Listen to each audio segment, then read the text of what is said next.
Honorable Eugenia Charles Newton.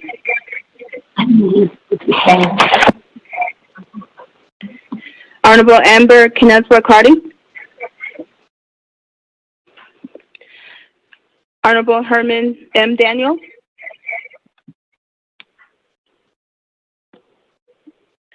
Honorable Mark A. Freeland.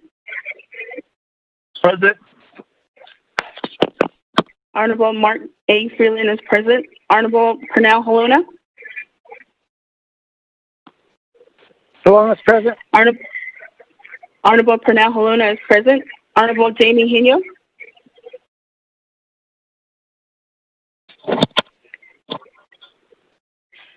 Honorable Vince James. Delegate Vince James is present. Honorable Vince James is present. Honorable Ricky Mann.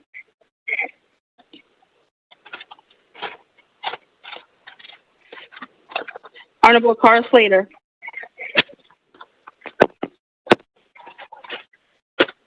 Honorable Raymond Smith Jr. Honorable Wilson Stewart Jr. Honorable Charlene So.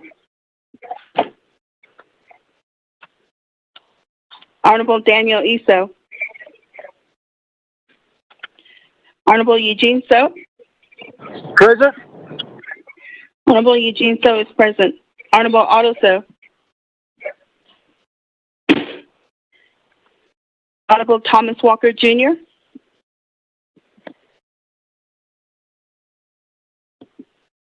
Honorable Edison J. Winika. Honorable Edmund Yazi. I was going to pick off. What do you want me to do with those boxes? You haven't. Honorable Edmund Yazi.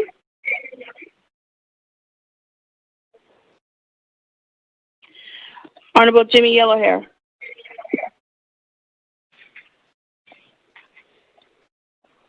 Speaker, you have 5 members present, including yourself. Okay, thank you. For that, again, we don't need a quorum in order to start the discussion on the report, so let's go ahead and go on down. We did have this morning a invocation from the Budget and Finance Committee, so we can go ahead and move forth with that on this wonderful day. Recognize your guests and visiting officials. You can recognize them when you adopt the agenda. Review the journals, and now on to receiving reports. We did have on the agenda a report from Navajo Nation Veterans Issues by Navajo Nation Veterans Advisory Council. So with that, let me go ahead and hand the floor over to, as an update, Mr. Pete Senegini. The floor is yours. Pete, I'll go ahead and. Good morning, Yadeshnanta. My name is Pete Senegini. Kiani Soma Diski, Basistin, Kurikin, that's the Tego Transi Sonala. Our Yat engine still this. I believe Mr. Kiyomi is on the line now. Mr. Kiyomi, are you on the line?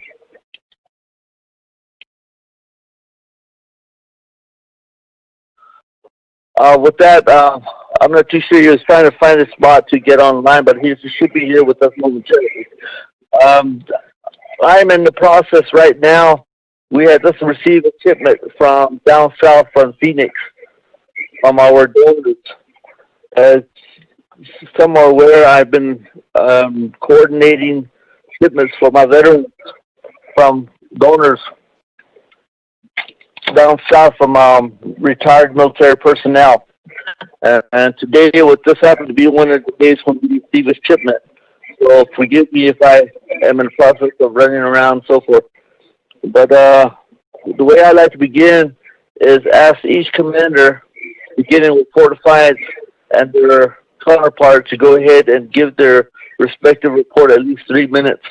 So with that, I'd like to ask Fortified to go ahead and chime in, if you will, please.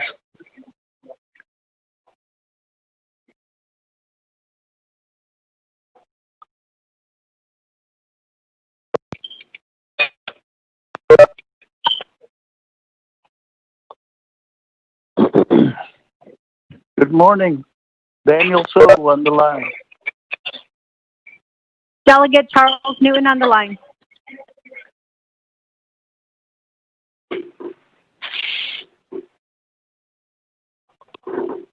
Mr. Senators, Yes, Mr. Speaker. floor is yours. Okay, I didn't know I had mine on mute. I thought I was talking to everybody here. Hold on, please.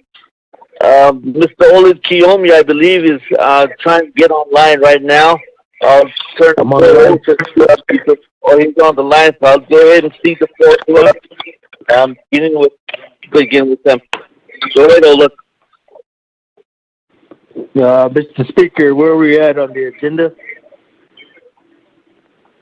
We are on your report.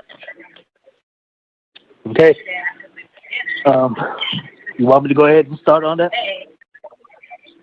I think Mr. Senators stated that moving on to doing the overview, having each commander wanting to do a 3-minute update, no longer than 3 minutes from each one of the agency commanders. I don't know. This is your report. This is your time.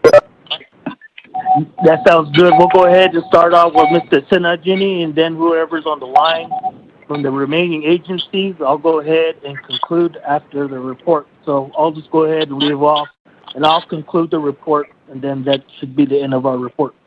Is that okay, Mr. Speaker? Yes.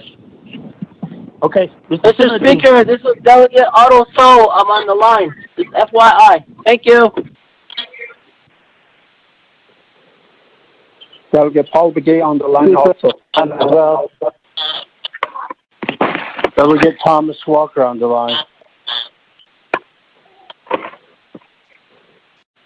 Great. Mr. Kilme, hold on real quick. It seems like we might have a quorum now. Speaker, many of us were on the Navajo Hopi Land Commission meeting, and we just got off. Let me go ahead and go on down all of us are back on. Ms. Karen. Can you go ahead and do a roll call?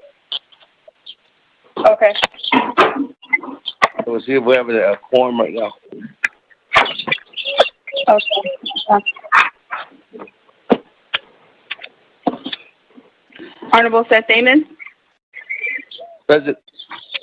Honorable Seth Damon is present. Honorable Elmer P. Begay.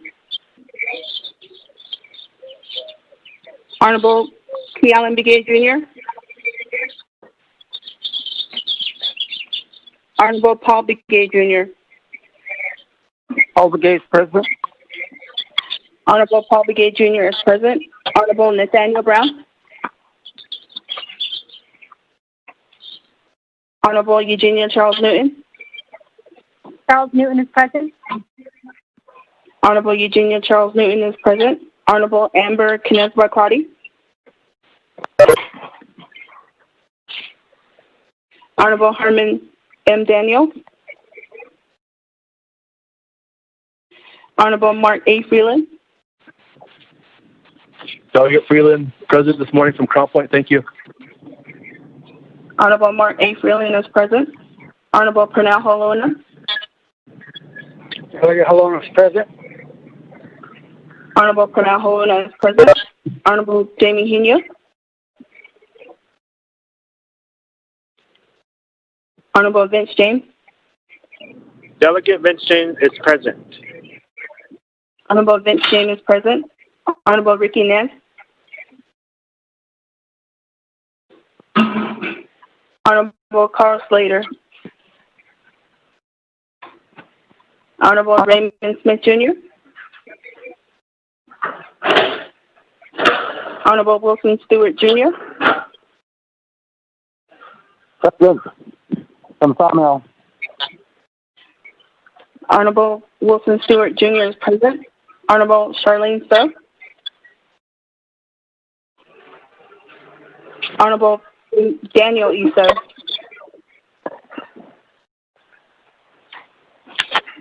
Daniel So is present. Honorable Daniel Issa is present. Honorable Eugene So. Present. Honorable Eugene So is present. Honorable Otto So.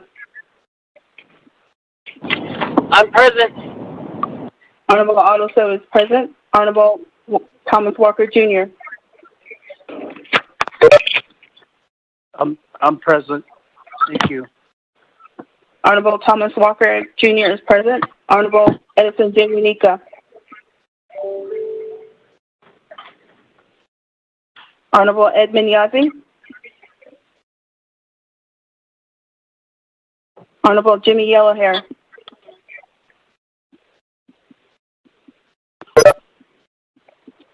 Speaker, you have 11 members present, including yourself.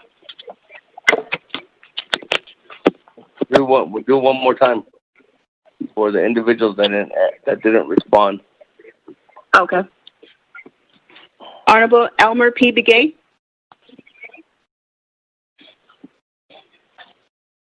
Honorable Key Allen Begay Jr. Honorable Nathaniel Brown. Honorable Amber Knazba Crotty.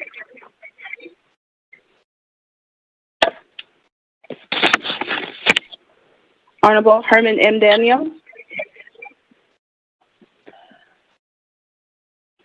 Honorable Jamie Hinu. Honorable Ricky Nen. Honorable Carl Slater. Honorable Raymond Smith Jr.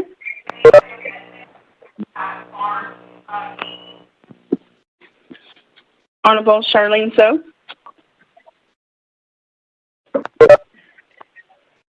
Honorable Edison J. Wanika.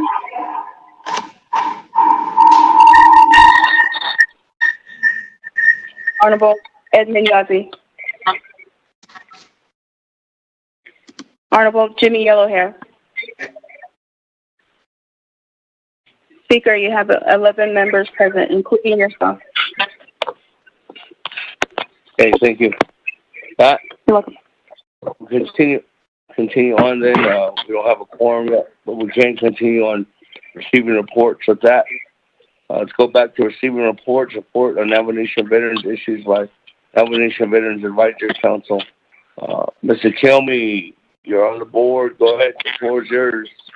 20 minutes. Mr. Speaker, like you mentioned before, I'd like to go ahead and have the other 4 commanders or representatives of their, I believe each agency is different as far as the needs and concerns. So after that, I'll be the last to conclude, and then I'll sum up the report. So, Mr. Speaker, I'd like for Mr. Sinajini to go ahead and start, if that's okay with you, Mr. Speaker.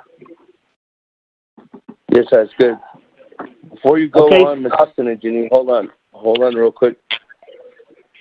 My colleagues, staff members, everyone who's calling in, veterans, anybody who's on the line, can you please mute your phones? There's a lot of feedback.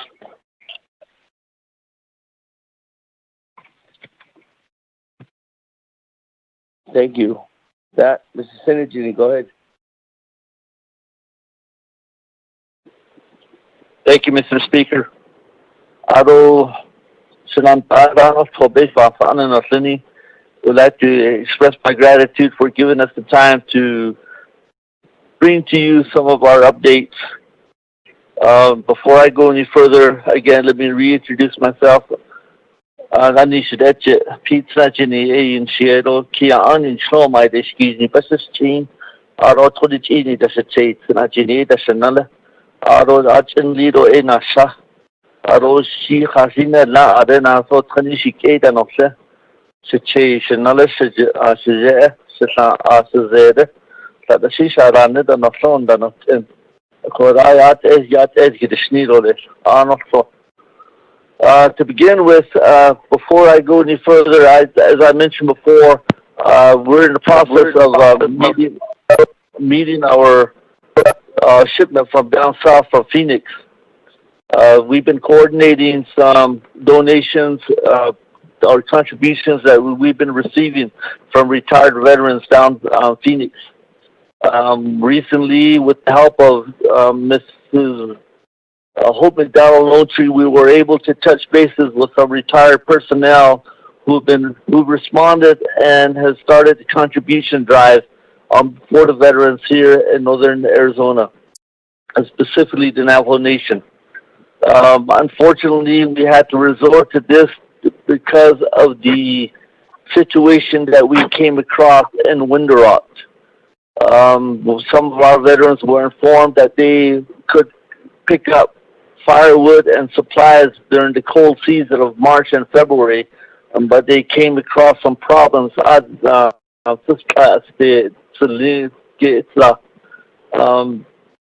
Some of our veterans went to pick up some firewood, and they were told that they were either not on the list of the director's list, or that they were late for their appointment, and they were told to make an appointment for their pickup.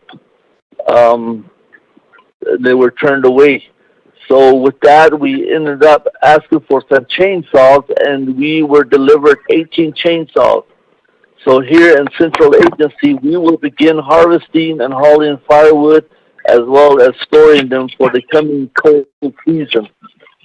And in addition to that, we have also been receiving PPEs, face masks, and gloves, as well as sanitizers, water barrels, and some other essentials in order to combat this pandemic amongst our veterans. We have received so far 5 shipments, counting today's, and we expect another one on Thursday. We're to understand there'll be additional shipment coming in on Thursday, and also I understand that it's been expanded to the communities of Window Rock and Old J2 chapters. So hopefully we will be able to assist them along that line. The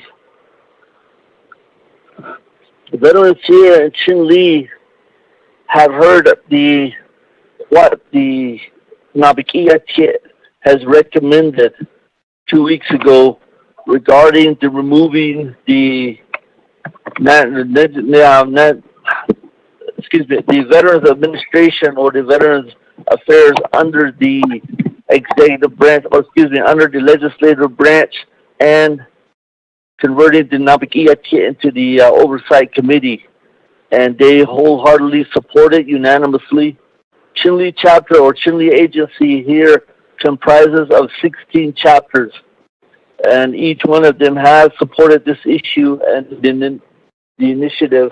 And as of Monday, we passed a resolution in support of that, as well as converting the advisory council to a commission, so that the authority, they'll have a little bit more authority along that line.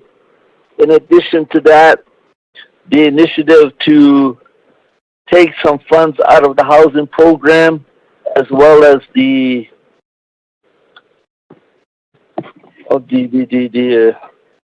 carryover in order to pay the veterans at least $1,000 to help them combat the pandemic issue, has also been supported, and resolution has been passed by this group here in Chinle agency. The purpose for that $1,000, as we have mentioned before, many of our veterans, especially the perjured off veterans who are working out of state or out of the reservation, have returned home either because they have lost their job or were furloughed, or their school has closed down, and they have returned here to their roots and living with their parents or their grandparents, creating a situation that is a little bit more for them to try and handle, as well as the individuals who hosted them, namely their grandparents or parents. We are hoping that this allocation would help them resolve some of the financial situation that place themselves as well as their parents, and try to help along that line. We are hoping that the initiative will go forward as planned, we were to understand that the president's office was supporting it, but hopefully he is continuing to support this initiative. And we did hear from the delegates who were sponsoring that they will do their best to run forward with it, and we certainly appreciate that. We ask that each council delegate will support this initiative and help our veterans deal with the situation financially. We're still waiting for the word on the $600 million allocation from the government, and hopefully in there the veterans will be assisted with some of the funds that has been allocated. But we have yet to hear from our executive director if there's anything for the veterans. Unfortunately, communication has been at a standstill because of this pandemic and constant shutdowns. The shutdowns has really affected us negatively, meaning that our people here who rely on the office to communicate are not able to do so because none of the offices are being manned by personnel. And only till recently were they able to have somebody answer the phones. And because of this shutdown also, we're limited to even coordinating the financial assistance and the Veteran Trust Fund distributions. And some of the chapters have not depleted their funds. They're still waiting for something to happen. So with that, I could carry over more at the time being. I just want to highlight those from here at Chinle Agency. Mr. Kiyomi?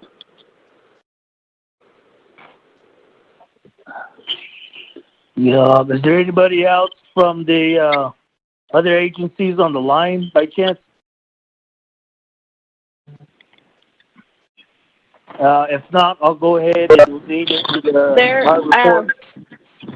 Mr. Kiyomi, there's Candace Piochi-Zuni from Northern Agency. Ms. Piochi, can you give a report for Northern Agency, please? Thank you. Yes, sir. Thank you. Good morning. My name is Candace Piochi-Zuni.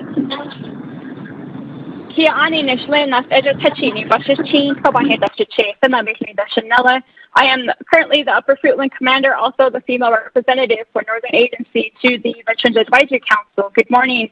Again, thank you, Honorable Delegate, or Honorable Speaker, Mr. Damon, and Honorable Council Delegates that are on the line, and everyone listening on social media and the web. Honorable Council Delegate Eugenia Charles Newton for the hard work and dedication to the veterans and their families, especially with your donations of the food and water that you have given the veterans and their families the past couple of weeks. Also, thank you to the delegates who voted a couple of weeks ago to keep us on the agenda, and to the just let you know that the veterans are taking note of this and who's being supportive of our veterans and the Advisory Council. Thank you for allowing me to speak on behalf of Northern Agency veterans this morning. During these unprecedented times, our veterans need assistance. Many cannot attend these food distribution sites because of no transportation. Majority of our veterans are elderly. They don't have transportation. They don't have drivers. They can't get out to these distribution sites that the Office of the President and Vice President is doing at this time. I know during some of the sites we've had commanders asking the staff if they could get extra food boxes to give to veterans, but they were often told no, they can't get them. So that's kind of one of the big issues, is trying to get food boxes to the veterans that live 20 plus miles off the main road. But I want to thank my fellow commanders that have stepped up, or officers that have stepped up to deliver much needed supplies to our veterans and their families that live in rural areas. I was wondering, we were asking if we could get supplies and food distributed to each of the 5 agency veterans office, so we as commanders and veterans can assist our own and help with their families. One of the major questions that I've been getting within Northern Agency is, how can we get access to our funds? Our veterans need assistance. So I'm asking our oversight committee if we could do something to temporarily amend our policies to allow veterans to apply for their assistance. Because within Northern Agency, we have over 11 CVOs, which is Chapter Veterans Organizations, that still have a lot of money within their account.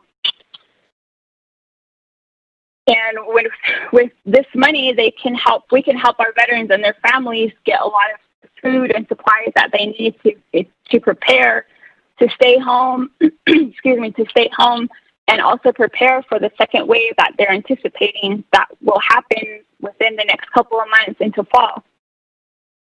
So with our oversight committee, all I ask is if you guys can help us, the advisory council, the veterans, to amend policies to help us to get that assistance to help our veterans without turning in meeting minutes, because we can't meet. We can't hold meetings. So we need that assistance. Also,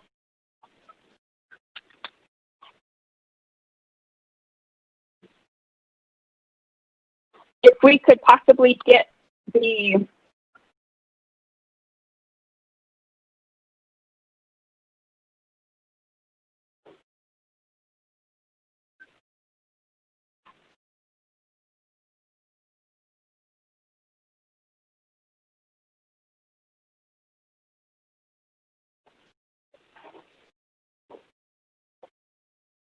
Hello. Thank you. But thank you for everything that our council delegates are doing out there for our veterans. Again, thank you for the support that you guys that the leadership has been giving us in trying to get all the assistance that we need for our veterans. Thank you to the South Korean government for all the masks that they've been distributing, because we have been getting it out to all of our Chapter Veterans Organization officers. They've been providing them to our veterans to make sure that they are staying safe and that they are staying home. So again, thank you for the floor, and thank you.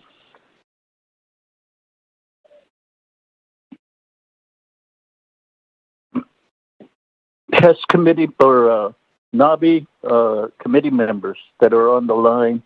Speaker has gotten off the line to present his legislation to the BNF committee. So he's chief of staff has texted me to preside as pro tem. And that's one of the reasons that we don't have quorum, is because BNF is also still in their special meeting. Mr. Kiyomiya, who is up next to bring in the agency veterans council report? We have two more agencies to chase. That would be Western Agency and also Eastern Agency. Will be Mr. George Toast or Mr. Billy Goodman Jr. I don't know if those two individuals are on the line. If not, then I'd like to go ahead and conclude the overall report for Fort Defiance Agency and also for the Navajo Nation Veterans Advisory Council. So at this time, I don't know who's on the line for Western Agency or for Eastern Agency. Mr. George Toast, go ahead and give your report. Okay, thank you, Fiaga. Hello? Everybody hear me? Okay, we can hear you. Oh, good. Good morning to all. Chair Pro Tem. Chair Pro Tem, this is Mr. Tote from Eastern Agency. Adoshanat Ani no Slenigito Shehakwe, Nahahosh Agi, Bakenitzen, Ha Ato, Jano Enikish Hai, Ahtan Hatsadatizen. Ako, Slenige, but Ahni Slot, Lokapashis Chinking, Ani Tashnalna Kidnetashi. Ado Eastern Agency Commander A for 31 Chapter A represents So my turn is coming up at the end of this year. So it is what I had Jonathan Mofenegi call. I hot drop back when and I have been see case out with you. So last on it, Lenegi drop back down Nico. There has only a talia cat a zone that nothing in feature. Hala a nansta. So what on Haban's case. So, any about this legislation at all lean for don't need $1,000 using the housing fund. We all agreed to it. Ako, 800 but although right now people are calling us. How'd you pay so 1,000? No. Day and night people call us. What are aim? Mrs. Hogarth Lincoln. Ako ni director nilani to hasing sugo a thousand benji na hot igi don at egi na haizi na halan to up and see case. Ato president to a 8,000. All these issue was presented to HASI committee about 2 or 3 times. But on hijay na hot that need. She was paid $100. Now, so she got with card minutes. Of course, this thing that I hope that every day what the needle and now the so love so but base of the creep and meaning or the Sarah had done the signal or that over that I carry over in the echo. The legislation had many to it she did in that deal. So Robin is handed but that no a couple of case a quotan sneho $100,000 although another criteria at all link to out of the nahat a fishing in session a hot eye in nana chani dila the slot so a picture. Hot all years and Jota. A co angel for hot answers on Eastern. Command post hot all national office in Japan. Just after a donation Daliaki Naki to list to wins and J. A cody chapter Honodo office that this Kali English now say. As a London Barndot, as Jota open in season income. Other chapter do Chiana Jato con donation that I best get a house and you thought I aping. Yena not near had that. The last minute interbeing is communication. A lot of these veterans out lanes of the money. You have poor reception, computer, internet, the beta, and the co. Should in the office check. A down because Eastern Agency, a day yapping the job is Chico. Although Naabik'iyati be at all, the last saw at all, no, all board of commission. The critical letters bring non Irish has Dico. Ayo Yada Hashkedo do standard at Nico or standard discussion what our Hashinan nation if we're gonna have a meeting, I'm mentioning that to them again. The last meeting we had, what our everything. Not on the what that should be no start table leila. It is what the Crown Point has under Eastern Agency Veterans Department, AVSO, this is the auto accountant. Office assistant, it's our area due to this COVID-19 and A809. And yes, so we only have 2 individuals there. Echo.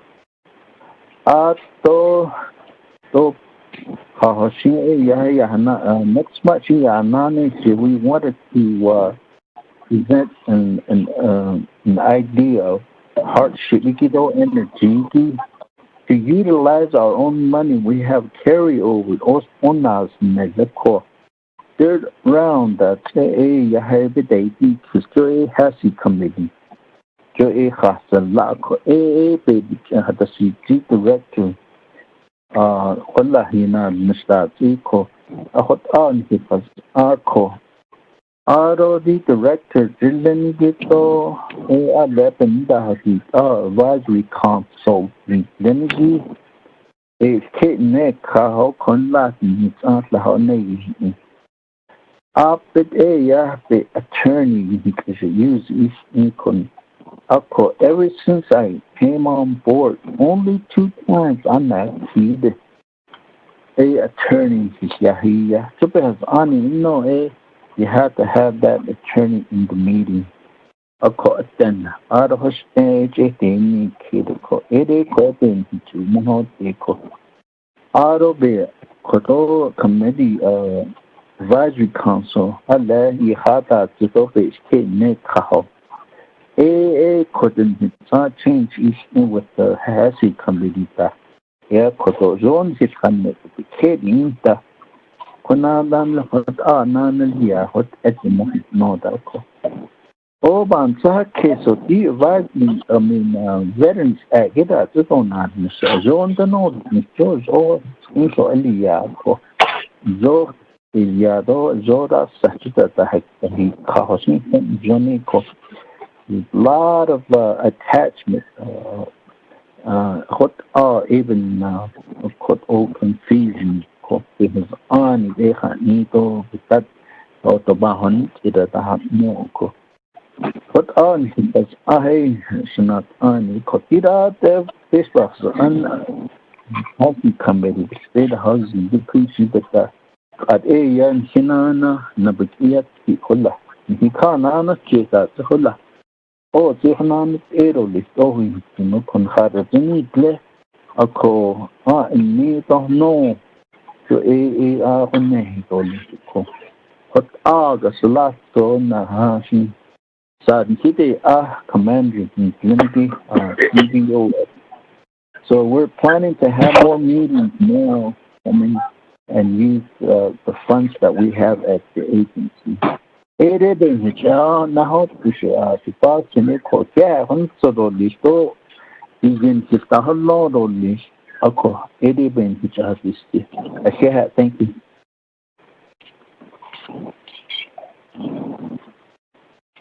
Rashida to take Otto back to Mr. Kiyomiya.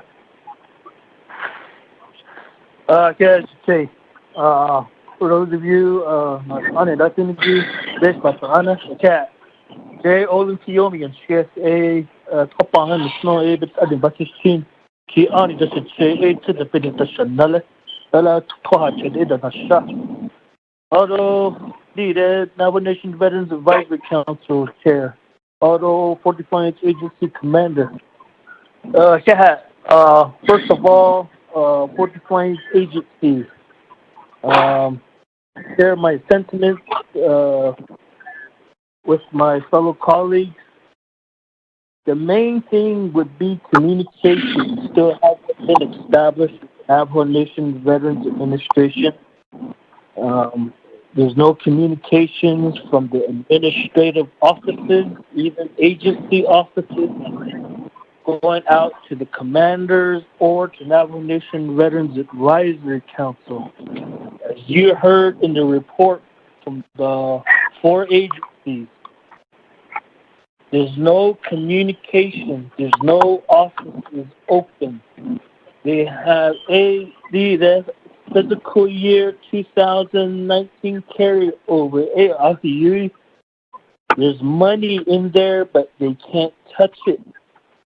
They have money, veterans organizations, all 110 chapters, have some sort of money in their accounts as of now. But those veterans, surviving spouses, and Gold Star mothers cannot access those monies. So you're saying that we can help the veterans, but the problem is that how can they get to it? how can they fill out the assistance form, and how can they submit it, and when's the timeline that they would get their financial assistance needs. Those are the three questions. What we were told at the work session 2 weeks ago was that each agency is practically operating on its own.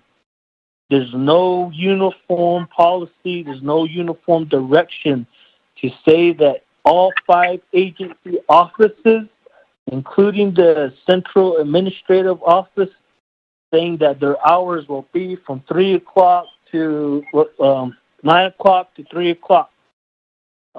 There's no face-to-face services due to the virus, due to some personnel that work at these offices. Some of them are afraid to come to work. Some of them are willing to come to work, but the main issue is that while they get hazard pay, is there hazard pay available? Well, if we come back to work, am I at risk again? Single mom, single dad, they're at home. So these are some of the concerns that those workers have at these agency offices. Some of them are single moms, and to say, what if I get sick? What if I spread this to my children? Do I get hazard pay? What happens when I do get sick, if I get sick? So we're taking into consideration the employees' concerns. But the thing is that the director or OPVP want to know, are they taking these concerns into consideration? Will they be able to provide hazard pay to some of these workers? The other thing as part of the communication problem, the transparency, is that we haven't given an update since the last work session that Naabik'iyati sponsored 2 weeks ago. But from then on out, we haven't received any news. So the report you received during the work session, we distributed that information out per the director's report. But what we're finding out is that those veterans are saying, we've been to the agency offices. We heard the work session report. But when we go to these agency offices and knock on the door to submit forms, there's no financial assistance forms at the door, or the gate is locked at the office, or there's nobody in the office. Even though it was said that this will be the protocol. So we're still having a miscommunication, and it gets our veterans very frustrated when they have to travel from White Rock to Crown Point, or from Keystone to Window Rock, or from Kayenta to Tuba City, or from Annis to Shiprock. It really hinders the veterans when we tell them that this is what the director said, but when they go to the office, it's not what it seems. In addition to that, there was a letter sent out by Eastern Agency on June 17th to the director requesting teleconference communication in meeting. Our agency veterans, I have 26 chapters. I represent Eastern Agency 31, Doe Shiprock 19, Auto Chinle Agency 16. And our veterans want to get together to talk about the issues that we are discussing now. They're quite upset and they're quite frustrated. But it's hard to do, especially with the curfew implemented tomorrow. And how safe can we meet to voice our concerns? So as of right now, that's the biggest issue, communication and transparency. Even with the Navajo Nation Veterans Advisory Council, we cannot meet. If we do meet, it's unofficial, according to the director. Also, my members do not get compensated, especially spending 4 to 5 hours during a Veterans Advisory Council meeting and not getting paid for it. So the last meetings we've had, they've been really productive, especially the meeting with the president back in April. So as of now, since March 20th, on a Friday, when was the last day that the offices were open for all agency and central office. So it's been since March 20th all the way up to today, June 18th. That's roughly 3 months that we haven't gotten really any information from the director or from the agency staff on what is the plan or what is going on, how we're going to get this money to the veterans that want to apply, so or how much money are in the accounts for each chapter, how is the protocol if we're going to do this. So what was mentioned was that the director did mention that veterans don't have to have meetings no more. They can just request it, but through via email. As was mentioned, veterans don't have the accessibility for Wi-Fi. A lot of chapters are still closed down that do have Wi-Fi. A lot of elders don't know how to use that kind of technology yet. They're getting very frustrated. It was told to them that they could go to the main offices, but those offices are closed, or there's nobody there, or there's no documentation to submit. Along with that, I think we came to the conclusion to start some resolutions also. The first resolution that we would like to pass and have a meeting with the help of Hope McDonald Lone Tree was to help us prepare for those through an actual meeting with Navajo Nation Veterans Advisory Council. Those discussions through that meeting was a resolution to have Navajo Nation Veterans Administration and Navajo Nation Veterans Advisory Council oversight move from the House Education Human Services Committee to Naabik'iyati. Justification for that move was that the actual office that operates and also the Veterans Advisory Council is under the executive branch. So OPVP gives their report to Naabik'iyati. So we're under the executive. So the other thing, too, is to provide delegates an opportunity to go ahead and weigh in and give their report and also give their comments in regards to veterans issues. The other thing, too, is the resolution was to move Navajo Nation Veterans Advisory Council from the executive branch to the legislative branch. And once again, I said the advisory council, moved them from executive to legislative. Navajo Nation Veterans Administration can remain with the executive, but I think there needs to be a balance of authority as far as how we operate as far as an advisory council and also with the director.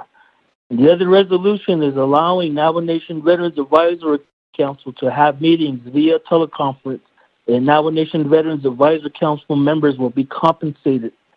So we're having a real discrepancy in issue as far as the director giving his input and also getting his recommendations from the Department of Justice in regards to that. So a lot of my members are very frustrated and angry that they didn't get compensated for a 4 to 5 hour meeting, taking time out to hash out some of these issues that their veterans have. The other resolution is supporting Navajo Nation Veterans Advisory Council to become a commission, moving from a word advisory to a commission to give them certain authorities and oversight.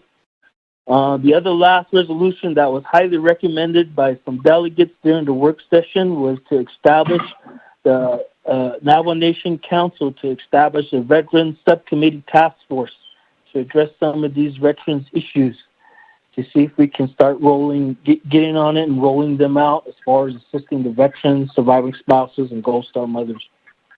So those are some of the issues that we will be discussing, hopefully, in the next 2 weeks with the Navajo Nation Veterans Advisory Council. I do understand that 2 out of the 6 resolutions I mentioned that were already submitted to Legislative Council Delegate Otto So and Delegate Charles Newton. I do believe that they said that they submitted those paperwork. So we're waiting for an update for that.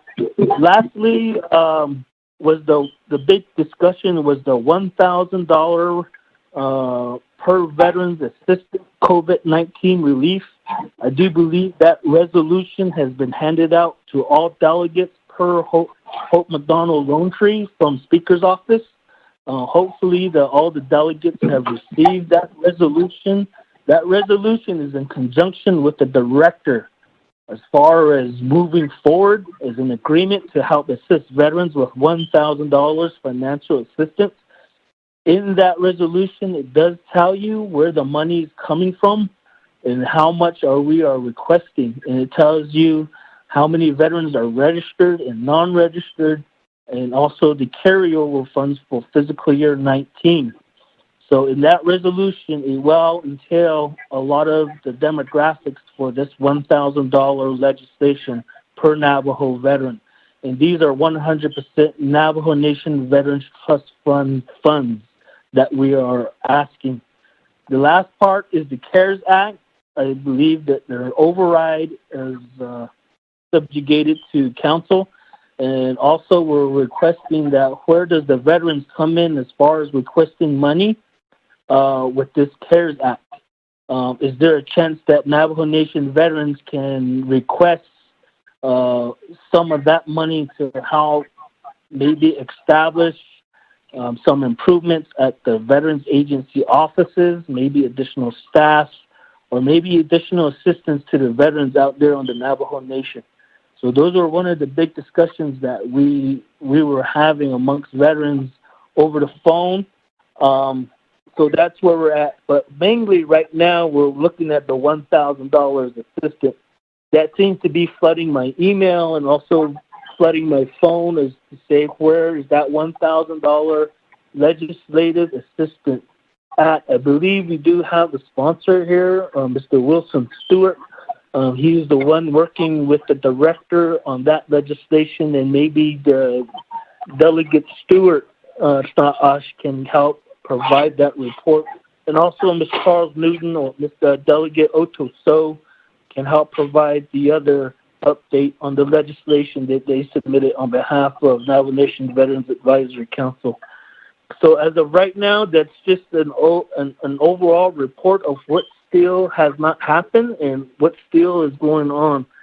So lastly, I really do appreciate the Office of the President and Vice President for providing the meals to the veterans. They surely do appreciate that.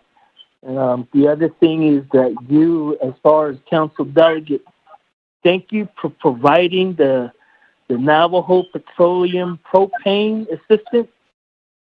You really did save a lot of money for the veterans and the surviving spouses when you guys put that up at your local chapters. That has helped out huge. And also for any assistance with water. I really do appreciate that on behalf of my veterans and all veterans throughout the Navajo Nation. Just keep in mind, we do have veterans that are in Phoenix, that are in Albuquerque, Colorado, Denver, Utah, California, and back east. They're suffering as far as being laid off, still trying to file for unemployment, on furlough. So some of these veterans that are working, those jobs have been laid off or they've been put on furlough. So they're still hurting out there, especially the student veterans that they're not too sure where they're going to go or what's going to happen. Some of them are back home on the reservation. So just keep that in mind, is that this $1,000 assistance could help them additionally to what they need to get paid and what they need to get done. So just please keep that in mind. So, Shache, Mr. Daniel, so that concludes the report. If there's not any other agency commanders on the phone, that will conclude my report to the Navajo Nation Naabik'iyati Committee. Yeah, Shache. Kusila, Shache. Ado,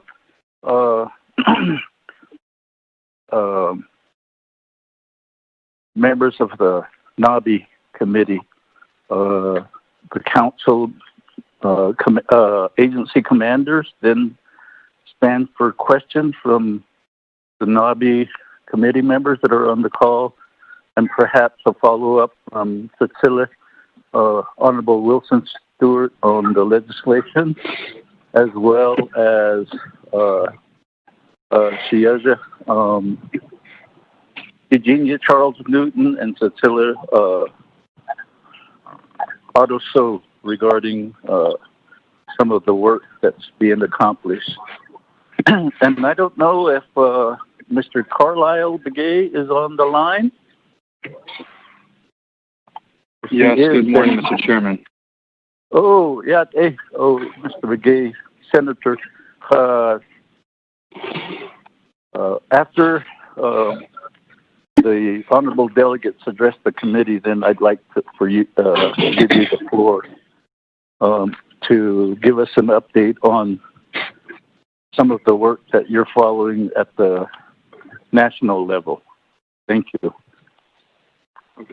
Okay, Cecilia Wilson Stewart, are you on the line? If not, then Eugenia Charles Newton. I'm here tonight. Oh, okay.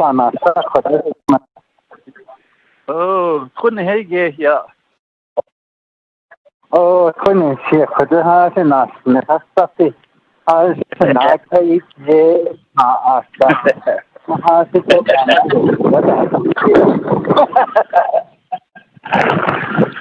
It's Halley about long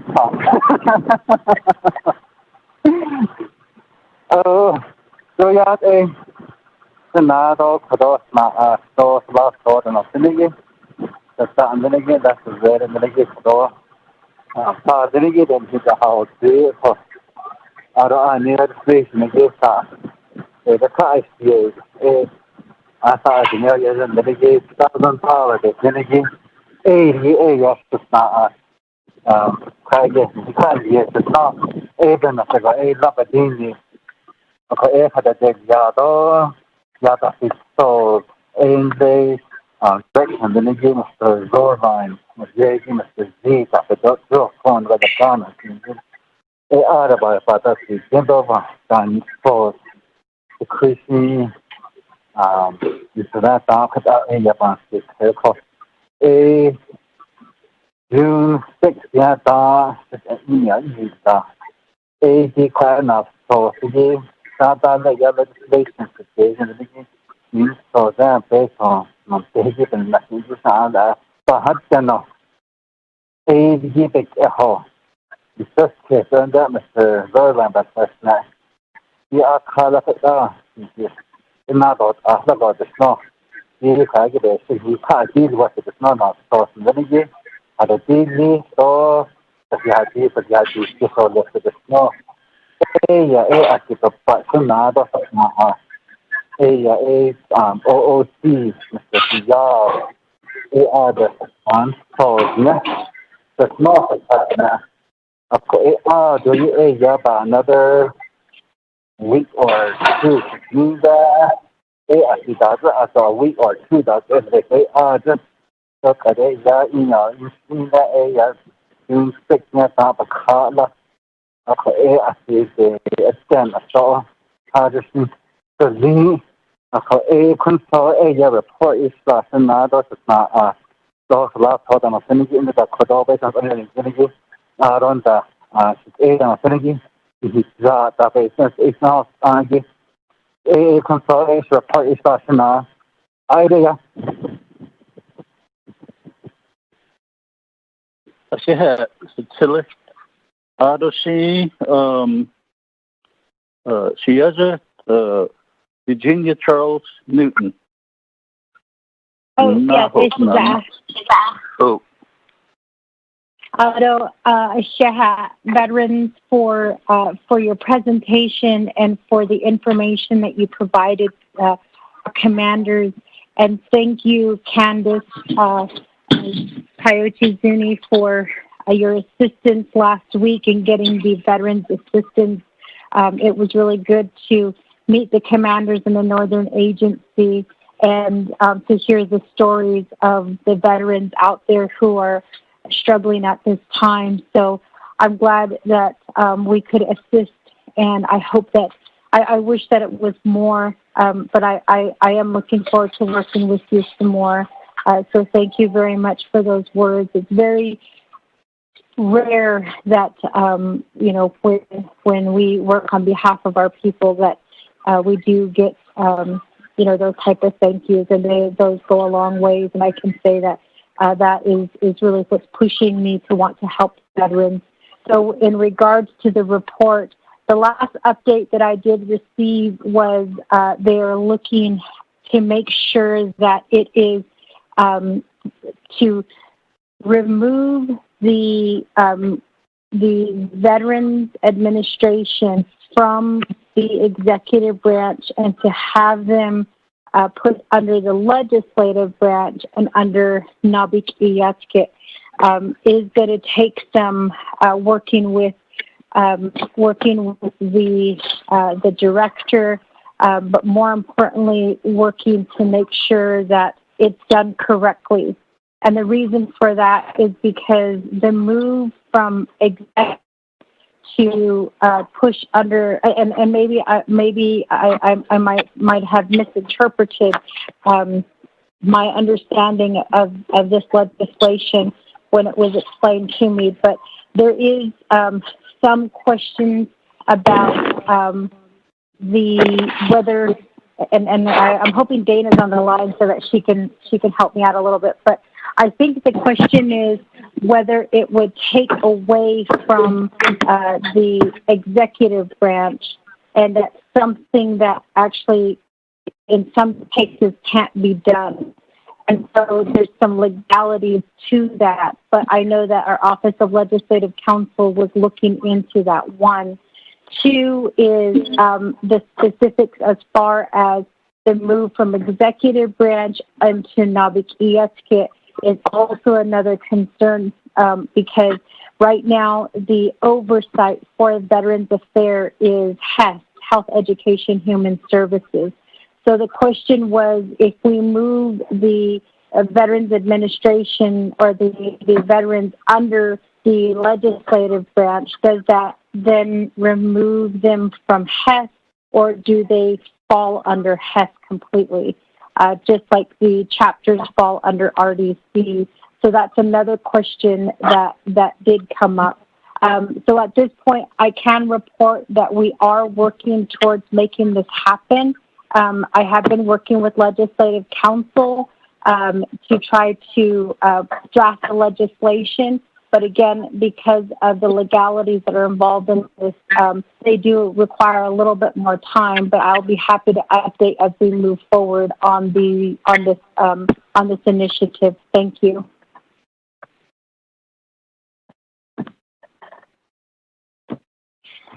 Sheila, thank you. She has Eugenia Charles Newton. So let me also give the floor to Carlisle Begay to give us a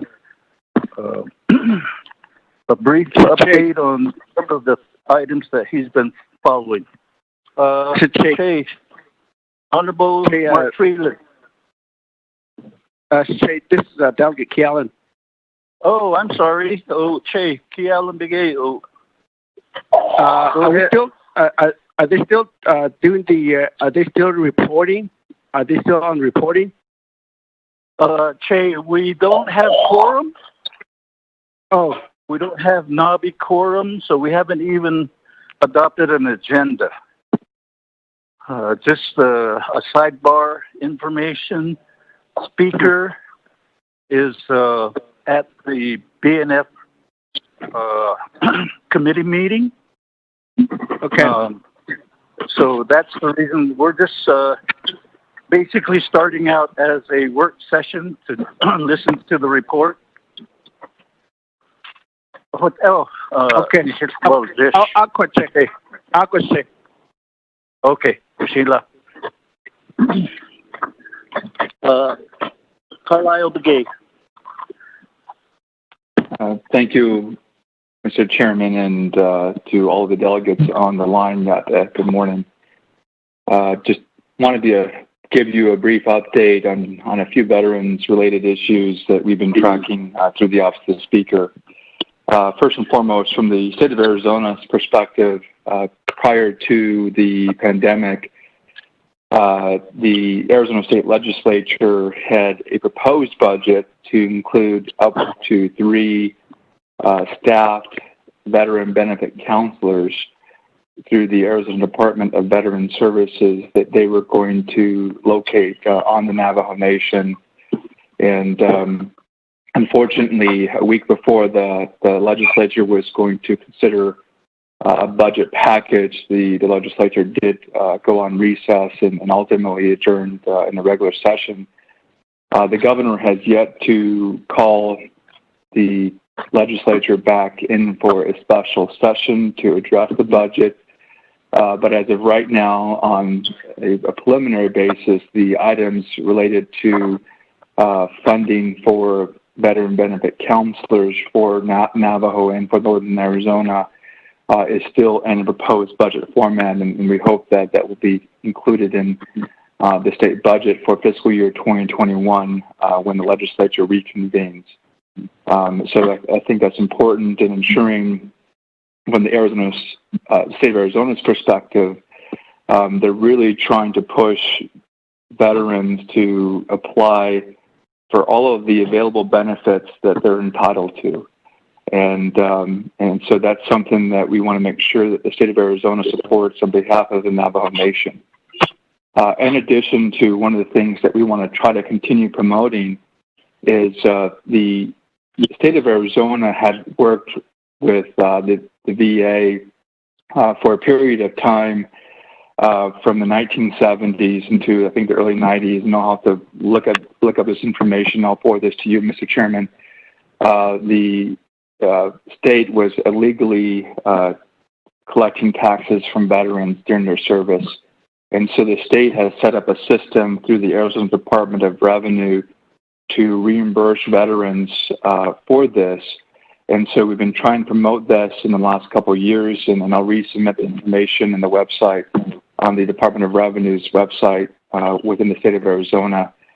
So for the veterans and the officers on the line, if you could help us promote that, and ensuring that all of our Navajo veterans who are eligible for this reimbursement are applying for that as a potential reimbursement revenue source for them. Secondly, we've been in contact with the help of Delegate Begay, who's been one of the additional opponents of veterans for the council. We've been in contact with the VA Tribal Government Relations Specialist with potential assistance in VA's tribal accreditation process. We got wind that the Hillbury Indian community had applied to become their own accrediting body at the tribal level, and Mr. Vicar, who's a part of the Office of General Counsel within the VA, and reviews applications by tribes to become their own accrediting body, is something that the council may want to consider. It would allow the nation as its own accrediting body to manage its own veteran benefit counselors, in addition to being able to draw down funds directly from the VA itself. And I know, Mr. Chairman, you mentioned that you wanted us to work with the Office of Legislative Services or Office of Legislative Counsel to potentially look at some legislation for this. So we'll be working on that moving forward. And lastly, Senator Sinema's office, Senator Kirsten Sinema from Arizona, who had advocated to secure an Atlas project in Arizona. In the last year, the VA has been expanding a program called Project Advancing Telehealth Through Local Access Stations, and that's the acronym for Atlas, which would extend the VA's telehealth capacity to rural and underserved veterans across the nation. And Project Atlas would allow veterans to be examined at a local veteran service organization post And so Senator Sinema's office has been working with the VA, the American Legion, and we've had preliminary discussions in partnership with USDA to identify a potential site on the Navajo Nation for Project Atlas, and as an attempt, knowing that a lot of our veterans now have to travel to Albuquerque, Show Low, Prescott, or to Phoenix to access VA care. And our hope is that this provides an avenue using telehealth to bring some of those direct services to our veterans via telehealth. And so we'll be continuing that conversation with Sinema's office and with the VA and working with Roslyn So and identifying a potential site. And lastly, and I know that there was a general discussion earlier about food and water needs for veterans, and we've had a great partnership with St. Mary's Food Bank of Arizona, who's almost working with every chapter within Arizona in delivering food and water.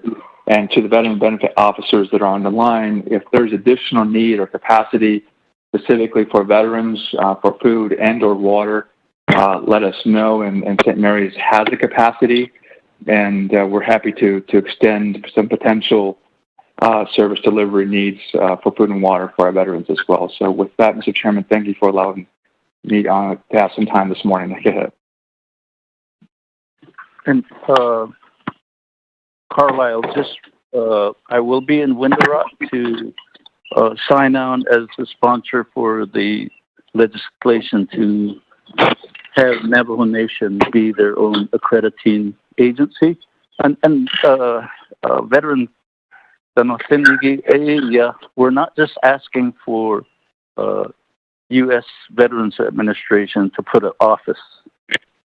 We're asking, and we have an opportunity to be the ones to say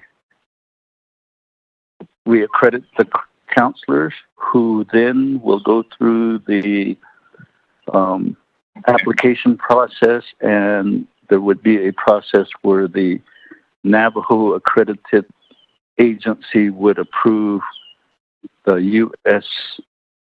Veterans Administration benefits. That's far and above what some of the previous initiatives have been. So, the other is from Hess. We had a legislation to amend the plan of operation, and we, Hess committee, voted not to approve that amendment. And for me, I've received lots of phone messages and texts and emails where veterans are expressing their gratitude on that aspect. So in a lot of ways, some of these items, as it's developing, it's been complex for the committee. We've been trying to help as much as possible. Naabik'iyati committee members, I open the floor for questions and statements. Is there anybody that would want to address the teleconference, the folks on the teleconference? Chair, this is Billy Goodman, Western Agency Commander. Oh, yeah. Report. Hey. For report. Mr. Kanyomi, is that? I'll go ahead. Mr. Chase, yes, Mr. Billy Goodman Jr. is the representative and commander for the Western Agency. He is the last agency commander to provide the report. The Nabi Committee will be receiving reports from all 5 agencies, and Mr. Billy Goodman will be the last one. Mr. Chase.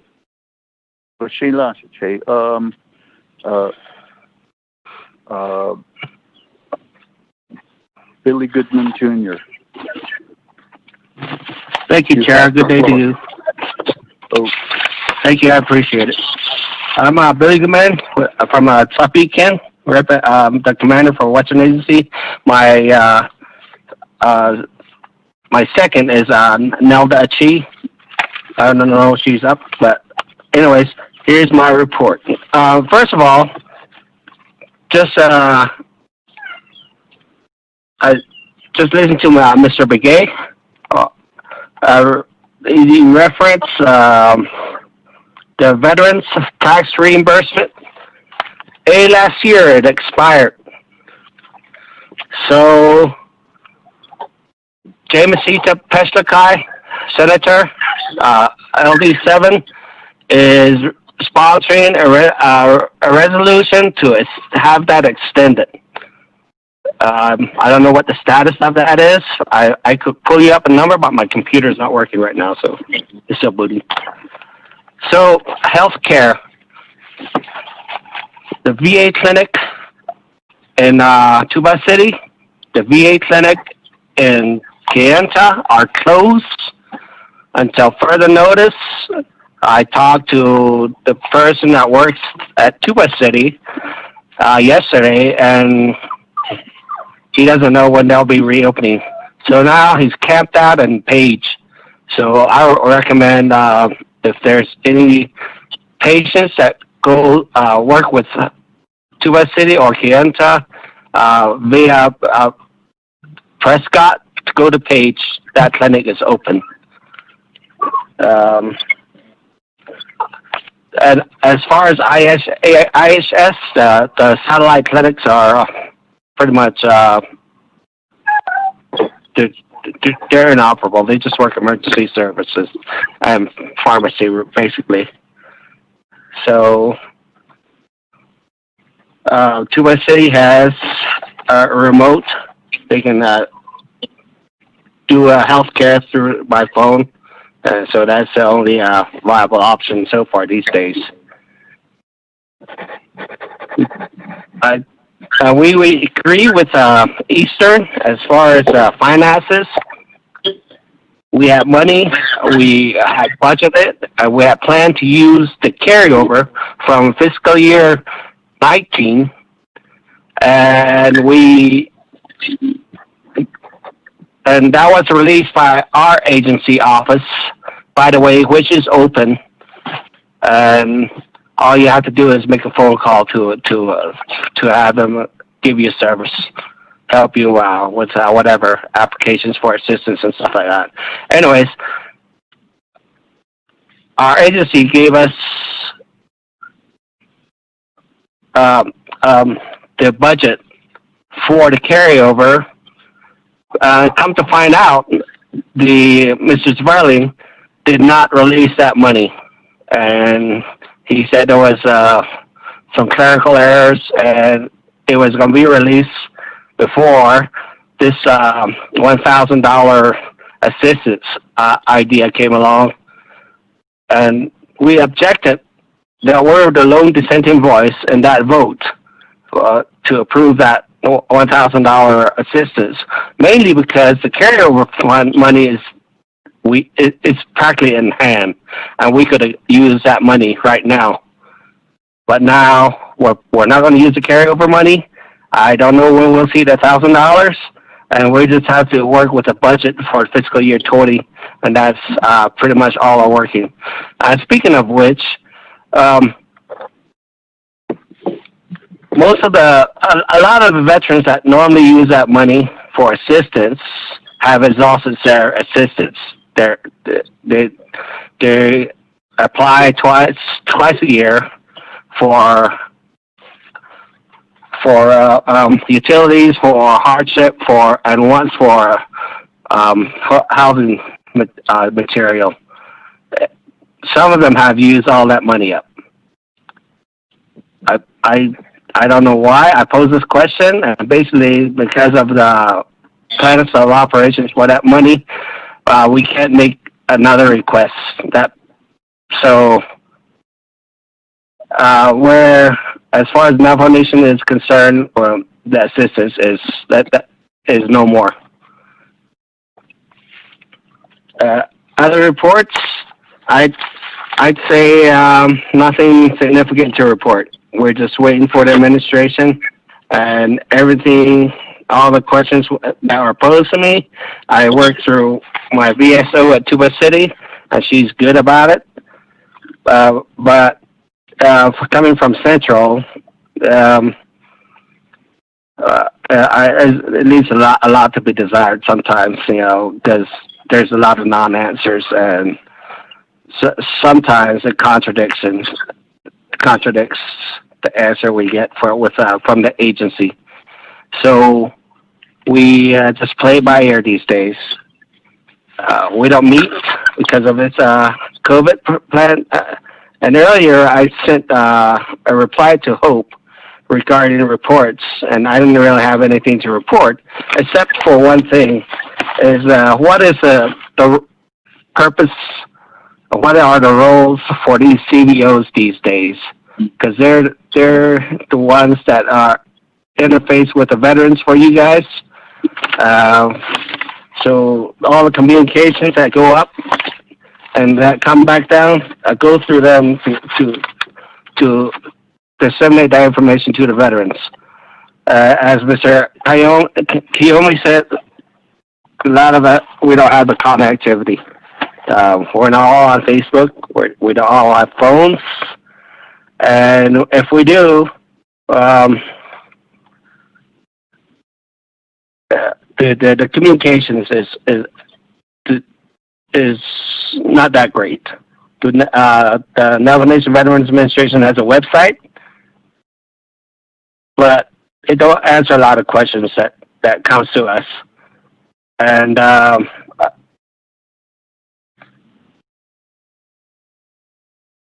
think that's, I say a lot of things, but one last thing is, if, like, for Kealamagay, he requested minutes. I have some.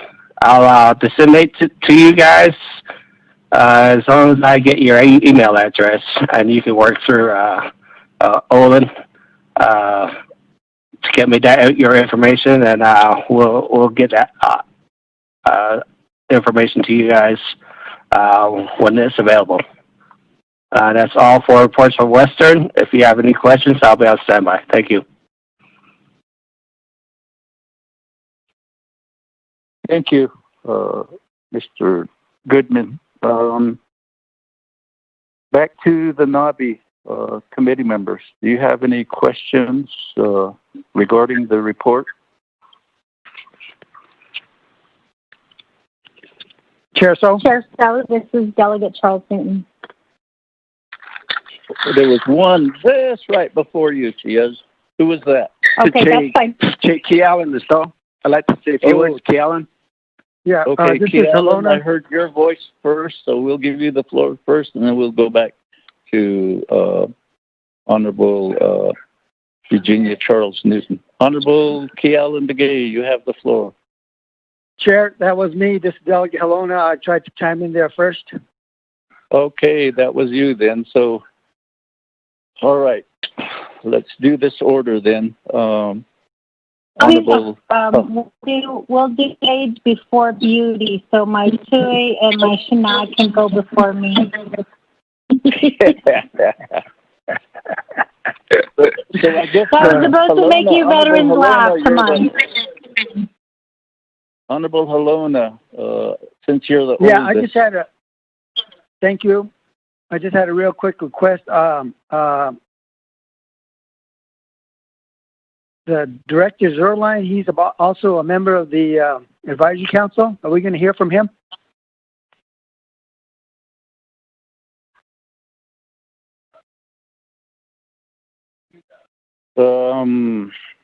Is he on the call? We can find out. Director Zerline? Jim Zerline, are you on the line? Yes, sir, I am on the call. There you go, sir. Olin Kiyomi. Asha ni what he's Advisory Council. All right, Che. Yes, Mr. Zwerlein is a non-officio member of the advisory council. Technically, yes, he is a member of the advisory. But if we're going to do this, I would like to request in future committee meetings or reports that if Mr. Zwerlein is going to give a report on behalf of NNVA, I would like to request Navajo Nation Veterans Advisory Council to accompany him to also give the art report in addition to his report every time he does give that report to Hess or to Nabi. That way, it's the continuity and it gives a response and report from the veterans and to the director and to you. So everybody is on the same page, Chick. So if Mr. Zwerlein would like to speak, maybe he can clarify a lot of the things. But if that's the case, then he's going to have to report as a director. Since the majority of the questions that the delegates will be asking on behalf of the director. So just to clarify that, Che. Here we go. Che. Okay. This is a report from the Navajo Nation Advisory Council. At some future point in time, we'll hear from Jim Zwerlein as the Veterans Administrator. But in this case, since this report was put on the table for Naabik'iyati Committee, Veterans Council report. So, Mr. Zwerlein, your report will be based on your membership on the advisory council. And then at a future time, then the committee can schedule a Veterans Administration report. So you got the floor. That would be the ruling on from the chair pro tem. Without a naskol gestole, Mr. Zwerlein.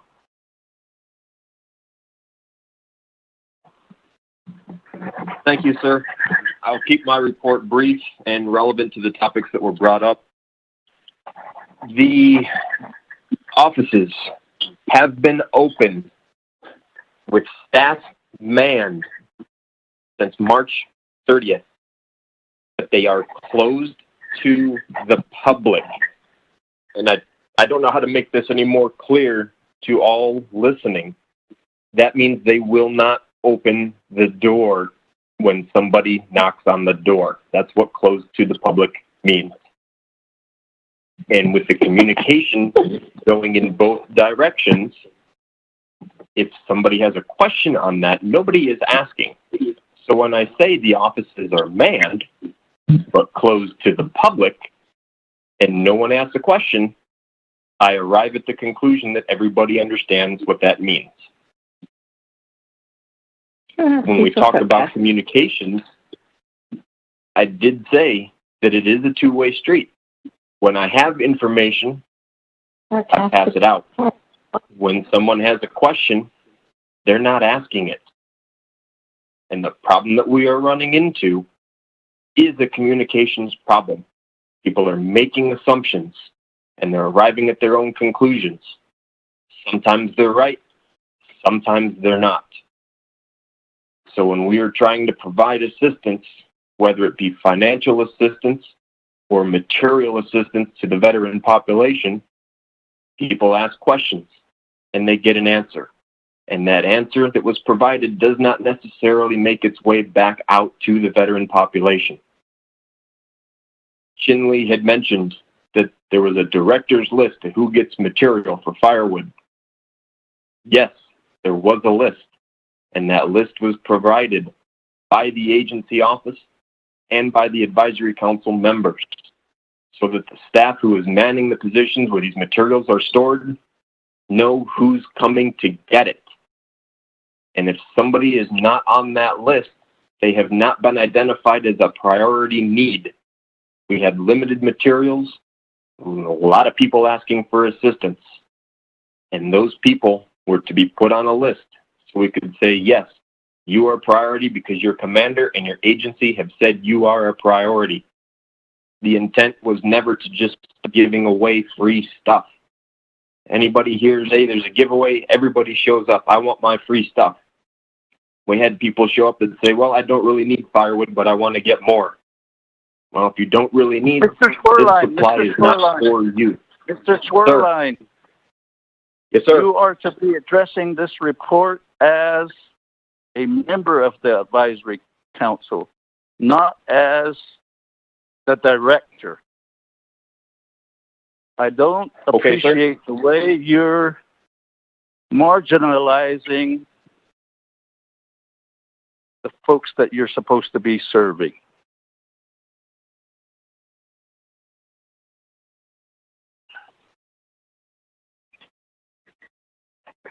Sir, no one is being marginalized.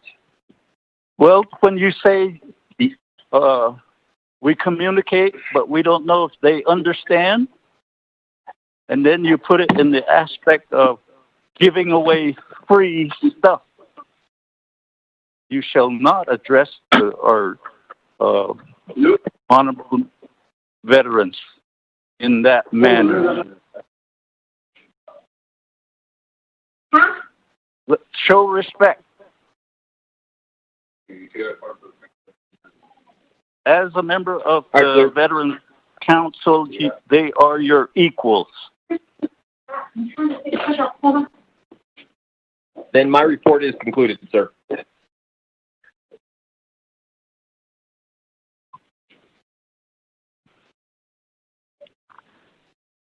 Oh, Kusila.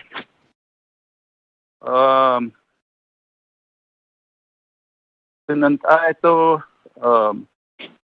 Chaskui Suzani, members of the council, members of the Veterans Advisory Council.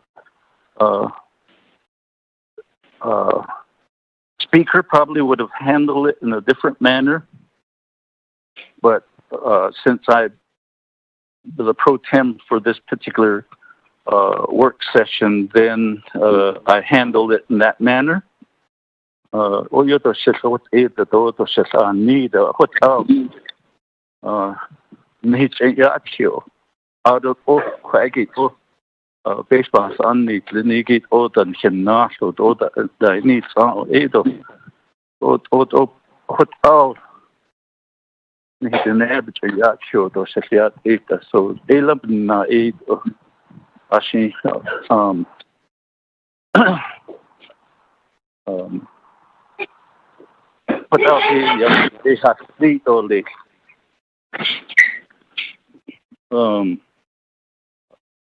Okay, to the Naabik'iyati committee members, the floor is yours for questions. No, Mr. Soldier. That I believe you already had a lineup. Oh, yes, okay. T. Ellen Begay was next, and then myself, and then I don't remember who else was from there. After you, then, will be Eugene. So, Sheila T. Allen, are you still on the line? Yeah, I'm still here. Ados ma cat relation kudo Charles Nguyen. Ados nanta kudo da Ismail Tagito. Ados Shik no Senegi. Then da Ismail Tagi. And then the administrator from the Veterans Administration. Oskehoni Zeniki. Kudo Shadache Kel Mige Junior Hanrani Eden and Slonki Ani Eda Suza. Aneda say dot is Chine Dationale. Akoko a lot of time, I need the Kodoni to say. I appreciate you doing that, Mr. Interjecting because what we say, how we talk We may not realize what we're saying, but from the other end, we always interpret or perceive things in such fashion. So I appreciate you interjecting. So with that said, Shinant Ano Slinigi, Sadat Son Slinigi, Hazashi O Satashin O Nan Hizn Tashin Hadon Hitayat Hitochin Hadon Tashin Hitayat Hishin De Akut Aim De as a veteran myself, serving 4 years in the military. A lot of times I always say that, that we have been trained to be in the leadership position. We have been trained to be in surviving position. We have been trained in a lot of areas.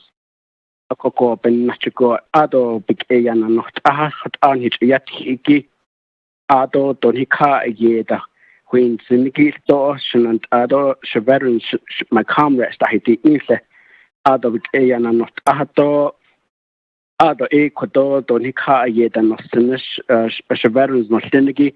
We, the council, we are doing our darnest best. The solution of how we can continue to work on behalf of our veterans. It's a lot so neat, and you know this, Mr. Shada Kodor Kiyomi. You know this. You sat by me for a short term on the council floor. Kodor. We've introduced legislation. We've co-sponsored legislation. We even went as far as having the council approve to have taking out the word advisory and putting in the word commissioners. But you know that the previous administration vetoed that legislation, and I don't want to go back to that area. But we've gone that far, and there's a lot of areas, Kodo veterans, Kodo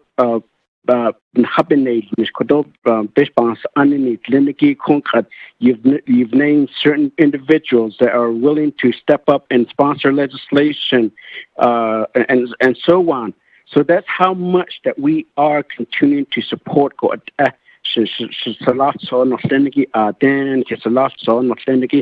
not just only the veteran. We need to talk about the surviving spouse, the Gold Star mother, the Blue Star mother, the kids, and then we got the disabled veterans and so on. Yes, I do support the funding allocation, but once that's gone, we still will have a problem with having direct service provided for our Navajo veterans on the Navajo Nation. We will still have that. In the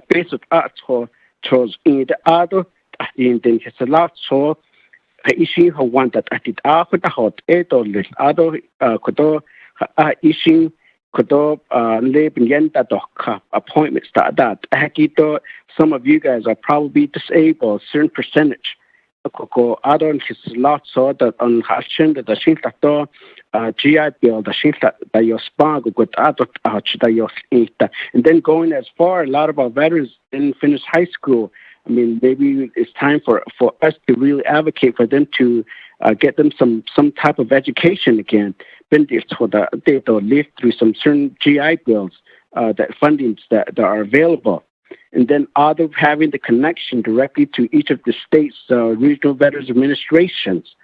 So that's the area that I'm really pushing for, when working with the council, veterans, the oversight committee, and then the oversight committee, the HES committee.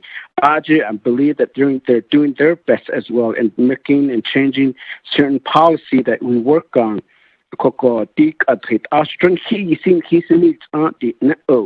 But it would be more beneficial than a Veterans Advisory Committee that you sincerely, in unison, provide specific guideline and recommendation.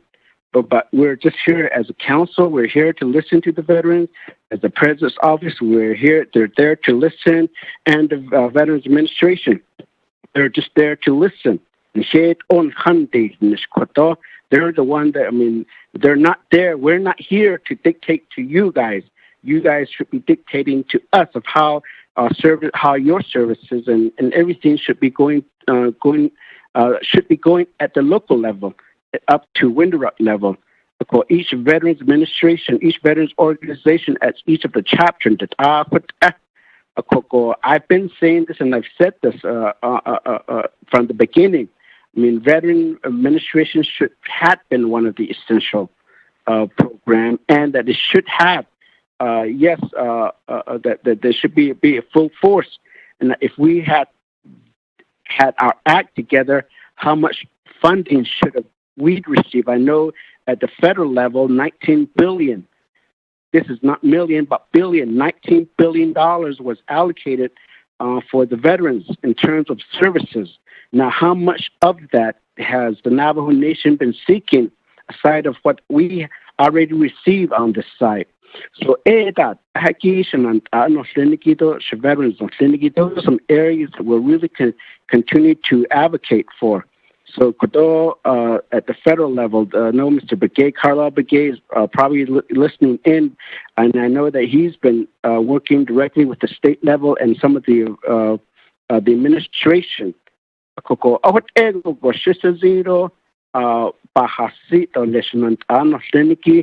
So we really need to get these going on.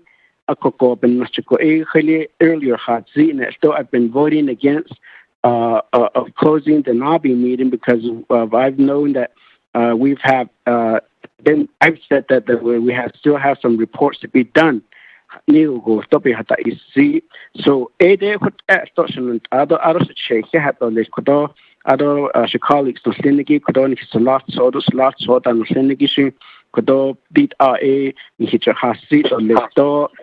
As long as I'm still here on the council floor, I'll continue to advocate for our veterans, and I'm sure, and that we are. I know the council members, each and every one of them, I know that they all have some advocacy at certain level for each of the constituents and the chapters that they represent, that we represent. So it's just more of an encouragement, but we continue to help them.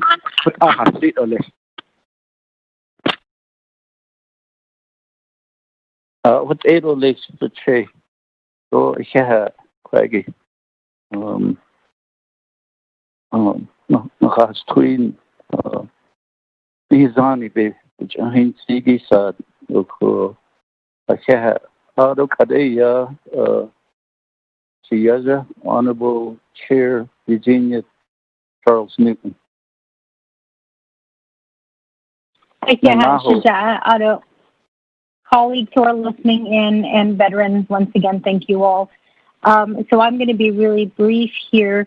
One, I'm going to say, Shuja, I appreciate your response, and I stand by you in the way that you handle the situation. I know that sometimes as pro temp, we may not always handle it the way that Speaker Damon does, but our job is to support each other, and for that reason, I support the way that you reacted and the way that you responded to the situation. To Mr. Zwerlein, I want to say thank you very much for assisting me with with one of my veterans here in the Northern Agency who has reached out for assistance. You were very quick to jump on top of that. I appreciate you including me in that email and the way that you assisted with this particular veteran and the issue that he was encountering. I hope you can remember who I'm talking about. I don't want to say his name, but I do appreciate the response and the time frame in which you handled the situation. So I do want to state that. 3 is I wonder the legislation. Mr. Kiyomi did mention, as well as Ms. Hayochi Zuni mentioned, that we have currently some of the veterans who are meeting to try to get work done during this time. And there was a question of whether their legislation was, or whether their work was considered to be valid, because we don't really have anything approving teleconference meetings for veterans. And I know that this question came up the last time, but I cannot recall, and I was looking back in my notes during this time, I cannot recall if that was ever addressed by a legislation to approve this.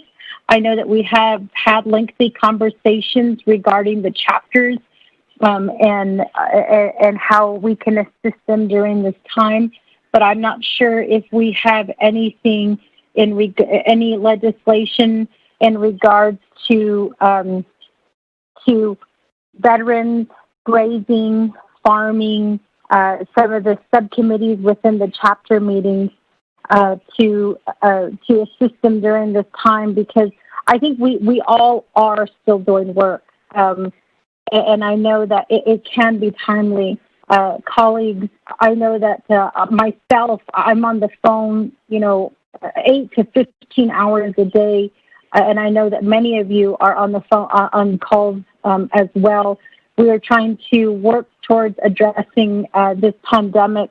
And unfortunately, a lot of work doesn't stop because of the pandemic. These issues continue to arise regardless of whether this pandemic is happening or not. And many of us are working through a lot of these issues, many of which do relate to COVID-19, but many of which also don't relate to COVID-19 that we're currently in the process. So I wonder if somebody can answer that question for me in regards to legislation that would help approve teleconference meetings for veterans, for farm boards, for grazing officials, and for all of the various subcommittees at the chapter level that continue to work for our nation. I'm sorry, White Rock, you need to go on mute.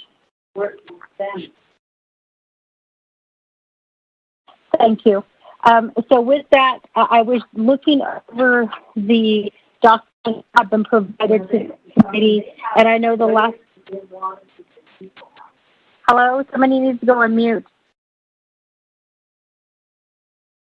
Thank you. So the other question that I have is the resolution that was submitted to us that Mr. Olin Kiyomi, I believe, had either sent to us or somehow we received this, but it is signed and dated for April 29th, 2020. What I worry about is if there currently is not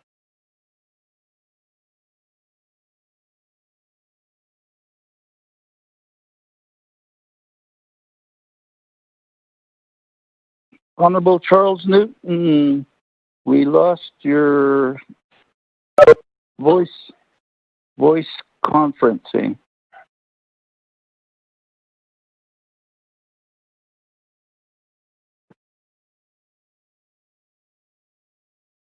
Staff, could you text Charles Newton that her audio part of the her presentation is not on the teleconference?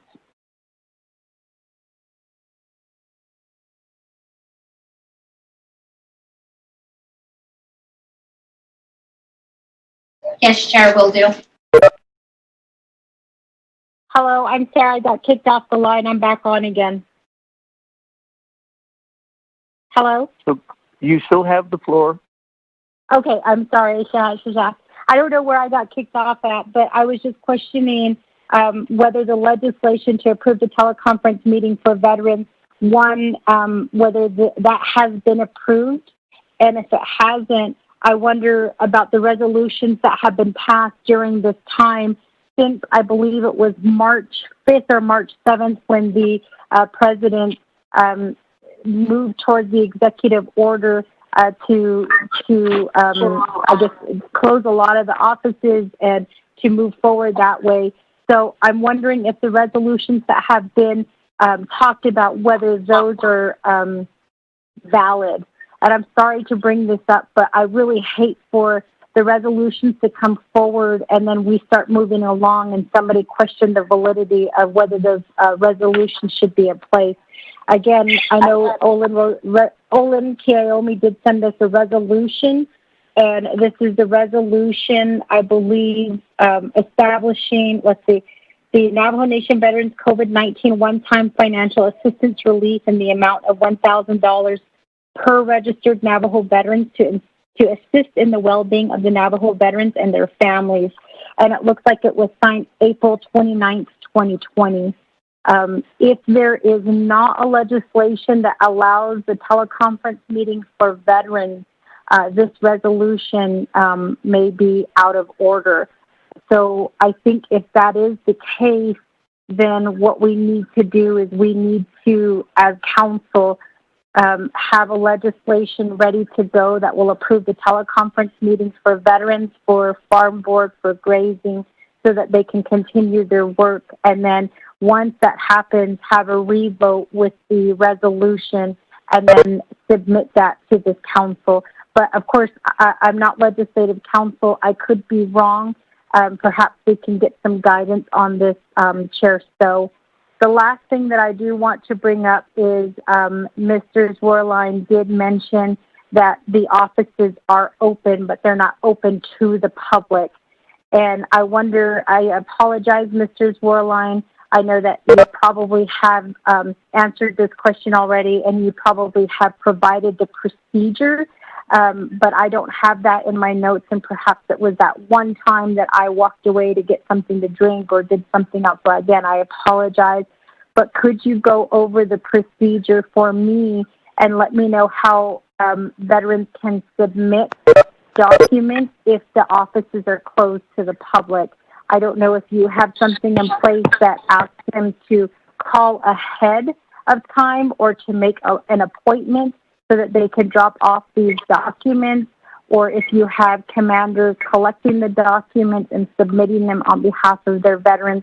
But perhaps you can go through that procedure for me one more time. And again, I do apologize, but I think that that's information that we can certainly get out there to let our veterans know what the process and what the procedure is in regards to submitting documents.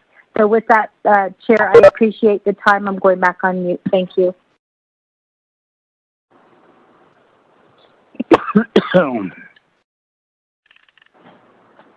Okay, there's question directed to Mr. Zwerlein. Are you still on the call? Yes, sir, I'm still on the call. And thank you for the question, Honorable Delegate Charles Newton. And I don't mind providing the answers, even if I have provided them before. So the answer to your question on how do assistance requests make it inside the office. Long story short, any way that the veteran can get it there, except via fax, we'll take it. If it means they drop it off in the boxes or envelopes that are at the agency offices, if they put it in the snail mail, if they have the ability to scan and email it, if they give it to their CVO commander, their agency commander, and those individuals drop them off en masse, however they can get to the office, the staff will receive them and process them. That answers your question.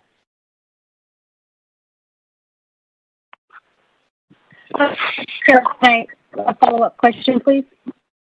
Go ahead, Honorable Eugenia Charles Newton. Okay, Mr. Zwerlein, so it sounds like they can submit it anyway, but if they were to go to one of the offices there in their respective agencies to drop off the documents, is there a box for them to drop off their documents in? And the other question is, if they have, questions or concerns about maybe issues that they're having, is there someone that is answering calls who could help assist them? Thank you. The answer to the question, I have seen boxes in Chinle, in Western, in Fort Defiance, and in Eastern. Right now, I'm drawing a blank whether or not Shiprock had a box. A couple times that I visited up there in the last 2 months, they did have the exterior door to the vestibule open, and they were accumulating requests on the table right there. so that way the staff could see through the interior door, through the window, if there were any requests sitting on the table, and be able to bring those inside. And I'm sorry, I forgot the second half of your question, ma'am. Sure. Go ahead. Okay, Mr. Zwerlein, my second question is, are there people available in the offices that veterans can call and who would be able to assist and answer questions? Thank you for the reminder. Yes, there is staff in the office from 09 to 3 o'clock in the afternoon, 1500 for those of us who are stuck on military time. There is someone in each of the agency offices.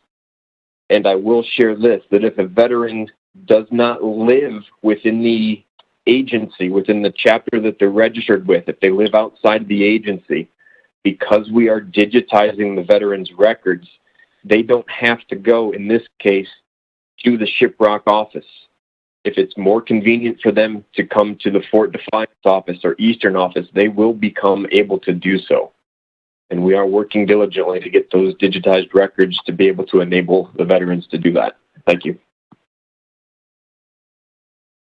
Thank you, Mr. Zwerlein. And Chair, just for clarification, I also asked the question, and again, this may require Legislative Council to provide some guidance on this, but the resolutions that have been passed since the very first executive order was issued to today.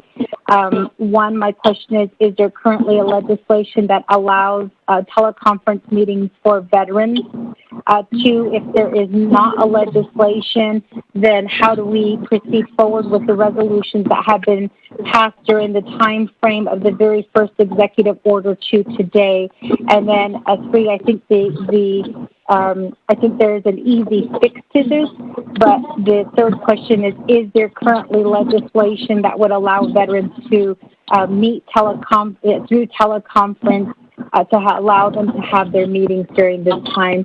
Thank you.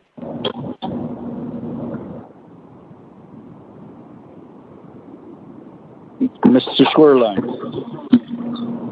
To my knowledge, there is no legislation that specifically addresses the veterans' meetings, but there is no requirement for a veteran to attend the meeting to get approval to be able to request for their financial assistance. The only thing that we do still require veterans' meetings for is when the CVO itself wants to make an expenditure. Under the current policy, there would have to be a modification that would allow the CVOs to be able to buy food or other goods to be able to give out to their veterans. The language that is currently in the policy is specific. It's specific enough where it's restrictive, where I would not be able to allow my staff to approve a purchase request for food for distribution. And it's all because there's a simple line on there that says, and other similar items used for CVO meetings and holiday dinners. So we can very easily modify the existing policy that if teleconference meetings are authorized, the CVOs would become authorized to expend funds to be able to help their veterans directly. HES has the final approval on that policy, and they would be the only ones required to take action.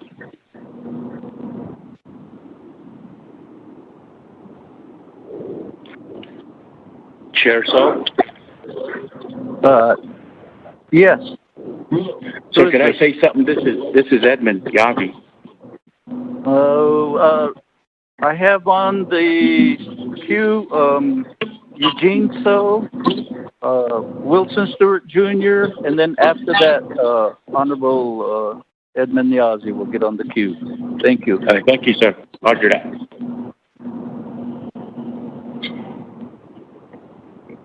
Eugene So, Sille? No, geez.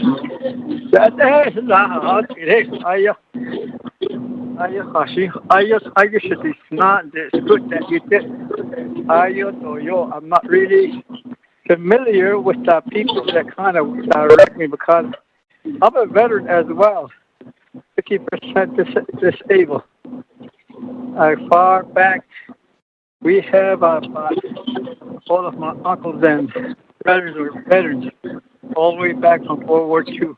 One is a 29th original code talker. So that's my background. I one day came back. I ended up Fort Sam Houston, San Antonio, Texas, where I recovered.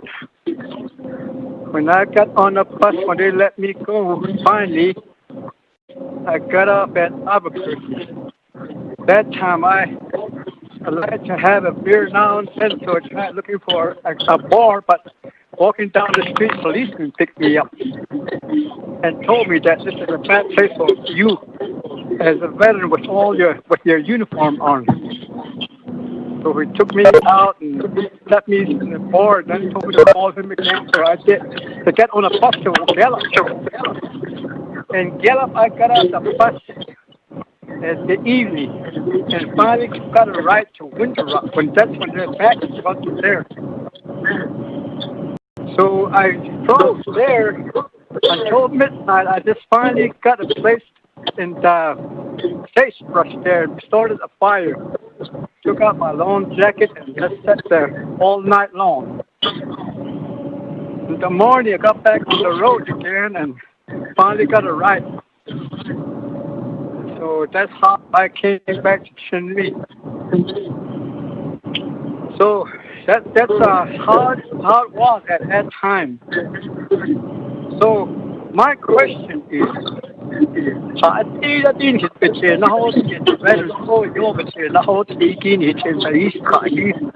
it seems that it's right there. What we need to do is to maybe get the resolution that they passed. I believe there's three of them, and have Dana research them and tell us how we can go about it. The finding, after her, the finding to make this materialize for our veterans' needs. I see that's the only thing. It's looking at us what we can do. That's it.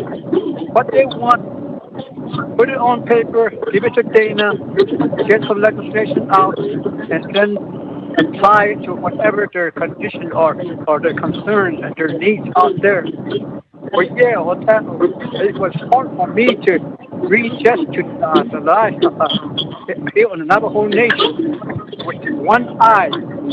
It was hard. And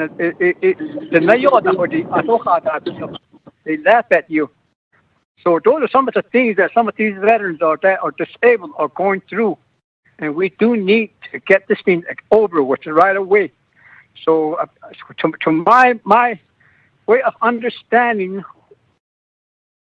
are you guys still there? We're here, we hear you. Okay, so my understanding is to resolving this is ask Dana with these legislation that is their concern and have her research it and then by defining what they need and then give it back to us with legislation wise, and then we can go forward with it. And we don't have to talk. I think we already talked about this before again and again. I don't know how long we're going to be talking about it. This is action, not talking. That's how I see it. It's right there what they have, and let's take it, give it to Dana, let her define it, and then let's take care of the problems that they're. Oh shit! Thank you. Oh, Priscilla, each time you speak to us, we learn another aspect of your upbringing and your experience. Now give the floor to Honorable Wilson Stewart Jr.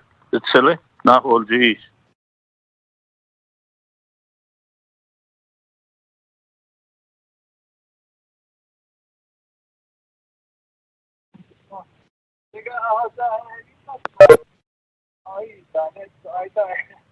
Honorable Wilson Stewart, you have the floor.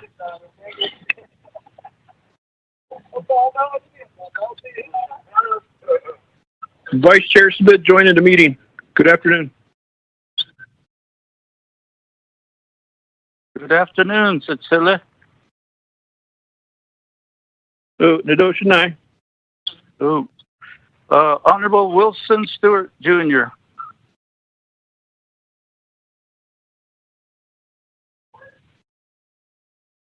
Okay. We'll go to Honorable Edmund Yazzie now.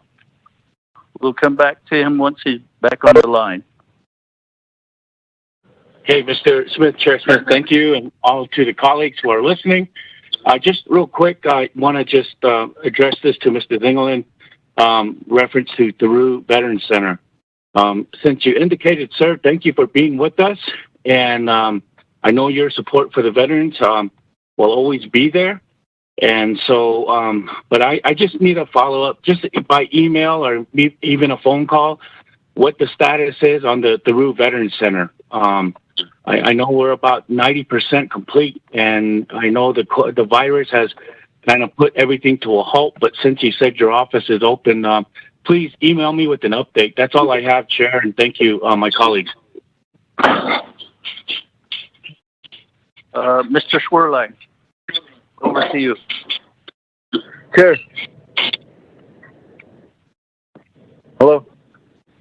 Oh, Honorable Delegate Yazzie, the briefest response is the last that I had heard from CPMD, they were still waiting on our Viso to sign the contract, and then it would have been ready to start going through. I don't know what the deal was with them. This was before COVID took effect, but for some reason our Viso was not signing the contract. I don't know if they have provided a signed contract yet. I will follow up with CPMD right now and copy you on that email, sir. Thank you.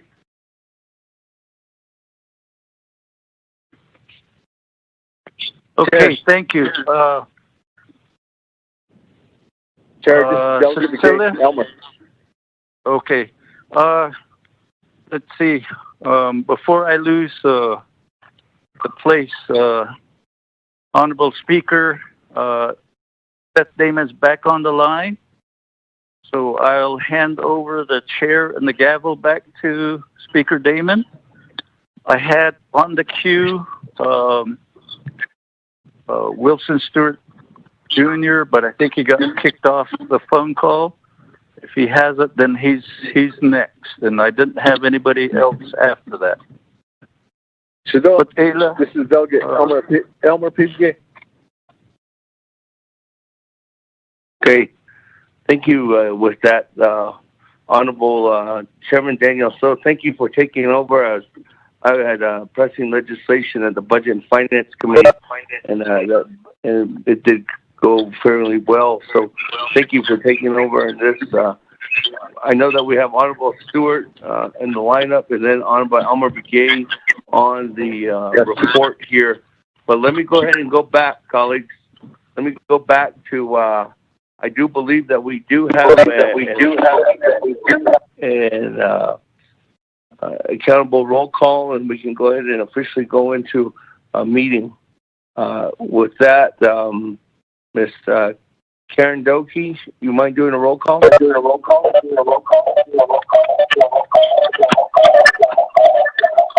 Hello, Speaker. Yeah, I can.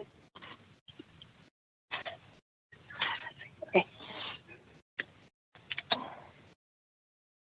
Seth Damon? Present. Honorable Elmer P. Begay?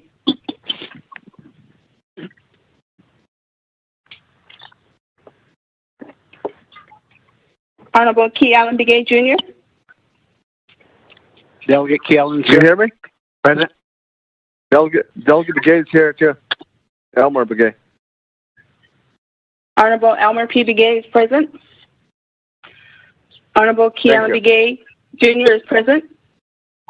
Honorable Paul Begay, Jr. Delegate Paul Begay is present.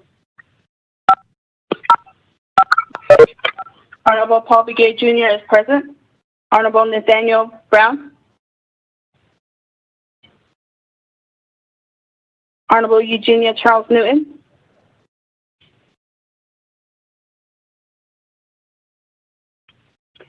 Honorable Amber Kinez Barkrati. Delegate Amber Kinez Barkrati is present. Thank you.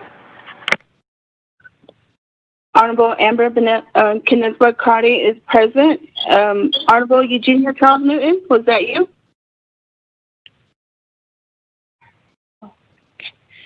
Yes, it was. Honorable I'm present. Okay. Honorable Eugenia Charles Newton is present.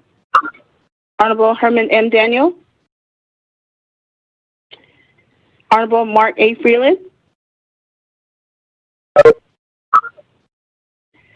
Honorable Pernell Halona. Delegate Halona is present. Honorable Pernell Halona is present. Honorable Jamie Hinu. Honorable Vince James. Delegate Vince James, present. Honorable Vince James is present. Honorable Ricky Ness.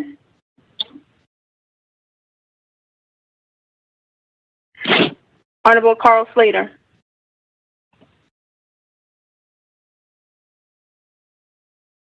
Honorable Raymond Smith Jr. Green, I'll be traveling in to sign committee reports, so I'll be on phone for a while. Honorable Raymond Smith Jr. is present. Honorable Wilson Stewart Jr. Here. Honorable Wilson Stewart Jr. is present. Honorable Charlene So. Honorable Daniel E. So. Present. Honorable Daniel E. So is present. Honorable Eugene So. Man alive, I'm here. Honorable Eugene So is present. Honorable Aldo So. I'm here.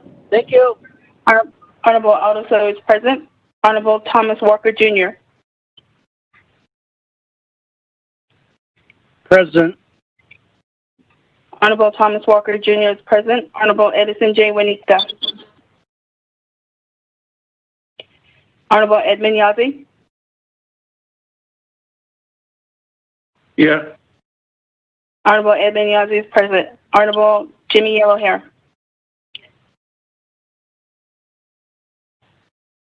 Honorable Nathaniel Brown. Honorable Herman N. Daniels. Honorable Mark A. Freeland. Green, here. Honorable Mark A. Freeland is present. Honorable Jamie Hinu. Honorable Ricky Ness. Honorable Carl Slater. Honorable Charlene So. Honorable Edison J. Winika. Honorable Jimmy Yellowhair.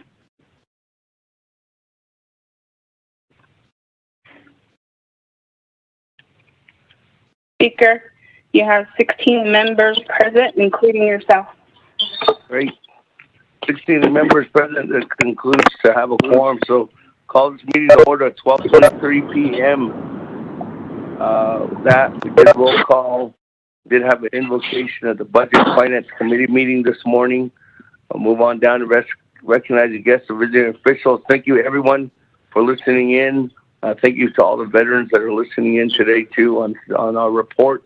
Everybody that's on the World Wide Web, on different social media sites, on YouTube, Vimeo, Facebook, thank you for listening in to the Naabik'iyati Committee.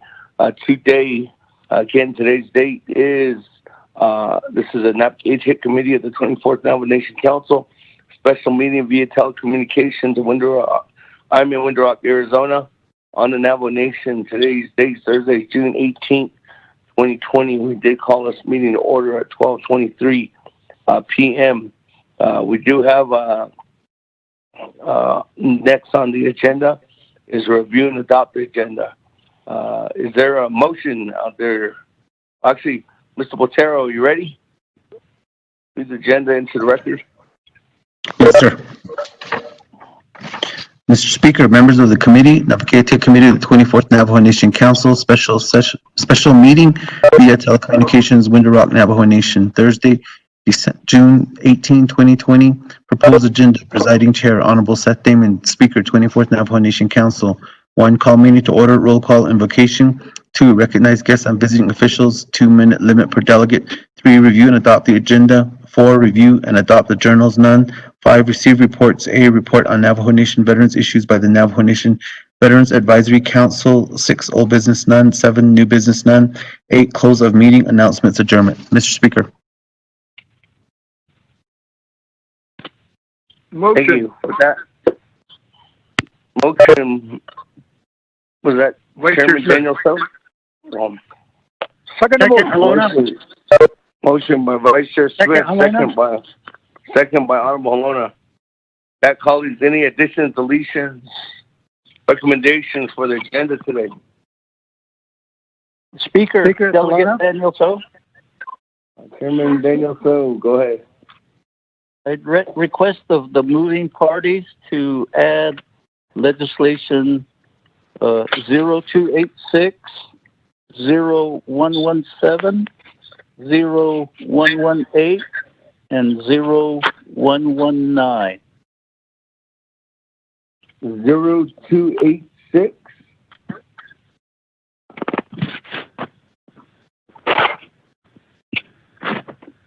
Chairman Daniel So, was that your first one, or 0286? Yes. Is that 0286-19? 20. 19. That's 19. Is it 19? Okay, I'm sorry. 0286, that's the one. That's 19. Honorable Autoso is the sponsor and has approved the legislation yesterday. Honorable Chairman Daniel So, let me go ahead and Mr. Botero, can you read those legislations, what they are? Mr. Speaker, members of the committee, tracking number 0286-19, an act relating to law and order, health, education, and human services, Naabik'iyati Committee, and the Navajo Nation Council, amending legislation CO-64-17, declaring the second Friday in May to be known as Navajo Police Officer Day within the Navajo Nation. Legislation 0117-220 is an action relating to health, education, and human services, and Naabik'iyati supporting H.R. 2339, a congressional bill titled Protecting American Lungs and Reversing the Youth Tobacco Epidemic Act of 2020. Legislation 0118-20, an action relating to health, education, and human services, and Naabik'iyati supporting final written determination of the impact program, U.S. Department of Education, concerning Impact 8 to the state of New Mexico for the periods July 1, 2018 through June 30, 2019, and July 1, 2019 through June 30, 2020. Legislation 0119 is an action relating to the Resources and Development Committee and Health, Education, and Human Services Committee, the Naabik'iyati Committee, and the Navajo Nation Council, canceling the Navajo Nation Fair, the 4th of July celebration, and Northern Navajo Nation Fair, and all the other fairs, rodeos, and ropings held on the Navajo Nation during 2020. Mr. Speaker. Thank you. With that, the motion by Chairman Daniel So to add on those 0286-19, 117, 118, 119-20. Is there a second? Mr. So, you can. Delegate Charles Noon will second. Can you hear who that second? Is that Honorable Elmer Begay? Yeah, Delegate Elmer Begay. Yeah. Go ahead.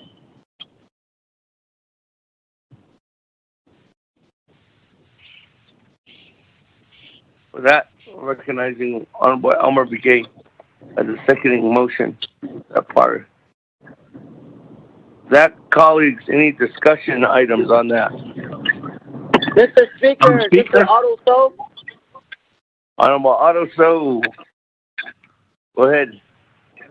Yes, I would like to request a modification to the amendment to add on legislation 0104-20 to the agenda.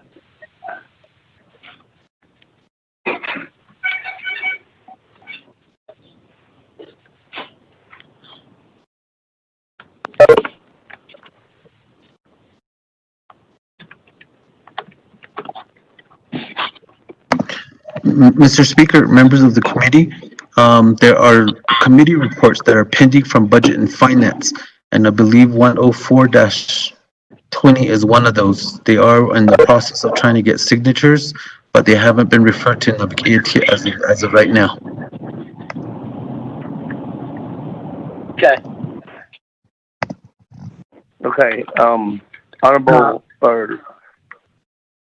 Botero, I couldn't hear that again. What is Honorable Otto So asked for? Which one? Mr. Speaker, there are several committee reports pending from Budget and Finance. They just adjourned, and they're trying to get those over to Naabik'iyati. As soon as they do, we'll email it out to everybody so everybody has that information. The 4 that are being added right now was emailed this morning, Mr. Speaker. Okay, so 0286-117-118 and 119. You're saying all those we have the committee reports. 286, 117, 118, and 119 are all ready to go, Speaker.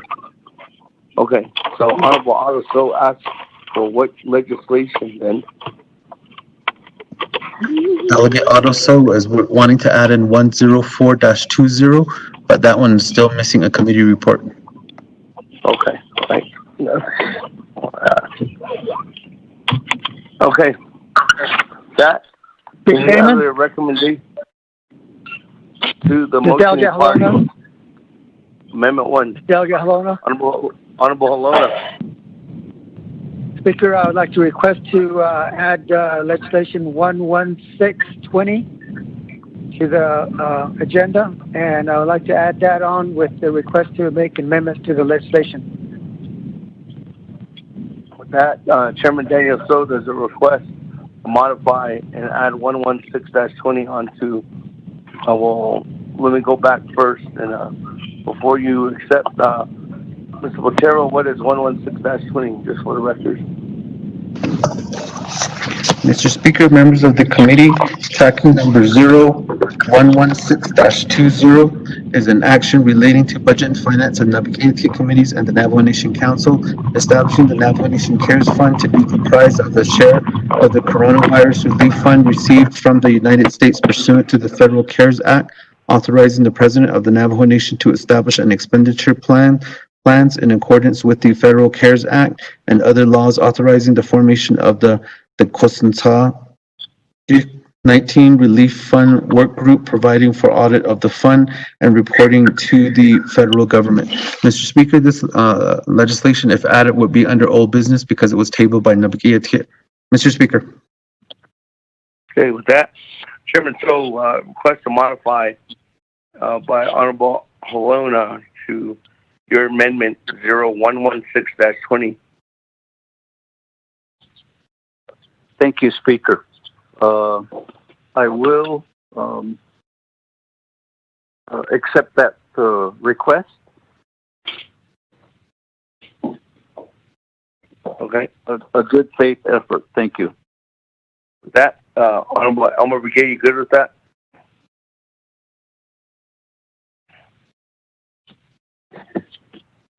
Yes, I accept that. Okay. Okay, with that, colleagues, any other additions, deletions, recommendations on Amendment 1?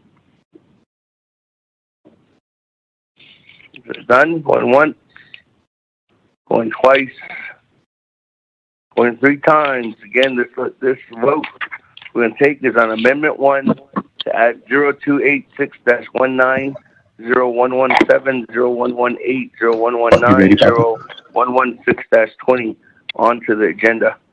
That. Go, Manny, go ahead. Roll call vote. Vote. Mr. Speaker, we have Bobby on standby to do votes. Mr. Speaker. Okay. All right. Bobby, good morning or good afternoon. Floor is yours to take the vote. Good afternoon, Speaker and members of Naabik'iyati. Honorable Elmer Begay. Vote green. Honorable Elmer Begay votes green. Honorable Key Allen Begay Jr.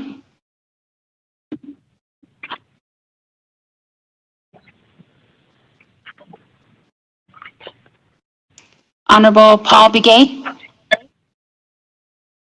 Paul Begay votes green. Honorable Paul Begay votes green. Honorable Nathaniel Brown.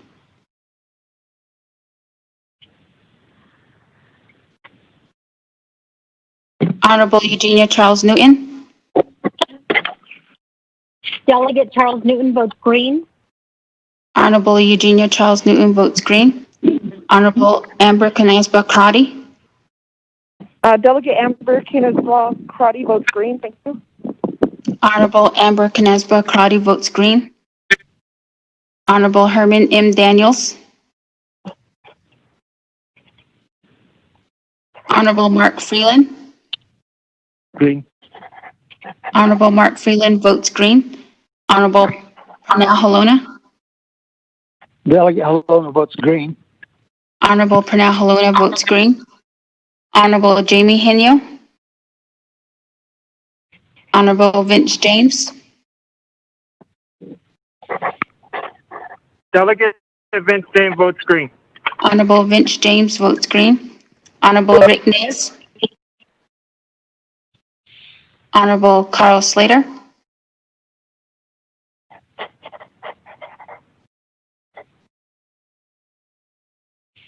Honorable Raymond Smith. Green. Honorable Raymond Smith votes green. Honorable Wilson Stewart. Green. Honorable Wilson Stewart votes green.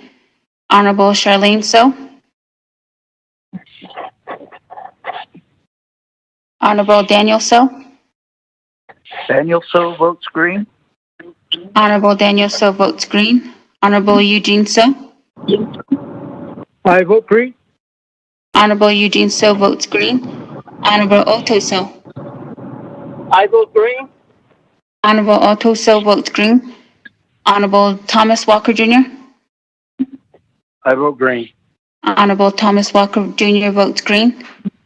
Honorable Edison Wanika.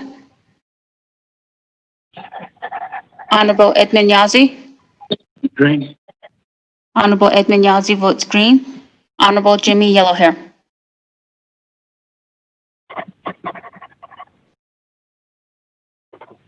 Honorable Key Allen Begay Jr. Honorable Nathaniel Brown. Honorable Herman M. Daniels. Honorable Jamie Henio. Honorable Rick Nez. Honorable Carl Slater. Honorable Charlene So. Honorable Edison Wanika. And Honorable Jimmy Yellowhair. Mr. Speaker, with a vote of 14 yeas and 0 nays.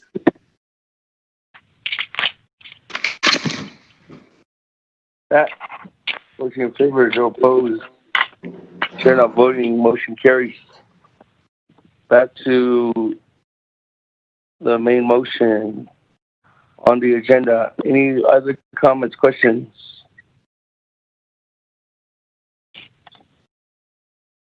If there's none, going once, and twice, going 3 times. Second reading, Mr. Botero. Mr. Speaker, members of the committee, there's one amendment, which is a motion to add legislation 0286-19, 0117-20, 0118-20, 0119-20, and 0116-20 to the agenda. Mr. Speaker.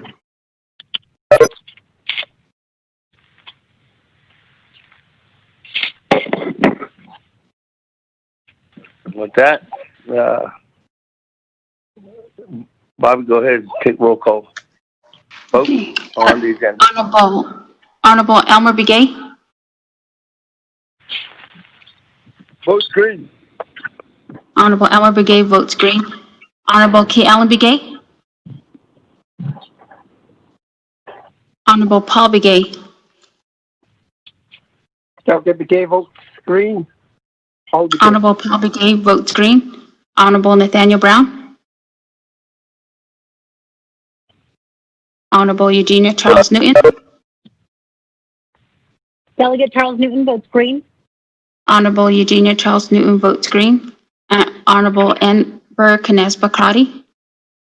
Delegate Amber Canespa votes green. Thank you. Honorable Amber Canespa Crotty votes green. Honorable Herman M. Daniels. Honorable Mark Freeland. Green. Honorable Mark Freeland votes green. Honorable Pernell Holona. Holona votes green. Honorable Pernell Holona votes green. Honorable Jamie Henyo. Honorable Vince James.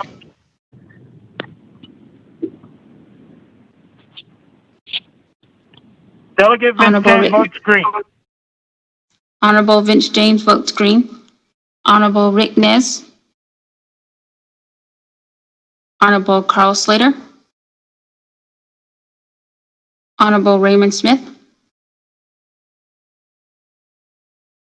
Green. Honorable Raymond Smith votes green.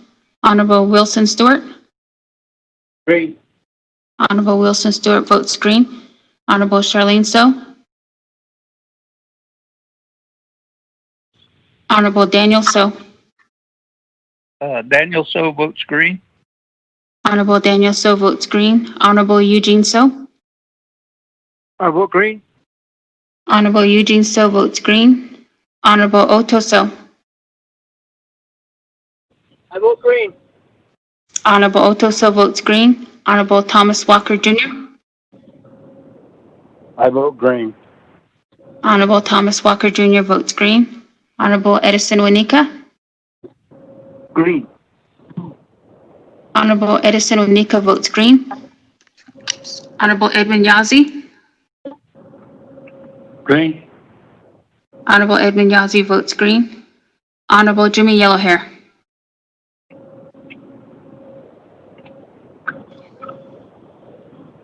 Honorable Key Allen Begay. Delegate Kealan Begay Jr. votes green. Honorable Key Allen Begay votes green. Honorable Nathaniel Brown. Honorable Herman M. Daniels. Honorable Jamie Henyo. Honorable Rick Nez. Honorable Carl Slater. Honorable Charlene So. Honorable Jimmy Yellowhair. Speaker with 16 yeas and 0 nays. Thank you very much, Bobby. With that, colleagues, we do have an agenda before us with 16, with actually one amendment, with 16 in favor, 0 opposed, chair not voting. Thank you very much for that. Let's move on. Point of privilege. Point of privilege. Otto So. Honorable Otto So. So, when these so-called committee reports are signed off by Budget and Finance Committee, well, we have to suspend the 4 rules when these committee reports are brought to Nabi today to add them to the agenda. Yes, Honorable Otto So. And as soon as they get that information, Mr. Otero, as soon as you get that information, can you let me know or let Honorable Otto So know too as well? Yes. Thank you very much, Richard. Notify us when they're ready. Thank you. All right. With that, We do have, moving on down, reviewing and adopt the journals. There are none. Receiving reports. We were in the process of receiving a report on Navajo Nation veterans issues by the Navajo Nation Veteran Advisory Council. That, colleagues, can I get a motion? Motion by Delegate Charles Newton. Motion by Madam Chair. Both Vince James. A second on the motion for the report. With that, let me go back to the lineup. This is in the queue from what Chairman Daniel So had earlier. Honorable Stewart, are you on the line? Yes, Speaker. Honorable Stewart, the floor is yours. Ask questions on Veterans Advisory Council. Okay, thank you. And good afternoon again, everybody. I got cut off driving back down from Sawmill, so sorry about that. But my question was to Mr. Zorline as far as the stipends go for these veterans that receive their stipends, their requests that are proceeded into Window. With some veterans that have appointments and whatnot, this is just what I've been hearing from the different chapters, the 4 chapters that I represent.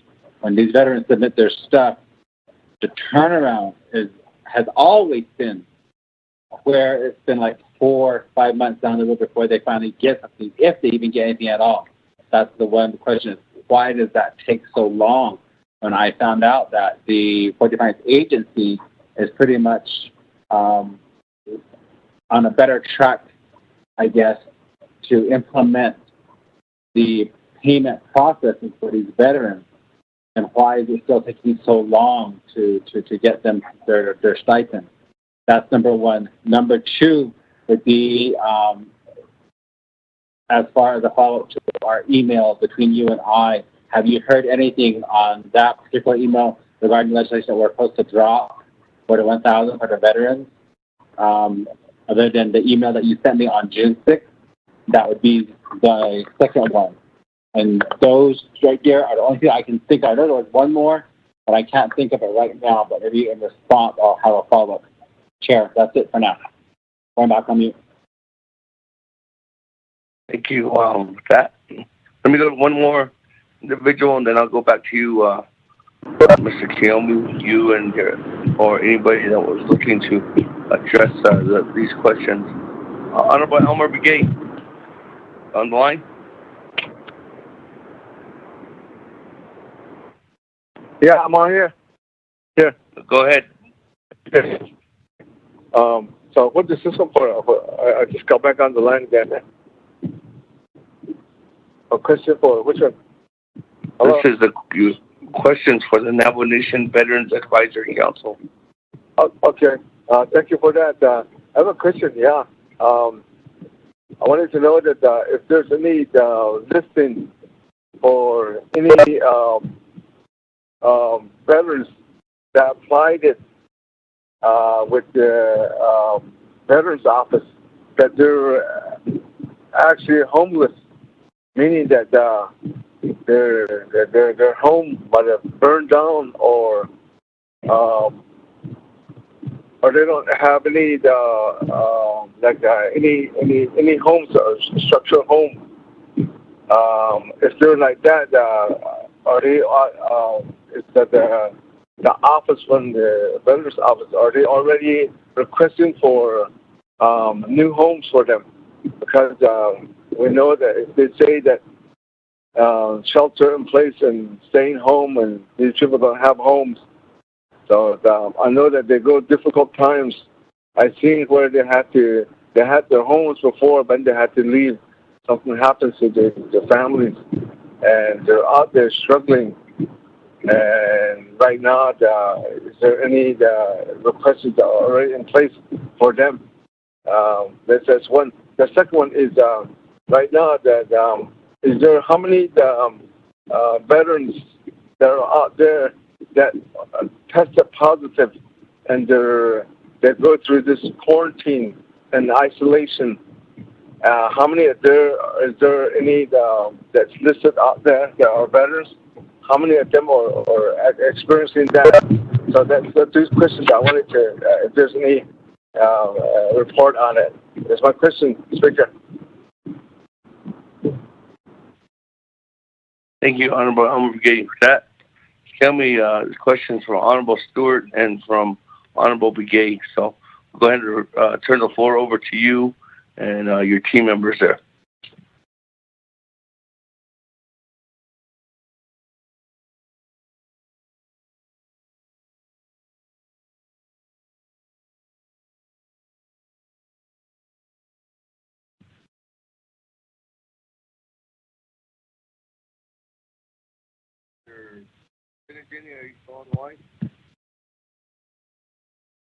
Mr. Speaker, yes, I am. I can only speak for Chinle Agency at the moment. I do know that two of my commanders are currently, one is recovered and one is currently in the hospital, still in for treatment. Otherwise, I did have each of my 16 commanders do assessments of their people at their respective chapters. I've yet to receive report of any more that are ill or that have tested positive. We're trying to stay on top of it. As for the other agencies, I'm not too sure how they're handling theirs, but I know here in Chinle, I do have my commanders out and about doing their assessments on their people, as well as the families of those veterans.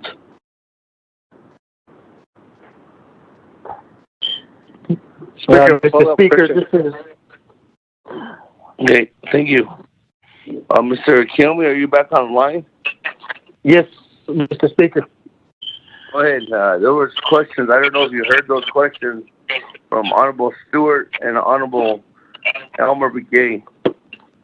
I did hear the questions that were imposed. I believe those were directed to Mr. Zwerlein. But as far as the questions for Mr. Elmer Begay, I don't believe there's any documentation or any data inquiring how many veterans have had COVID or died from the virus. I believe some of those regulations have to deal with HIPAA as far as the actual who's who of who contracted it and who passed from the disease or the virus. But other than that, I can only account for only 5 veterans in my area in Fort Defiance Agency that people have told me that their veteran has passed. But that's all I'm able to give. But as far as for the administration itself, that's the question that has to be directed to Mr. Zwerlein. And I believe that Mr. Wilson Stewart, his questions were directed to Mr. Zwerlein. But other than that, I'll leave it up to you, Speaker. Thank you.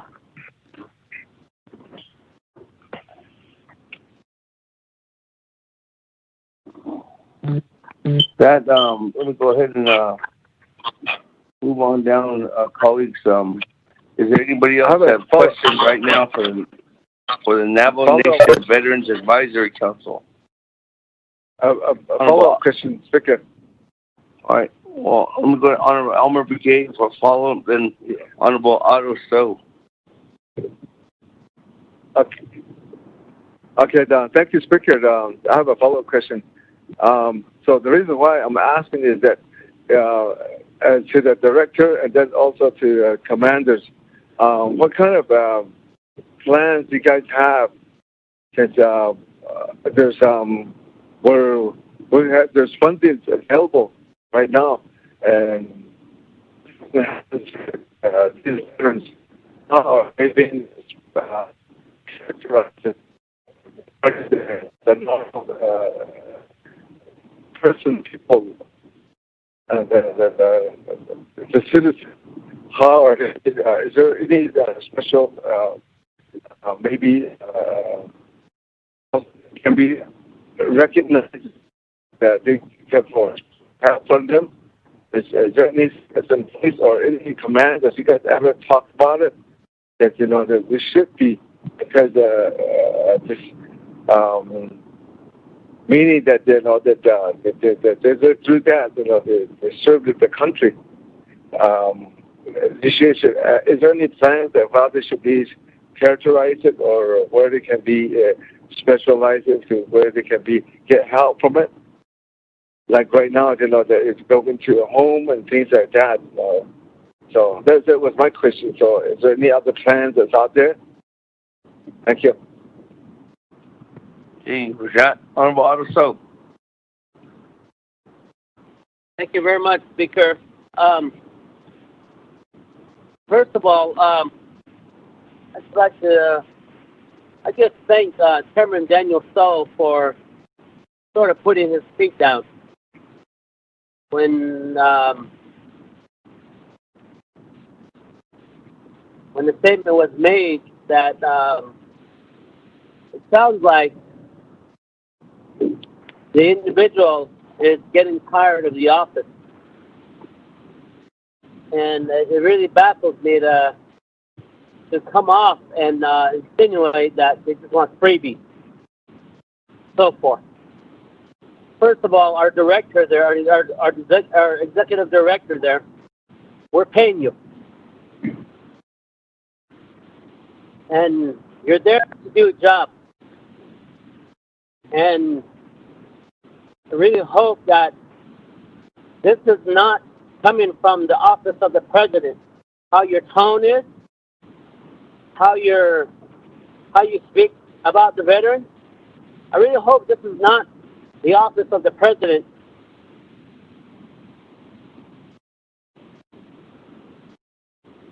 dealing with the president.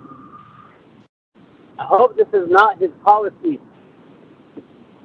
As you, as a executive director, you represent that office as the executive director. You're not confirmed by council. Yes, you're a political appointee. I would really like to ask for your respect when you talk about our veterans, our Navajo veterans, because the Navajo people's money is paying your salary. That's the first point I want to put. We were in another meeting about 6 months ago, and this same sort of disrespect came up. And just sitting in the meeting and watching you, how you carry yourself. And I remember Paulson Chocko was there. It really, really, really baffled me that this is how you carry yourself as the executive director of our program. Number one. Number two, I know it's a battle, and I know it's heavy, but somewhere you have to come to some sort of compromise based off of policy. Yes, policy may say something, but if the veterans are requesting something else, how can you work with the veterans organization to mold that policy to fit their needs? And that's all we ask. And we hope that these dollars benefit our veterans. They talk about the trust fund dollars.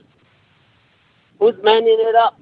What are the other options of getting monies out to our veterans who apply, other than providing a paper check? Maybe a direct deposit drive or something of that nature could work. That way, the Office of the Controllers can utilize direct deposit rather than a paper check to be issued. Because when the paper check is going to be issued, it takes up a lot of time. And it takes up a lot of manpower. And at this time, I guess the Office of the Controller's office is limited. But if these veterans' information is inputted in as they receive benefits previously, their information should be in the system, and automatically when they reapply for a certain benefit line, they don't have to go back and go through the paper check process. It's automatically, and everything checks out, and Office of Controller's Office, AP, Accounts Payable can issue out the check. I hope that you as the program there, that the program as a whole, will try to look at these options. We should have been there a long time ago. But, you know, like I said, I really hope that is the initiative of the veterans. And then the needs that they are talking about.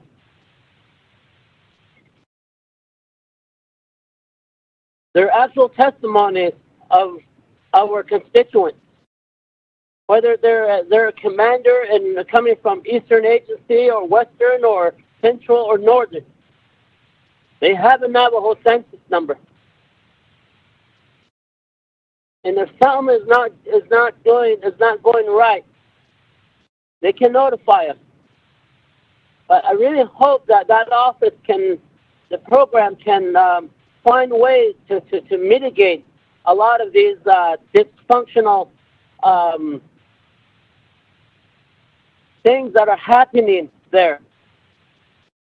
You know, what is it that is needed for the program to move forward to have a better working relationship with the veterans directly in the program? And then also, I guess the executive order that's in place right now that brought the Veterans Office over to the Office of the President. Is that a permanent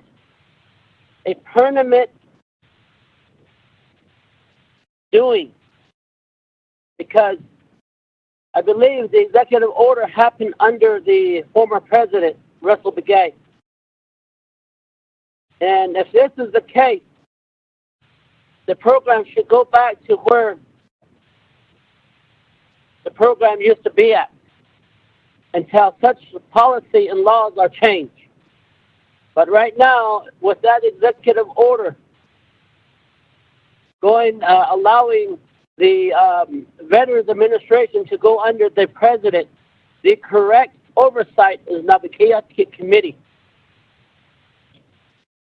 So I wish if you can shed some light on that executive order, so that we as council can adjust and maybe line our policies, align our policies with the executive order until the executive order is stricken down.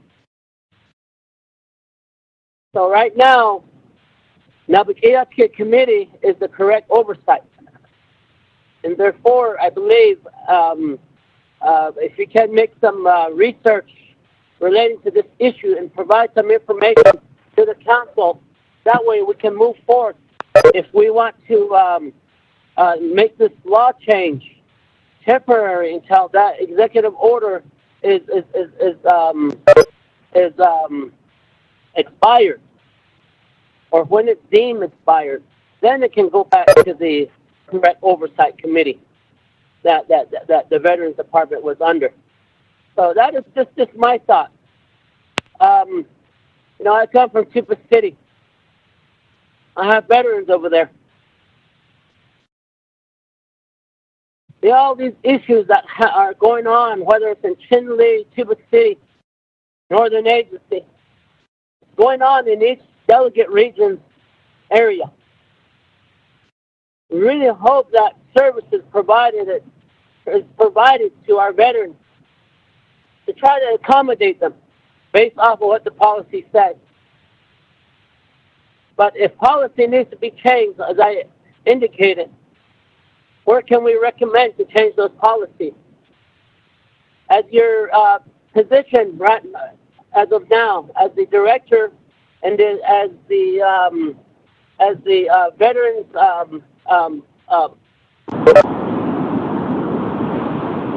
veterans entity, as a commander, I would like to see if you could find a way to try to shed light and put everything aside and try to fix these things. If you need help, if you need another director, or if you need an assistant, please let us know. We have budget seasons coming up. Is it best to lighten the load, that the responsibility that you have now? Is it better to have an assistant that could pick up some of the load for you? We know that you're probably exhausted, but let us know where you need help in picking up the load. Because I know one person cannot carry the load of the 5 agencies of the Navajo Nation. And then and there, we could try to recommend to the office of the president to see if he could allow some of the executive staff assistants that he hires to alleviate you, to help you. And things like that, thinking outside the box is what I'm looking at. But I'm sure you're trying to do your best to provide the service.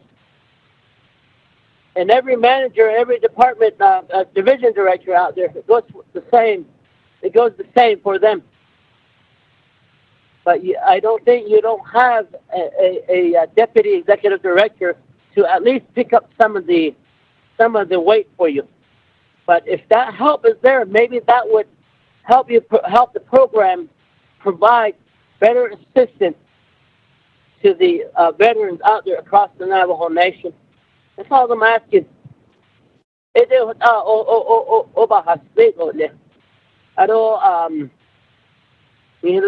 last saw shit but I need that initiative Basi Zito Panisiki. Ego Epene, Ego, Adola Bayat, Ekoko. I put on me. Uncle, I think so. Yako, Nihita, Hado, Uncle Epe go with their services. I think we could free up some of the bureaucracy that's within the administration of the program. I believe that we can provide better services across the Navajo Nation for our fellow veterans. Onsen. So hard na na sa it and the upon such it. Oh, you have that you get corner hot at ignition. Ako to has the no has what at in this hand. Oh, what upon such it. Akonda. Head man the ante go had it ego the ade. That is in the stop asking he kaha. But see hot hat ni ho. Condition he can't ask it. Council's bad. Council's doing this and shit at me. We get the bad part of it. But again, Mr. Zurlander, we really would like to see where you need help. And we have budget season coming. And maybe then and there, if you could get requests for an assistant deputy executive director for your program, maybe then and there will line up some of the load. Oh yeah, thank you very much. That, thank you, Honorable Otto. So I think there was a question referring back to Mr. Kiyomi from Mr. Honorable Elmer Begay. Yeah, thank you, Mr. Speaker. It kind of got cut off. I only understood a part of the question that Shania, Mr. Elmer Begay mentioned. So Mr. Begay can repeat the question, or maybe you, Speaker, can reiterate. That way I can clarify or answer the question.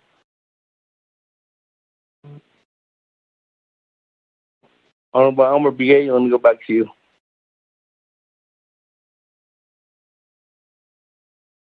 Hey, Owen. Yeah, hey, good to hear you. I don't know. My question is regarding the veterans when they go through this testing of being positive, and they go through this quarantine, and then also through maybe isolation, and with their family, is there a special need that they can be given to them as preference or priority? Is there any plan somewhere that we can be used as for if we go into a public health hospital? Is there any special treatment or anything that they can, as preference, utilizing their being a veterans or priority? Even right now, these housing developments, if it's like that, is there any, if they're homeless, can we use their preference? Yeah, my question was that. Shana, as far as the administration itself, I do believe that Mr. Zwerline is the only one directly, as far as if somebody recommends or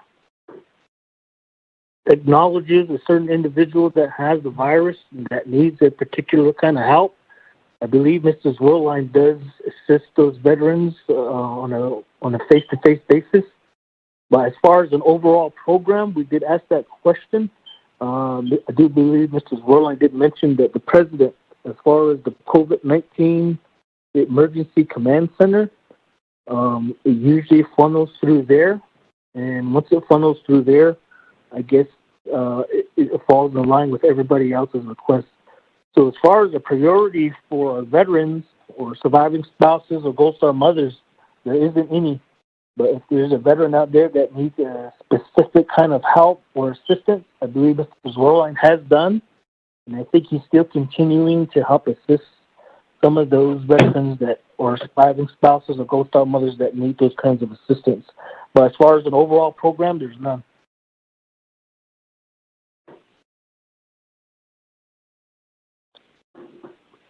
Olin, can I? Oh, that. Mr. Speaker, Pete Saladini, if I may interject. Go ahead. Regarding Mr. Elmer Brigade's questions on burnout and so forth on individuals who are homeless, here in Chinle, again, I can only speak for a central agency. We have been working with a group called the Lockwood Group. They have a motel set aside specifically for homeless veterans in Holbrook that we have been referring to. I've referred 4 of my veterans from here. I've yet to do follow-up on it, but as far as I know, this is what we've been doing is sending them down there. It is a 40-room motel, and everything is provided for them to include free Wi-Fi, cable TV, even 3 meals a day, along with the counseling for substance abuse. And they've been pretty responded to it. So that's one option that we do have. Otherwise, I do have some veterans also who are living out of the reservation, such as Albuquerque and Phoenix, who found themselves behind on their bills. And we've been working with the Veteran Resource Centers in those 2 areas where they have sought refuge with them. So, yes, we do have some resources that we're working with, Mr. Brigade.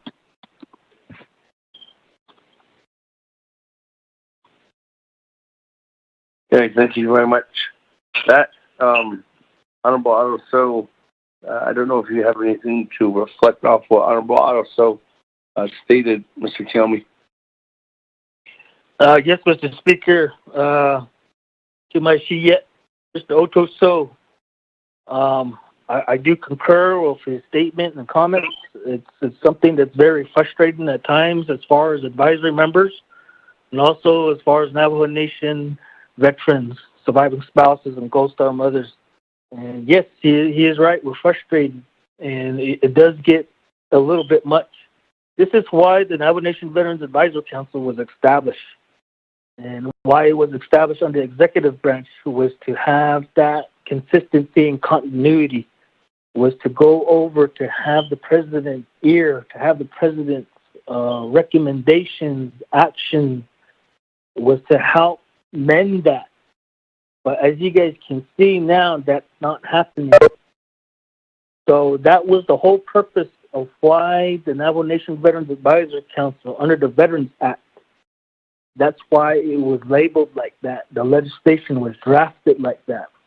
But now we see the faults of that. When that happens, when the Advisory Council starts to move, and the reason why the Advisory Council was established was because of the advocacy, was to make sure and ensure that the veterans, the Navajo veteran, has a voice at the President's office, at the legislative office, and at the director's office. As of now, that veteran's voice is barely, if any, being heard. This was the sole purpose and intent of the Veterans Act and the Advisory Council, was to make sure and ensure that the veterans have a voice. But right now, that's really not happening. This is why we're here. As it was mentioned by some delegates, we're back at it again. We're here again. We're hearing the same thing again. The recommendation from the work session, we need to develop a task force, a subcommittee task force under the legislative branch to help address some of these needs that have been ongoing since, for as long as we can remember. So just like to keep in mind, delegates, 75% of the veteran population currently residing on Navajo, our majority are the Vietnam-era veterans. Those are 65 and older veterans. Then we have our Korean War and the very few of our World War II veterans. So that's the vast majority of the veterans that you're serving. They're elderly. And also the surviving spouses and Gold Star mothers. So as of now, they're very thankful for the food boxes, for the water, for the propane, everything that you guys can do as far as providing assistance to your people. They're very thankful. But the veteran is hurting financially. Phone bill, car payment, ponds, all these things that they have that have accumulated that they're trying to catch up on. Financially, they're being hindered by relatives as far as family, brother, sister, children, grandchildren coming back home because they can't pay rent in the city, can't keep up with the bills, they were laid off. So a household for a veteran that was only 3 people now is a household of 7 to 8 people. So financial-wise, the veteran is hurting. So this is why we are requesting $1,000 legislation. Hopefully, Mr. Wilson Stewart, and hopefully you, as far as NABI and 24th Council, can support that. That's something that they're facing right now. As far as burial, that was another thing too. Burial services for veterans that died of COVID, also that died of natural causes. We do have veterans that are passing away. How can they get assistance from the Navajo Nation Veterans Administration? Even though they're saying that the office is open and closed, these are some things that we need clarified. What is the process? How does a veteran's family actually request for burial assistance through the Navajo Nation Veterans Administration? Who do they talk to, and how do they process that payment? That goes for also what was mentioned by Virginia Charles Newton. Maybe in the Naabik'iyati or 24th Council, or maybe you, Mr. Speaker, can officially request from the director to actually request an official memo. That way, you delegates have something in paper officially indicating that these are the office hours for the 5 agency offices in central administration. These are the contact numbers. And these are the contact individuals that you, the veterans, need to talk to. That way, it's official. You have something in your hand to give to your veterans to say, he's not here. You have this paper, go to the office. This is the process. These are the office hours. That's something we've been requesting but haven't gotten yet. That way, the information is continuous. The continuity is there. It's across the board. Rather than veterans traveling long distances and getting to the office, and then there's no paperwork outside, there's no box or nobody opening the door because it's a closed office, or there's nobody answering the phone. So if we can get something officially as far as a memo from the Navajo Nation Veterans Administration to say, these are the contact numbers, these are the office hours, these are the days open, and this is the official process to ask or request for any financial assistance that you may be eligible for. That's what we need. The other thing too is as far as the grazing, farm board, grazing, and Eastern Agency Land Board. It was mentioned that they have legislation as far as having teleconference meeting and being compensated for that. I don't know if there's amendment that can be made with that Title III legislation as far as those individuals. Can Veterans Advisory or Veterans organizations be added to that, or veterans themselves and the advisory have to make up their own legislation? But those are resolutions that will be forthcoming to you as delegates, and I'll transfer those documents to McDonald Lone-Tree from Speaker's office. That way she can disseminate that information to you. And the other thing, too, is that the reasons why the legislation is only for the compensation part. For veterans,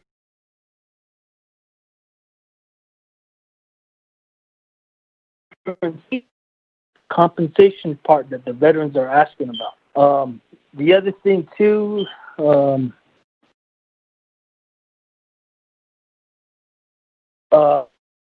request also, there's a lot of you delegates that are asking, especially me now currently, how much does my chapter have, my chapter veterans organization, how much does TISTO have? How much does Tuba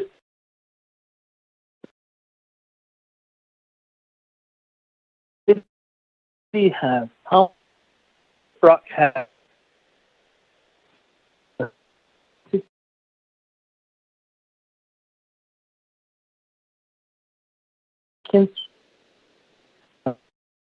In their account, members of NABI, please request that to the director. How much does the chapter veterans organization have currently right now? And is there a way that you can tell the veterans that this is the process? So President Nez was on a town hall meeting on Facebook not too long ago. Why can't Mr. Vorline, the director, have access to those same tools to notify the veterans public process on how to get in touch with your funds, or via newspaper, Navajo Times, Gallup Independent, or so forth? There's ways of communication that the president has at his fingertips. All we're saying is that Veterans Administration is under the executive branch.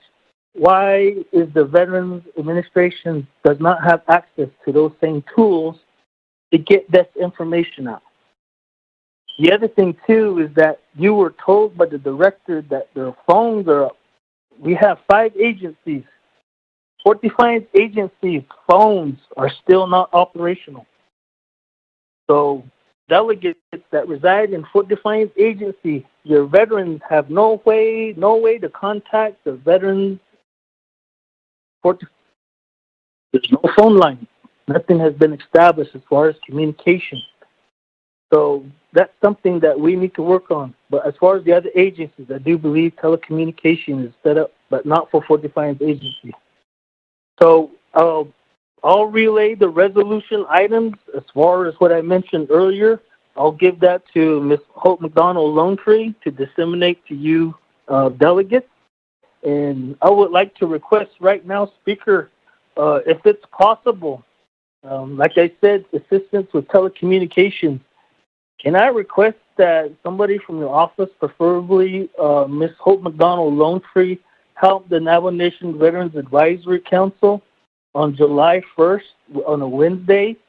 That will be our quarterly meeting as an advisory council. We would like for her to set up telecommunications. That way we can meet and support some of these resolutions that the delegates have mentioned to drop for legislation. So if I can have the Speaker's office help assist us as far as an advisory to help establish our quarterly meeting on July 1st through via telecommunications with the assistance of this Hope McDonald Lone Tree. So that's my request. The other request from Naabik'iyati and Speaker was to ask for an official memo from the administrative office regarding office hours and also the process for veterans to ask for financial assistance. Mr. Speaker, I do believe that concludes the report overall. Thank you. With that, just referring to your last part of your statement, Ms. Hope McDonald Lone Tree can reach out, and if not, someone will be there to work with you on that day and making sure that you get the assistance that you guys need. If it's legislation-wise, I preferably request too that there be an Office of Legislative Counsel, probably work together internally, the Speaker's office and the Santa Barbara office, get some information on that going out. In those other requests, I definitely think that if there's any kind of notice of what the Speaker's office is doing, Ms. Hope McDonald Lone Tree can get that information out to the Veterans Advisory Council by the end of the day. So again, thank you for those statements, Mr. Kilme. In reference to a follow-up from Honorable Otto, so Honorable Brigade's questions. With that, colleagues, is there any further comments, questions right now for Navajo Nation Veterans Advisory Council?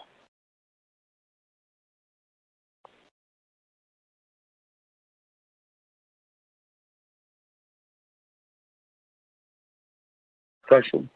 So look forward to that. If we could get some information dissolved or dispersed about what's going on the first, all my colleagues do as well, Mr. Kilme, that would be great. And then we can go ahead and go from there. Other than that, colleagues, I know we have a motion, we have a second, and motion is there. I can go ahead and call for the question. And accepting the report here today. Mr. Speaker, may I? Yeah, here's on the line, Speaker. Yes, who is this? Mr. Speaker, this is Pete Tragedy again. One more thing. One more item before you close out, sir. Okay, go ahead.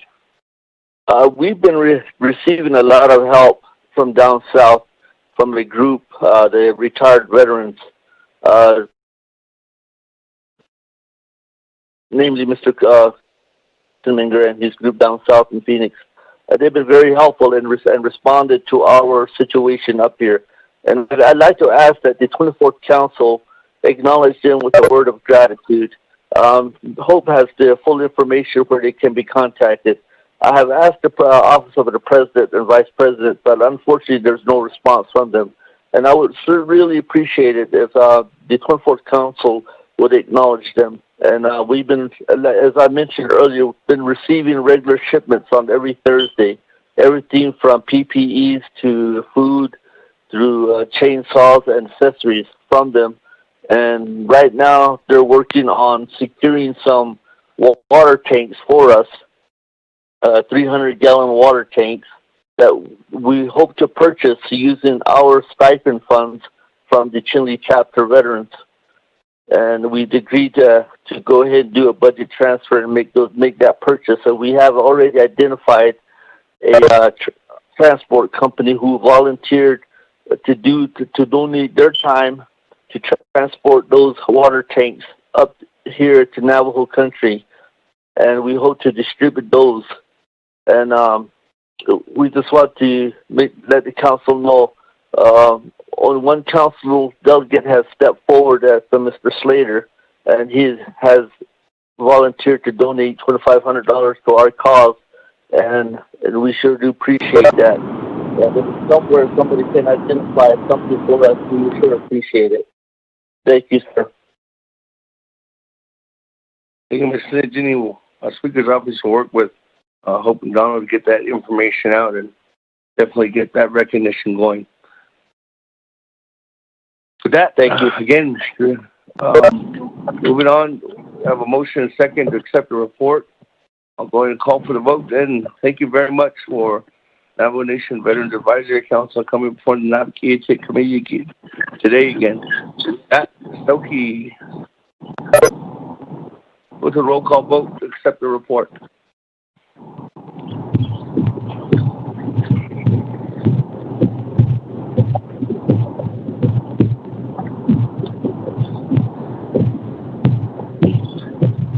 Karen?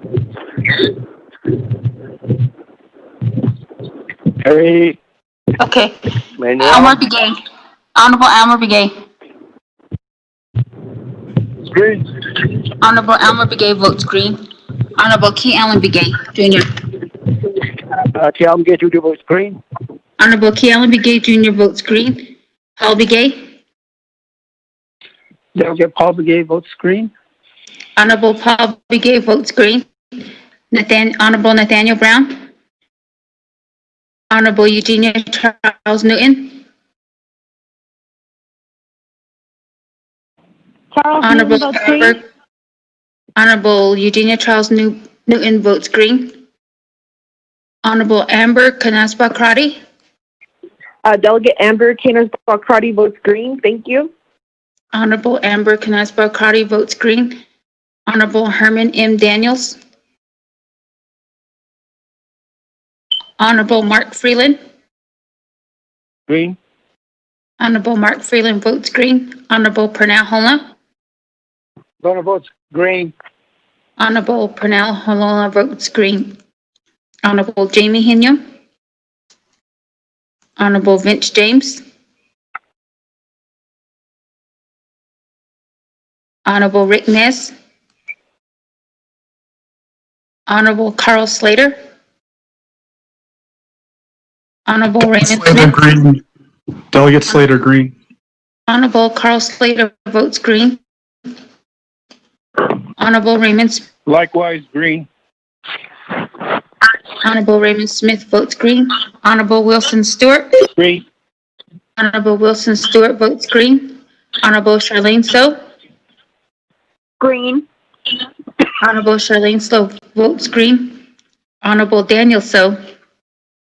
Daniel Stowe votes green. Honorable Eugene Stowe. I vote green. Honorable Eugene Stowe votes green, and Honorable Daniel Stowe votes green. Honorable Otto Stowe. I vote green. Honorable Otto Stowe votes green. Honorable Thomas Walker Jr. I vote green. Honorable Thomas Walker Jr. votes green. Honorable Edison Wanika. Honorable Edmund Yazzie. Green. Honorable Edmund Yazzie votes green. Honorable Jimmy Yellowhair.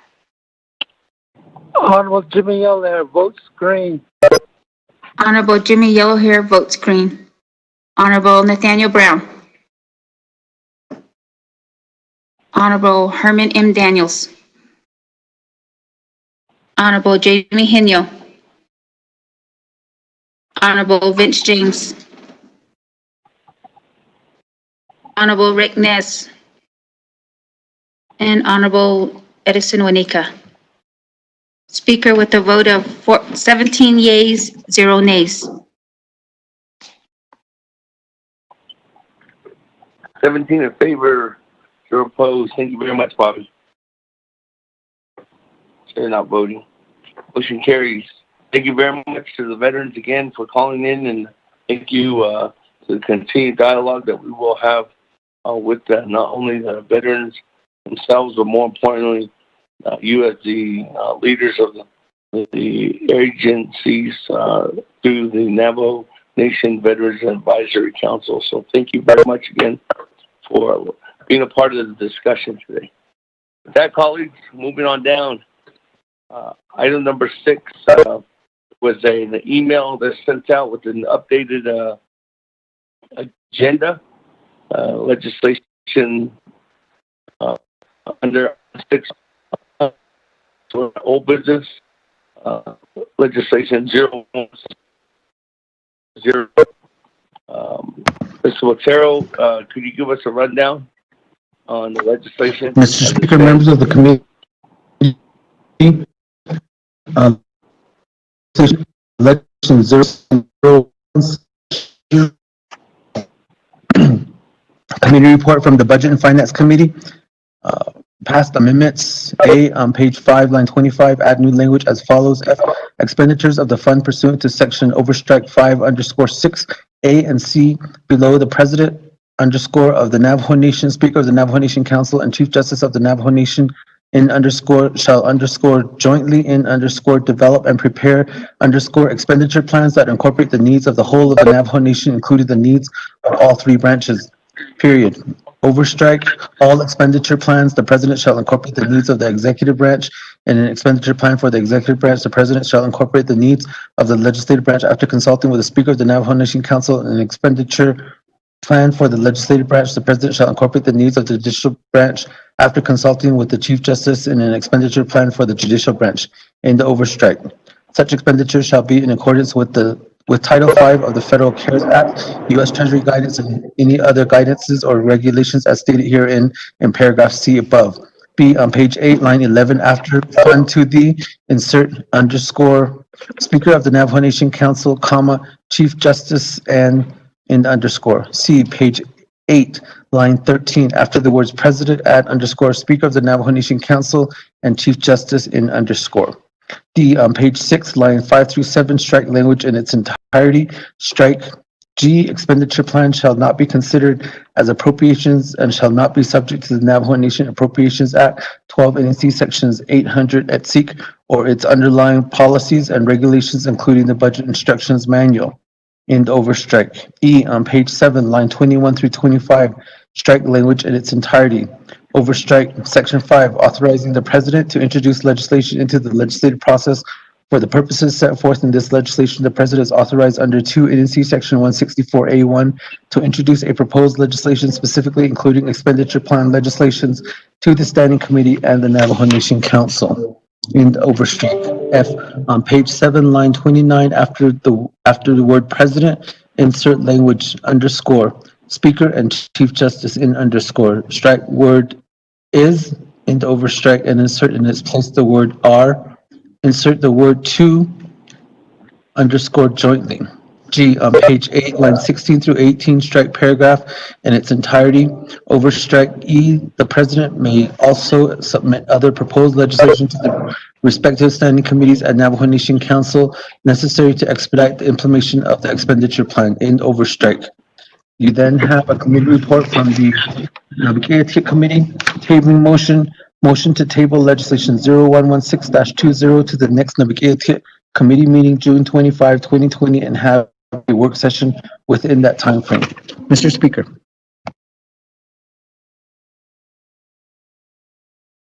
With that, colleagues, let's see here.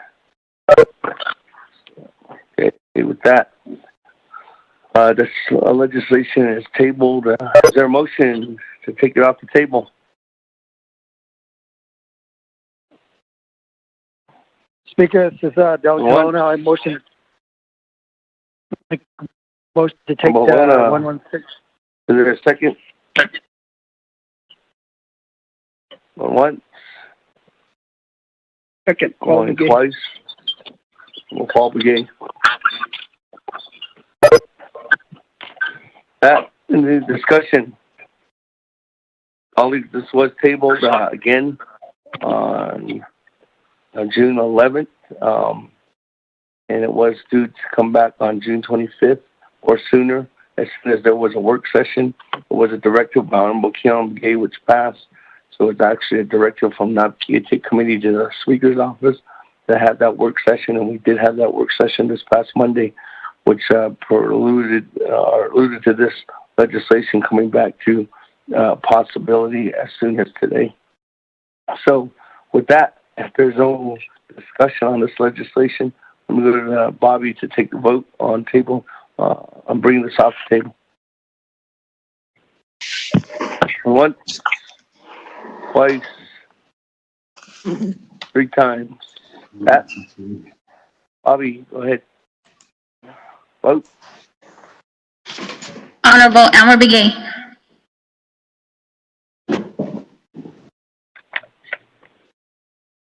Honorable Key Allen Begay.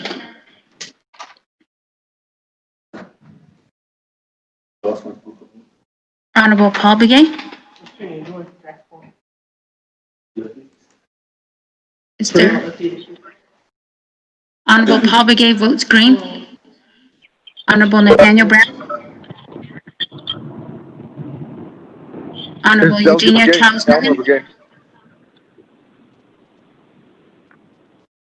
Honorable Elmer Begay.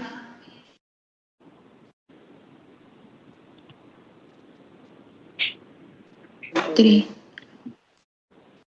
Honorable Eugenia Charles Newton. Charles Newton votes green. Honorable Eugenia Charles Newton votes green. Amber Knazba-Crotty. Delegate Amber Knazba-Crotty votes green. Honorable Amber Knazba-Crotty votes green. Honorable Herman Daniels.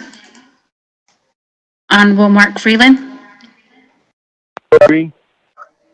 Honorable Mark Freeland votes green. Honorable Pernell Halona. Halona votes green. Honorable Pernell Halona votes green. Honorable Jamie Hino. Honorable Vince James. Honorable Rick Nez. Honorable Carl Slater. Delegate Slater, green. Honorable Carl Slater votes green. Honorable Raymond Smith. Red. Honorable Raymond Smith votes red. Honorable Wilson Stewart. Green. Honorable Wilson Stewart votes green. Honorable Charlene So. Red. Honorable Charlene So votes red. Honorable Daniel So. Red. Honorable Daniel So votes red. Honorable Eugene So. Red. Honorable Eugene So votes red. Honorable Otto So. I vote green. Honorable Otto So votes green. Honorable Thomas Walker Jr.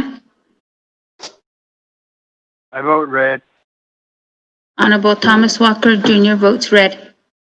Honorable Edison Wanika. Honorable Edmund Yazzie. Green. Honorable Edmund Yazzie votes green. Honorable Jimmy Yellowhair.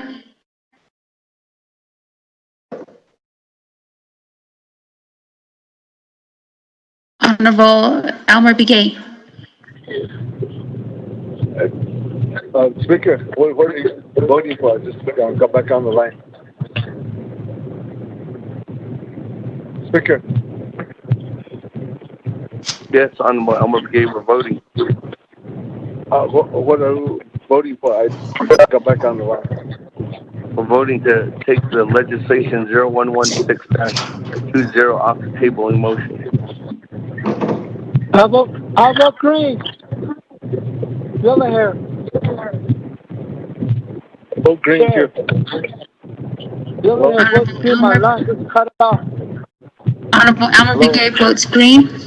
And Honorable Jimmy Yellowhair votes green. Honorable Kealan Begay. Votes green. Honorable Kealan Begay votes green. Honorable Nathaniel Brown. Honorable Herman Daniels. Honorable Jamie Hino. Honorable Vince James. Honorable Rick Nez. And Honorable Edison Wanika. Mr. Speaker, with a vote of 12 yeas and 5 nays. Don't say that. The vote of 12 in favor, 5 opposed. Chair not voting, motion carries. That back to the legislation 0116-1-20. We have a sponsor, Honorable Edmund Yazzie, co-sponsor, Kian Begay, co-sponsor, Honorable Paul Begay, co-sponsor, Honorable Daniels, co-sponsor, Honorable Halona, co-sponsor, Chairman Hino, co-sponsor, Chairman Nez, co-sponsor, Honorable Edison Wanika. With that, moving on down, let me go ahead. Colleagues, we did have the legislation was at a work session, and at that work session, there was a couple of delegates who indicated that they were going to have amendments and working together with Ms. Barbroff's office. And I think Ms. Barbroff did email out those amendments this morning to everyone. Secondly, we did make sure that in advance, the president requested that all amendments go over to him too as well, so he could review them in advance.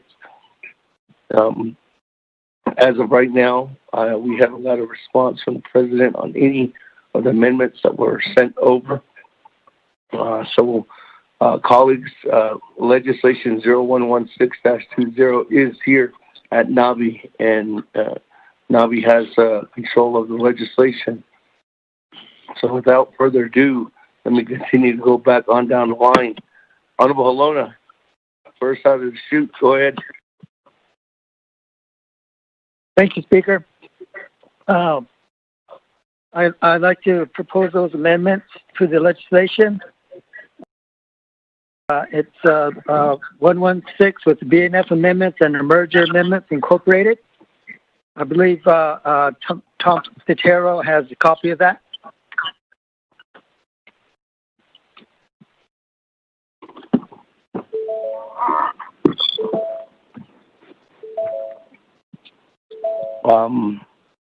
Mr. Citero, you have copies of the amendments that Honorable Halona is referring to?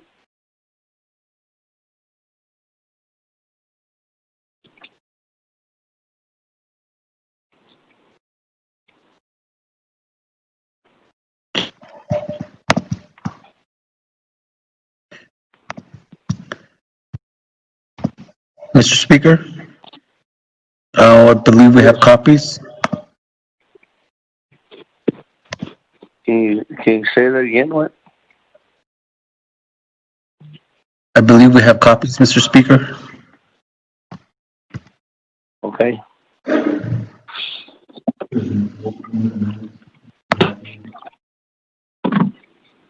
The one that I have is the one that's 5 pages long, Mr. Speaker.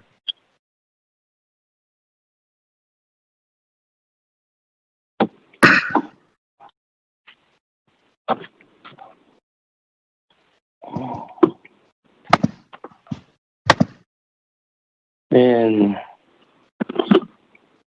can you forward that out to everyone again? The one that you have?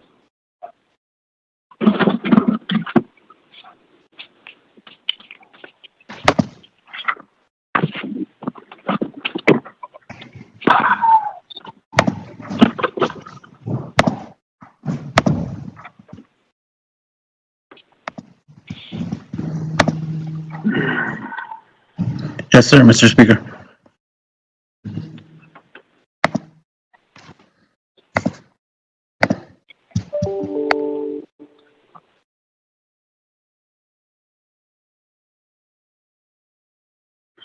Honorable Halona, did you get that to your email just now?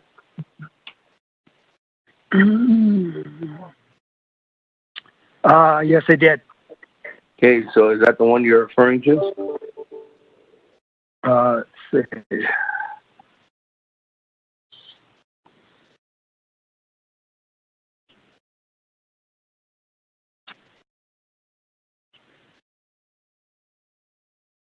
Yes, sir. That's the one. Okay, with that, colleagues, there's a motion to have amendments to 0116-20 and that was sent out to everyone, colleagues, just now at 1:48 p.m. From amendments, titled amendments. And the document is titled Comprehensive Amendment to 0116-20 regarding incorporating CMY-44-20. So, Mr. Patero, if you could read into the record.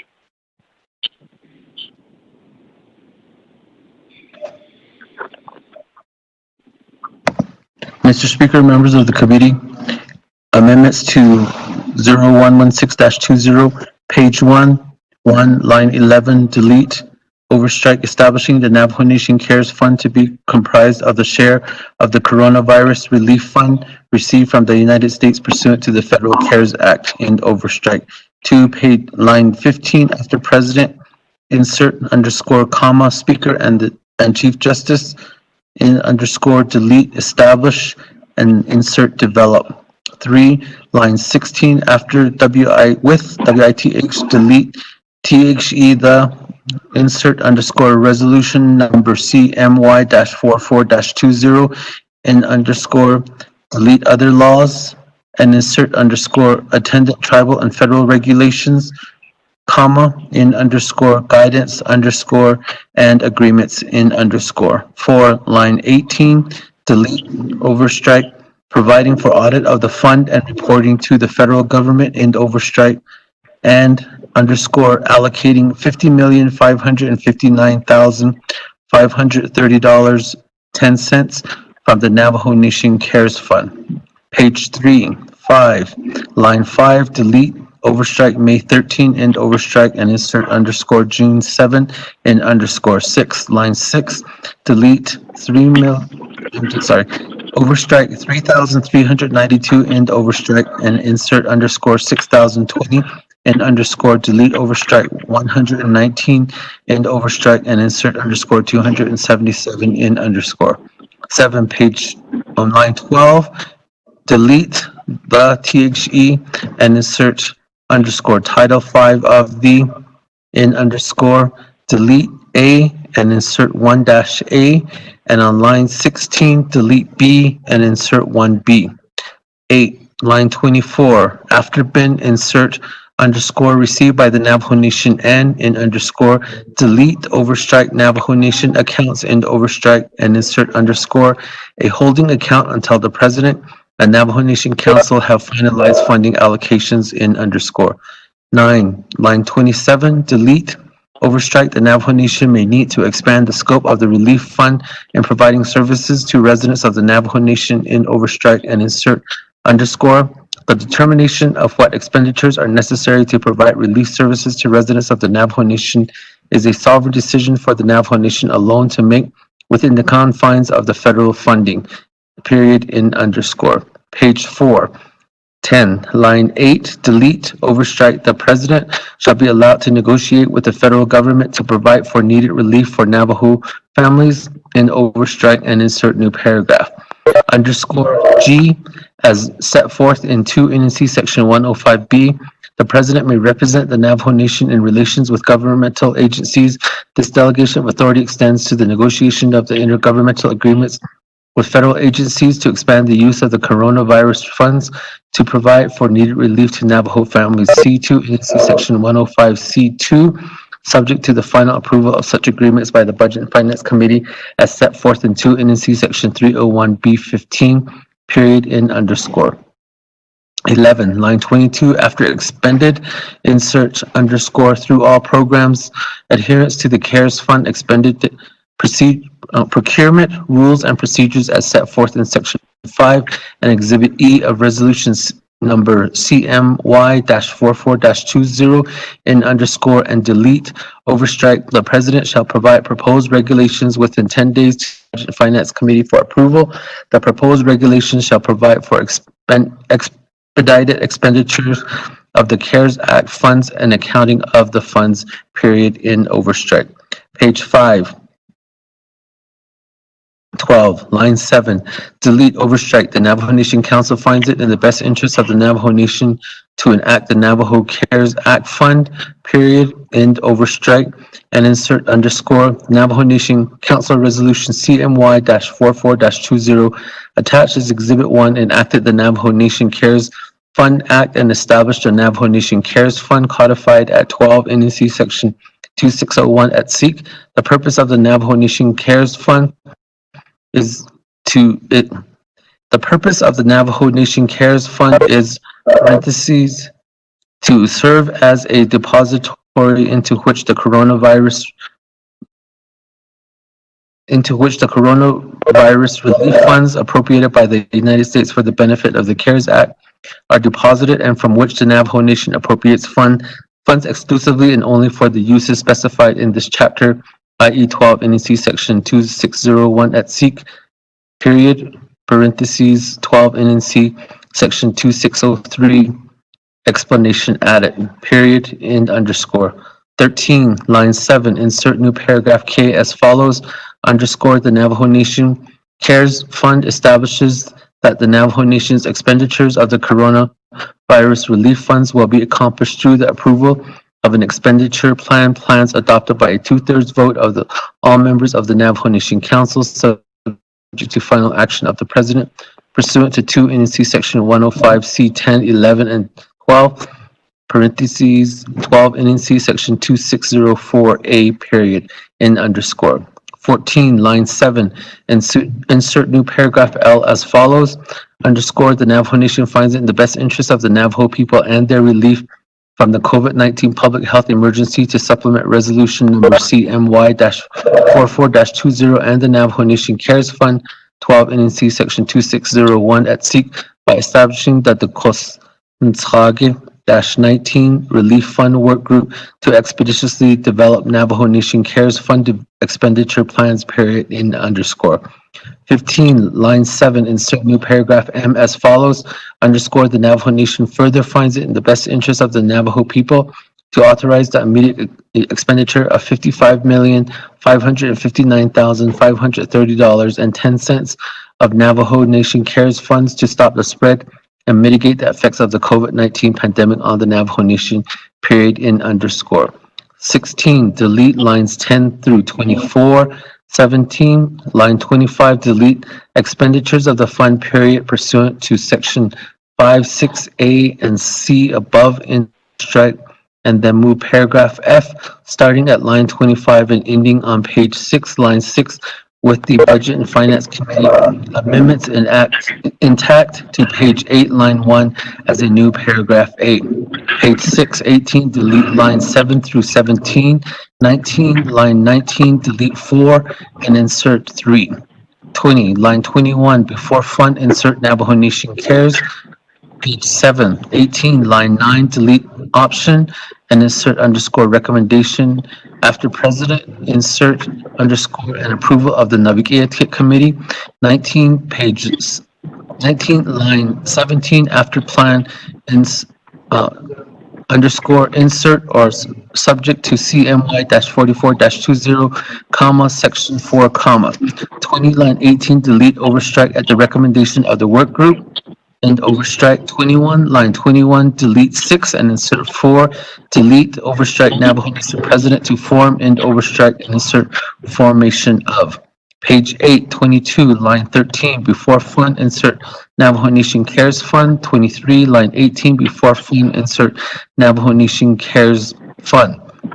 Page 9, 24, line 4, delete 7 and insert 5. 25, line 7, delete overstrike that the President may incorporate and overstrike and insert the implementation and construction of an underscore.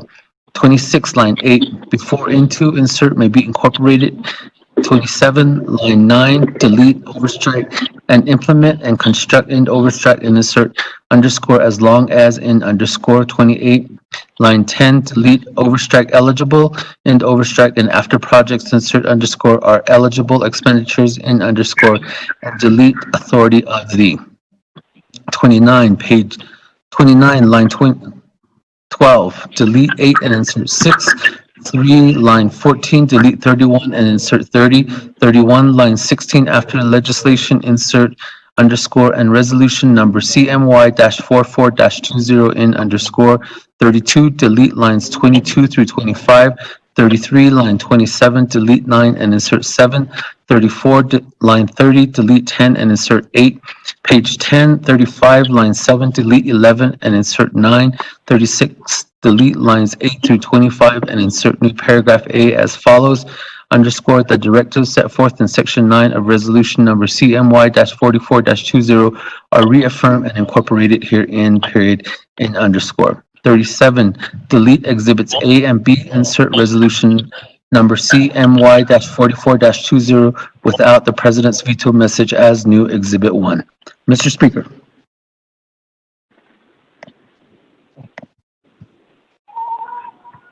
Motion, Delegate That James. There's a motion by Honorable Halona for Amendment 1. Is there a second? Second by Delegate James. Second by Honorable Yellow Hair. That, colleagues, that amendment was sent out to everyone just recently to everyone's email. Is there any comments, questions? Delegate James. Once, twice. Honorable James. I had speakers in Nale, Adosha, Kahasi, Ado, Ikitanos, just 20. Without amendment on the bigo for the chapters and so even yet could hospital national speaker.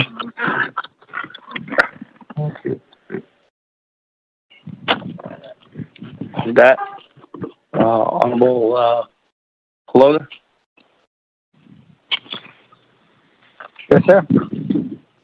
Referring to Honorable James's question.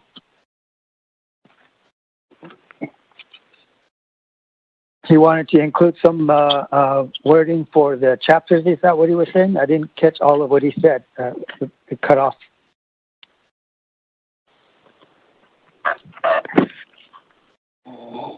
Honorable Vince James, let me go back to you. I had in regards to an amendment, Honorable Pernell Haloma, I'd like to add an amendment which would be on page 7, line 11, and to insert a new paragraph, subparagraph as follows, which would be 9 LGA certified chapters and non-LGA certified chapters to address COVID-19 relief and mitigate issues at the local level in the amount of $55 million to be distributed pursuant to the 50-50 formula set forth at 12 NNC subsection 820. And then number 2 would be page 6, line 18, revised $50,530,530.10 to the account for this amendment. Number 3 would be on page 8, line 13, and page 9, line 6, revised $550 million to the account for this amendment. So that's what I would like to insert and make that request to legislation 0116-20.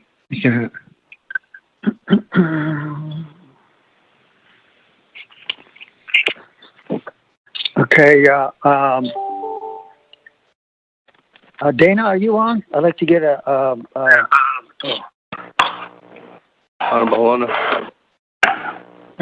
yeah, Speaker Damon, I'd like to get a recommendation and find out if that's going to affect any of the other wording in the legislation.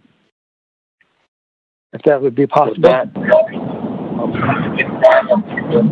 Ms. Barbara, you on there? Speaker, also the second set. Thank you, Speaker, and Delegate Halona. The amendment posed by Delegate James will not affect the the primary amendment you're doing. So I think you can go for it. However, it may be easier to, and this is just a suggestion, to do your amendment and then add the additional ones later. But it does not,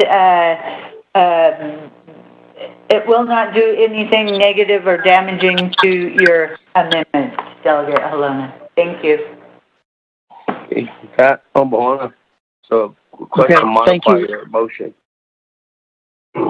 Thank you, Dana. That request will be okay to do. I'll accept that request. Thank you, Speaker. Honorable Yellow Hair, you good with that? Yeah, I'm good with that. Maybe later on another amendment. I wanted to add an amendment too for on the Black Mesa side. I appreciate it, Speaker. Speaker, this is Delegate again. Speaker, this is Delegate again. Honorable Otto Show, and then the Honorable Elmer Brigade.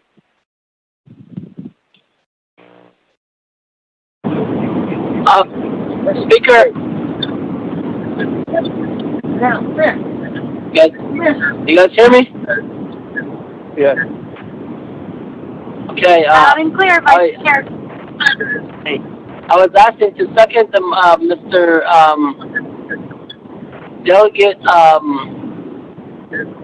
James' motion. If he doesn't have a second, I would like to second that. Thank you. Hey, that there wasn't need of a second. It was just a modification that Honorable Halona had to do to his amendment. So this is all Amendment 1 right now. So with that, moving on down, Honorable Elmer Brigade, on Amendment 1. Okay, this is Delegate Elmer again. So, Speaker, I sent an amendment to Legislative Council, and it went to DOJ. So, I think that's one of the emails that was sent out to by Legislative Council, Chief Legislative Council. So, I'm going to do that amendment.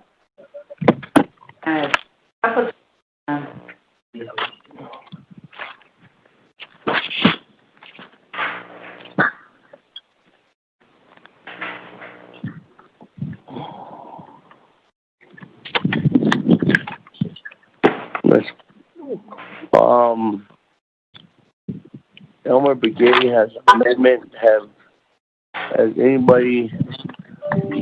Do we have? Oh no, it just came through. Colleagues, it was just emailed out to everyone. Mr. Platero, if you could read that.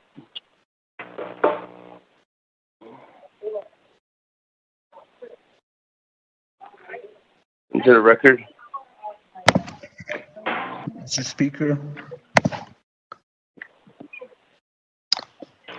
Page 6, line 15, insert new paragraph I as follows. I _, notwithstanding the above, first priority for all expenditures from the contract using the Navajo CARES funds shall be given to priority 1 and priority 2 contractors or firms, preference contractors on the Navajo Nation Business Opportunity Act resource list maintained by the Navajo Business Regulatory Department of the Division of Economic Development only in such cases as there are no qualifying bids from qualified preference contractors, shall consideration be given to qualified non-preference contractors. If the Office of Hearings and Appeals find this subsection is violated, the adversely affected party shall have such remedies as are available under the Navajo Business Opportunity Act.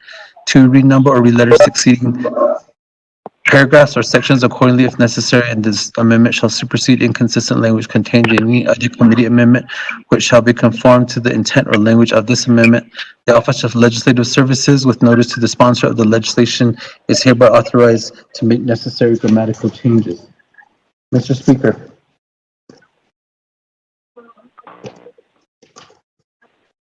With that, Honorable Halona, there's a request to modify, to add what was just read into the record into your amendment.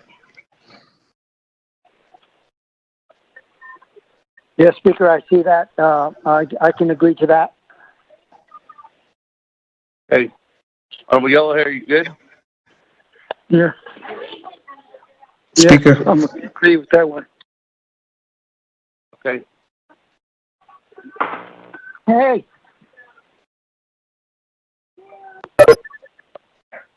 Okay, I'll see you. Bye. Come here. Yeah.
Hello, I'm back.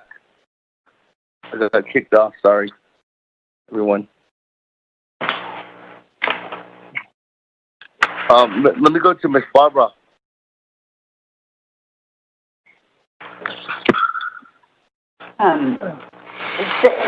Thank you, Speaker. I'm not sure exactly what the question is that was referred to. If it is about whether delegates, so perhaps the question could be restated.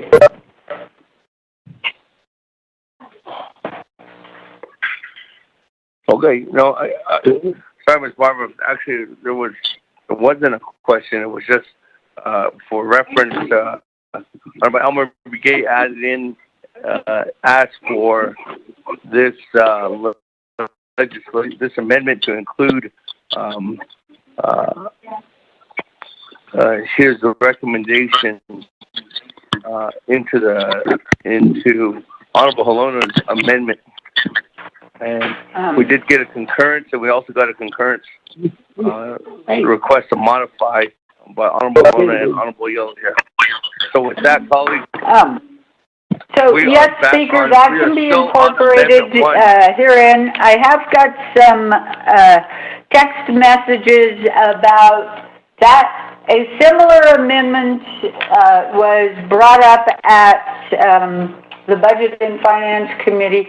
My understanding it has failed, but I don't believe this is the same exact language that was brought up at BNF, that Delegate Begay further worked with DOJ and Kristen in our office to refine that amendment. So it will be fine to be added. The one thing that I am going to mention to the committee is that with all of these additions, the line numbers and even page numbers are getting a little bit distorted, but I will be working with legislative services to make sure at the end that we have all the line numbers and such correct. Thank you, Speaker. Okay, thank you. Thank you, Ms. Barbara. For that, back. I don't have anybody else on Amendment 1. Is there any other comments, questions on Amendment 1?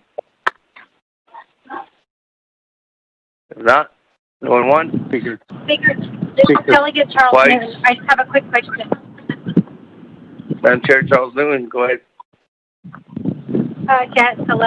Just really quickly, with this Amendment 1, once the amendment goes through, my question is, will we, I know that Dana sent out the email regarding the other amendments, and I know that we're including those amendments But just for clarification, will we be allowed to continue making amendments to 116 after the vote is taken on this first amendment?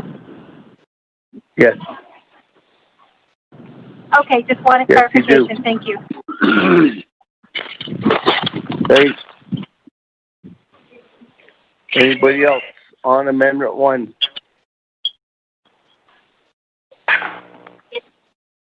Vote. Speaker. Somebody said speaker. Speaker. Yes. Thomas Walker. Vice Chair Walker, go ahead. Yes, Speaker, colleagues of the Naabik'iyati Committee. A question on the amendment there. Vince James amendment. So just what does that look like in terms of the math? Each chapter, 110 chapters, what do they stand to receive out of the $55 million that we're looking to include in this amendment? Just so that I know, and I know that the public would be interested in knowing such information. That's my simple question, Speaker. Thank you.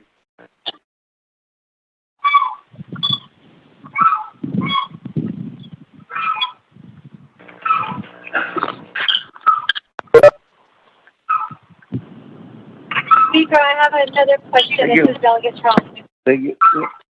Let me go. Honorable James.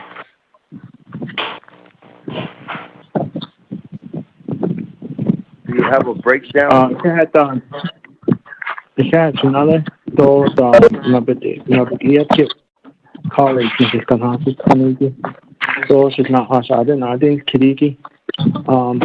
It varies for each of the chapters based off the registered voting members. So we do need a breakdown by the agency, but that hasn't been forwarded out yet.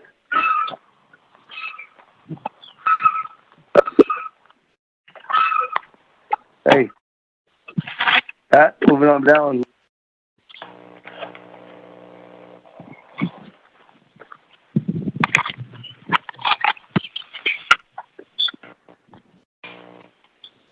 Speaker, question of privilege.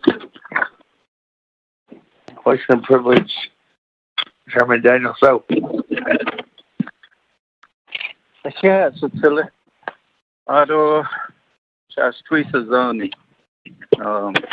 honorable delegates of the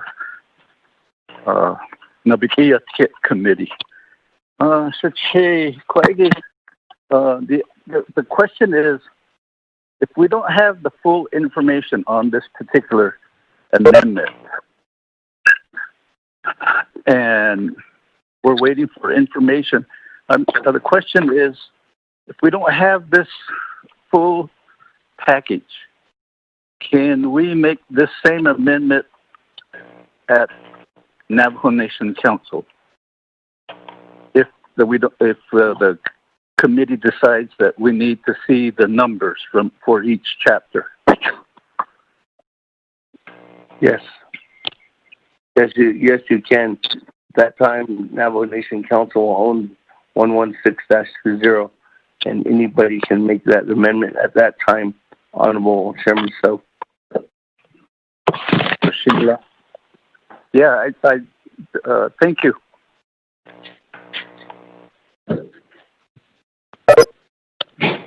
With that, Madam Chair Charles Newman, you had a question? Yes, I did, Speaker. I guess I'm a little bit confused. I know that we have 116 as introduced, and it did go through finance. So I also have a copy of the Budget and Finance Committee amendment that have been, that I believe Dana sent out to us. My question is, are we going off of the Budget and Finance Committee amendment with the changes that have been made through budget and finance, or when we're referring to the legislation, are we referring to the original legislation? Because all of the numbers and the lines have changed, and according to the Budget and Finance Committee, from what I'm gathering here, Section 5 has been deleted, and then it goes from Section 4 to Section 6 on page 6 or 7. So can you, when you guys are talking about making amendments, are we talking about the original 116 legislation, or are we talking about the 116 as with the amendments made from Budget and Finance Committee? Because if we're referring to the Budget and Finance Committee amendment legislation, then we need to refer to the lines correctly into the sections. Thank you.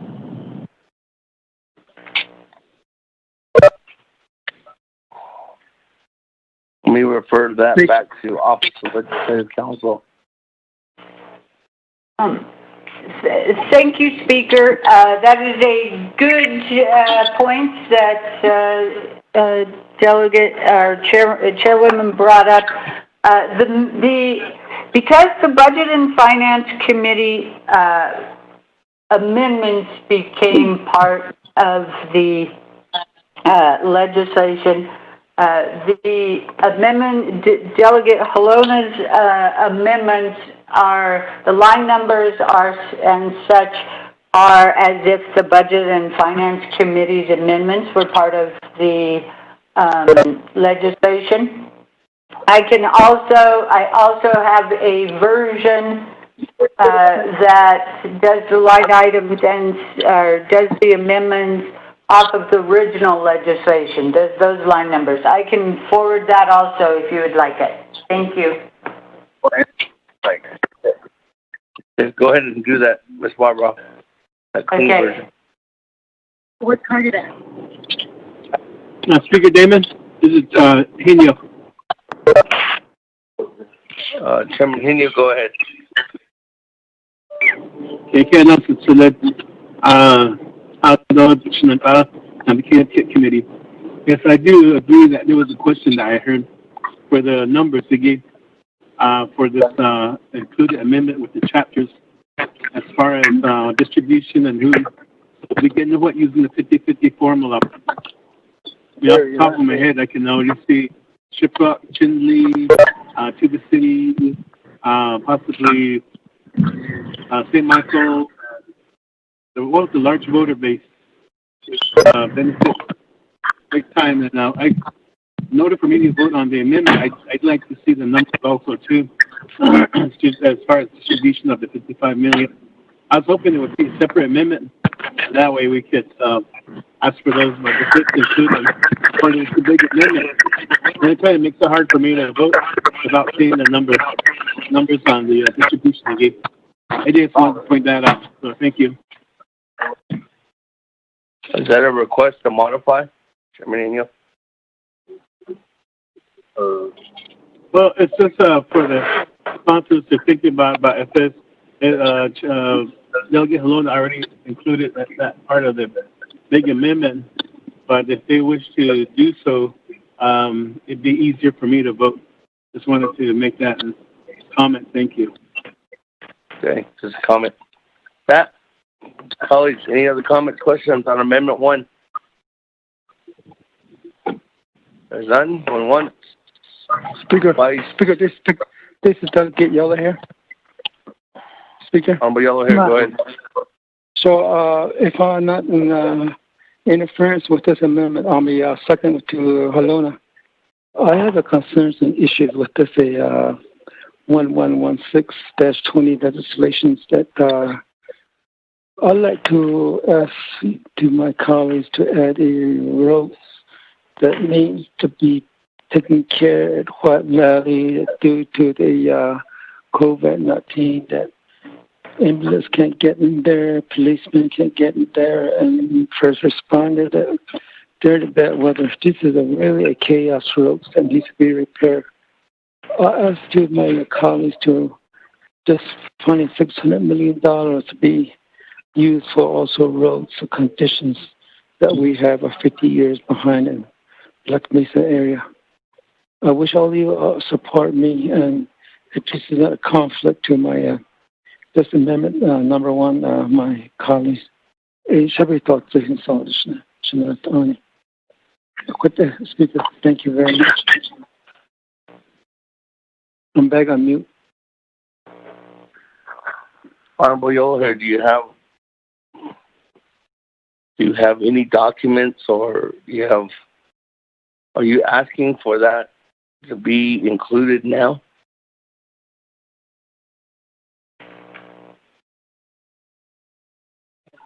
That was done in the study by Navajo NPOT, and asking for not $2 million. That I'm short that much. The money's there, 22, but we're short not $10 million to finish the road in White Valley.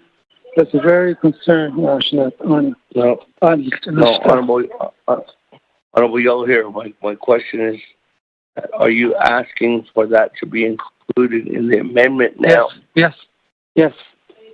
Oh. Do you have the language? I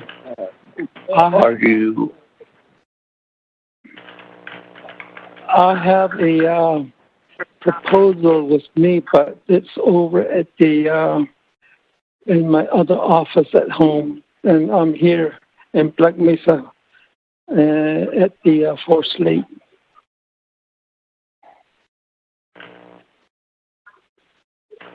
Honorable, there's two ways you can do this.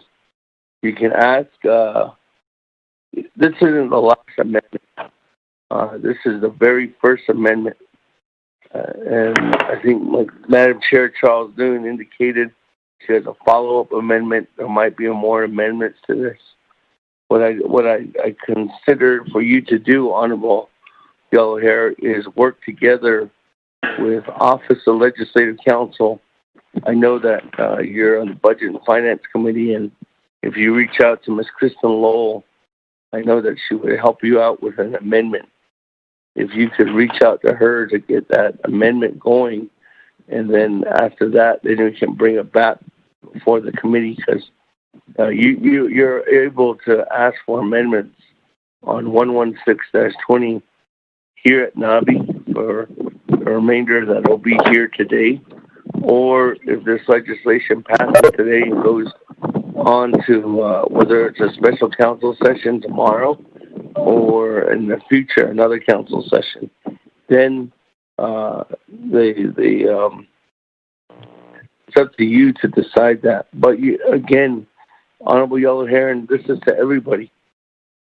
I don't that these certain particular projects, they have to fit within the CARES Act.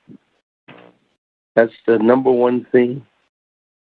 And you have to justify how it fits into the CARES Act and how it relates to fitting into CMY-44-20. So again, on Malone, I leave those suggestions and recommendations up to you, what you will want to do at this time.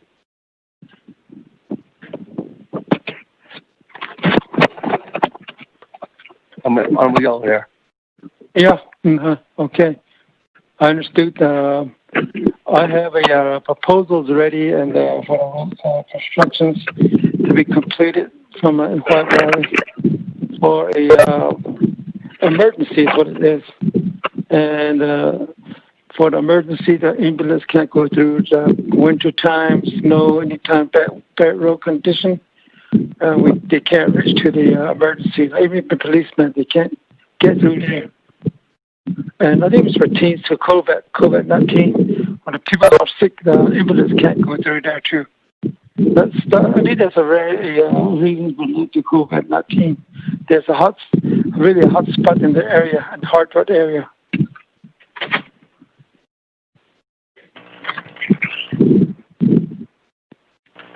Speaker, T. Allen.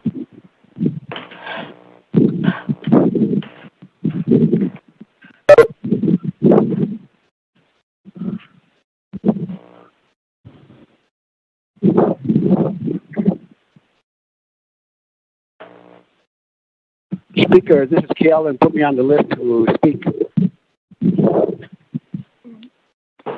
that's what I have, Speaker, and hopefully we'll get on and get back to Windward tomorrow, and I'll work with Kristen Lowell and take care of this language and add on to the package. I appreciate it, Speaker, and the council, for councilman.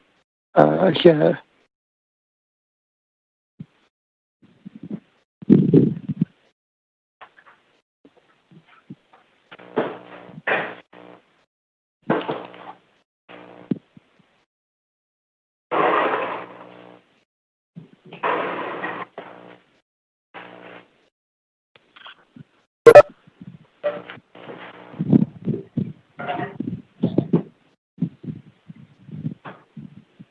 I don't.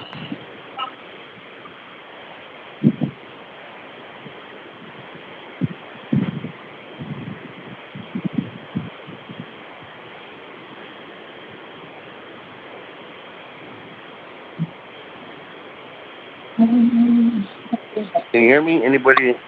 Office of Legislative Council, Ms. Lowell, you can help Honorable Yellow here complete that task, and seems like he wants to get that and have that ready as soon as 0116-20 gets to the Navajo Nation Council.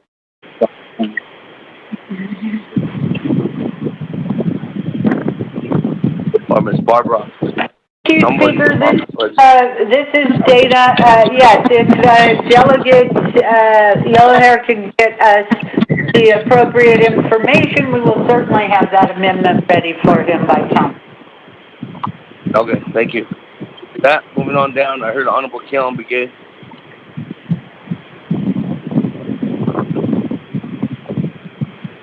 I have a comment, and then possibly a question on this. Okay, 116 Amendment India, and that's what we're at right now, amendment, is to further clarify that the Navajo Nation government works together to, once it depasses for our overall comprehensive project listing based on Chito Hiki Yep Patito Da Ni what is it? Sahaki Physical Chito Hiki Kat Atasha Aita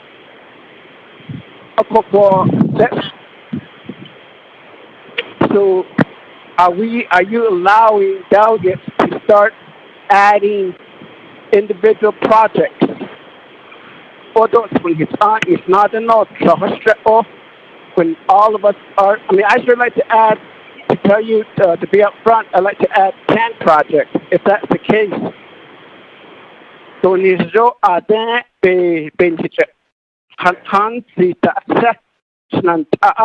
let's wait on these projects. Let's move and get this legislation passed to get the funding to get to work.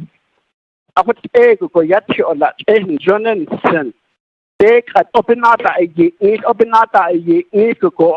then even if it passes, will the president approve it? Will he start line item veto some of these projects? So so if that's the case, I'd like to prepare some amendment for tomorrow at the council session. If not, you tell us to wait and get this amendment passed, get this legislation passed, and then we'll go back to the drawing board and see how we can identify which of these projects qualifies for the COVID-19 funding.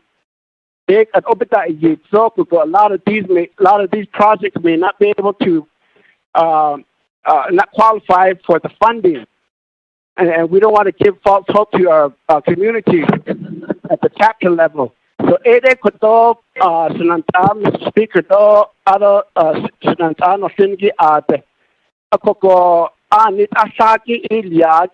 and I do support Mr. Yellowhair's effort.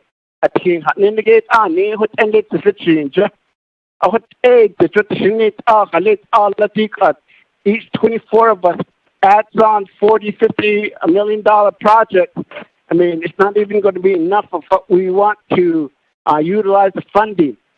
So, clarify. And then the speaker. Thank you.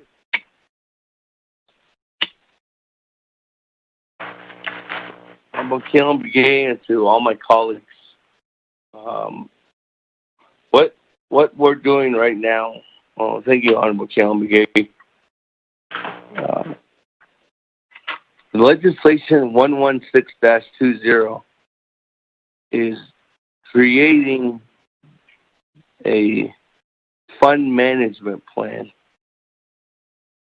And in that fund management plan, it also is creating two other scenarios. One is a task force for individuals to start vetting out different projects.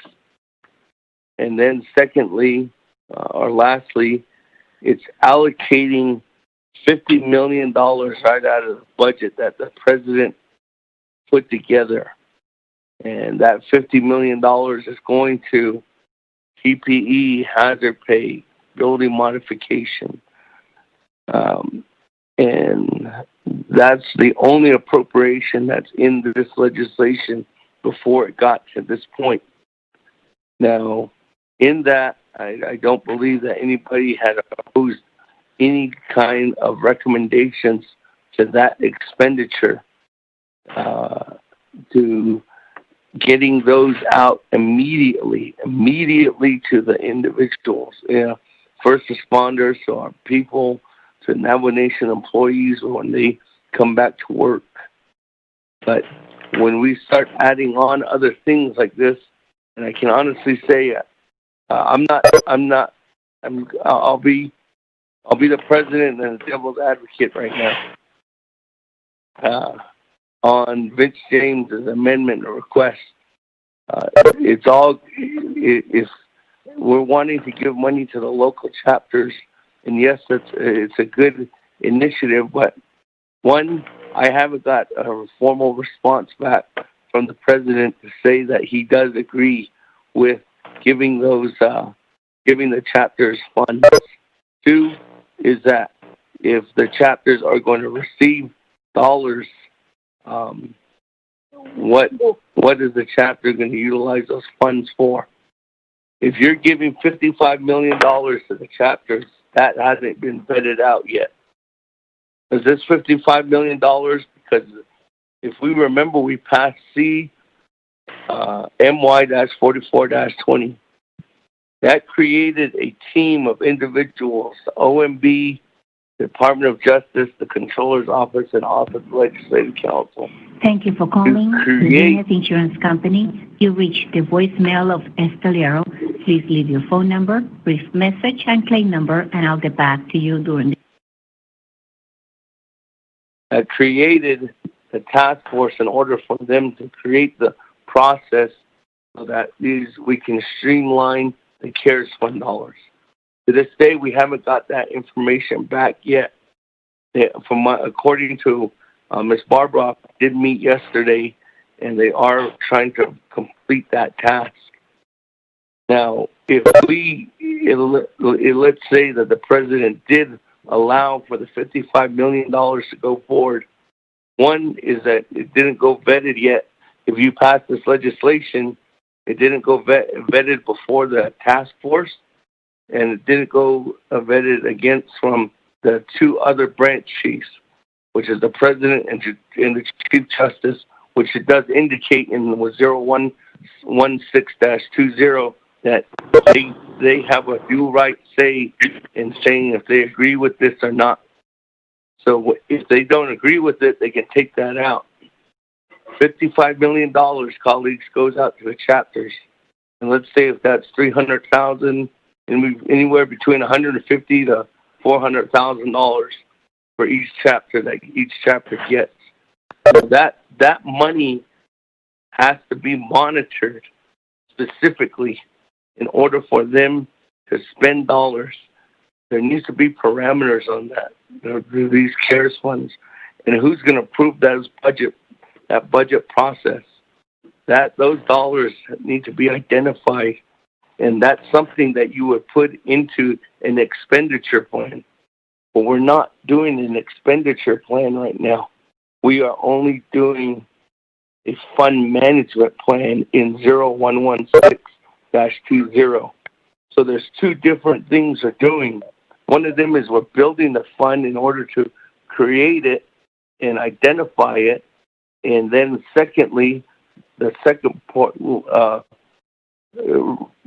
document or the second legislation is the one that actually you would build that expenditure plan with the reference to certain parameters on what the chapters can and cannot spend these dollars on.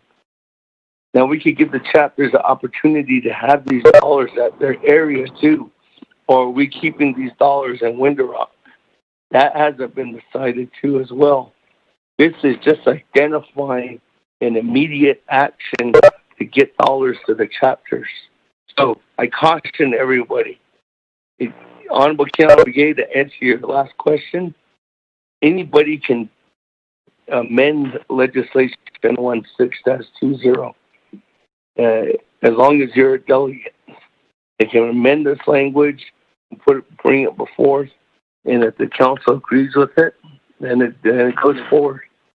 But I caution on all different projects. You're in 0116-20. You're creating right now, if this passes today and it passes tomorrow by Navajo Nation Council, one, it'll fix a line item veto. Two, it'll create a task force that is brought up by 4 individuals from each ranch. 3, it has to be approved by the branch chiefs. 4, and then it goes back to council again. So, again, these fund management plans is the biggest thing that we're doing right now. But I caution everybody that the expenditure plan in the back end is where the due diligence comes through, and making sure most important thing, that we don't get any audit findings at the end of the day.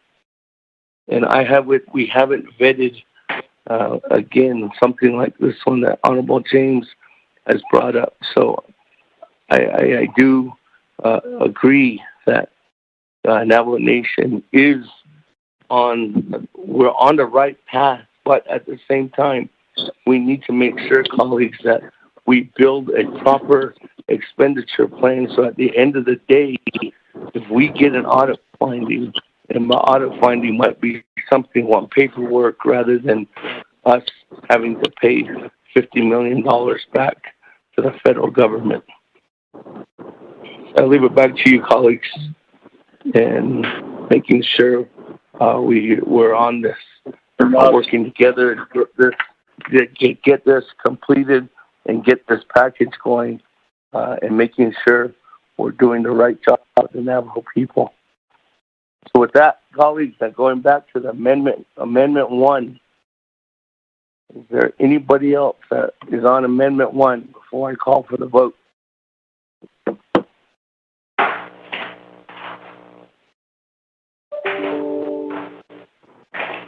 Speaker, this is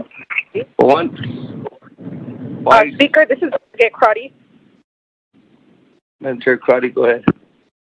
Thank you, Speaker. If you could just help me, the amendment, can you reiterate amendment number 1? Thank you. Yes. I can go for the Mr. Platero manual. If you could read off Amendment 1 again. I mean, not the whole 5-page portion of it. We'll be here all night. But just incorporate what is all in Amendment 1 right now.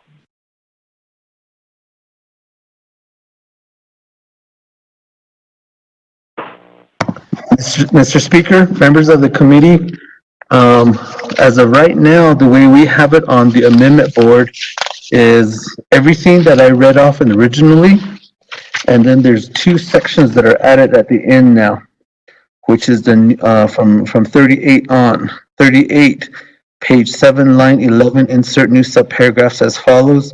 9 LGA certified chapters and non-LGA certified chapters to address COVID-19 relief and mitigation issues at the local level in the amount of $55 million to be distributed pursuant to the 50/50 formula set forth at 12 NNC Section 820. 39, page 6, line 18, revised 50,559,530.10 to account for this amendment. 40, page 8, line 13, and page 9, line 6, revise 550 million to account for this amendment. 41, page 6, line 15, insert new paragraph I as follows. I, notwithstanding the above, first priority for all expenditures from and contracts using the Navajo Nation CARES funds shall be given to Priority 1 and Priority 2 contractors or firms, preference contractors on the Navajo Nation Business Opportunity Act source list maintained by the Navajo Business Regulatory Department of the Division of Economic Development, only in such cases as there are no qualifying bids for qualified preference contractors. To consideration be given to qualified non-preference contractors. If the Office of Hearings and Appeals find this subsection is violated, the adversely affected party shall have remedies as are available under the Navajo Business Opportunity Act. 42, renumber or reletter succeeding paragraphs or sections according if necessary, and this amendment shall supersede inconsistent language contained in any other committee amendment which shall be conformed to the intent or language of this amendment. The Office of Legislative Services, with notice to the sponsor of the legislation, is hereby authorized to make necessary grammatical changes. Mr. Speaker. Thank you, Mr. Ochero. So, Madam Chair Naabik'iyati, and to all my colleagues, this amendment is one, what Honorable Halona wanted, and that's basically the amendment to merge 116 and 115 or CMY-44-22 is the $50 million going to chapters for Honorable Vince James, and 3 statement regarding Priority 1, Priority 2 businesses from Honorable Elmer Begay. Those are in Amendment 1 as we speak, colleagues. That, if there's no other comments, questions. Vice Chair Smith. Call for the vote. Vice Chair. Vice Chair Smith. Chair. Yes, thank you, Chairman, and Naabik'iyati committees, and for sponsoring the amendment. It's come to my attention on page 6 of 10. It says to strike language from 7 to 17. And if you look on page 6 of 10, you're striking out policies, regulations, including budget instructions, all the way to section 4. Is that correct on behalf of the amendment? I'm trying to stay in line with what is being amended in this legislation. Speaker, could I get clarification on that? On page 6 of 10, there's a request from the Amendment 1 to strike line 7 all the way to 17, and it has different language in there comparable to what the legislation has. Thank you. Speaker, this is Dana, if I may. Yes, Ms. Barbara, go ahead. Thank you. As I said earlier, the version of the amendments first read into by Office of Legislative Services, those page numbers, etc., were based on the Budget and Finance Committee's amendments being incorporated. I also, so yes, what Delegate Smith is bringing up is probably awkward. To correct that, I probably 10 to 15 minutes ago submitted to Legislative Services the copy of the amendments that use the line numbers in the original legislation without incorporating the Budget and Finance Committee members or amendments. So going forward, I think that last version would be what would make it easier perhaps for the council to be looking at. And when I emailed that to Office of Legislative Counsel, Legislative Services, it was, the documents labeled original legislation, comprehensive amendment. And so I don't know if Legislative Services sent that document out, but get that document, what Delegate Smith is talking about, it would read differently. It would be on page 6, it would be deleting lines 8 through 14, which is paragraph H.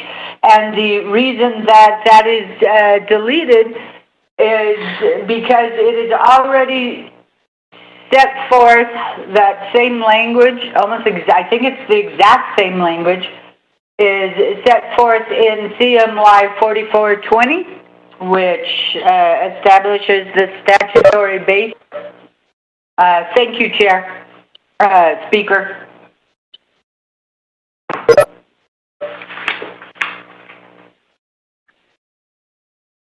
Chairman, this is Vice Chair again.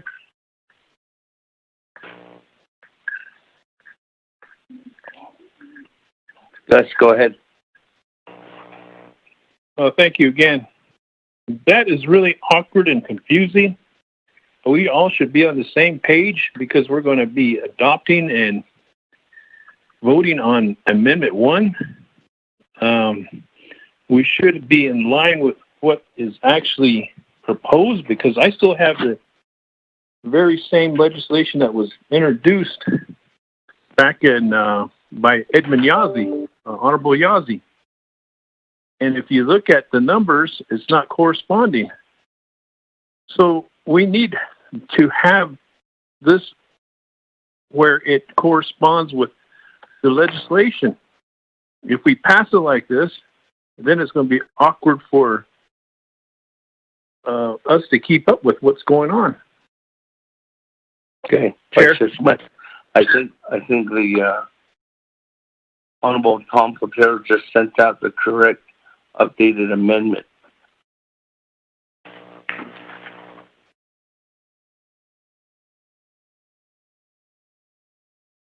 Did you get that?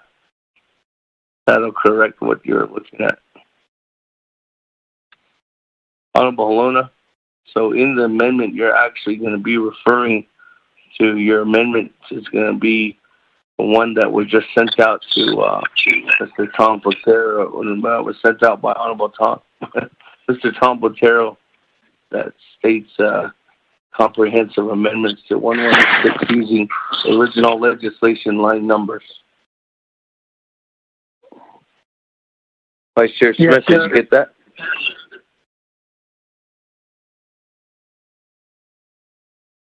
Chairman, I'm waiting for it. Haven't got it yet. Well, I'm waiting for it. The other question too is it's the one. It's not the clean version, which I mean it's not the. It doesn't have the strike throughs or underlines in there. Now, I mean, you had the clean version, but this one has the strike throughs and underlines in there. No, I haven't got that, Chair. I'm patiently waiting. I've got my computer here, and I'm waiting, and nothing's coming up.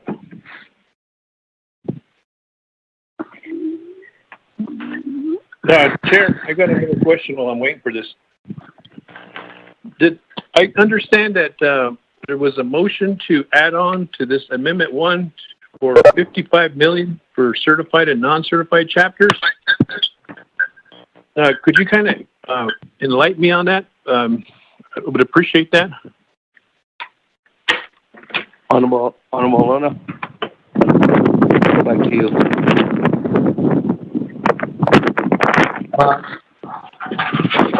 That was Rich James wanted to add that amendment on.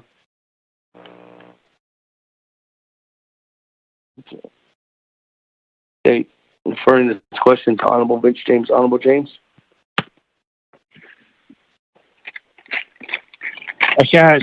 Speaker, Honorable Raymond Smith. That is a 50-50 formula for distribution for all the 110 chapters. And within our chapters, it all varies based off registered voting members. And in our chapters, we all know, colleagues, that we have certain facilities within our chapters, such as the senior centers, such as the veterans building, such as the warehouse, such as the chapter house itself. And a lot of our constituents need to have that understanding that these facilities will be sanitized or have been sanitized and will be sanitized with these funds that we would like to distribute as 50-50 formula to the chapters. Now, I know that my colleagues, a couple of them requested for the breakdown spreadsheet. We are preparing that, and we'll get that information out to you. I did inform Brenda Holgate and Dr. Yellowman, and a clarification was made on that those documents can also be requested for council at regular council meeting, which is tomorrow. So we're working on that spreadsheet, and we'll get that information to indicate how much each chapters will receive based off the 50-50 formula. I know there was also another question in regards to the large populations of the chapters, which is Shiprock, Tuba City, and Chinle, and possibly St. Michael. That was also brought up, and that will also be in the spreadsheet to provide that information to you guys. AD, with that, just a quick response to Honorable Raymond Smith. Yeah, going back on mute.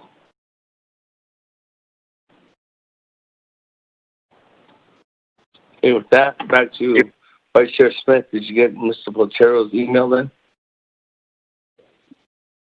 I'm still waiting for it. I haven't seen it. It was sent at 2:50.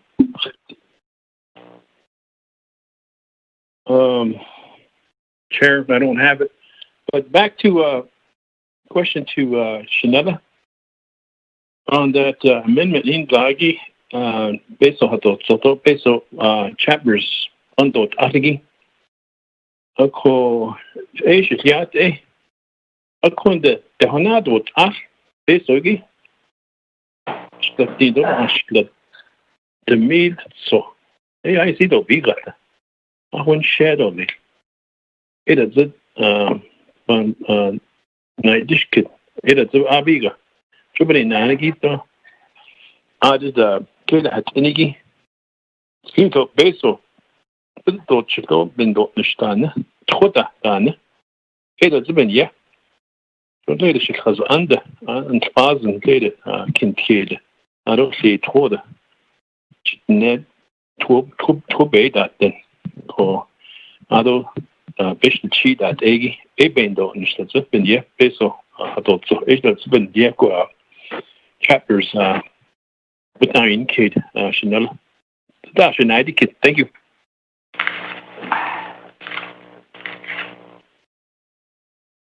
If there's no other comments, questions, colleagues, on Amendment 1, we'll call for the vote. Oh, that was a question. That was a question to Vice Chair.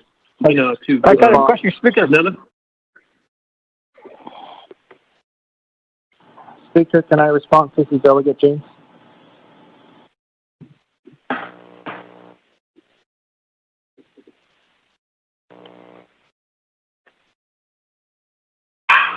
Honorable James, go ahead. Sorry.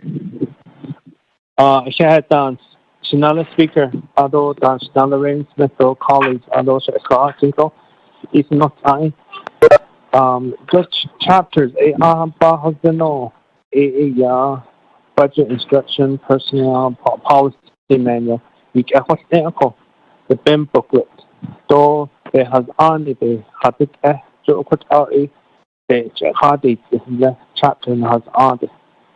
Although based on the Navy chapter, which one day so 2000 Budget Form 4 HDDE Anahot it quite ashi baby hala baby da iki so a up a put us hate yozo to the father housing Arden that Nashidi chapter has aniti ko ha even that don Nashidi so a hot a in the peso pa hajo pa in sin ko chapters na has ani ado ha hoshi de ya a na ho peso cannot naniti hinta tinoldo to at the hotodni hala petato to put out sanitized and the hotodni and the department buildings in Window and throughout the nation to put up in the Okofon Kanas Nalipet has ani gila e ado which e ha ordita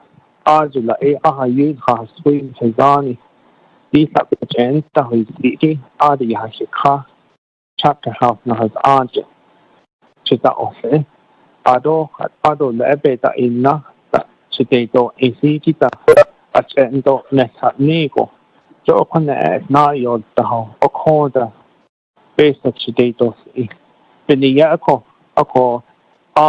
e khatnas naligi da ho ako shisindo e ben cases o khat naligi khatnas nale Today, Nishito Bernard Arkan Vinny, Jo A. Hashi, so a Pasilla. What are base or A. Chito, a so base at the Hotoni, Deep Kodoch or Stoit Ini, Nikan, the Igi, Jokot are A. But he saw entire Casey, Echo. Oko, what are A. Not a Hanasti or the Sort Share. But not in Kido, or what are they? Kainzi. Basis of Banani don't just no the Chicodo they had this not a keep it to a 10% of the budget to put out a Benzi so be each done it ideal even not a funny not a base in the Niki to put out a I thought you to put out a base had a seat a Bendasi name so it is what national Honorable Raymond Smith. I lost at class, and so yeah, going back on mute.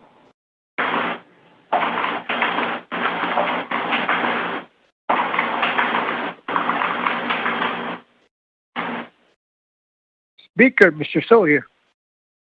All right, that. Thank you, Honorable James. Honorable Eugene So.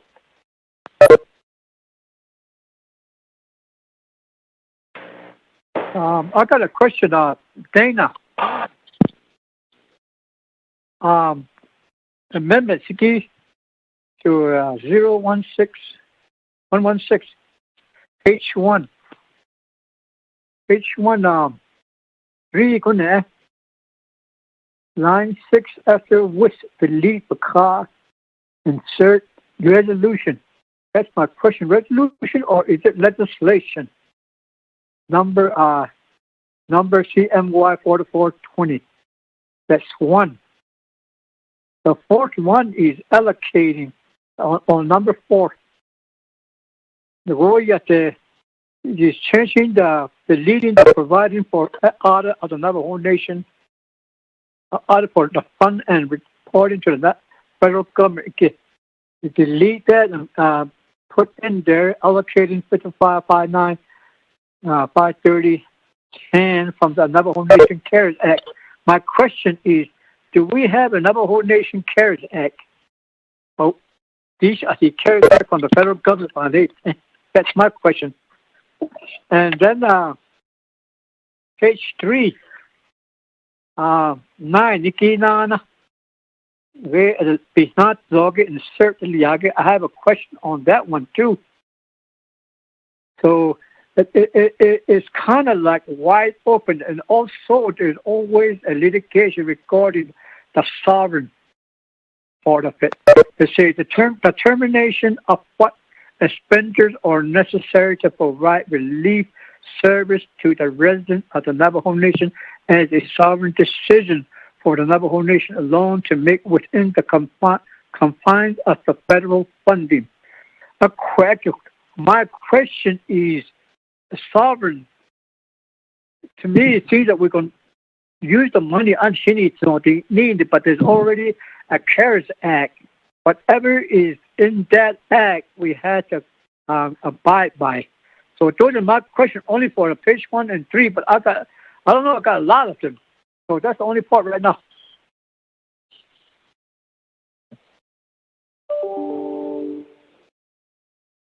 With that, Ms. Barbara.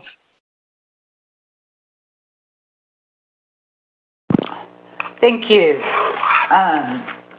Thank you, Speaker. Thank you, Delegate. So the first question was whether it is legislation or resolution, and once a proposed resolution, which is also referred to as legislation, is approved by a committee or the council, it becomes a resolution. And that's why on the amendments on amendment number 3 on page 1 is inserting the title Resolution number CMY 4420.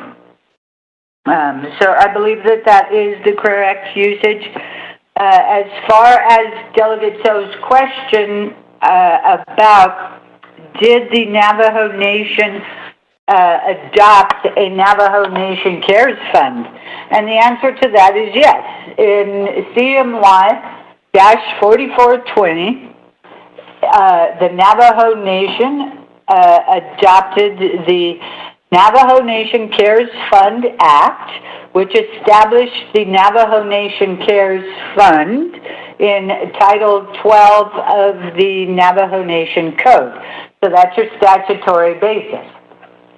As far as, let's see, what the next question was. Oh, yes. On page 3, it's Amendment 9. It's on the line 27. Delegate So was asking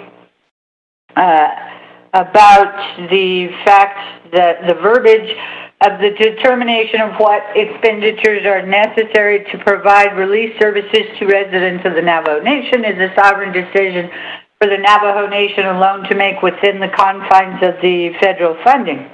If you will note, what this is doing is in the original legislation, which we commonly refer to as the President's legislation, but it was the original 116 sponsored by Delegate Edmund Yazzie. There is a phrase in there that states, it's on line 27, that the Navajo Nation may need to expand the scope of the relief fund in providing services to residents of the Navajo Nation. Now that is being deleted and replaced with this language that it is a sovereign, what's necessary is a sovereign decision of the nation. And why that deletion and that change in language is because with the original language, it raised some red flags that, as you've heard the controller state, and also Department of Justice, that there was a lot of dollars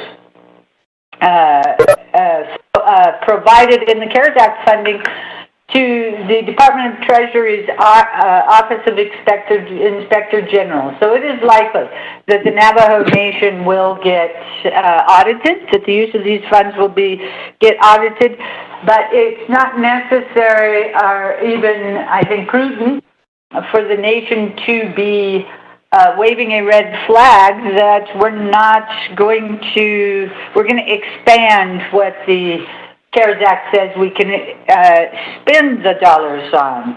Of course, so the verbiage included is just that under the CARES Act, it is the nation's responsibility to determine what is necessary to deal with the COVID-19 within the parameters of the federal CARES funding. So that is what the purpose of this statement is that it will be the nation that makes a determination whether something is necessary or not but the nation will do that within the confounds of the federal funding criteria. Thank you, Chair, and I hope that, our speaker, and I hope that answers your question, Delegate. So, Speaker. Thank you. Yes, Honorable Eugene So, go ahead. That's what I wanted to hear. What is necessary?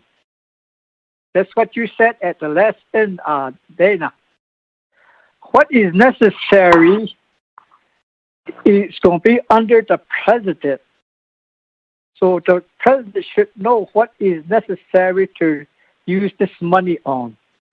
So my question would be, why would we put amendments into there when it says what is necessary? And the Navajo Nation president should already know about that. Thank you.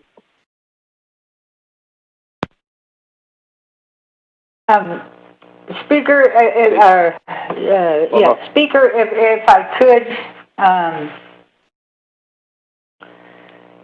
one of the criteria of the CARES Act funding is that the tribal leaders, the leadership, determine that a expenditure is necessary to address the COVID-19 pandemic.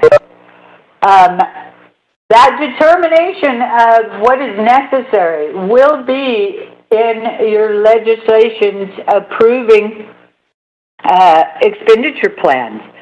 It will be actually the council who takes the first formal action to determine what is necessary in an expenditure plan, to determine if an expenditure plan is necessary. The president may recommend that something is necessary. It will be the council, though, that adopts the legislation that says it's necessary. So I think that council ultimately plays the role of determining what is necessary. Thank you, Speaker.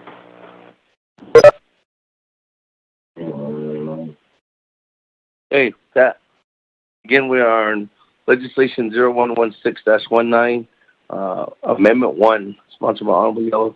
Holona's goes second by Honorable Yellow. That colleagues, if there's no further discussion on Amendment 1, you can go to the vote once, going twice, and 3 times. That. Bobby, Amendment 1, call for the vote. Honorable Elmer Begay. Vote green. Honorable Elmer Begay votes green. Honorable Key Allen Begay Jr. Votes green. Honorable Key Allen Begay Jr. votes green. Paul Begay. Delegate Begay, Paul Begay votes green. Honorable Paul Begay votes green. Honorable Nathaniel Brown. Honorable Eugenia Charles Newton.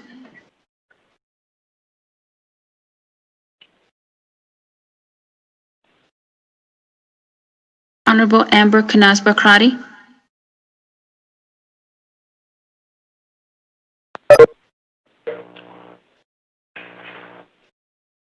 Honorable Herman Daniels. Honorable Mark Freeland. Green. Honorable Mark Freeland votes green. Honorable Pernell Halona. Halona votes green. Honorable Pernell Halona votes green. Honorable Jamie Henyo. Honorable Vince James. Delegate Vince James votes green. Honorable Vince James votes green. Honorable Rick Nez. I think I just need moral support. Okay. Honorable Carl Slater. It was too complex to be written. Delegate Slater, red. Honorable Carl Slater votes red. Colleagues, staff, hold on, Bobby. Please make sure your phone is on mute. Thank you.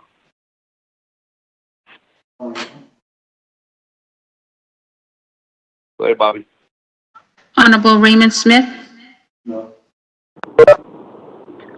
Green. Honorable Raymond Smith votes green. Honorable Wilson Stewart.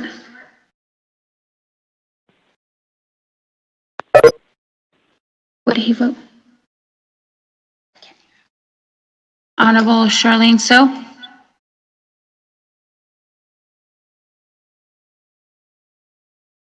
Honorable Daniel So. Daniel So votes green. Honorable Daniel So votes green. Honorable Eugene So. Green. Honorable Eugene So votes green. Honorable Otto So. I vote green. Honorable Otto So votes green. Honorable Thomas Walker Jr.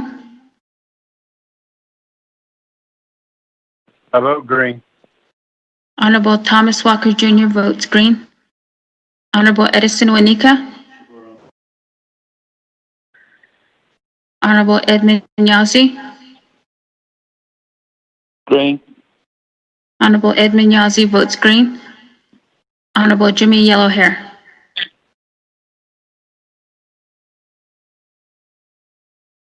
Honorable Nathaniel Brown. Honorable Eugenia Charles Newton. Delegate Brown votes green. Who? Honorable Eugenia Charles Newton votes green. Honorable Amber Kanasba Crotty.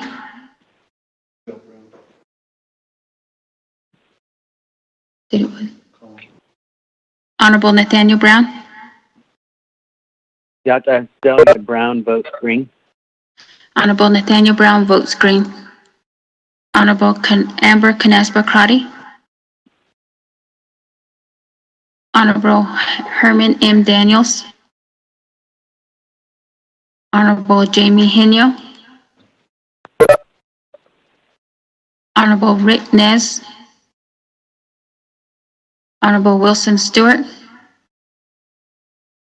Honorable Charlene So. Honorable Edison Wanika. Honorable Jimmy Yellowhair. Hi, this is Delegate Crotty. Honorable Amber Canespa Crotty. Yes, on amendment. Amendment 1. We're on Amendment 1, Madam Chair, Cardi. Thank you. I'll vote red. Thank you. Red. Honorable Amber Canespa Crotty votes red. Speaker with the vote of 14 yeas and 2 nays. Speaker. This is Delegate Freeland. Motion on Amendment 1. 14 in favor, 2 opposed, Chair not voting. That back to the main motion. Vote green. Speaker. Chair. Is this Freeland? Yes, sir. Point of order. Green. Honorable Freeland, go ahead. We have, I think, on the roll on the vote, Honorable Eugenia Charles Newton was voted green. I don't know if that was she answered. Thank you. I think it was through a text message. Was that through a text message, Bobby? Because I thought she had called, or Honorable Nathaniel Brown had said green, but I think his vote got counted for Honorable Charles Newton. Bobby. Honorable Naabik'iyati Council members, Honorable Eugenia Charles Newton did text and voted green. Okay, thank you. Just want to make sure. Thank you, Bobby. Okay. That. Moving on, back to the main motion, colleagues. Any further comments? Hold on real quick. I don't have anybody else in the queue right now. Comments, questions on legislation 0116-20. Speaker, this is Delegate Slater. One. Speaker, Delegate Brown. one at a time. Almost later, go ahead. Thank you. I believe the exhibit for one of the amendments that was touched up by the Budget and Finance Committee for the Hatathlis Association needs to be swapped out, and I've sent that to Mr. Platero. It states that the organization will enter into a memorandum of agreement with the Department of Health, and that will govern the expenditure of the funds to them. Almost later. Let me get some clarity on that. I think that amendment might have been fixed at the Budget and Finance Committee. It was that amendment the one that was fixed at BNF? Ms. Barbara?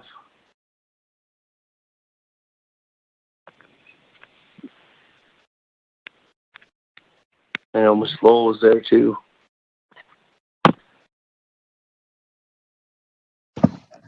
Speaker, this is Tom. The email that Delegate Slater sent makes reference to legislation 0132. We're on legislation 0116, Mr. Speaker.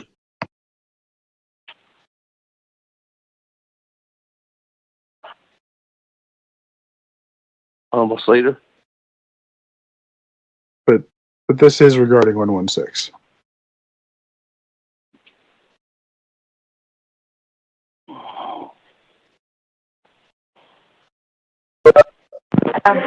Wait, guys.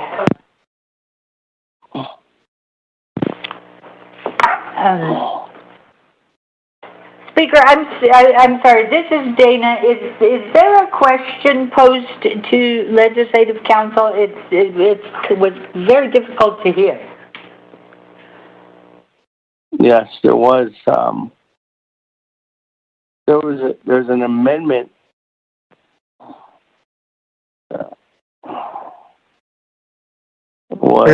Speaker, Ms. Bobroff sent out, I think, a series or 5 amendments to the council. One of them included an amendment to 116. A similar amendment was made to 132. And that includes an expenditure plan that's attached as an exhibit 132. I would like to have the updated one that does reflect the Budget and Finance Committee's concerns included in this legislation as well. Speaker, can I address that, please? Yes, go ahead. Thank you. I would like to direct your attention on 116-20 to the original, and I am talking about the original language. That legislation, and I'm looking for the paragraph. It's page 7, line 15, paragraph 6. These immediate expenditures specifically are not deemed to be expenditure plans. So what Delegate Slater is intending to do is to really change that whole part of the legislation. So my recommendation to Delegate Slater would be to not try to make this into an expenditure plan, because that creates is going to create numerous issues. Just do it as an immediate expenditure. That was what was sent earlier to yourself to Office of Legislative Council Services, and also forwarded to OPVP. So that's my recommendation. Thank you, Speaker and Delegate Slater.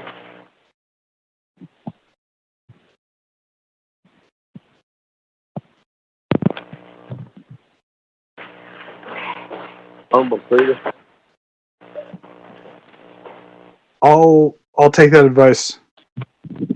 And then we also have the Hitachi Association on the line to discuss the proposal for those who haven't seen or heard it, and it can also be distributed out.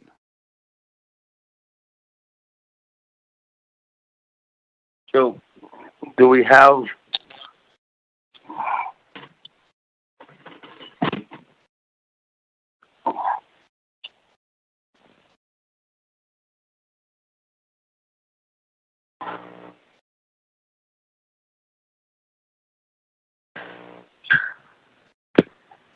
my spot rock? Do we have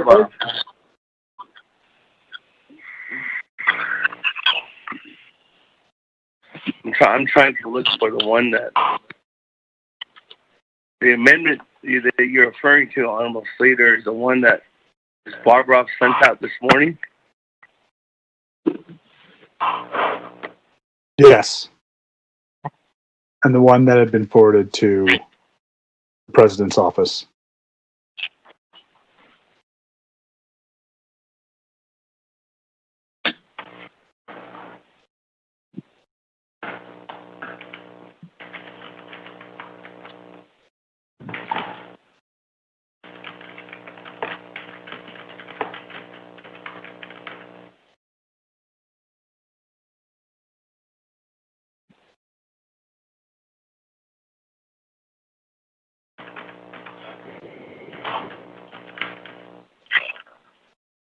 So, Mr. Botero, do you have that amendment to 116-20, sponsored by Honorable Slater? And is this the one you're referring to?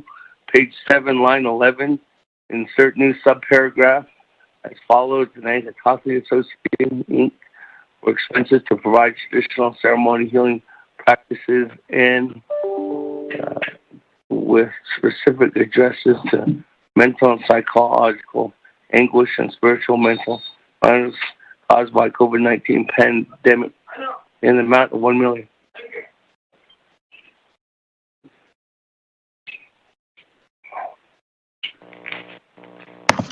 Mr. Speaker, there was an email sent at 2:02 that has 1, 2, 3, 4, 5 amendments.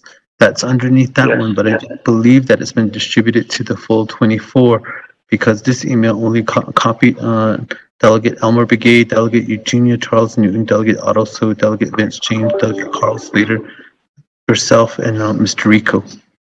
Mr. Speaker. Okay, so this is it then. Dana, this is the correct one, right? Just a second, I believe so. If it's coming from the email that Mr. Botero was just talking about, yes, it is. Okay, so the motion for Amendment 2. Delegate Vince James motion. Second by Honorable Vince James.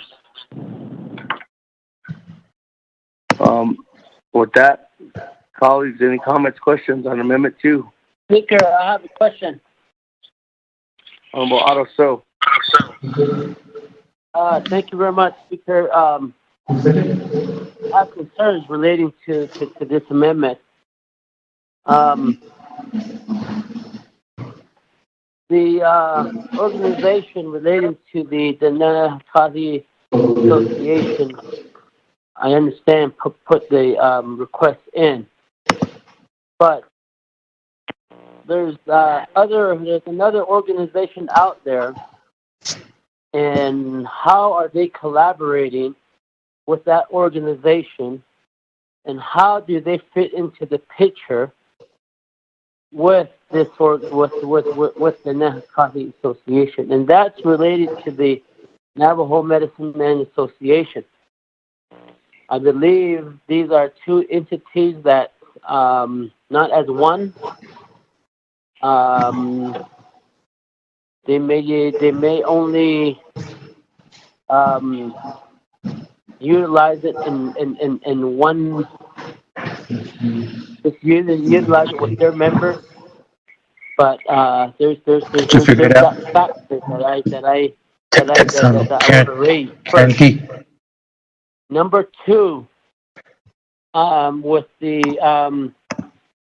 as I recall, the committee, the two organization is not recognized by council, but there is a body that's recognized by the Navajo Nation Council called the Naabik'iyati Advisory Council.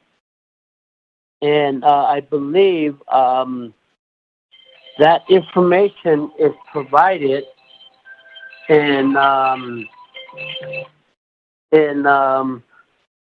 that information could be provided by Historic Preservation Department, who has information, valid information of this group that's recognized by the Navajo Nation Council, and they provide critical guidance when the Navajo Nation government needs guidance, whether it's the executive branch or the legislative branch or the judicial branch. And that's the group of body that is utilized to ask the questions towards things related to fundamental laws and so forth. But what bottom line is, what I'm getting to is that we already have an organization that has recognized by council and has the financial structure to do payment related to what this proposal is requesting, and that way the organization doesn't have to work with the Department of Health. We already have a financial setup that's within Historic Preservation Department, and I believe that's something that we can look at. Maybe if the amending parties could consider. My concern is there's medicine men out there who aren't part of the Naabik'iyati Association, and that is my concern. And how are they going to bring in the other two organizations, which there's a total of 3. Out of the 3, 1 is fully recognized by the council. The other 2 is I believe, not recognized by council. So that's my concern related to this matter. But we have, like I indicated, we have medicine men that aren't part of the Naabik'iyati Association, and and then we have some that are not part of the organization that don't believe that they should be a part of the organization. So I'm trying to look at the equal footing for our Navajo medicine men out there across the board. And that is just my question there, and how would they address that? Because I guarantee you, I don't think they're going to reach across the aisle and try to bring in Navajo Medicine Men Association to say, hey, let's combat this together. I would have looked at I would have supported a proposal that had equal footing of all practitioners, not medicine men on Navajo. Right now, you're only looking at a few. That's not a few, but so many that's part of the of that organization. So Speaker.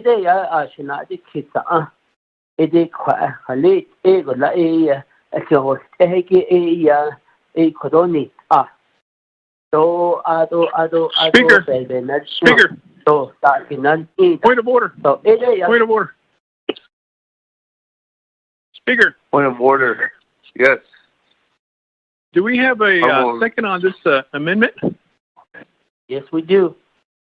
Yes, we do. Honorable Vince James. Okay, I didn't hear the second. Okay, never mind. Thank you very much, Speaker. Yes. Comment, Speaker Callen. I'm done, Mr. Speaker. Those are just my concerns. That's all. Okay, with that, Honorable Callen, Santano Siniki, Akita, pa Tito, Pasi Ticodo, Nick Adon, Hit Nan, Liniki, but so to your ingo, Alaye, ye, Aka, ye, ye, Rakuko, could the Bate Kakugo, ya for the session on time of Siniki, but we're here to discuss it. That's another thing. We don't have a choice. A coco, citizen, other don't need agent. Penang just no papa yana just to stop non assessment. I know so for those that knows, you may provide some insight. But this morning, tik a koto she has eight on the store. I don't hit the end lini because the lost stop it so there's your iniki ni coco. Apenda late in lead stop takwas lead art tatia chinly spiritual side the husband lead the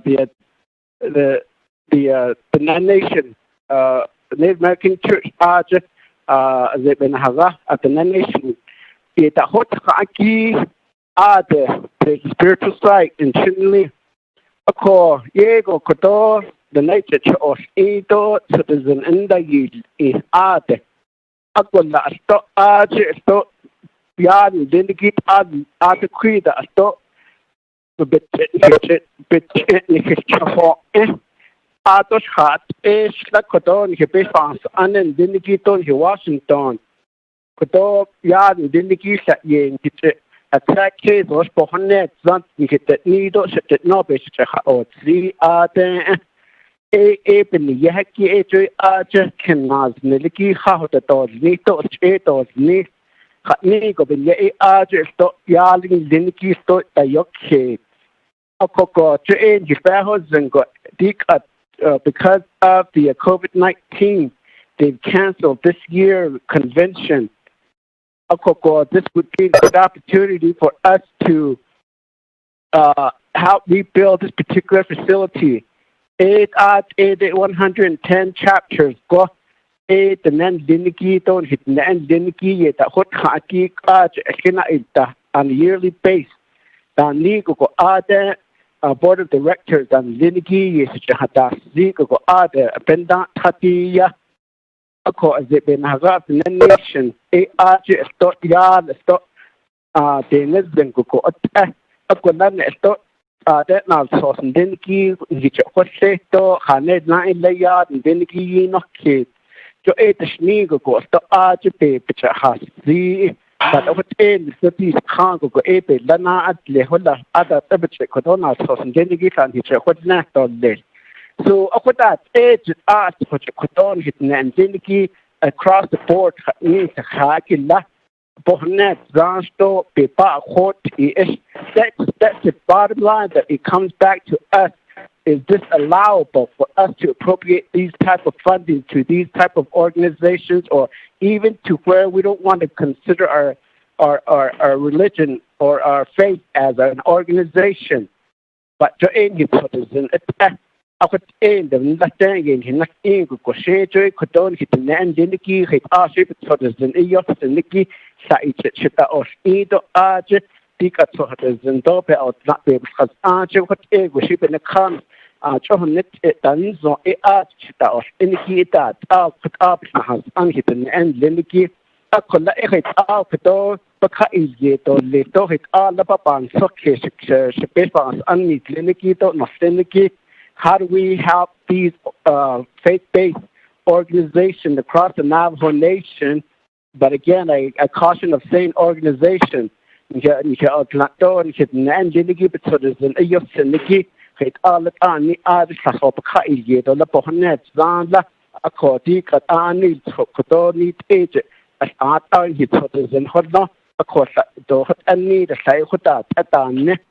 this morning, on an annual basis, they do convention in Chinle, and then they do youth counseling. Veterans of it, cotton nature, to done need to go with the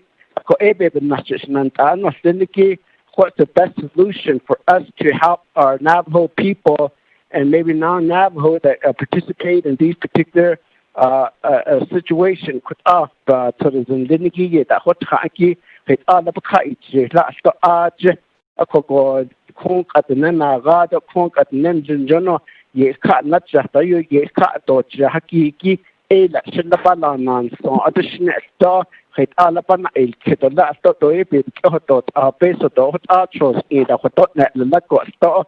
A couple of question and I'm not limited maybe ask the legislative council maybe by tomorrow draft up an amendment to see if any of these faith-based organizations are able to receive some of these funding.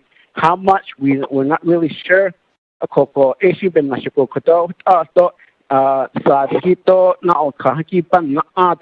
not just the Native American Church or the Navajo Nation, but this other area, faith-based, the Naabik'iyati Association and other such. Could between the indicate a co Bahasi or Little I should never kite or was sent to connect. Sila don't have near go connect or Joe other kick or eight or Nassus kick or other unhit or hit other bits and not eat to hit the Bahasi kick. Colored never touches on the Nikki Nana either for unusable kite on Zunda listen speaker. I plead with your office and your position as speaker in the council, legislative council. How can we help appropriate certain amount of funding to these faith-based organizations across the Navajo Nation? So, again, I apologize if I've labeled any of our faith-based as differently. So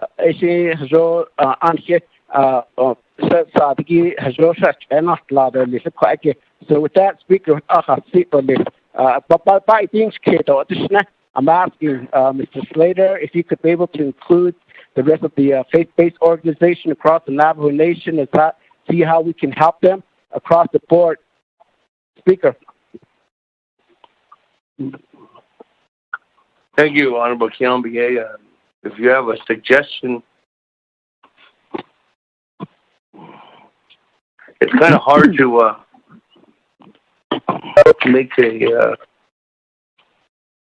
make amendments without any kind of documents for any kind of organizations, Honorable Kiambiye. And if you have any kind of documents that you can forward over, Office of the Legislative Council, and then that can be as a base recommendation. Then we can go off of that. But I'm not speaking for Office of the Legislative Council, but I just know that's usually the process in order for us to make amendments. Ms. Barbara, I don't know if you want to clarify or response to Honorable Kiambiye. Thank you, Speaker. I will clarify, and certainly we would be most happy to work with Delegate T.L. Begay to put together an expenditure plan to go to faith-based organizations. Of course, we need lots of info, lots of documentation. That's not something that's not a short order, is the best way to put it. Keeping in mind these are immediate expenditures, what we're talking about right now. They go to one entity. They will flow through the Department of Health to that one entity. It's going to be a challenge to figure out how to distribute the funding, such as Delegate Kiel and Begay is talking about. But that could be put together in a expenditure plan, a full-fledged expenditure plan. The other thing I do want to point out, just as a reminder, is that these additions you are making, as I said, they're excluded. Their immediate allocation as put forth in the original legislation. They're not to be treated as expenditure plans. But also, if the dollars that are immediately allocated are not expended by August 31st. They all revert back to the Navajo Nation Cares Fund, and that statement is made on page 7, line 18, paragraph D. So that is something you might want to consider when you're looking at adding something as an immediate allocation, or if you want to do a full-fledged expenditure plan, which would not be subject to that additional time restriction. Thank you, Speaker.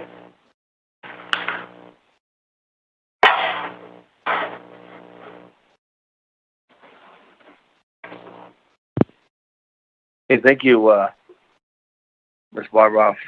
With that, colleagues, if there's questions or future amendments, again, Office of Legislative Counsel is there to help assist in making sure those amendments can be ready by the time we get to all the council or future endeavors at each week.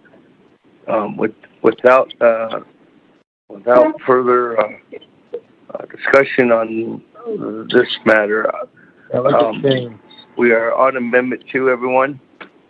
Amendment 2 is asking my Honorable Slater, second my Honorable Vice, or Honorable Vince James, if there's anybody else that has comments, questions on Amendment 2. Delegate Paul Begay. I have Paul Begay, and who is the other one?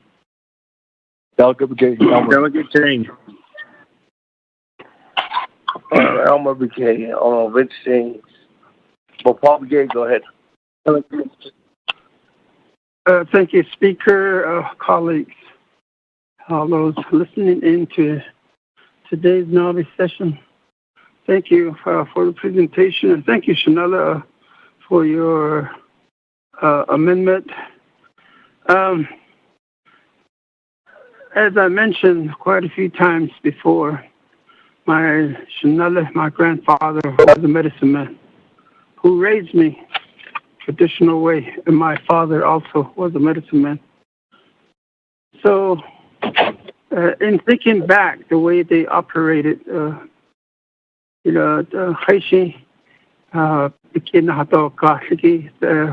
the patient is going to be,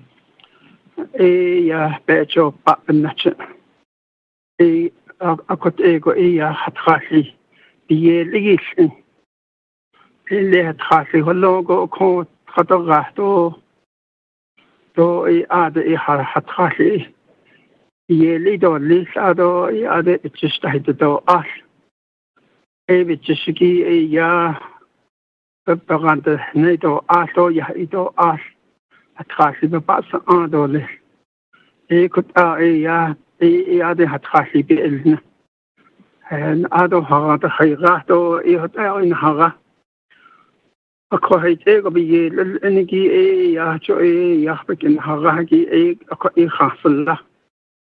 How much is the ceremony is going to be worse? It's probably not the right word, but it's just the way you feel about how the ceremony will be done for you, and that's how you pledge your payment, your services to the medicine man. So you have in the Hatasi the Obat Sobia, not a Kako, Hasi Hayraho, Pingo, Aho, but Albania, not a car and the goal as card or queer. What out they see the Skidan, knowledge in the Hatan of Hadoshi Hall, just so it negate or keep lean. Of course, Skidan, I thought she ate that you see the unit, so Tiji Wally. So Tiji that at Asago, a hot or cow, a bed, none of Panna to start in there. So what Egon to Hashi, Slatoban, Saskisa. What out has been not as it Yoda the in that instantly. So the amendment, the Ado Slip Ada, shliat hat khasti bakat o wasat ningo. Akot in the amount bakagi ahostet o asara the meeting sagi bakat. Halit ego ahostet o asara the meeting sago alia la onsle. Ayat $1,296,489 and some odd cents. What el episte Holland. Did over so this case or skins or outside the meeting sagi or say or don't need no bakat. A quite did or your assistant. Ado halit ego echido in Suratka. Heshi but no gato heshi one hoto gati trade or bahazunda. This shingy adults not staying and hit it. Nahagad or Lesiki requires people, multiple people. Slat or the cushion is not as a queer Nahagacho indole, such a young indole. Say, at Kati, they can't that what you cut all nesi. Ado all leho what I eat, Lishigi Ajada and the whole Argo down the Anish. Oko lagot ne ko enal store le ko halit ego e do ni tati ne bukin hado ka ligida joy at social distancing ningi ko ege do bukin honi inga dole at so go ko na an shigin da ado ko no e da ado kishin da ka jo dan hit na ko halit e hajo has elia ko la jondo le onsen. It's an association. It's an organization. An association. A court EC and Lengi Gazanago. That Aben Sakri Ngi AD that way, and Yenad Nishadat way, Hane La Hati Dan Lengi A Aj the Hikagi. That's how they will keep track of it, what their activities are. What the schedules are, convention that the hatne got accord the otao ananta halit out easy ya baby kati lotla. Yes, I want to help too athlete association. But oya anant children nishat traditional way in here the whole agi oman such a case joy out Ahohasl, Lanahal the whole one, what has Ange, which of no Hashit, Yelish or Little, 8 I see till you know, 8 Aban, Faxis. What called, did no best or that kid over a tragedy, the key quite that they are Ashananka. Had the queer the Basta Nalashia at Ado Kadeya as the association, Nakona. Ado Hola is called at the Inani Kat or the Kodoshi that is now Nasado, Hayo that or Trapped the whole Tagi Archer, not the kid or the Jones, Hoti. When I used to work with Navajo generating station, A Archer, Nahagaki, A Archer, Trappen and Mr. Mean that. Nashinde Nahabik'iyati Hanali the Navajo Nation Council 22nd Council the Gidash yet every year a could ego the year dash into this Hala plan or Liagi to United Sea Adon United Sea Kayapaka could ego a bound side case even in Naishina. Should need although it wasn't a written agreement, but it was a verbal agreement between the Navajo Nation Council and the shareholders of NGS to have this blessing done every year. The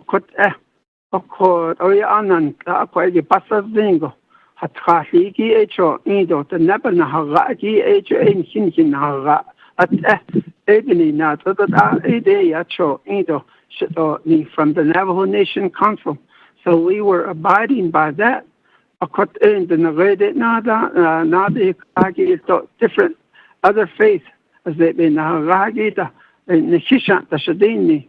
They put me in a situation where it felt like I was disrespecting certain faith, certain organizations that had their different faith base. The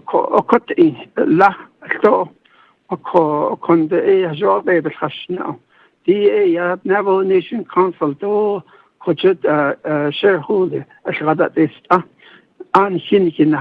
Navajo traditional belief the Neben Cho Indo ye lil ingi hatral ingi kot acho Indo edan hidini ebinina ekot ego that is repetition. So it can expand, it can blow out, and then other additions will come up. And kot ana that okay dole. Although one first case cleanly do other colleagues where this was another Banasi Tangi or one so case or listen so addition. I see a billion or Aban case in there. So the decision of how to go see the medicine man and have him render service to you, what you're going to give him is all the decision of the patient and the relatives. And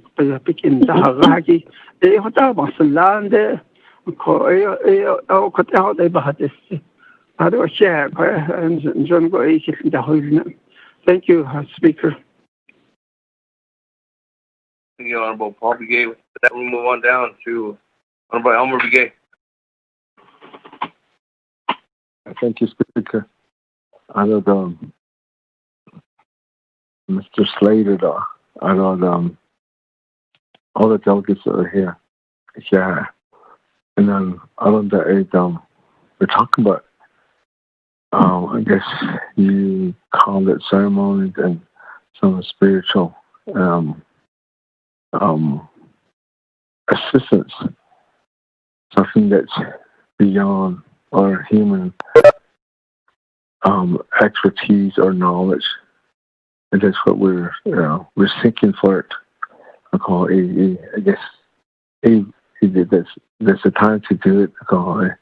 Right now we're like they said, we're in the middle of summer solstice, so I don't know how many of these atrocities that are out there that are doing ceremonies right now or doing their offering out there to these spiritual places for this purpose of this COVID-19. And some of these atrocities, they do that on their own. And they're not part of that. How my son also saying that they're not part of this organization, but they still have that belief. They still have for those families that they have, and for their own kids that are part of this frontline personnel. So they're doing it on their own. That's the way I know these people. Some people that I know that are doing it today. Like for example, right now, I went to a gathering. Just only hot coffees and people that were there. They were really using their PPE out in OJ this past weekend. So they're doing this. Is that the way they're doing it right now is any herbs that they're collecting right now. What they can do is any herbs that has needle point or that has a thorn in it, so they can gather this and they can start burning it. And so with that, what they have to do is they have to go into a certain procedures. Like before they do that, they have to go into sweat, and then before after that, they can start doing this on Saturday. So they want me to announce this to you guys that they'll be doing it. If you're going to be, they would like to request that you be part of this throughout the Navajo Nation. So the person that's spearheading this, Jonah Yellowman from Ojeto, and then some of the other hot causes that are doing it. So that's what my first announcement that I'm going to do. My second one is I believe that Slater requesting $1 million from this organization, and this is a lot of money. And there's only about there's about 4 people that are board members to that. And how they can be doing this ceremonies, it's so, I would say that it's not safe to have ceremonies, even with the recommendation. People hardly have any recommendation on those TP ceremonies now, because of that. This is the public health orders. How are they going to spend this money within 5 months right now? I'd like to say something very short. This yellow hair.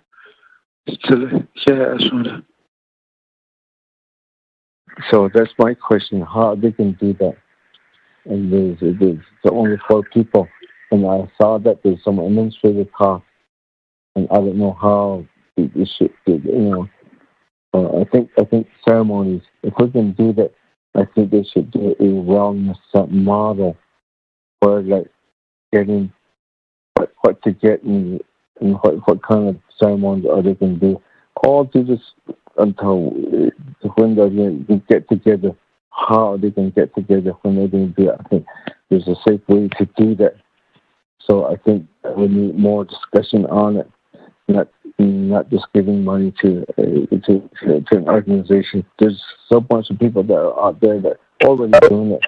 For example, like I said, back in when they start beginning of this COVID-19, he still had already these people, all elderly people that got because, and there's one all the Ghani's there, and then there's one in downtown too. They did that. So that's one thing that they're already doing it. They're not requesting for funding, but I think if we can do this, they should. Yeah, I don't know. It's just the Congress is already doing something. Already did that. That would be my question too. And then also, another question is this ceremony going to be given to people that are recovering, or are they going to be ceremonies for people that are right now they're tested positive, or is it going to be ceremony for people that lost their loved ones? I mean, we need to actually have something more detail how these ceremonies and should be. I think it should be discussed or more in detail. So that's my question. Thank you.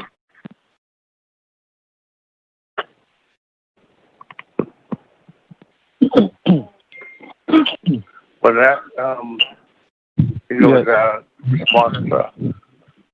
Let me go back to Honorable Slater, and then I'll come back to individuals that want to ask some more questions. So let me go back to you, Honorable Slater. Thank you, Lorenzo Max from DHA. Can I say something? Yeah, Speaker, I think in regard to Elmer's question or series of questions and several of the other ones, I'd like to defer to the agent, which would be DHA, and then make some comments after that. Thank you.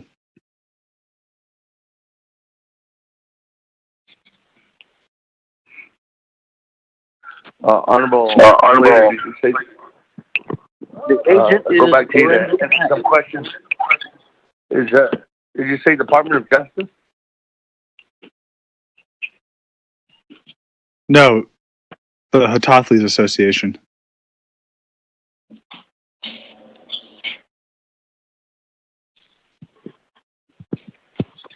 Speaker, the agent is Lorenzo Max. He's on the line. Yes, I'm here. Your call has been forwarded to an automated voice messaging system. Colleagues, Don. Hello. Go ahead and go to Mr. Max.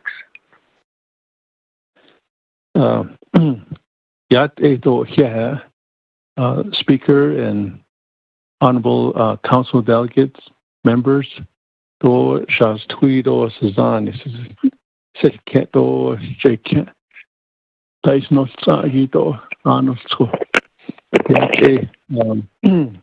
Shea, I'm the vice president of the Nahatali Association. Ado Hatali Shle. Atnelne, which one you has to Dinalia do Yale dal, Iniki dal, so be Yalish. Related to nature. Ado Dinalia Nebin Sekis, it's a chungo. So it would Aja Nahagal Iniki Slasant. Edo Dash Edo Hujonge Ado the Nebin Sek has been yet a yendotly, it's easy at a yendotly Joda. A lot of things that by Yalti or isn't actually Anni o Yonantla. A co Hajo Bahton Nekojo, Ego Abject Huntla. A lot of us say, in Hagal, Ega, quite a Bahunitson. Adohan Fate, the core structure in Halinge, Yay, Jay Hatinit, Linge Bahunitson, esoteric knowledge. A coco, Aroti, sad, this. Faith-based Nihidi Hatali Nitlingi, the Ne J. Hada she Haji Nada J. Ada Hanedo all in state Egi were the knowledge holders of that. So if Hada and the Yada, but at the Neni Lingi J in here. So if Hada the double Yada store. A Benasil day later, if you look back, 1,000 years ago, 2,000, 10,000 years ago, so it's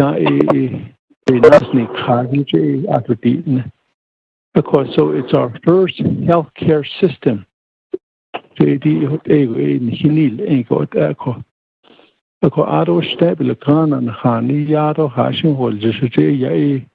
Lahot or Latnana, J.O. Yait or Tapati Yagit, a coach a faith based. Here in our own language, Navajo, here we have no word for religion. In here, it's just simply a way of life. Joko what ego the Nayan Saki Sigido Chos, Edo, no ye haulne, ye bitzil, ye bin bitzil, ye and in here holo. What is if he was at on that Hakoja and Hitche, Hiol, Ihia Aja, is a injured on that I should need where egg should not done.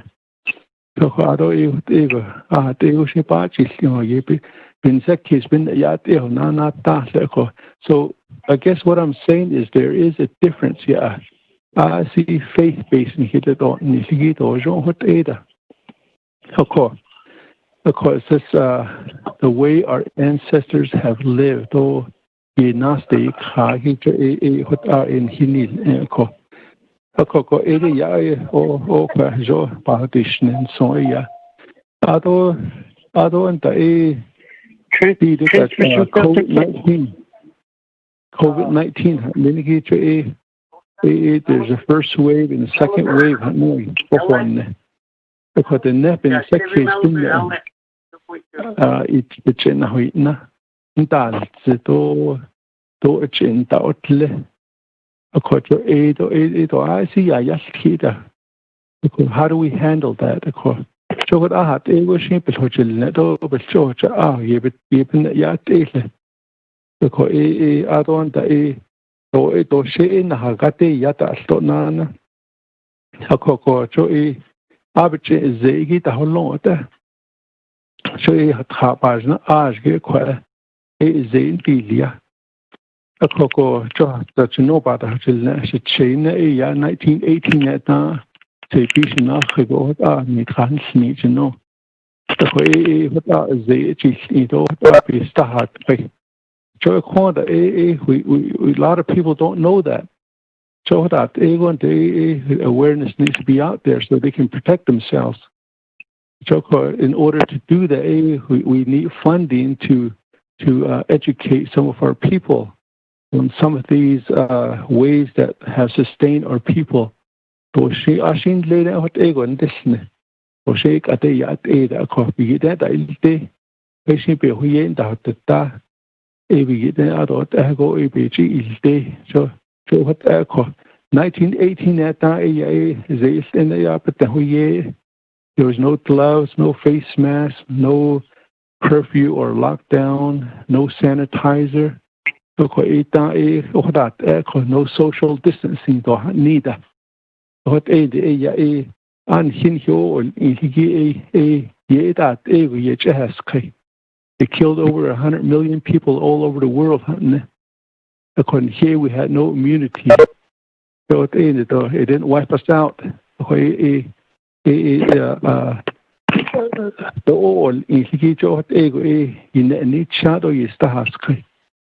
Joko what I need in here. In Kabahono Sindolation and Anno Sinigi.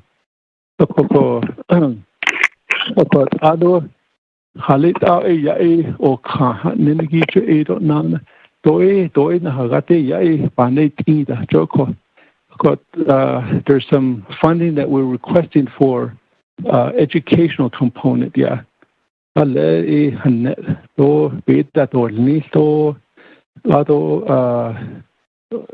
Getting the word out, to reach as many people as he can.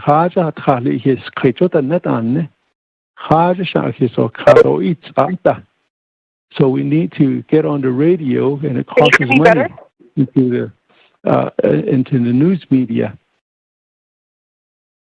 That are your kid. Because why is it important for the people to hear from us? Well, it's because our people in the past, we had no written language, but they still needed to record sacred and historical events in some fashion. According to the ancestors, how they did that was they did it and recorded them in songs. Those sort of zendo and the ceremony. According to his songs, we end our songs in that way. So I'll just give you a little example. This is how we end our songs. Hey ne ya kola anne chota kola anne khayshatan. So our ancestors atan khayshebistalne watan. So we end our. That's our ancient, history. The more songs you know, the more you know about what's around you. Our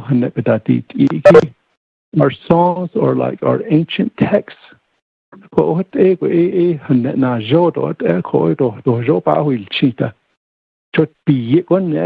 Stories, those are what our ancestors deem valuable for future generation. Our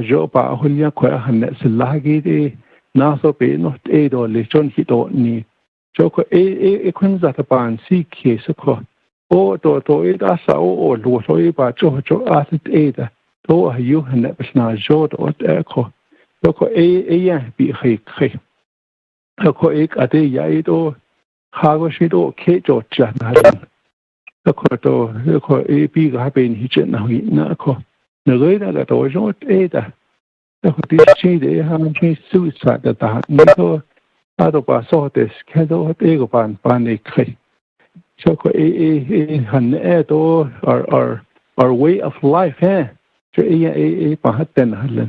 So job is chan need pain hit zido be need or little cohort because although let the association to konya apenil anigita yele del because ego panic the national yele hasa Nischi that don't eat net and stand to listen. I don't the Jonah eat na has state in your culture. What ego she is it hasa. Joko e in hinihina nishiko. So in a lot of ways, we interpret the laws of nature. Attorney interpret the man-made laws, and here we interpret the laws of nature that was put in place for everyone. So what ego in hinihina nishinilzen.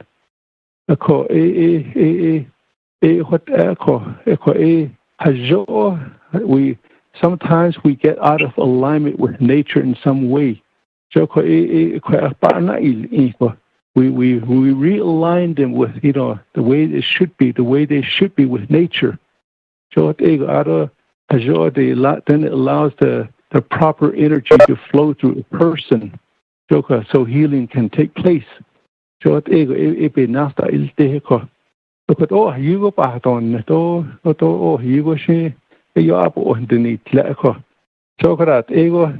tapan see case in long echo.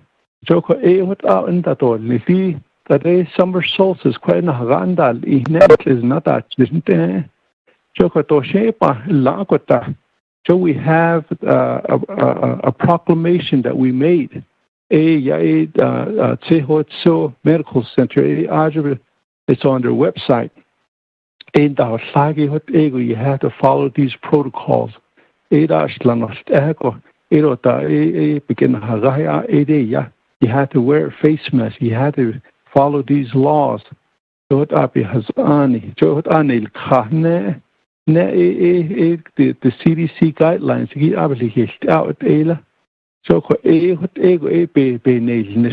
We reach out to our we have a weekly meeting every Wednesday. What are innocent? Never has he don't has teacher the no to shade over Tasho by Nick maybe that's not the intentions, but Jojo has already needed because the Niniki Ade Bakatni Kikoizado, Hayuja, now we not lean. The later the art then at the no so they go behind doing because this thousand or you we had no diabetes, heart disease, the art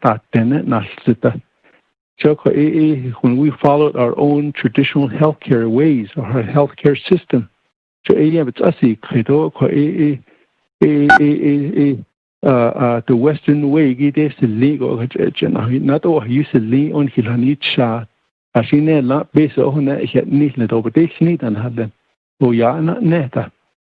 The COVID-19 over this need hadn't. Aided over a Kate need J. Nihade up at this need got a short ego a power needs and do and his own net. But what ego a yati ne caught Anna Oka. Hat got a sato jo party to sato bandit in so sato be cardi needs the goti neko sanantano siniki. Aro not question I take in a saho paper. They send so the bottom line is a lot of our people are struggling, they're out of work. Aro hajot lego yato yo nalzit lenton ta Lego hajo yet or listen so financially about down there. So what Annie o Nagade should have taught on Dani there. So ego see ya Caritin is Hazard Chiston that Gian the hate a cage or classic a day to what ada. There's expenses that we had to, have. We had to have a vehicle. Jada la base of Bata ille. Insurance of Bata ille or should taught about ille. I don't Saturday added Nahuis cut Nahalo. A kid as not a loto, not and tra. So that has to come from somewhere. Choco a shibini na what asato Naha ye do kid at Nin and head or the thought of it that Nini kid. Or a tapata liagi they don't hold you. The coalition often shared had thought also be in the Hatchako. What ego in Hashata, Nengi or Hayu, a culture Asia Yai on his own Yicho, Tajo, Namaga, Edi Tapa, Humiato, Liston, Nita, Tobi, Stokita, Nikito, Nide, and the South up in Sizigot, the Co Edi Yahot Echo. It on soba this second Hajon Haban, Soki Hashit and Harte. I could be a yatri in Hini Kate, but I could it only. Oh, yes, could I say something? Can Tano Kenigi? My name is David Johns. Honorable Slater, were the questions answered?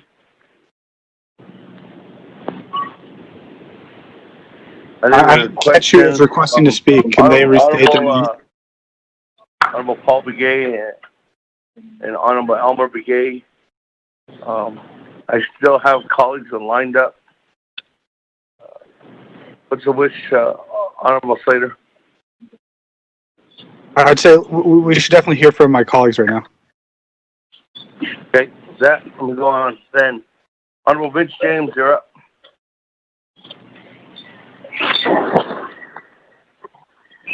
I got speaker. Ado Nana Shinada Honorable Carl Slater. Ado the Ismus Agi. Ado Kodo the Net Association. Aje. Kato Isa Lenigi here yesterday in Mexico. Ako Di Kodo Bigeti in Hope. Ya Di the Net Association. Aje Hatasi Dan Lenigi Jo Hashim So is Nahava is Eneki.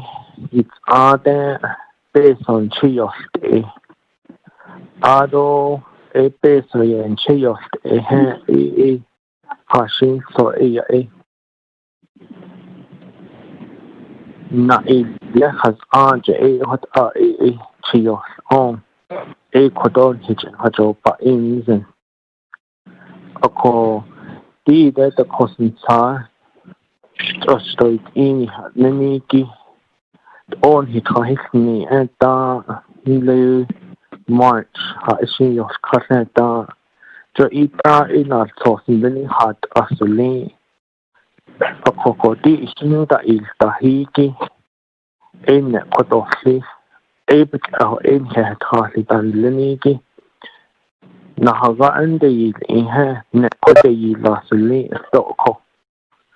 Ako Ade holds Stoti Ade at teacher. Ato even Haga Lenigi and date later. A copy based on Lenigi, Nahaga Ade, in Chide of a hand. Na illegit or Lesangi, but up or Sali. Hana large shin the Elende, ye a cadent that the next clean. So put R80 non sauce bed dog shading, Hitato is sold out a ship is tea.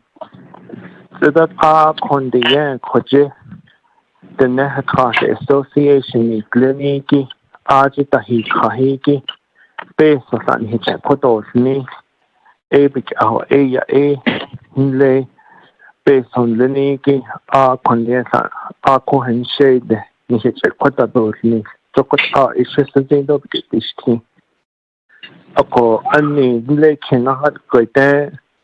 That a peso, Leniki hitch a Kota the Asuli, a Hanishik, a Hohin Saha Kesiki, a be, a dinner sauce bezo, Kidiki, Hitato Nick sauce lane. A course, Shizado, oh, Papa Honeta, oh, Jokot a Shizado, Besides a call, the Medicine Man Association. Aj Asati Nana Hatati. So Aj Sata Nana Sta Oko Aj Ishina is the Stoko. Ado Anishinale Yahanana Z Sto Ki Alan Begay. As they been Haga of the Nen Nation. to tahna olta. Edo sanata so koko the quick or ching what I ta elte as anko as at iten hine kahan iha kasitan leniki. Ako pe eta hotoni so to hot dinan sosiki ni tato ni sosi ito hot pe pa akon senda o pe so pe hikat o lowa nta ilia yan hit ha henten hit apo o sele ikipinina pe so ni pe hikat o lowa chokot piket isti ako ik at kodoba na atis kidiki ani kodosinale honorable autoso ye hatri ako shekrit eti sachitahna or tahiki medicine man association but niniki is stop base or sapache coordinator so akwa ki na atik kidiki e pa husband ko taka Hala आज medicine man association च तनाज थाने की आज इन्हें खाही की एक तो खोजे तो न खासे association च तो पहता तक नान अज़े पे नहागा of the nation आज इन्हें खासी गान लेने की अस्तो तन न खासे association च तो पहता तक अको खाई की इश सज़े तो Pansis Kesola Bajo Pansana Kesola Di Asahita or Tahiti Agenda is Tahiti had Hasitan Lini Ape what are base fans and the Kliniki Asati what are not so as Yahate is Nello Tate Nahapohonetza Ako etik at kodon has twin hair cast any the Nisha had the don't need the has the named Ako kodos not the kitty to quacky none hit the skitole. The name lake which is the Benahaga of the nation or Tahiki, Nana Medicine Man Association, the or Tahiki, to ADKA. Don't hit that so what I not this kidole what get this get a call nana na kikone not this kidole siki a coco deep base no ani ni hit kolia boko the net association of Sheniki based on hit kolia Kodona Kikon not this kitty hashne not a hat hasitan leniki arch just on Neliki hane la hat hasipa hatat edonat sos personal. So what are asana nen a call adult ha gon not this kitty so the yard the kotos needs Hane na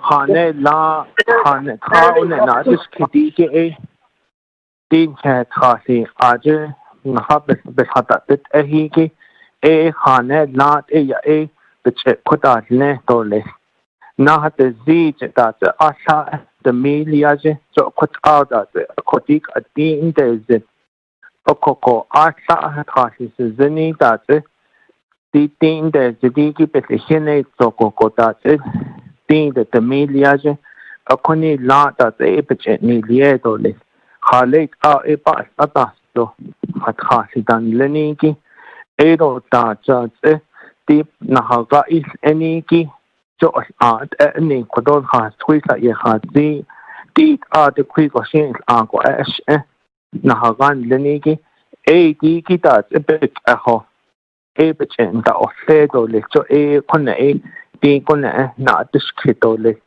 Khalid ti person leni Papacha atatos ni top big aho ya epichen da oli so kota pa na disketole ado such she di kodo besta na has khani sa Yahanada Deskitole. What are a 18 on a Deskitole? A catch, another speaker going back on mute.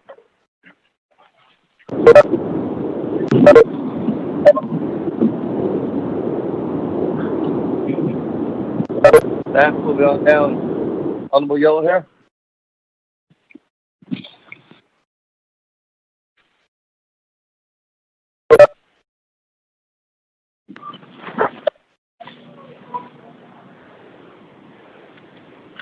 Honorable Yellow Hair. Okay, yeah, this is the chair speaker. But in the Sunday fourth late, I'm over here. Could the chapter meeting in the year could other things short detailed. Should he quite by cities as not I did here as basically so. Now, questions are that it is about the Hashnagi that religions that the medicine man.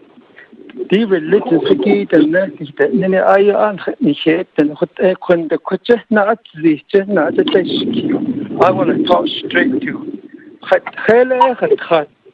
but not teeny because they don't this and so this had caught in double deal kidayat any that any kago end of the COVID 19 what they are this had on hard at all this had caught Opus, but no said or ya shown that I had to relate to COVID 19. Had caught a hair out the house and didn't net out the now stand him my other season guitar. Haste it or this. Is on the Haga, not all other hours and over. God, it's been getting some good purpose for this one right here. Oh, one just case a cut it out. This is very critical in his Angika. Had caught his end of the deal kill had or Kain, he doesn't dog. It at all negative. No, RG or hotel, ya, nippers a cheat on. None on that, we had no position. Nisa, but at the Azba, Papanta, ya, Asita, Hasit at all. You put out on Nego at the Nista, not so epic, Hasia at the consequence of Paul Gate on in.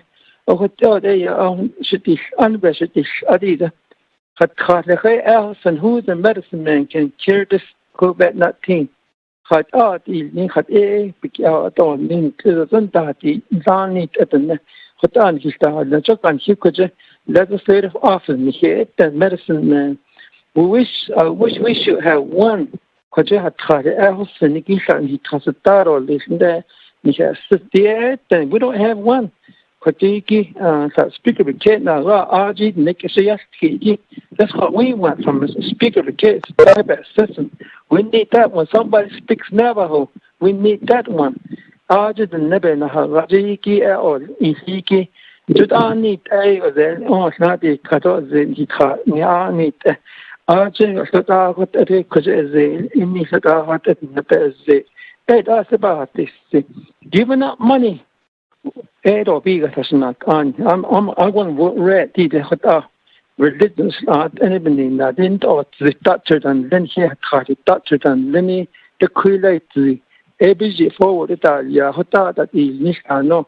So you end up so carnival could not Jesse Thompson that's not so cut or message no egg and about how this about these Shadate Hota by Yaki or that's not on better on he tried it and then it's a then she can still that's been one of the medicine men I didn't have to the queen he's in the they how that is so I never or yes I today or cheat on it should have been taught I then we go our edit of it in the I said they really charge too much I need the so they want to charge these patients. It does. It does. So, when I want to not only Navajo Nation Council, I have a lot of this. That on the head or the what I need to bring some medicine, man. The Hotayat, it on the so the shot isn't about us. The assaulted. Bandit, we should have a special session. Also, I tried in Leland. I have a Disney. Those speaker, though, I don't know. On the don't business and kan finish in finish the just we don't sense that here on top of still that it's not time so thank you very much. I'll make it short. Thank you. Yeah, no, it's not on speaker. Go it's not time okay. Thanks. Thank you. Speaker, this is Delegate Brown. From your left. Moving on down, Honorable Brown. Yeah, thank you, Chair of Naabik'iyati. Ado, best master on Kedo Sitne, Ado, Nkishin Del Nashi, Shike, Ado, here, Shike, Dyson, Ado, the Crab by Art Kiki. A ship on this case, so on later, based on the note, not down to Abe has seen the best master on it, Lenny, the best note that he gave. The nebet not that he did the cost nationally he just so it any a unlaid ashita ata hat the hatazan to in the chehot on the unlaid the hanne papa nasla did otash on don't is that the yata hill don't is now niso the ishing hado the can in hat laid the train I get nezanidot koba just chin hat abahanne ya ik etes na yedo hobajishin to inta nget sahan to inta ti hot gada eshe ates nes kwisan es chen no sesen de adion dan kinoda ti de kwegi into hotentel nenigi ashin so be khanet be sada il asfido eshnat le on the 23rd council could emergency legislation passed there ya could they anin so hotentel Nina the Shine Chin the Asaha Atan Slon Tayajan Slon Shata A Nacha Endelia Ados Disa Squiba the Hastani get other need oh Hunsi Kai A Nahata Ilia Ado Hados and Ado San A Nishi Oho Hawaii Nahasi Kanda the Hadanid and Dole Ado Chiane Doch Ados Nisa Aladinasni no, a dream that I thought, but they ain't actually need for Hashin Sota. Better needs than the cane than me. But they should die in Nabidi, Clark, or a good neon a call. The question down with Zion down Hashine, not Shadow, Shadow, Shamayas, do, Baskaje, and the knee, a coffee, so see eat. On the Navy, it's a call. A diggy, Hashine down. On day a Kodobas Kench, in your hot on Kata. A D the issue nothing, Nini. So she's a cool not these then get the don these are the cost which does it. A she halate on and kitten can't or halate are did it and don't need. Shake I did up on this case so in the Hamasan, a yota how you had Nisaya. A shake upon sea case, it's on the hit the Zinigi a. Hashin son had the next time on to the case. And the diesel and the Kahan the Hashid the Queen Asasi, the notion Hashne la insurance saying La Coedo, whatever neither. So, was it that the maiden Hashine la couldn't get other? According to in Kenda Sahadid Anna, Nahasao Amy the hot leader. Otto shall be Ada hot Asa, the hot answer Casey. She Ashana Nelayo Ni Ionanta, Toigi, the Nepes of Basenel. Ask Hobe Balladole, Haishin Yeto Tadi Nidole. Then the Ajita Hikai Bao Lado Bladole, Ado Navajo Nation Historic Preservation, Ajibik Inita. 1988 Ishan Banda, Ajishata, Timbigay Ado, there's a director. Mr. Brigade that's over there also. Ajakut Peshpan Sanik Ini, Ajakut the Nehat Safi Advisory Council. A call. Ajakut put up and had other things, things they escalate and then not down the original so that they get that. A call. Doshin she Sobich Chorsh. In the Shamata Hachue Yadi, the Yana. Doladon Jono Ayuna and Kenda. Adon Sina Tasha Masanada,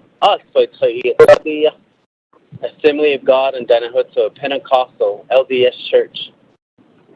Eben nacha since it's ayat ends and nako kadeshi additional ini do ben nacha shai nile ya kacha spido sani bisi da shne isn't the accordingly the ahut aban nek se ahwichin halon late sodan lego late desnaz nalo ako a adan da hut anada ilia le mawab dan nek nasha in the sanitizing dish nito the koi ada hut anada ilia so now that she hut court for that she yan ishi chodo in ako ishi na that enedo hobidi nida other pen she ashi nitla such she da planet and lenita based on the nido she so bahado so hot joba aja so jono bende na kis kada le the or da initial da when they then hot so anaz del baga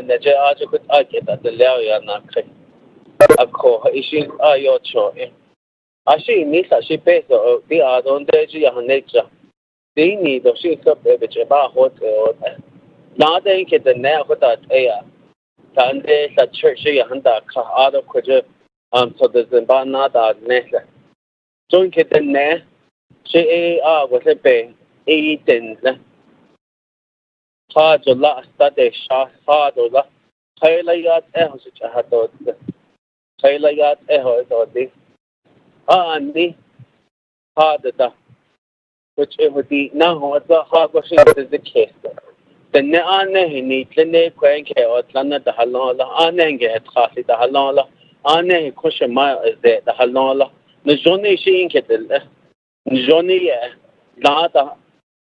da nan ken joyat ena yat ehonan ken so she sa le go din na tan ke doni na she ya je she we kwenke ya din na ni din cloudy bebe yat eho din na ke doni doy ka khayt ada shin sang de cha hadot ta kulla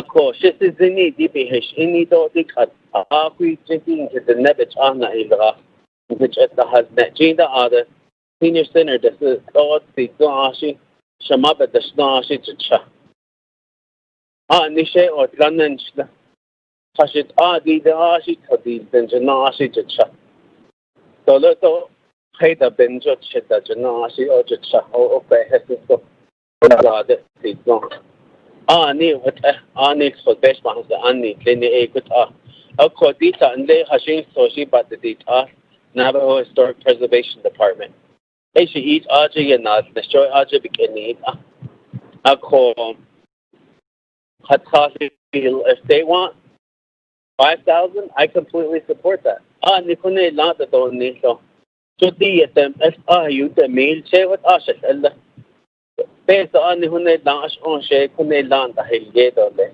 ezel enende asa hada bashya hajaho hashine la shedda tati the bek en ilya bi gaho giche dine la la insurance dine la ninda medine la the deductible that me I don't know what is that nana I don't know what it should nana maybe we can pay our Hatzafis how much we pay our doctors. For one COVID visit, how much is that costing? Ako, dos the hini gay, dos the also is an A and the case that ako hot aban this case. So beni nadishting Craigie and need they and which is la beshbang ando they shama Miss Henderson, out of President's office, out of Shama, they his kin had Haja Atlantis to Sunny Shama. A Quainlay Museum, the Yahanate Hot A Nake, and not Nesahot a chance of the Haji Queen Delia, Jishta Hot A Quadlanda, she would on Kiddo adults. A quad the Nebenant on is any beshbang under Nebenat, which on I leave it up at on day 23rd Council in Adanda. They this would be the Adon Lake Grand Canyon Goyada. A call oh it asks and not aho ko obe to hadish ahiben nacha adishna. Shay Oko ashi needs so shamasan do shi chaya jinisa anne to khatso no be binga do ne halya da na to halong tira halong anne ke khatit ni anne ke yatel ke shi te tin anne so be hadit akko sai hashi so they are with the best on the hashi and that the the hafsal limit of the rasta njono sunday da asi adet ko khat khajat da na hadon ya da hathi elbe yo na bito the best within the asian the ajakut a the nani the nekut an khan ni just don't need an singa jindan le cemetery that khat shaho ko hat she mustn't do the chase so large aja and the ashi chabit it says no what ben nashni according to the case I call I think I've been very emotional for the past I think all of us the yona nala the hata kweke hinst inigi la da get the nessa not take bisa sa squeeze on which ya dash Sunday go ya kwaje the honey other summer solstice especially Kate the other kwegi eclipse even in kwegi di not so ish la down the Sunday other it's not Jimmy the summer solstice isn't that the name the Iopa has to don't need the end of the month was in that don't need a call a issue on net or less a call put any nation prayers Later straight has Guido not owning has owning not owning that letter. Joy as such as the nation there. Ashi Kodona on the show Republic as longer. Eban this case of Nishin Kai Nishin cut the nest which on here which on that was fast than this Nick at the Pisani. A Nishin Kanilia. So a she what Ashi Kodon this case Craigie this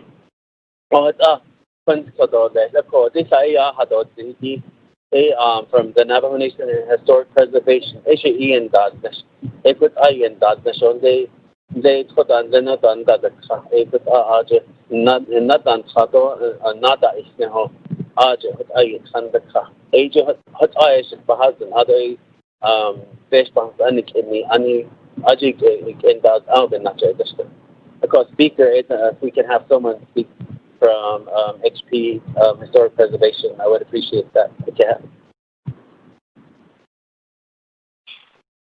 Speaker Daniel So request to speak. Thank you. Thank you, Honorable Brown, for those questions and thoughts. I don't know if we have anybody on HPD, but we can definitely get somebody to work with them and get somebody on there with that. Honorable Brown. Let me go down right now first to Honorable Thomas Walker, and then Chairman Stowe, and then I'll turn it back over to you, Honorable Slater. And then hopefully I think we got somebody on from HPD by that point. Vice Chair Walker.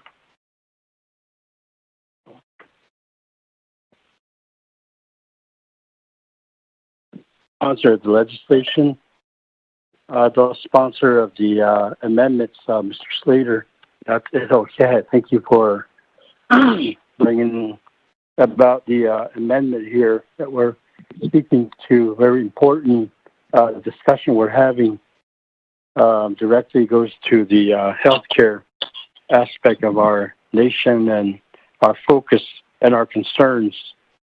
I feel that's where we're at, and certainly relates to the CARES Act funding that Navajo Nation received several weeks ago.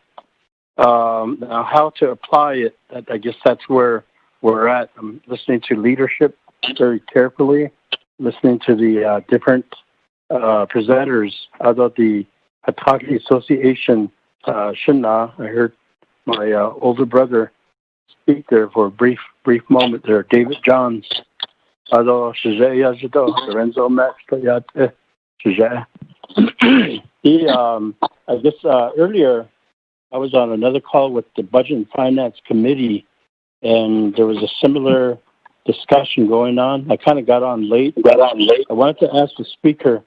About legislation 132 Ada, because it's similar. What we're entertaining here, the amendment.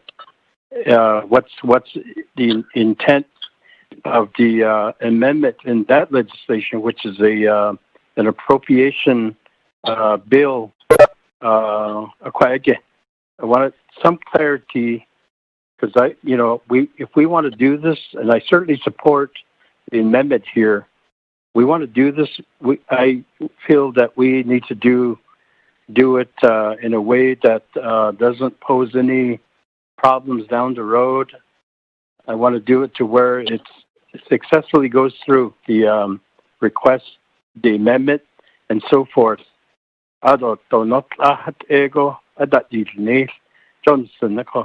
So back to what I heard earlier at the BNF meeting, similar discussion. So I wanted to know from the speaker if he's got such a legislation and an amendment to that, what he's trying to get past the appropriations bill. That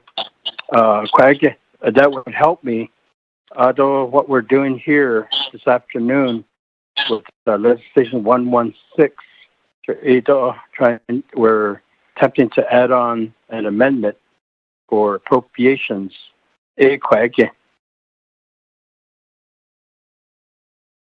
What we're doing, and I want to be absolutely clear here.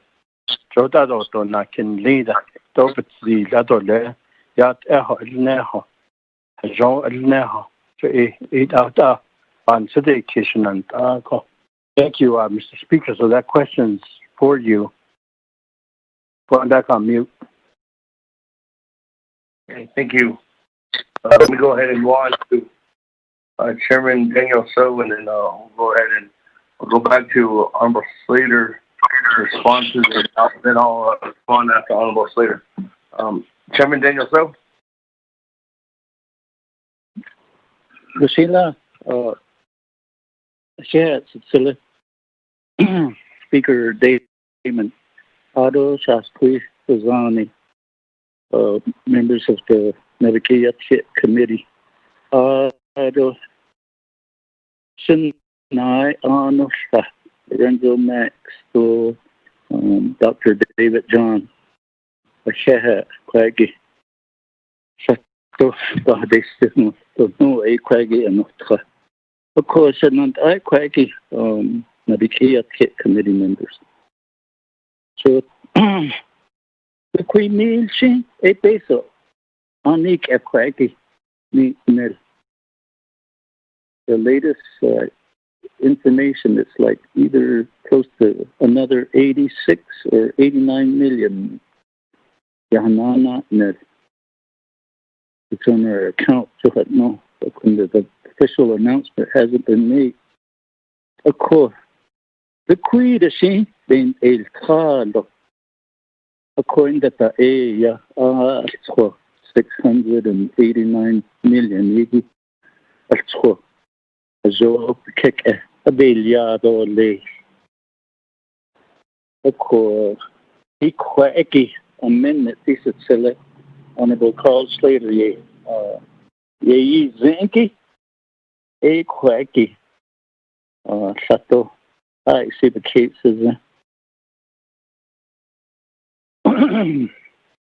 So, what they are. But either. But not me. يا تيهو ناجت طاعته يا تيهو التناجة كيسة تو ايه بالنتشة ايه I see the cases in this amendment. Of course, so in خبر عفوا السن as Queen Suzanne ديكي او كواجي خداينو الشيء the Medicine Man Association is a Binaha. So I do Kastwini Zani. So, Nina Shantan, Senior Senate program national. A call. Hineka.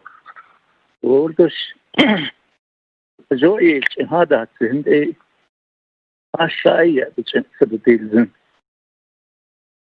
The quaggy, or like it, not in the same outside, the chance of the deals and no, that what time. The Kuja faith base at Nanigi, or Kuja. I'm sure in the Hawaii Cape Mans and they get all the in our. The quaggy, to this will yagi, quaggy.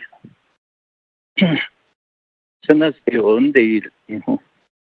It's so quaggy,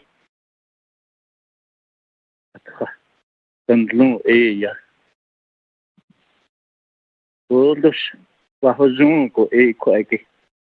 Condas it so no, so ye. Not Kenigi, but like a quaggy, a other case. Agate, a bonus case, the could be the Naabik'iyati Association, Vaginal Source Expenditure Plan, a pattern, so the Zoba when they send over. A Saturday, colleague,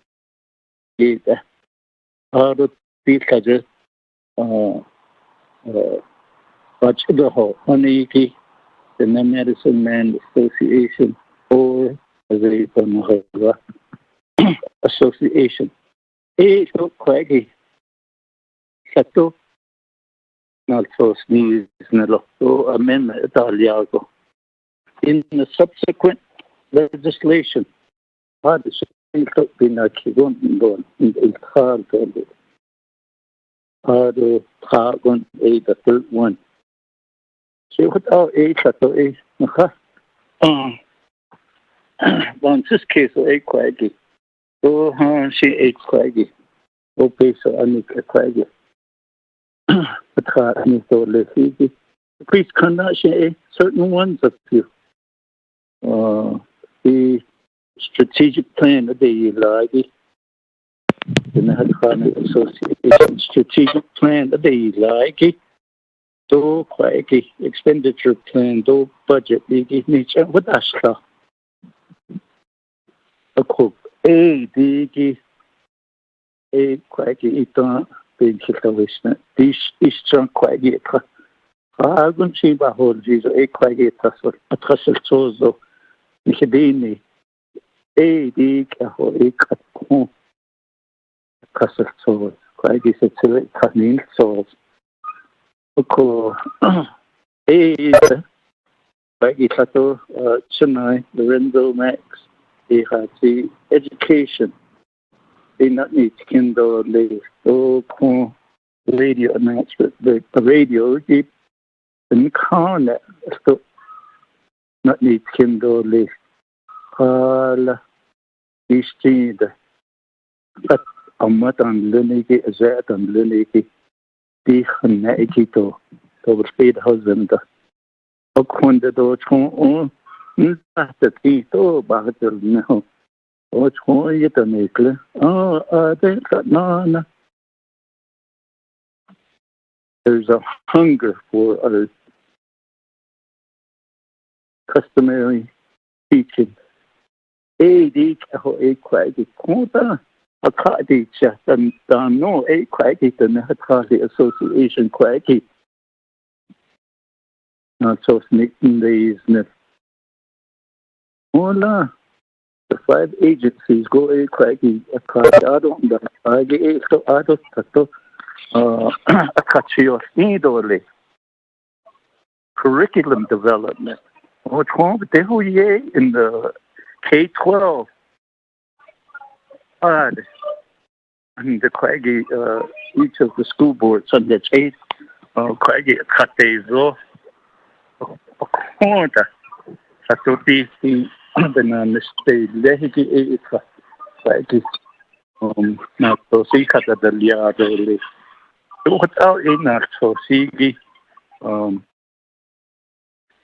خديديلا خد أو إن خد سادي بيهستي توليش أدو أدسني جيت أنا كمان in الخالو أدو town in الخليجي شيء these other groups شيء تو أجو publicate شيء شو خد the let's the 132 itato nel sozenta ita katasito paraje ko aro si eto BNF atnadisto aro kunde kwagishn esa til kasita ya today's case a grant MOU between either Department of Health or yasnan nistole suno kwagisa indo consigi kwagi din sos kwagisa to an khaba hasti tole shas twisazani ado asha kwagi hastwi hashi no don snigi so dishne sato شكلها وفي بالنتشة بتخيال هو تي سنسكيس بتزيد جيسزيني بتزيد بتزيد أتوجه بالنشلة أتوجه بينشرة شوفت أو نيسزن كوفت أو نا شيء بيعيسي أكيد هاسكوي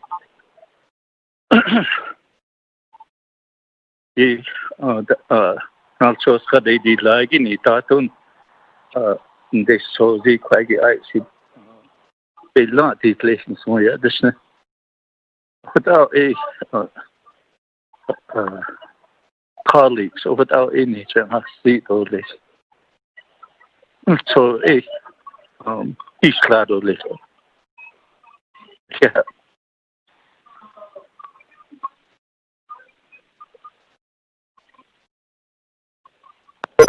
Thank you, Chairman. So, let me go back then to Honorable Slater. There were some questions, and then after that, I'll go and clarify 132. Or actually, I'll move over to from Honorable Slater to Mr. Richard Begay, Historic Preservation, and then I'll go over Legislation 132. So, Honorable Slater, where's yours? Thank you, Speaker, and I want to thank my colleagues for their thoughts and questions and interrogation of this issue and appropriation. I offer the amendment in the hopes of spurring this sort of discussion among our leadership. And I do that because I believe that the way that we can work best together and harness good for our people is by the inclusion and support of these traditional healing practices, cultural wisdom, and perpetuation of this knowledge. I think we can all acknowledge that while we've been discussing this issue, we've had a really intense moment of sobriety, and that's good. That's reflective of its power and the medicine contained therein. It's no coincidence. And with that in mind, I'd like to speak to some of the issues that my colleagues discussed. And yeah, you know, in terms of oversight and having maybe a different fiscal agent, I'm definitely open to discussing alternatives. In terms of our timeline for making this appropriation, we certainly have other options, which include 132, which include potentially me withdrawing the amendment at the moment, but developing something that's more comprehensive for full council. And I'm open to all of that.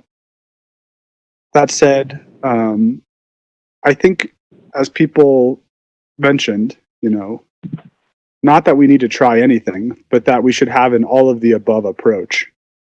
And we were presented with a pretty comprehensive expenditure plan that details a lot of public education on how we as people and within our society can confront this affliction, do it in a way that honors those who came before us and had expectations on how we would conduct ourselves in times of crisis.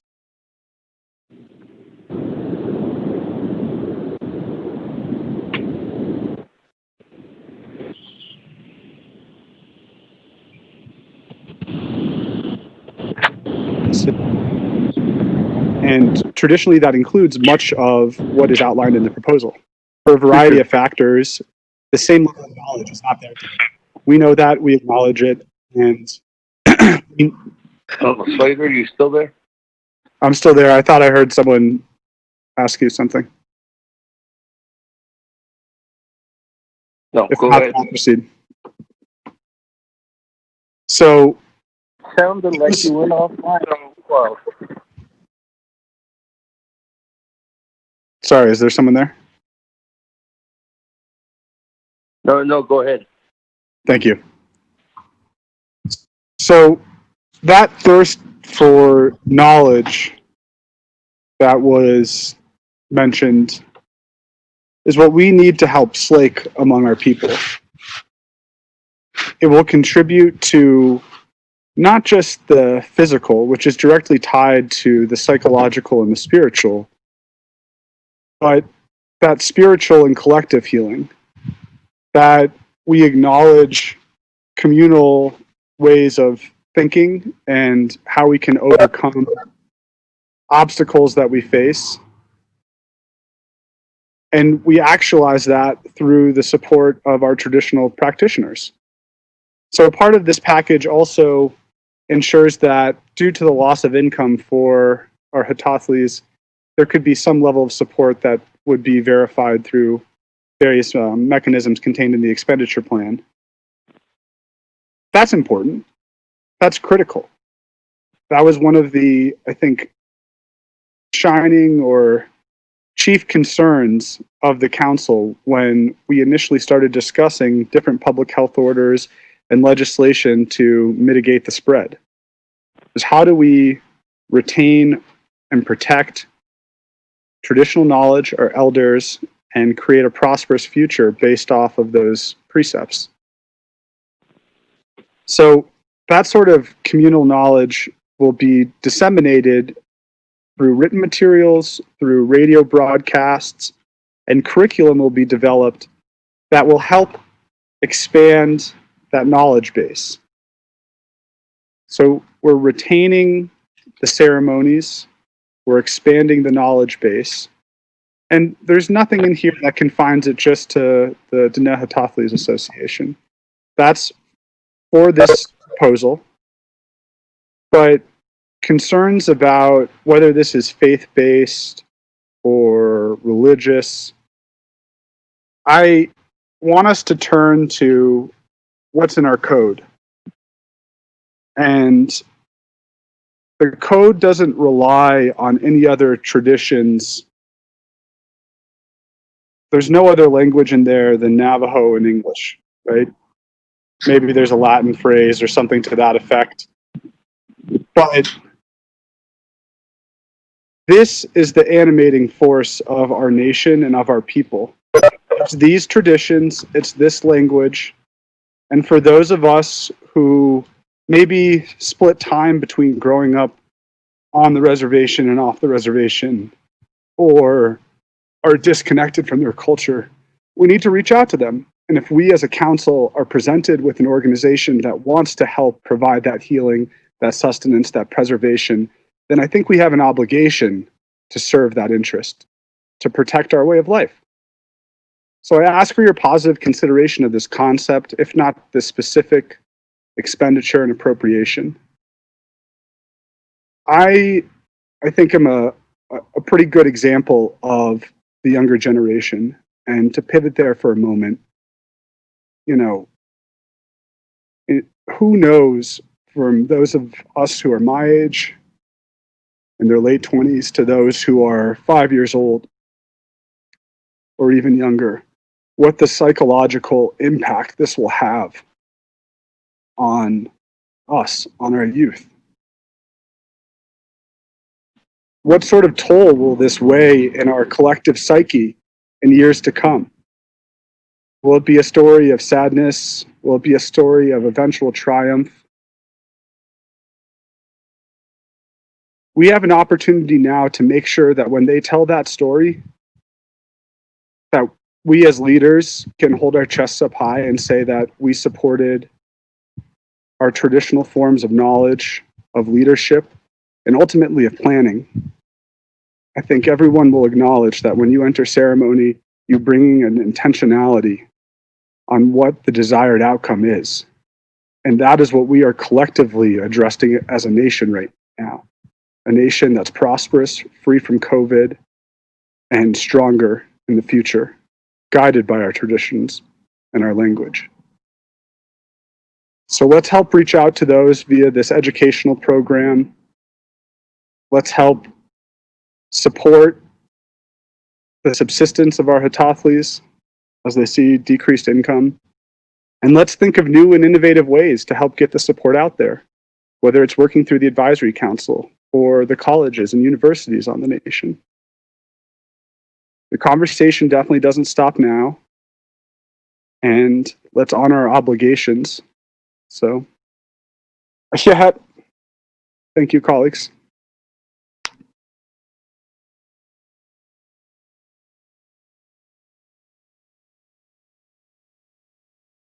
Thank you, Honorables. Later with that, this is Mr. Richard Begay on from Historic Preservation. Good afternoon. This is Richard. Mr. Begay, I think there was a comment referred or a question here. So, I don't know if you want to respond.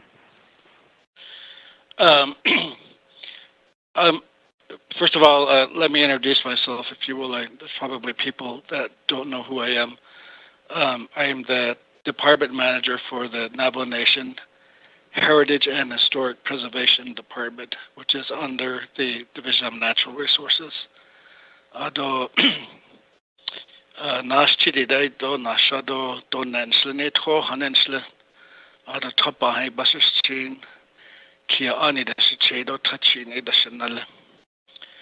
I apologize. I only joined the conference call about after 4 o'clock, so I missed the early discussions about this issue, and I actually had stepped away. I was doing double duty. The Arizona State Historic Preservation Office was having an online conference, so I was listening to that conference as well. So I think I missed the question that was directed to me. But let me start off by saying that I am not familiar with the budget that was proposed by the Nahtali Association. I haven't seen it. I have not seen the amendment that's been referred to. So I do not know. I do not have those documents. Melinda, if you are on the line, if you have those, I'd appreciate it if you would send those to me so I could take a look at that. As you know, many years ago, Historic Preservation instituted a plan of operation for what we call the Hatali Advisory Council. And that council is made up of currently about 10 members from all across the reservation. And their primary responsibility is to advise our department about issues related to sacred places, policy development, how to treat archaeological sites, how to deal with repatriation, getting back to us from federal agencies or museums, or also how to handle and address human remains, both on Navajo and Nasaza remains. But we have worked with the HAC, or HAC as we call it, on a couple other issues. We've hosted ceremonies on behalf of the Navajo Nation over the years. Certainly after 9/11, we had one over at Naabik'iyati. We've had one in near Big Mountain and Dedebato many years ago. So we've used that model in proposing a budget. I believe it was the Speaker's office that wanted to know if we had a budget to address the current COVID-19 pandemic. We put together a rather small budget of about $8,700, and that was to have a small official Navajo Nation, if you will, official Navajo Nation ceremony, and a one-night, overnight, locally, a small gathering to follow the guidelines set by both Navajo Nation and CDC. And that would entail consulting with members of the HAC before we go forward with that.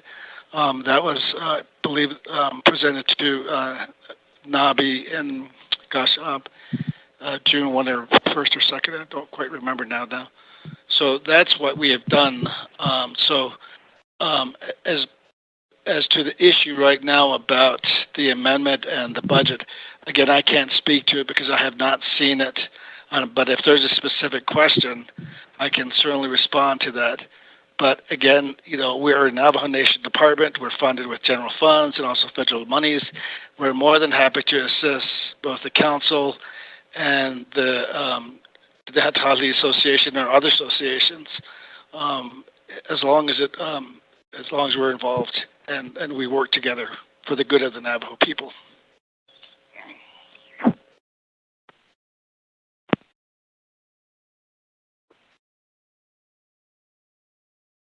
Thank you.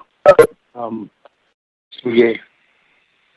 And I guess just to follow up, colleagues, there was a question by Honorable Vice Chair Walker, and in that legislation he's referring to is legislation 0132-20, and that's a legislation that's sponsored by myself, and that legislation actually is a very first appropriations of an expenditure plan, and that appropriation of that expenditure plan is of combined requests that we heard over and over again from different committee meetings.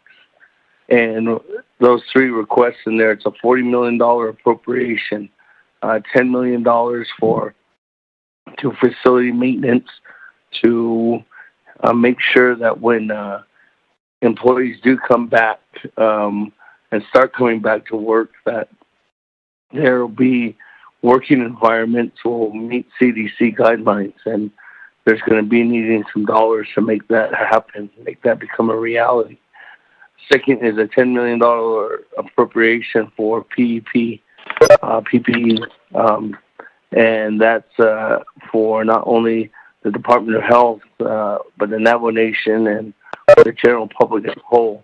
And then the last was what we kept hearing on numerous different telephone conversations, on committee calls, and that was the urgency in order for us to get special hazard pay or special duty pay funding out and get that over to the controller's office so the controller can start addressing the special duty pay that is needing to go out to all the first responders and individuals and all the essential personnel who have been working over the past almost 4 months on a daily basis to continue the government operational, limited operational offices and functions of the Navajo Nation.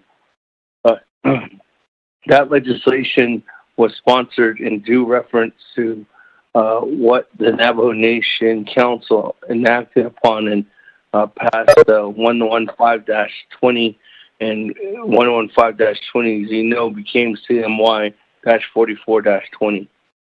As we all have been told that both the Office of the Legislative Council and the Department of Justice has stated that even though the President has line item vetoed certain portions of CMY-44-20, that is still a Navajo Nation CARES Act, and that's by law, by now, that's statute.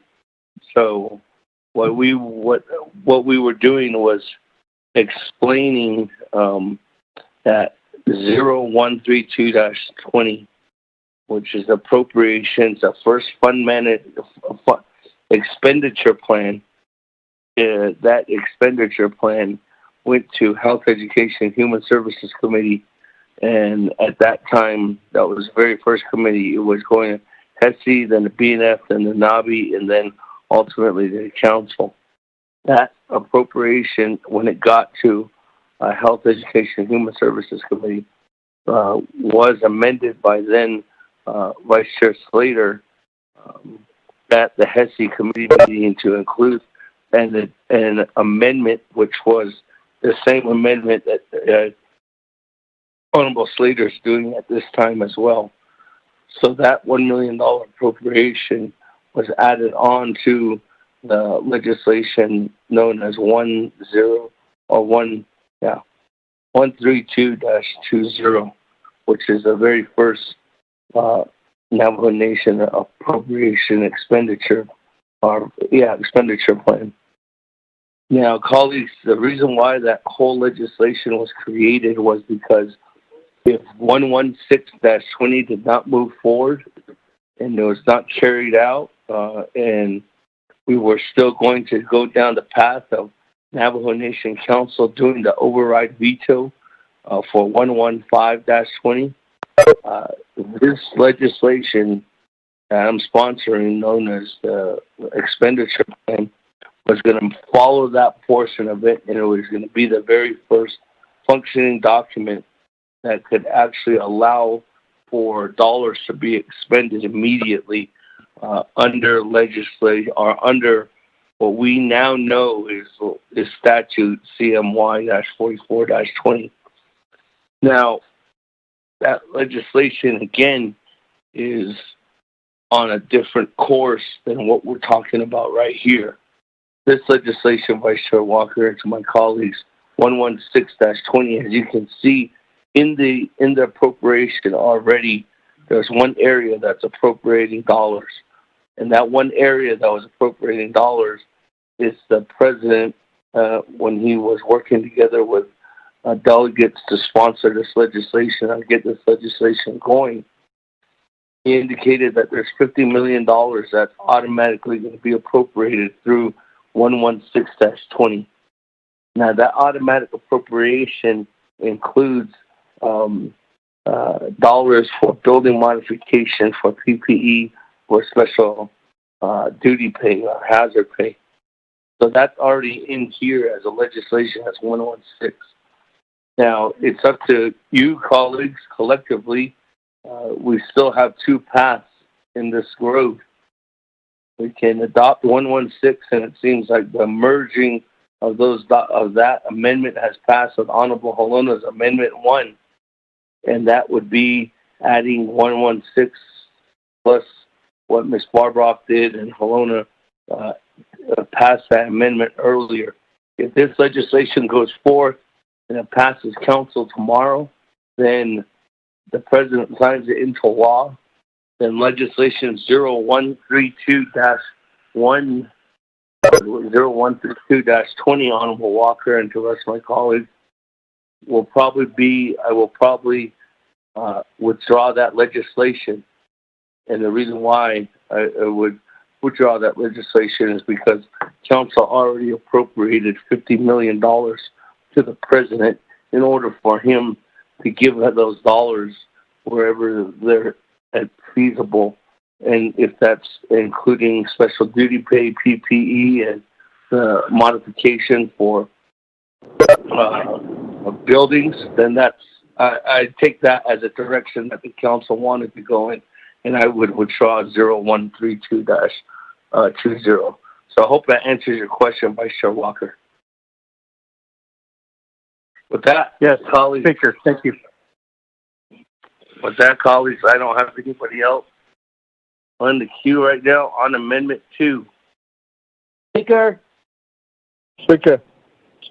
Oh, yeah, sorry, dude. Sorry. I just now got mad. I have Honorable Otto So and then Honorable Slater. Honorable Otto So. Thank you very much. I guess as I posed my questions and spoke to what I spoke to, I guess I'm looking at a point of view of equal footing.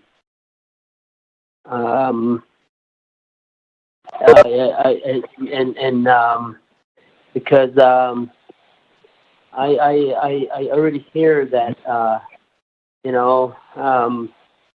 this out there in the community of Kasi Tanzaniki, Nikliniki, Ada Yayadashki. Oshin, they're not going to consider us also done. And there's some of us that's not part of that association. There's many of them out there like that, and that's the reason why I was speaking to the County Advisory Council, and they have the information. I thought Mr. Begay would really expand the department manager relating to their services. Apparently, but Historic Preservation Department years ago did a study relating to Lady Ako audit nas fitahol in the hole and some of them, as I indicated, they're not on there. But I'm looking at the point of view of equal footing, Honorable Slater, and that is just my worry relating to this appropriation. And I'm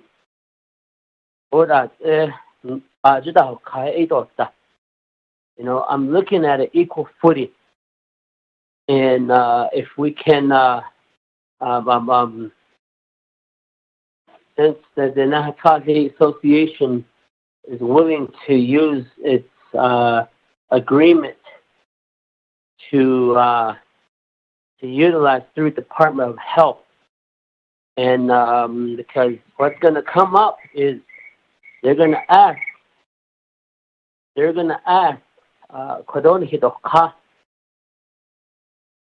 and I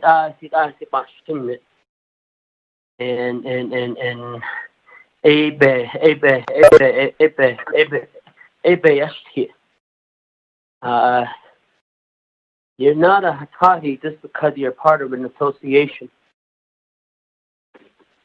Later came Jinjil Sado, a later tweet, his Kahad became Jil Sado. That's the reason why for myself, I exclude myself from there. But I recognize what is recognized by the Navajo Nation Council, the governing body of the nation. And I would like to propose a modification to your amendment, Delegate Slater, to include a language where on your amendment, line 9. And as the Warrior Amendment has recalled, it said, after pandemic, put a comma or and, then comma, to include all other Navajo medicine men within the Navajo Nation. That way, there's no segregation. Say, Medicine Man Association, that's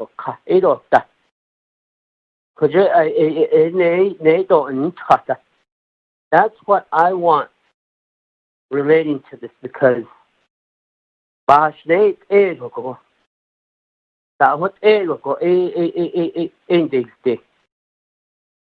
and that was a lot of our some of us views. And if they want to use, if we could use this as an engine to move forward, because just listening to Honorable Shinala, Mr. Vince James, he talked about the hardship that these medicine men came through. They're told to stay home by a government entity. These dollars fall in those criteria, in those lines. And you know, maybe that's what we could I would propose amending the to add an additional language into your amendment, just to make and provide an equal footing for all Navajo medicine men across Navajo. Because they're going to say, oh, you have to join us. And that shouldn't be the ground of this issue here.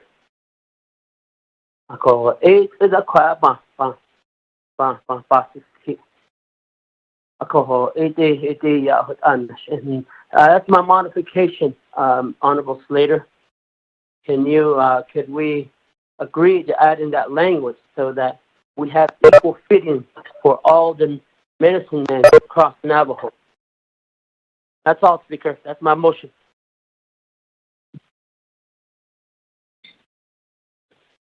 Honorable, so actually, there's already a motion in place. It'd be a request to modify to Honorable Slater. Okay, yes, I want to modify Slater. Honorable Slater, there's a request from one of your colleagues to modify your amendment. Thank you, Speaker. Thank you for the proposal. I've thought about this concern, and oh, can someone turn off their phone? There's a bad echo. So I've thought about this concern, but what I think is important is that whatever entity receives funding needs to have a plan in place. And the plan that was submitted by DHA, I think, is pretty comprehensive, accounts for purposes and objectives that the council generally supports, and especially supports in the pandemic. So I'm hesitant to do that because I feel like we just need to flesh out that language a little bit more and then have it be submitted tomorrow at council. And I'm happy to second that or support it in any way possible, but my concern is just the language. I wanted to insert a joke because I'm supporting this amendment so that there's no conflict of interest. So none of the I don't think any of the Hototlis in my family are a part of the Hototlis Association, and I just think that that's we have a good proposal before us, and let's not broaden it to the point where it would complicate the actual expenditure of the funds. Let's just pass it as is, and then if we have another one that we can work on now to pass in this NABI or to pass at full council, I'd be very supportive of that.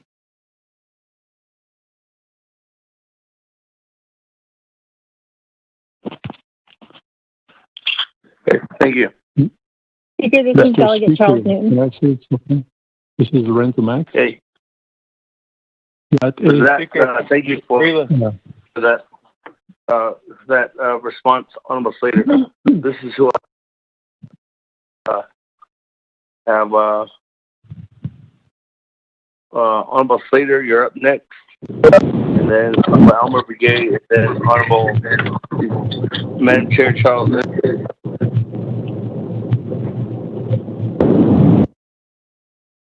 Speaker, I wanted to make one comment, and it was in regard to Delegate Brown's discussion of the inclusion of HPD and then Mr. Begay's joining us on the call. And this is a health response and a public health response from the nation. That's what I believe this amendment is and what the appropriation will accomplish. And it would send the wrong message, I think, to all entities involved to have it confined within HPD. And that is not to knock any of the work or the staff or what the department does. I'm just saying that it is more appropriately housed in terms of an MOA or an appropriation or oversight from the Department of Health side, if that's something that delegates would like to see as a condition or stipulation. So that's the only thing I wanted to mention. And thank you very much, Speaker.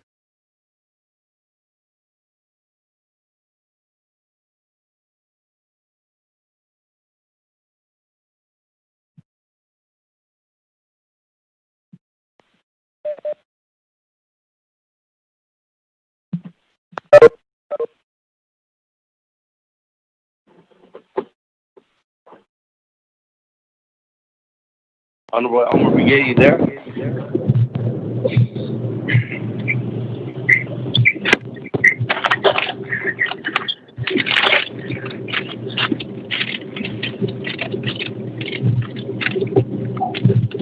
Honorable Elmer Brigade. Richard, I just want to know that is it better maybe this is for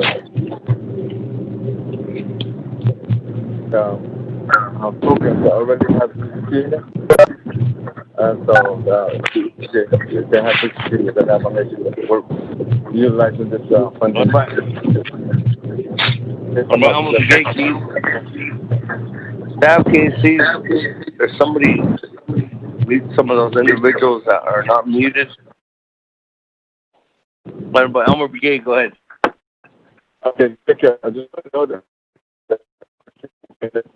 the military programs are already nation because we only have a few months left, and want to know that if it's the best way to get people that have a business in it to maybe the controller who will answer this question to that to work with Coffee Association and other denominations, which will be I know that there's a historic preservation and also the behavioral health with under the Department of Health. That was my question. Thank you.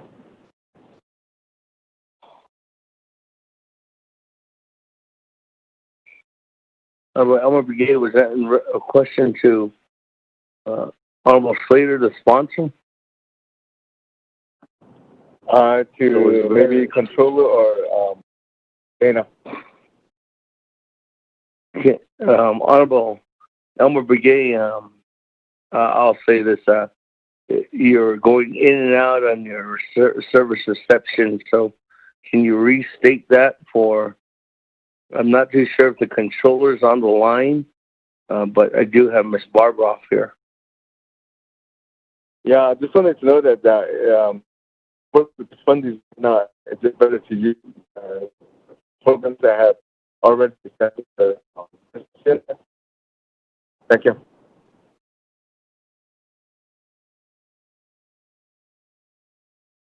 Miss Barbara, did you get that? I did.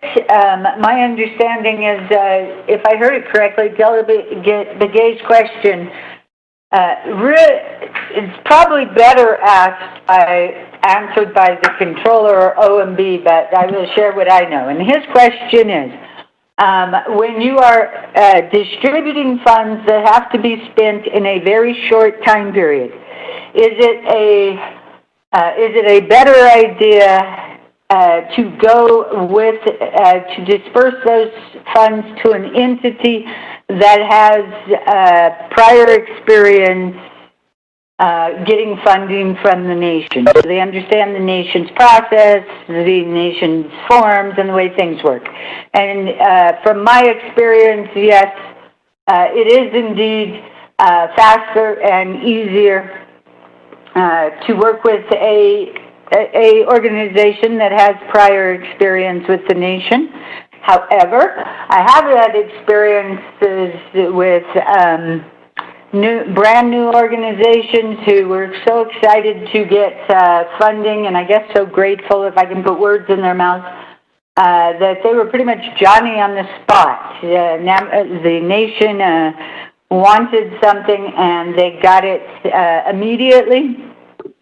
And just my experience today with the amendments to 132, the speaker was talking about the Hydrology Association has been Johnny on the spot on getting their expenditure plan adjusted, etc.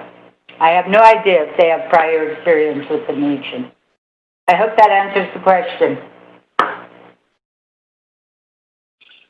Thank you, Barbara. With that, let me go on down to Madam Chair, Charles Newton.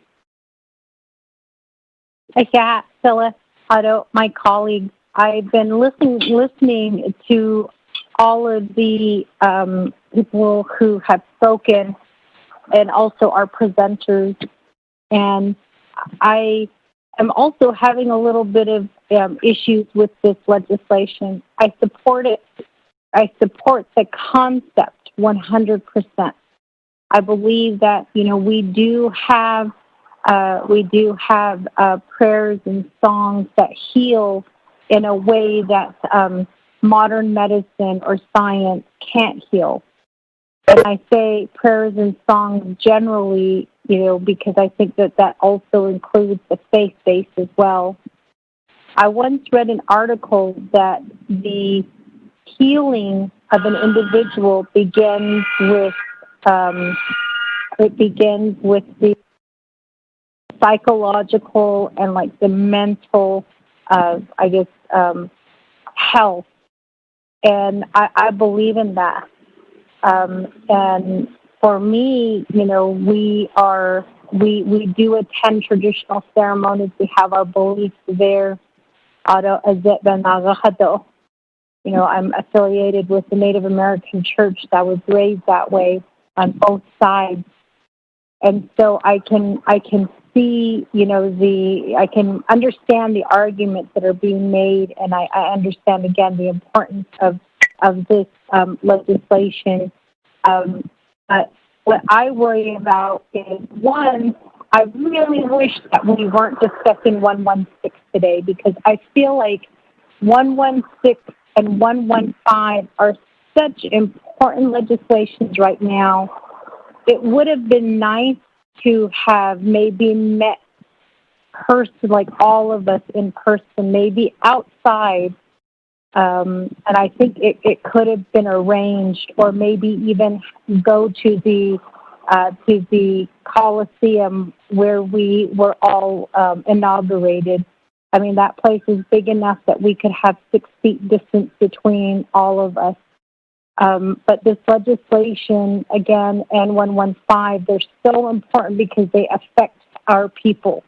And I understand that, that there is this push to get this money spent. But, one thing that I go back to is, being careful in the way that we legislate this bill, and the way that we say that money is going to be going out, because looking at that language in the legislation about the funds reverting back if they're not spent by August 31st, we know, at least I know who's coming into office, that many of our programs many of even our chapters run into issues that make it very difficult for us to spend money. And so looking at this legislation, I believe it is important.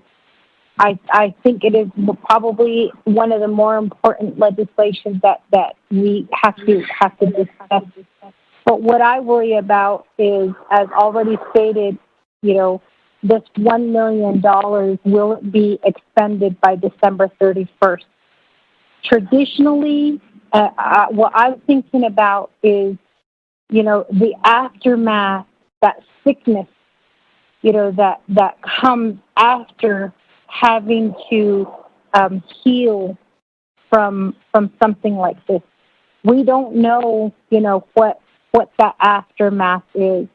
As Delegate Slater stated, that mental, for young people, we don't know that.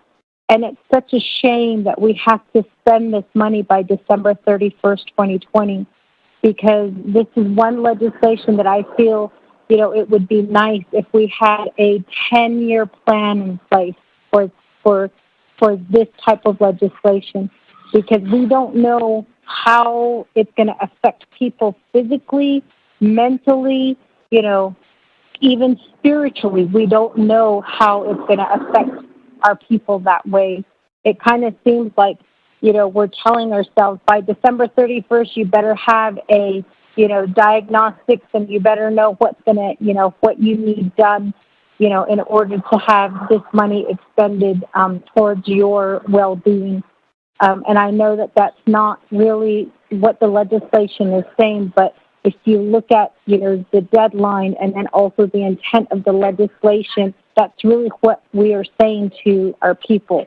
And that's why I said I wish that this, money could carry us forward for the next 10 years, because we don't know, what the aftermath of this sickness is going to bring onto our people, again, physically, spiritually, and then psychologically. So I want to state that. One.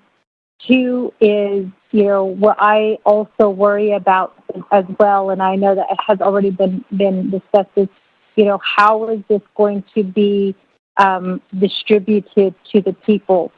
And, because each ceremony, as I understand, costs differently. So are we, currently with our healthcare system as Navajo Nation employees, I believe that we have up to, I believe it's $200, or I think it's $300 that we can actually get reimbursed back if we go to traditional practitioners. So is that something similar like that going to be implemented? And then and I know that might be what Delegate Slater's talking about how this plan kind of has to be, how it has to be discussed a little bit more. But if we are talking about 116 today at Naabik'iyati, I wonder if it's going to be presented tomorrow at council. And if it is, then that really only gives you, Delegate Slater, to less than 24 hours to get this proposal together. And I think, I don't think it should be rushed, but with the timeline that we're facing, that's really what ultimately is going to happen. The one question that I have, and it's posed primarily to Dana and to Speaker as well, is, 116, again, we're barely on the Second Amendment, and it's 546. I know that Speaker is going to bring up, the staff who are there, because we do have a 57-hour curfew that is coming up. We always talk about the safety and well-being of our staff. So I don't know. I feel like we're rushing this right now, 116, because we have until midnight tonight, as I understand, to vote on this legislation. I don't know. I have an amendment. I believe Dana sent out 6 amendments, so that means we're down to 4 more amendments. I don't know if that's going to be enough time to fully discuss this legislation. And, you know, I right now, I do have a 3-ring binder with every single comment, every single proposal that has been sent to us. And I know that right now we're talking about just the immediate funds to be sent out. And I think that needs to be, you know, my colleagues, I think we all need to understand that this is not the actual full, you know, spending of this plan. This is the immediate funds that need to go out, the immediate funds that we can expend as quickly as probably within 5 days, depending on how quickly the controller can get this money out. And I know that, again, this legislation, it is important because it does deal with the mental and the spiritual and then the physical health of our people. So my concern, again, is how quickly we're moving on this, and the fact that we, you know, called this, we had the veterans present to us, and then we kind of went into the legislation, and this is the very first legislation that we're talking about. But I really wish that we could have, you know, met at 8 o'clock in the morning on one day under a big chop off, or maybe in the Coliseum that we were inaugurated in, to really sit down and speak face to face about this legislation, because that's how important this legislation is. And to be able to say that we hashed it out, and with the president, you know, Shaja being there, being present as well, showing the people that we really truly are working together. I think that should have been something that we should have discussed and we should have made happen. This discussion should have been in the works maybe 2 weeks ago, and this plan should have been put forward. Unfortunately, that's not the case. But I just want to say that I worry that we are, you know, in a way, with 116, we're presenting these ideas when we're talking about the immediate expenditure of these funds to assist our people. So I want to go back to that and ask, you know, with this $1 million that is being requested, is there going to be more funds that are going to be requested towards this cause? Or is this a one-time, we're asking for $1 million so that we can expend that right away and start moving towards healing our people? That's my first question. Again, actually, my first question was the plan. How is that money going to be used towards patients? Are we going to have a maximum amount that patients can access? Are we going to say that they can only use up to $300? And that these ceremonies have to take place by December 31st, 2020. And then my second question again is this $1 million the only amount that's going to be asked for, or are if we approve it today, are they going to come back again in a month asking for more money? So those are my two questions at this time, and also my long-winded comment about how I feel like, you know, this should have been something that we should have really, you know, thought a little bit more about. I know there is an urgency to get this money out there. We've known of this urgency since that money was deposited into our account. And I feel like we just did not properly plan for the, you know, to have this in-depth discussion, which now leaves us now at how many hours before we have to make a vote on this legislation. Thank you.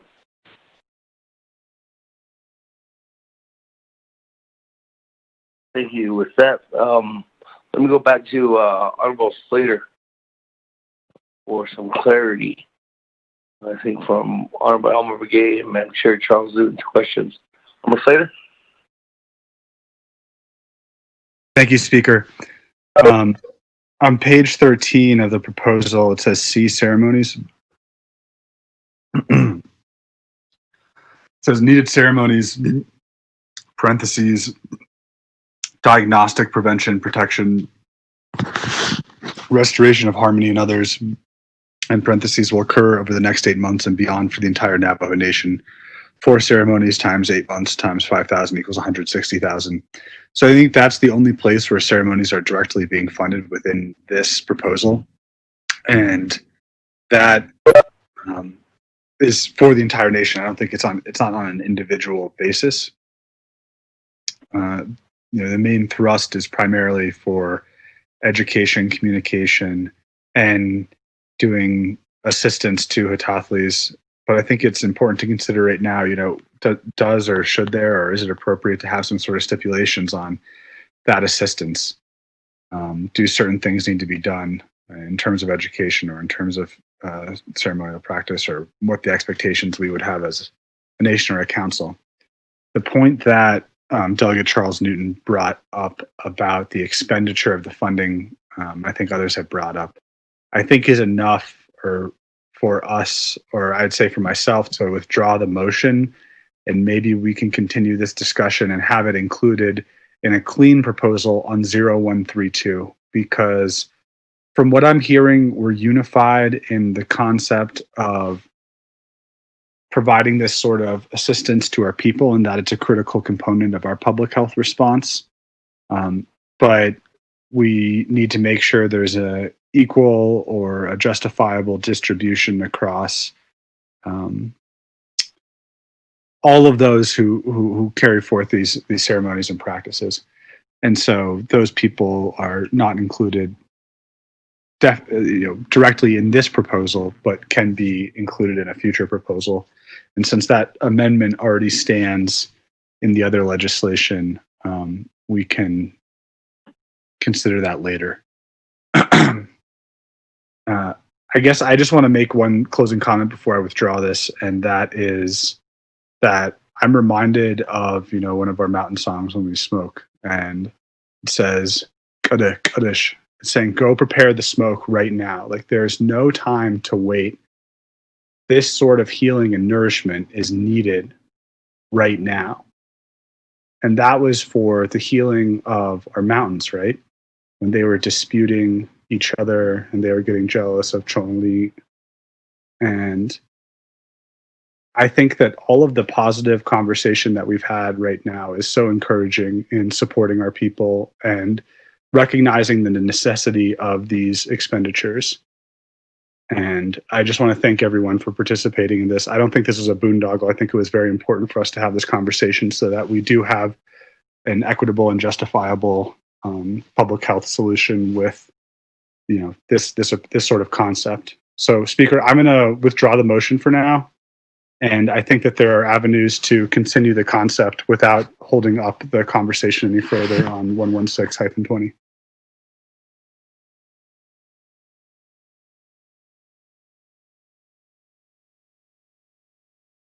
Arnold Slater drawing a motion on Amendment 2. What do you say, Honorable James? Holding the second.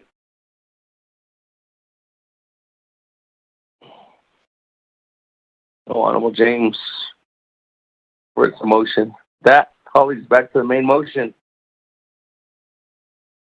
I don't have anybody on the main motion. This is Delegate James. Delegate James on the main motion, and who was Otto. So. Okay. Honorable James on the main motion.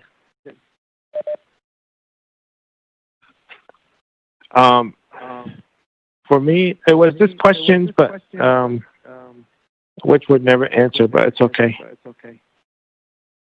Thank you. Okay. On the main motion, Honorable Otto. So. The main motion, not the amendment? On the main motion, we only have one amendment, and that one amendment was voted on already. Okay. All right, then no, I'm okay for now. Thank you.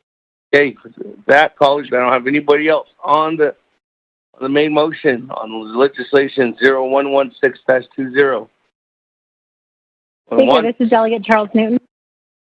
I'm sure Charles Newton, go ahead.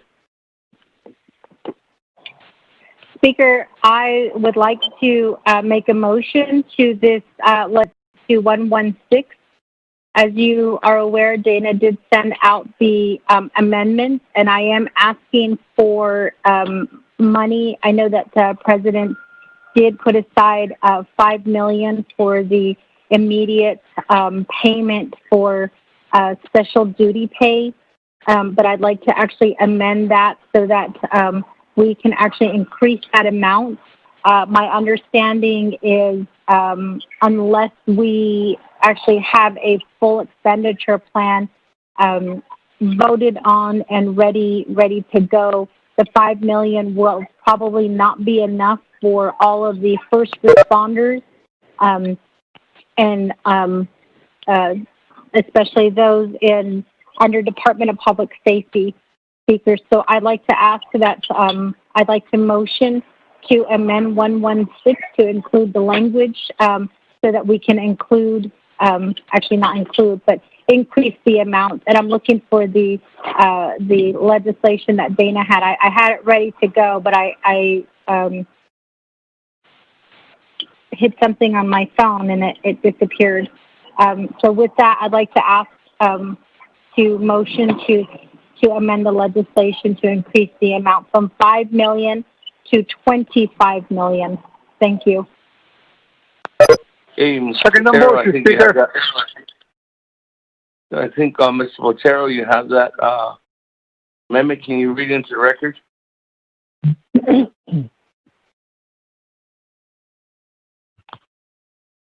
Mr. Speaker, this is Lorenzo Max. I have a question. Are we done with the Naabik'iyati Association? The reason why I'm asking is we didn't get a chance to respond to some of the questions. I guess, sir. I'm a bit lost here. That amendment isn't on the floor no more. Okay, thank you. Thank you. That. Mr. Speaker, I believe the amendment that Honorable Charles Newton is talking about reads page 7, line 24, delete $5 million and insert $25 million for exempt and non-exempt employees with priority given to first responders and Division of Public Safety employees. 2, page 6, line 18, revise $50,559,530.10 to account for this amendment. 3, page 8, line 13, and page 9, line 6, revise $550 million to account for this amendment, Mr. Speaker.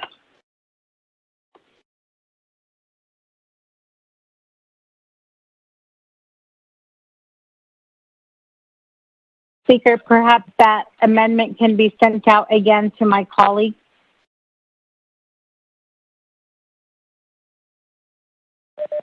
Again to everyone. Speaker, I second the motion. Motion. Second by Honorable Eugene. So, that colleagues, any comments, questions on Amendment 2? Once, twice, 3 times. With that, Bobby, go ahead. Vote.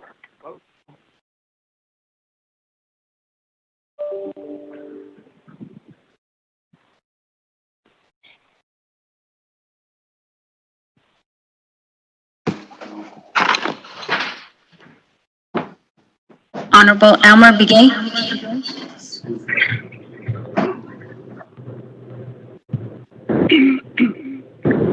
Honorable Keith Allen Begay, Jr. Keith Allen Begay, Jr. votes green. Honorable Keith Allen Begay, Jr. votes green. Paul Begay. Delegate Paul Begay, proudly Nathaniel Brown. Green. Delegate Brown votes green. Honorable Eugenia Charles Newton. Charles Newton votes green. Oh, hold on. I need that one turned Bobby. up. I need someone's turned up. I can't hear them. Bobby, there's you missed 2 colleagues that clearly voted. I'm sorry. Honorable Paul Begay votes. Paul Begay votes green. He votes green. Honorable Nathaniel Brown. Delegate Brown votes green. Honorable Nathaniel Brown votes green. Honorable Eugenia Charles Newton. Charles Newton votes green. Honorable Eugenia Charles Newton votes green. Honorable Amber Knizia-Crotty. Delegate Amber Knizia-Crotty votes green. Thank you. Honorable Amber Knizia-Crotty votes green. Honorable Herman M. Daniels. Honorable Mark Freeland. Freeland votes green. Honorable Mark Freeland votes green. Honorable Pernell Halona. Halona votes green. Honorable Pernell Halona votes green. Honorable Jamie Henya. Henia votes green. Also, Raymond PD is included in this expenditure. Thank you. Honorable Jamie Henya votes green. Honorable Vince James. Delegate Vince James votes green. Honorable Vince James votes green. Honorable Rick Nez. Honorable Carl Slater. Delegate Slater, green. Honorable Carl Slater votes green. Honorable Raymond Smith Jr. Green. Honorable Raymond Smith Jr. votes green. Wilson Stewart.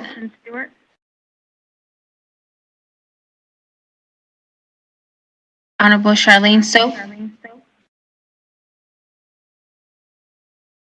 Honorable Daniel So. Daniel So votes green. Honorable Daniel So votes green. Honorable Eugene So. I vote green. Honorable Eugene So votes green. Honorable Otto So. I vote green.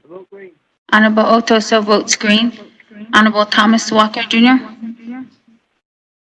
Walker votes green.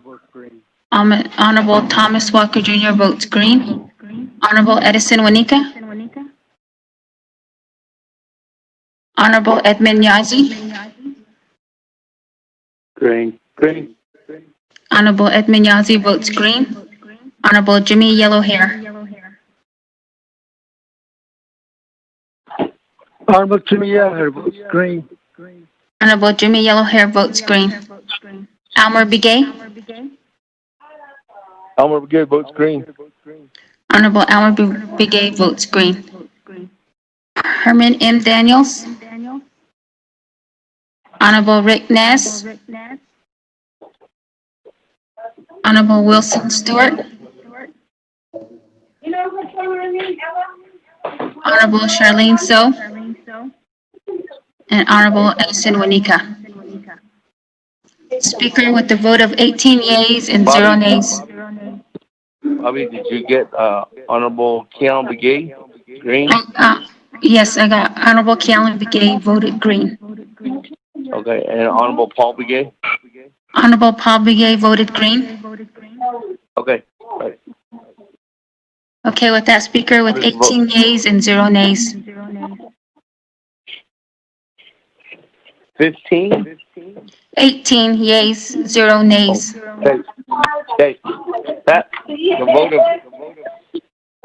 Okay, colleagues, there's a lot of phones that are unmuted.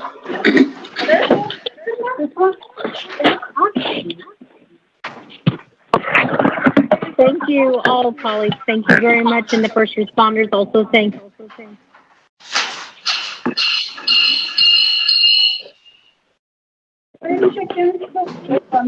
Who's controlling it? Is it Steve or Melinda? Meet some of these individuals that are not meeting their phones.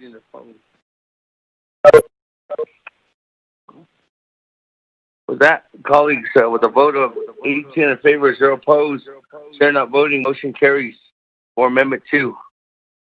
Back to the main motion. Honorable Keon.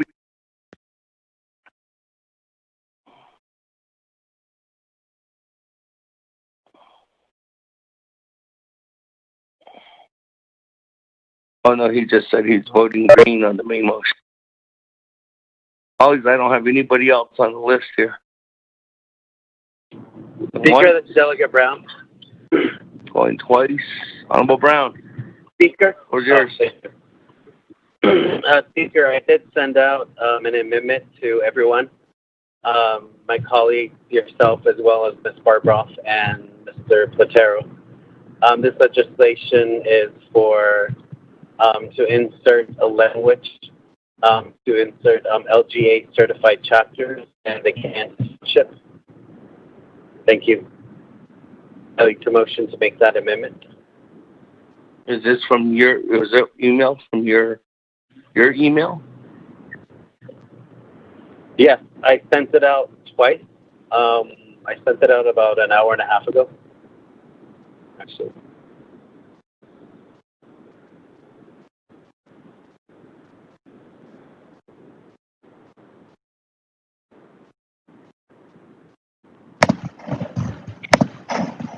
Speaker, members of the committee, proposed amendment to legislation number 0116-20, proposed by Council Delegate Nathan Brown. Proposed amendment on page 6, line 1, after judicial branch, insert the following sentence.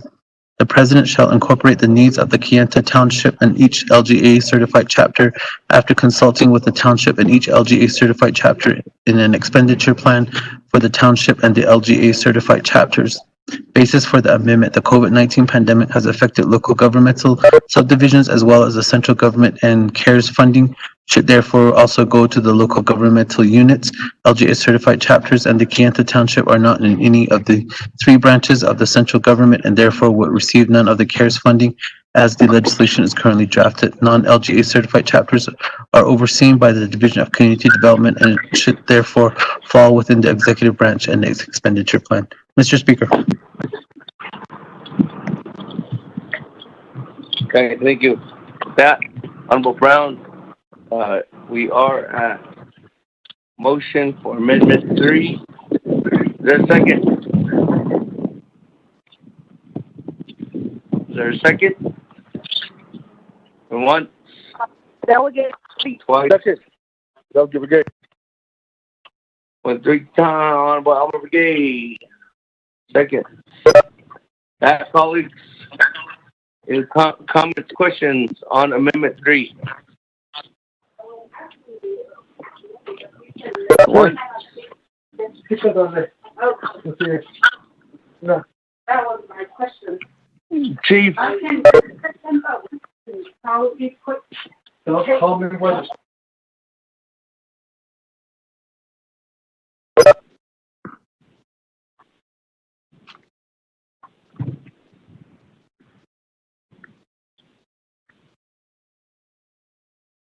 Speaker, is somebody asking a question?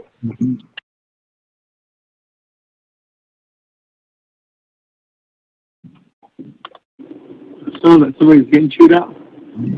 Good afternoon. Speaker got kicked off. He'll be logging back in. Hang tight. Please, really?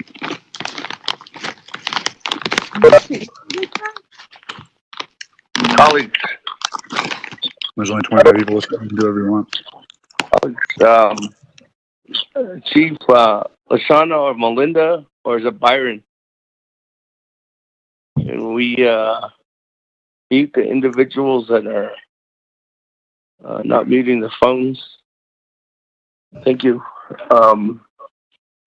We are on Amendment 3, sponsored by Honorable Nate Brown, co-sponsored by Honorable Elmer Begay, and that was read into the record. Is there any comments, questions on Amendment 3? Delegate James. Honorable James. Delegate Charles Newton. Honorable James and Madam Chair Charles Newton. Donna, in regards to Honorable Delegate Nathaniel Brown's amendment, so for the non-LGA certified chapters, are you saying that Division of Community Development already has the expenditure plan utilizing the executive branch's expenditure plan?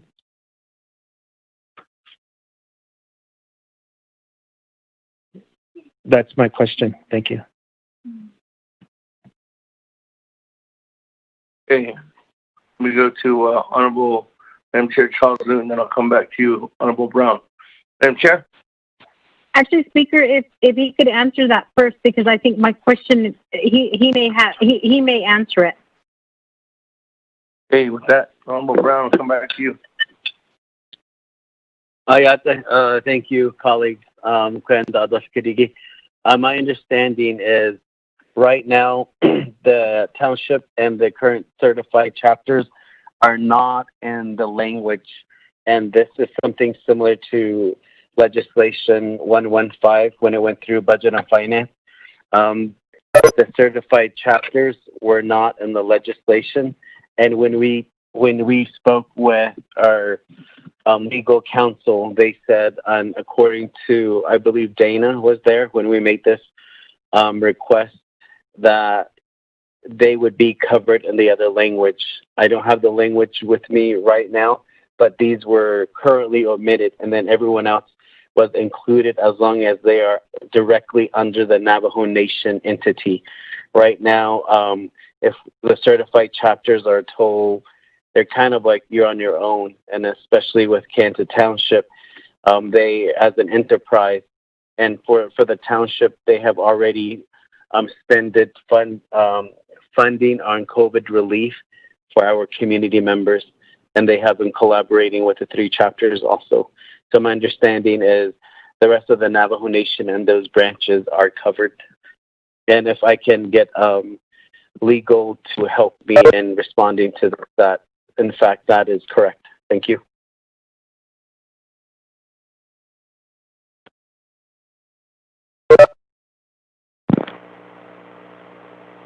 Okay.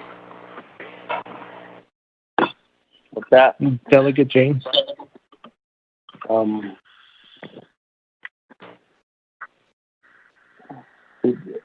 Let me go back to follow up. Delegate James, go ahead. Donna Speaker, Dota Honorable Brown. Thank you. I think this is where the separation starts kicking in, separation of duties. But when you look at the overall component of the umbrella, I think all the chapters fall under one branch. And this amendment is making it look like we're going to separate all the different duties that the chapters have in place, with certified chapters, non-certified, and then township. I guess at this point I need to request more information from legal on their perspective of how this is going and how we're going to move forward with this, because I could already hear DOJ making a big old issue out of this, and we're going to end up creating more bureaucracy, bureaucrat, or whatever you want to call it, issues that our chapters already face on a daily basis. That's for certified chapters, non-certified, and most likely township is in the same situation.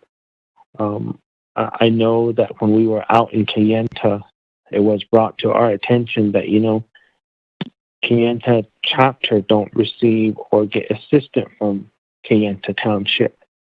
So they already have their issues in between that from the chapter and the township. So I think at this point we need to find a better method for our chapters, so we don't treat our certified chapters or townships as the stepchild of the nation, when in reality that they're all under one branch and they're all under one umbrella. Thank you.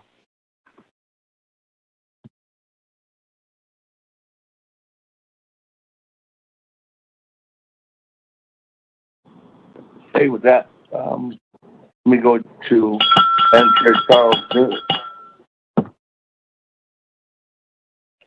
Actually, Speaker, if you could allow for an answer to Honorable James's question, because my question is based on his question and may be answered based on the way that DOJ or Legislative Council answers that. Thank you.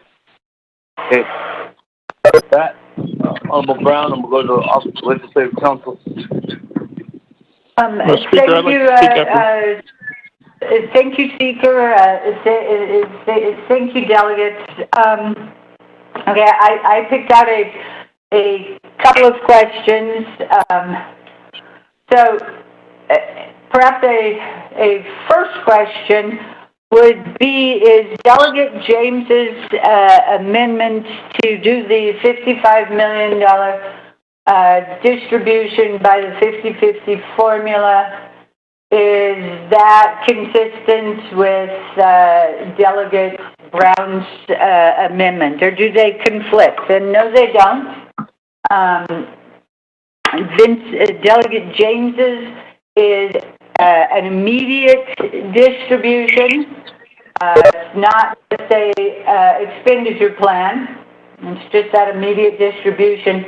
Delegate Brown's amendment goes to the creation of subsequent expenditure plans, and then it also addresses a question that comes up repeatedly, and my understanding of this comes from O&B in the Controller's Office.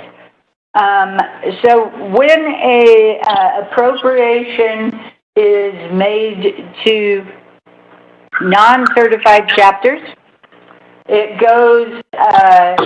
gets those chapters through the Division of Community Development, and I cannot remember the name of the program. I apologize. It'll come to me. But it goes to Community Development, and then Community Development gets that into the accounts of the non-LGA certified chapters. Non-LGA certified chapters are, of course, a different animal. They have their own five-star management systems. They get their distributions in the form of an MOA, like they did in with the CSN distributions. Sometimes I believe that they may get them like in a grant form, but it's not the regular process. It's more like how enterprises get their funding. And the same with the township. The township is treated in a lot of respects like an LGA certified chapter as far as the distribution and such of funding goes. So in my view, from a legal perspective, Delegate Brown's amendment is correct, and Delegate James's amendment was correct and the two don't conflict with each other. I hope that answers the questions. If not, please let me know what I missed. Thank you, Speaker.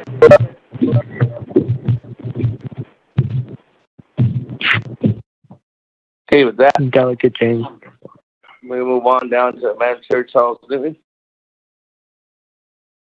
I think my question was answered, Speaker, but I just want to comment that I think that what Delegate James is saying, I agree with that, because I know that we are aware that when we were there in Kayenta, we did have the chapter tell us that that there was no cooperation going on with them and the township, and so I wonder how Kayenta chapter is going to be affected, or even if they are going to be affected by this legislation.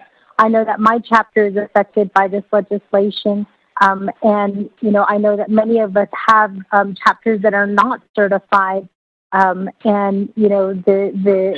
guess for me, it's going to be a question of, why did I vote for something that was going to be affecting my chapter? So I'm voting right on this. Okay, that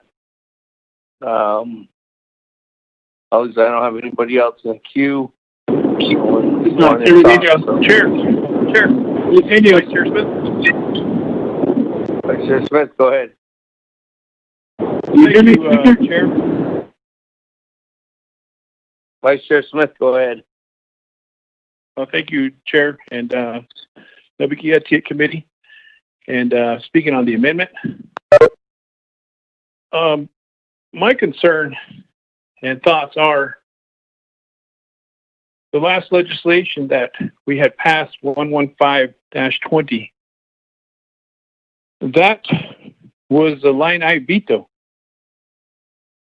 And he used that based off of the 2009 appropriation. He has authority to line item veto that. So what I'm saying is we can vote on it, we can pass it, but when it goes over to him, it's going to do the same thing. That's why we're doing that override, saying don't utilize that 2009. It's not an appropriation. There's no appropriation, but now we're changing the whole legislation, making it more like an appropriation. The fact is, Speaker, is most of these are going to be vetoed anyway, line item veto. So thank you. Take that. Any other comments, questions, colleagues? Speaker, can you hear me? This is Haney. Yes. Okay. Haney, go ahead. I was trying to get your attention earlier, but Vice Chair Smith already asked that question, so I'll waive it. Okay. Any other comments, questions? The Delegate Daniel So. Chairman So, go ahead, and then Honorable Otto So. That's who's in the queue now. Chairman So, go ahead. On Amendment 3. Okay. Thank you. Otto Satilla, Honorable Nathaniel Brown, and Shas Tuisazani, fellow delegates. Otto,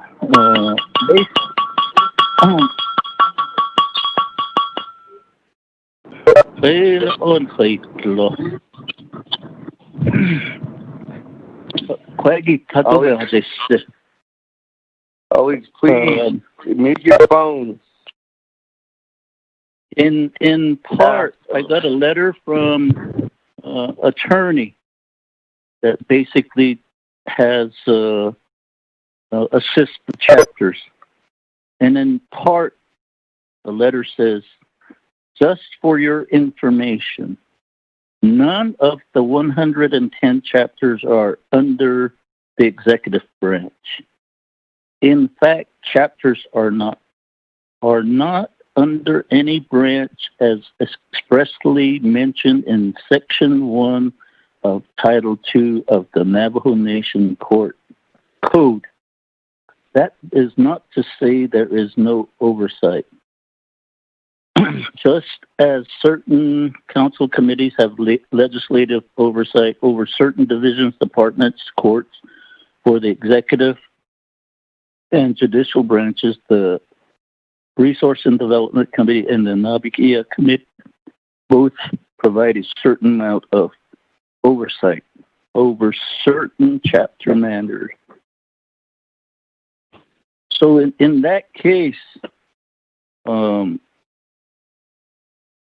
of the arguments for and against this amendment really concerns me. Mainly because the fact that we're lumping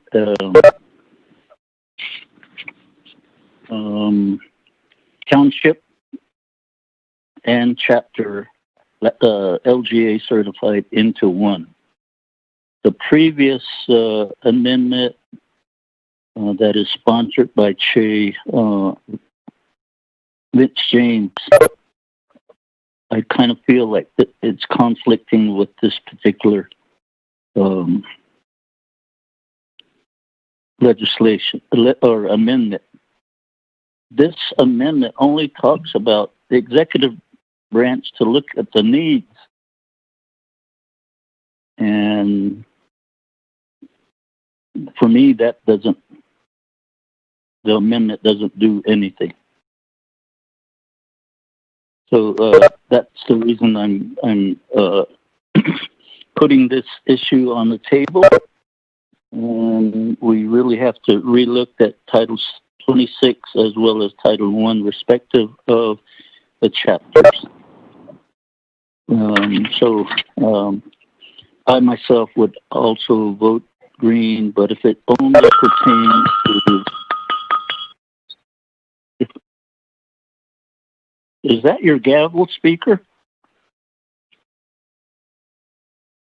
So in that respect, then I would ask Brother Nathaniel Brown to just address the township one, because the other is Vince James' amendment is covered. Thank you. Thank you, Chairman. So with that, there's a request to modify Honorable Brown, your amendment. Chair, I agree with that. I think my colleagues did state that, and that the language isn't there for the certified chapter. Again, when we look at, this is not an appropriation. This is to help all Navajo people. And within the current Kayenta Township, they usually help everyone out in the township. But in this COVID relief, Township has been helping the surrounding communities. That is not only within the Kayenta chapter. So when my colleagues, Delegate James and Ms. Charles Newton, mentioned with the dispute back then, I think that is a separate issue. Right now, this is the COVID relief fund. So I am going to advocate for my Navajo people that live within the Kayenta Township. And the township has gone above and beyond in giving relief when our people need this around this time. We still need a lot of, right now I'm trying to get more sanitation stuff to the IHS security guards. So they've been reaching out to me as well as other areas. We're all aware that right now with some of the funding that's in Window Rock with the Incident Command Center, they are not giving us anything that we're requesting, or it's very limited. Also, the funding with IHS, that did not filter down to the EMTs, the CHR, and their security. So they're reaching out to me. So there is still a huge need, and I am looking to find relief for them. And this fund was allocated to the Navajo Nation, to Navajo people. And right now, I don't think the Kayenta chapter would oppose this because we are helping not just Kayenta residents. Township has been helping Xochimbito, Danahoto, and other communities as well when we do these food donations and many other assistance. So again, colleagues, if we can stay on track, and what is this funding for? So, and then and I would like to, sorry, I'm long-winded also. So if we can, I would accept that amendment, my brother Shanaz's amendment. It would be just Kayenta Township. Yeah. Thank you, Honorable Brown. So, Manny and Mr. Botero, I guess the amendment would then say the president shall incorporate the needs of the Kayenta Township, after consulting with the township, in an expenditure plan for the township, period. Yes, thank you. Strike out everything that's referring to LGA certified chapters. Yes, we got it. Got it? Okay, sir. that, Elmer Gay, second. Good?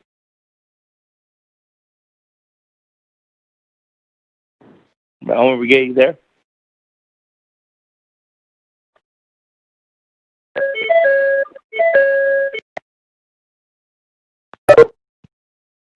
Elmer Begay.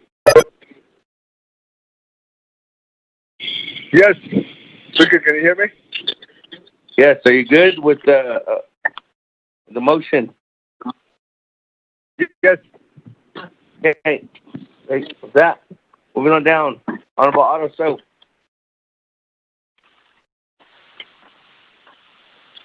Thank you very much, Victor. Well, yeah. If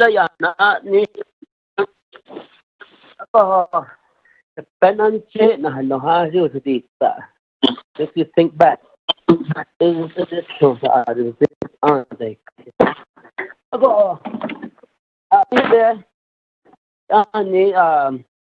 The Navajo Nation Township, the Kent Township is in a predicament and utilizing their resources to fight and combat the virus. When you look at when the Navajo Nation Council appropriated monies with Honorable Smith's legislation, put in the threshold of $25,000 per each chapter. Some chapters didn't get any because they had some money in there, but some of those chapters burned through those money. Some of those chapters still can't spend those monies. But in this case, Kayenta, at the end of the year, at the budget season, not 1 cent goes to Kayenta Township to help offset fire safety, because fire safety is being run by Kayenta Township with the help from IHS and other individual investors there in Kayenta Township. The Navajo Nation really doesn't put a dime in fire safety. And then they may infuse monies in Tuba City. They may infuse monies in Winter Rock. They may infuse monies in Shiprock. All these Navajo fire stations that they took over, but they don't infuse money in Kayenta. They don't infuse money in Ganado, because that's run by the county. It would be good if the Navajo Nation would have infused dollars to help those fire safety programs. But I do agree with Mr.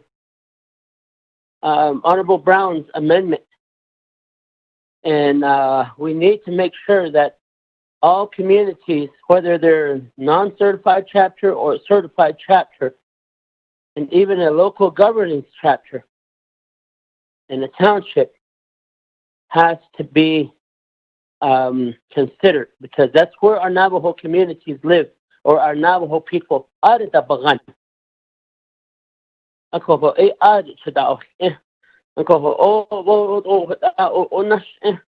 I'm wrong.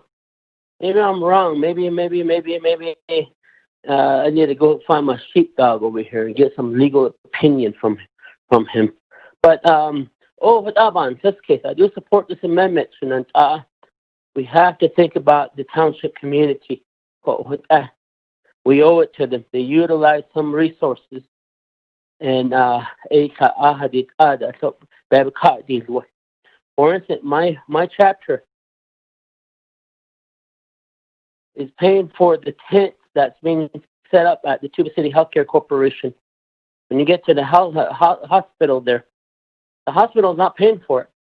The chapter is. They're paying for the all the setup that happens with the delivery in Western Navajo when these trucks show up. Community development is not reimbursing them.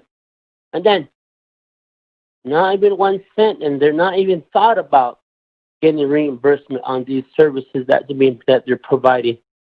But the natural, and they just have to bite the bullet and just pay for the cost, because there's lives affected that COVID is affecting lives.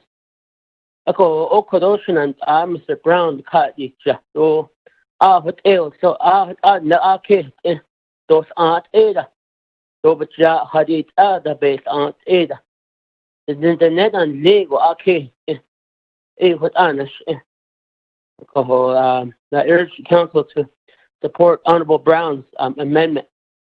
What yeah.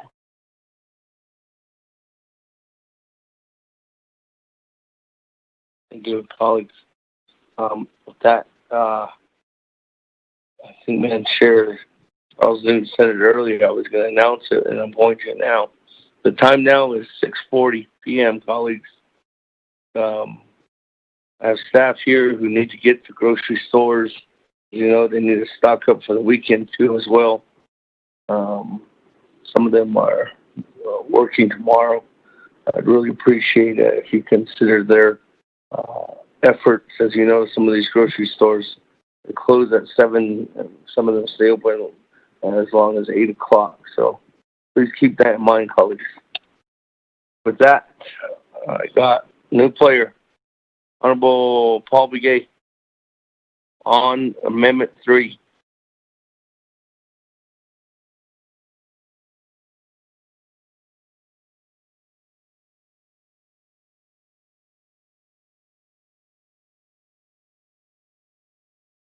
Honorable Paul Begay. Quite privileged speaker. Honorable Paul Begay, go ahead. The floor is yours. This Chair Nino, this is quite privilege. Privilege. Oh, Chairman Hino, go ahead. Okay, see, thank you. I believe that we all support the amendment and in consideration for our staff. Let's vote on the amendment because the more we talk, the more the time's taken away. And we all support it. From what I hear, I support it. I'm ready to vote. Thank you. That call is Honorable Paul Begay. One, twice, 3 times. I don't have anybody else in the queue on Amendment 3, colleagues. I'll go ahead and call for a final call on talking about Amendment 3. Going once, going twice. Speaker, this is Delegate Charles Newton. Madam Chair Charles Newton on Amendment 3. Yes, Speaker, I just want clarification from the sponsor. I know that he said he would remove language. So with that language removed, can we have the amendment read one more time so that we understand what we're voting on? Thank you. Mr. Botero, could you read that amendment? Or Mr. Rico? Mr. Speaker, the amendment on page 6, line 1, after judicial branch, insert the following sentence. The president shall incorporate the needs of the Kayenta Township after consulting with the township in an expenditure plan for the township. Period. Mr. Speaker.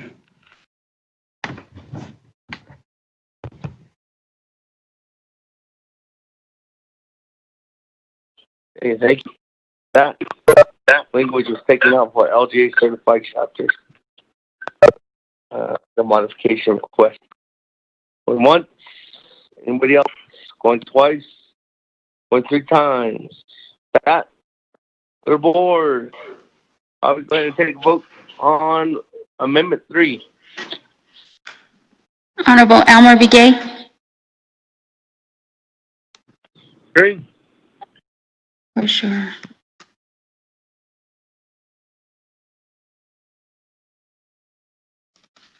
You voted green? Honorable Elmer Begay votes green.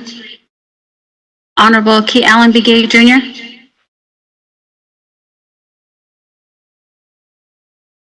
Honorable Paul Begay.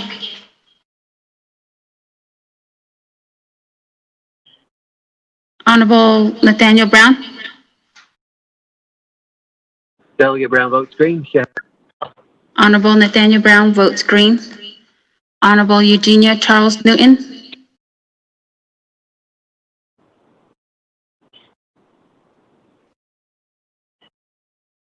Honorable Amber Canaspa Crotty. Delegate Amber Canasbaugh-Crotty votes green. Thank you. Honorable Amber Canaspa Crotty votes green. Honorable Herman M. Daniels. Honorable Mark Freeland. Green for K-Town. Honorable Mark Freeland votes green. Honorable Pernell Halona. Lone votes green. Honorable Pernell Halona votes green. Honorable Jamie Hino. Green, Ramos. Honorable Jamie Hino votes green. Honorable Vince James.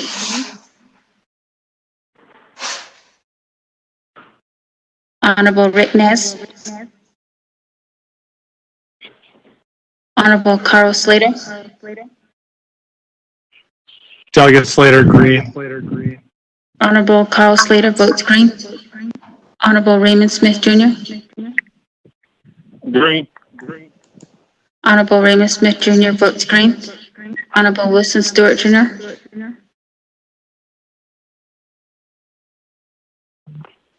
Honorable Charlene So. Honorable Daniel So. Daniel So votes green. Honorable Daniel So votes green. Honorable Eugene So. Vote green. Honorable Eugene So votes green. Otto So.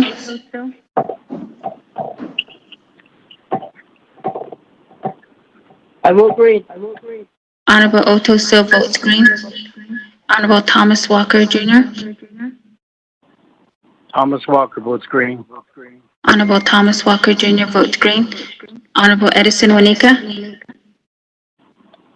Honorable Edmund Yazzie. Green. Honorable Edmund Yazzie votes green. Honorable Jimmy Yellowhair. Delegate Yellowhair votes green. Honorable Jimmy Yellowhair votes green. Honorable Key Allen Begay. Honorable Paul Begay. Paul Begay votes green. Honorable Paul Begay votes green. Honorable Eugenia Charles Newton. Newton votes green. Honorable Eugenia Charles Newton votes green. Honorable Herman M. Daniels. Honorable Vince James. Honorable Rick Nez. Delegate Vince James votes green. Honorable Vince James votes green. Honorable Wilson Stewart Jr. Green. Honorable Wilson Stewart Jr. votes green. Charlene So. And Edison Wanika. Speaker, the vote of 18 yeas, 0 nays. Point of order, Speaker. Kellen. Hey, colleagues. With that, Hold on. please mute your phones, colleagues. With that, Speaker, with a vote of 8, was this last vote? Point of order. with a point of order, Honorable Keon Begay. Was that the motion? Yes. I indicated that I was green on the motion. Thank you. Speaker, I thought the vote was on Amendment 3. Oh, no, Honorable Keon Begay, sorry. This is on Amendment 3, you're correct, Madam Chair. Sorry. Honorable Keon Begay, that was on Amendment 3.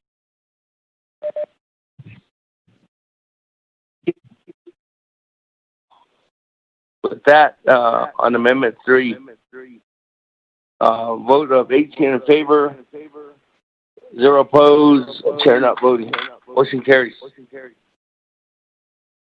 With that, colleagues, back to the main motion.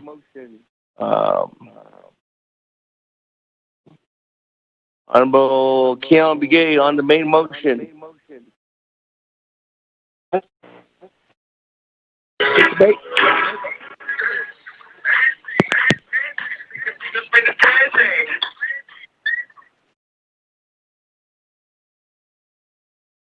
Honorable Keon Begay on the main motion.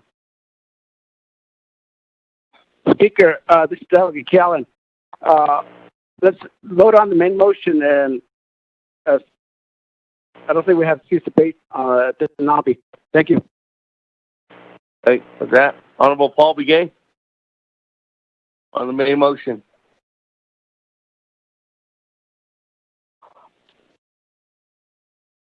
I'll forgo my time. Thank you.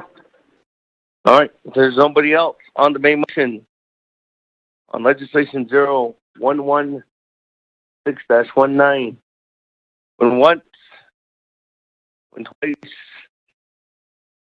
when three times, Mr. Potero, second reading. Mr. Speaker, members of the committee, there are three amendments.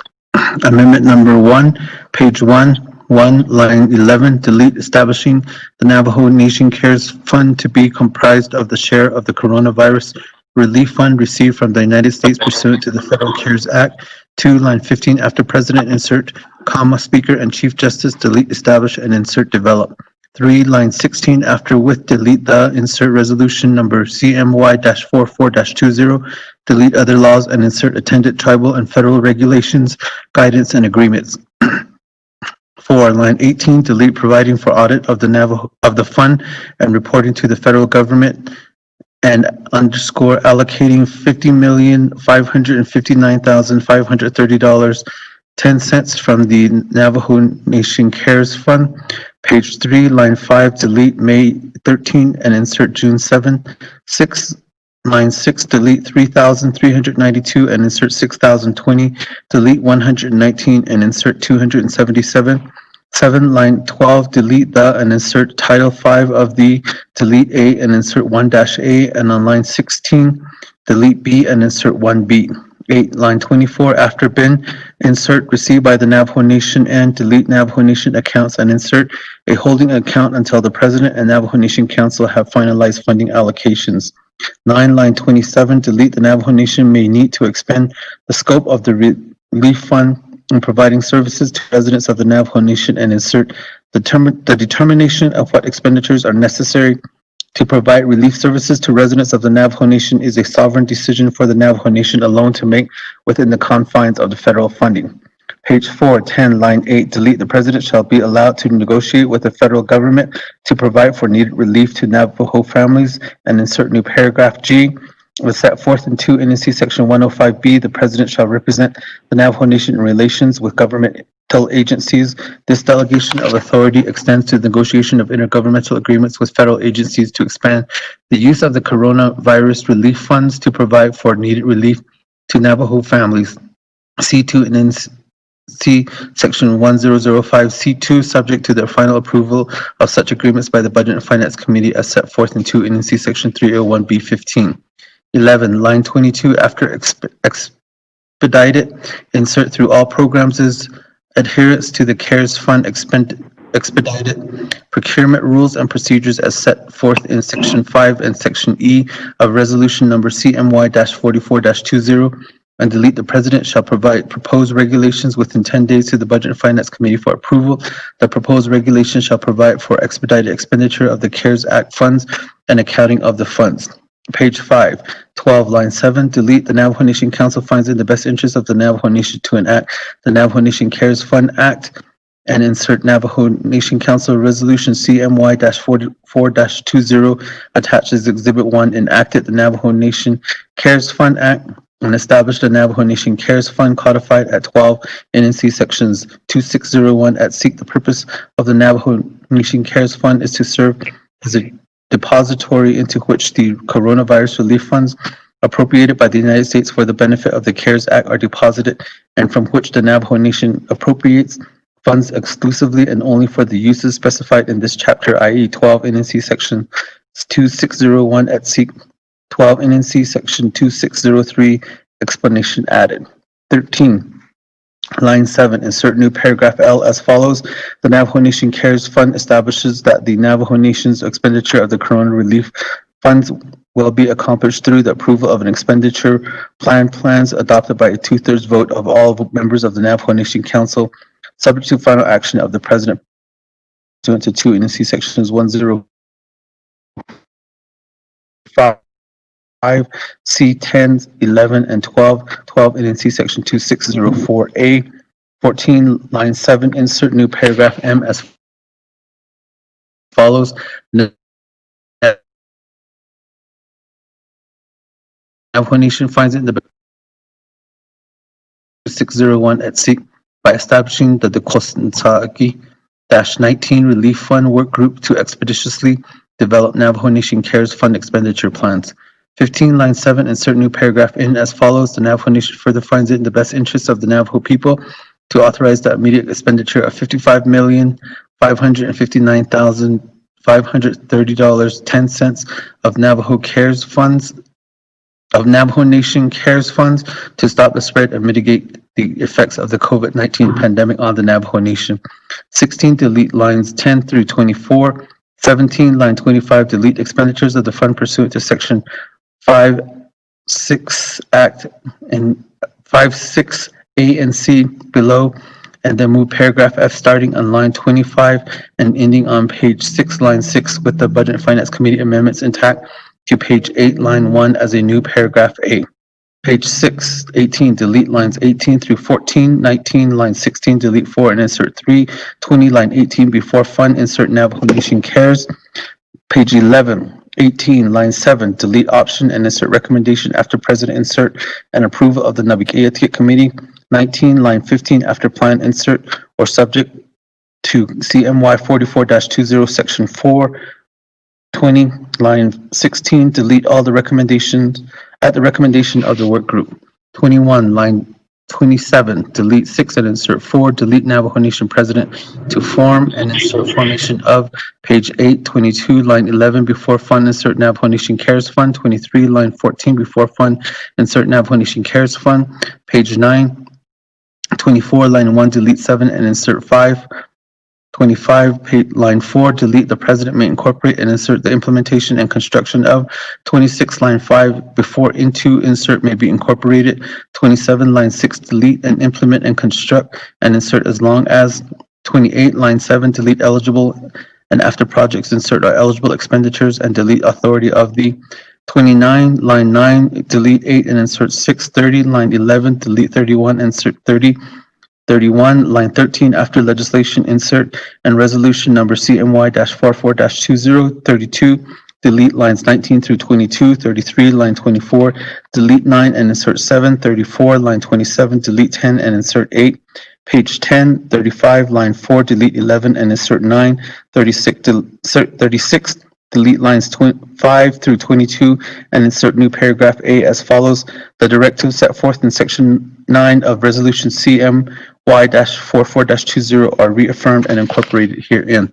37, delete exhibits A and B, insert resolution number CMY-44-20 without the president's veto message as new exhibit 1. 38, page 7, line 11, insert new subparagraphs as follows. 9, LGA certified chapters and non-LGA certified chapters to address COVID-19 relief and mitigation issues at the local level in the amount of $55 million to be distributed pursuant to the 50-50 formula set forth in 12 NNC sections 820. 39, page 6, line 18, revised $50,559,530.10 to account for this amendment. 10, page 8, line 15, and page 9, line 6, revised $550 million to account for this amendment. 41, page 6, line 15, insert new paragraph I as follows. I, notwithstanding the above, first priority for all expenditures from and contracts using the Navajo Nation Cares Fund shall be given to priority 1 and priority 2 contractors or firms. Preference contractors on the Navajo Nation Opportunity Act source list maintained by the Navajo Business Regulatory Department of the Division of Economic Development only in such cases as there are no qualifying bids from qualified preference contractors. Should consideration be given to qualified non-preference contractors if the Office of Hearings and Appeals finds this subsection is violated? The adversely affected party may have such remedies as are available under the Navajo Business Opportunity Act.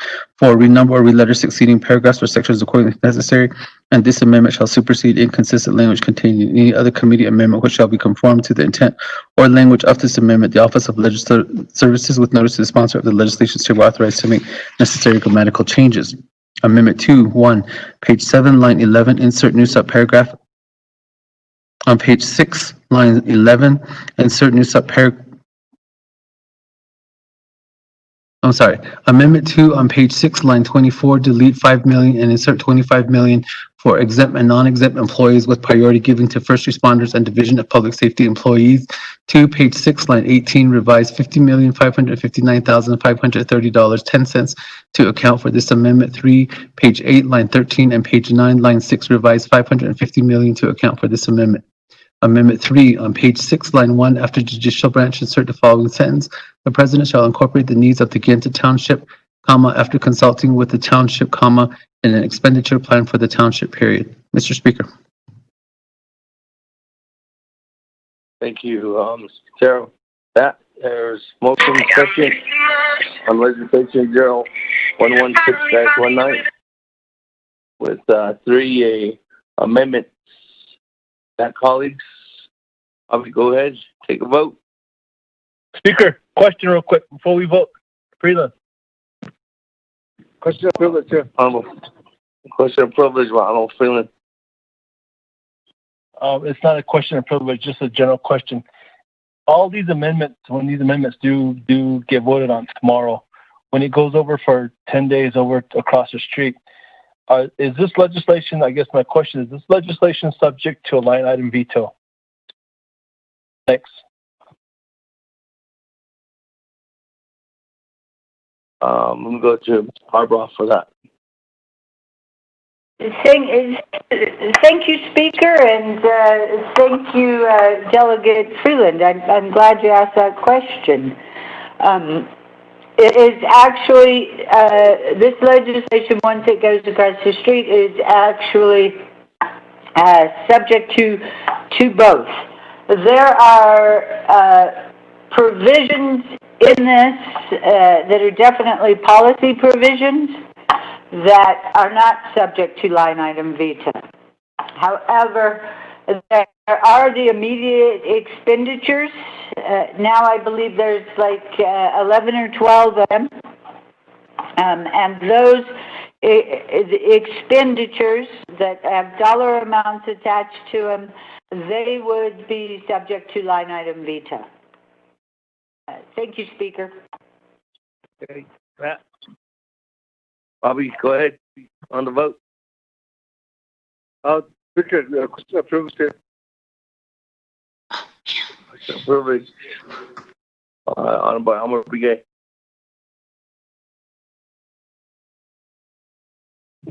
Okay, my question of privilege is that I know that Freeland asked that question, but can we make a directive? Is it possible to prevent President from vetoing items on some of the legislative and judicial expenditure plan, and then also the amendments made by the Navajo Nation Council? Can we make that a directive? That's my question. Well, Elmer Brigay, let me go to Office of Legislative Counsel on that. Thank you.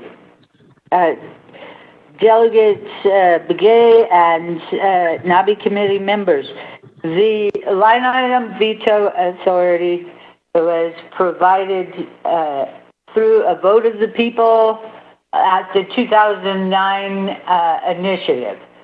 So I do not believe it is appropriate or effective for the council to direct the president not to exercise his line item veto authority, consistent with that authority given to him by the people, which is to the authority to line item to veto line items in the comprehensive budget and supplemental appropriations. Thank you, Speaker. Speaker, question of privilege, Chair, Vice Chair. For my follow-up question, then. Vice Chair Smith, question of privilege. Thank you. I asked that question in the beginning. 2009 was given to the President to line item veto budget and appropriations regarding supplemental UUFB. Now, this CARE money, different set of money. Why are we applying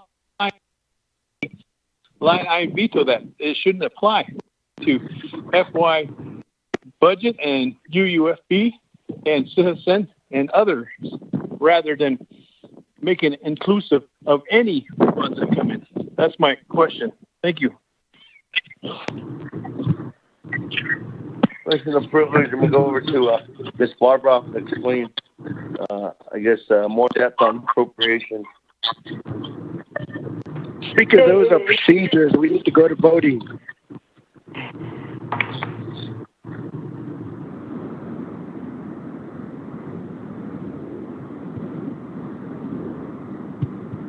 Speaker, do you want me to answer?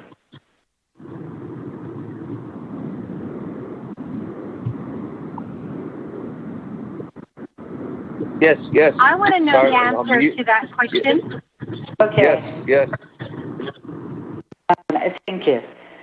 Now, this is the authority given by the people does not say supplemental appropriations from the UUFB. It just says supplemental appropriations. That is conservatively read as additional appropriations throughout the year. That these fall under that.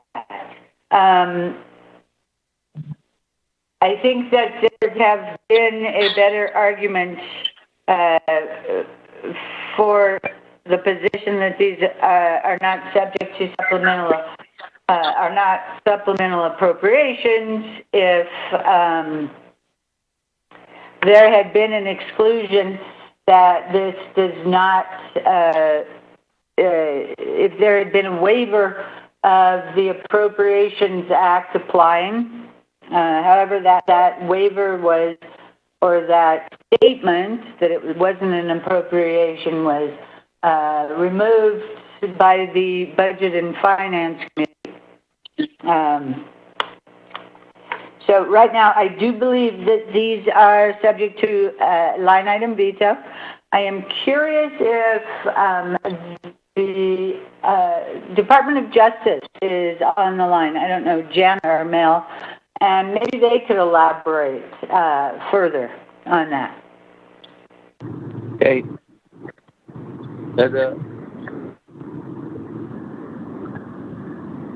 Subject to line item veto. Hey, colleagues, that do you have a motion second? I did call for the vote, so I'm going to continue on with the vote on legislation 0116-19. Honorable Elmer Begay.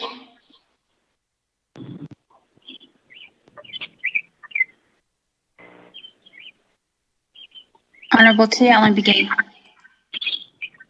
Delegate K. Allen Begay Jr. votes green. Honorable K. Allen Begay votes green. Paul Begay.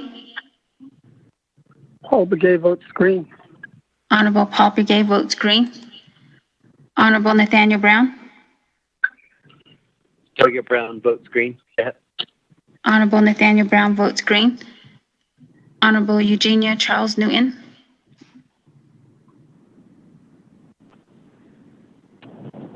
Delegate Charles Newton votes green. Honorable Eugenia Charles Newton votes green. Honorable Amber Canasba Crotty.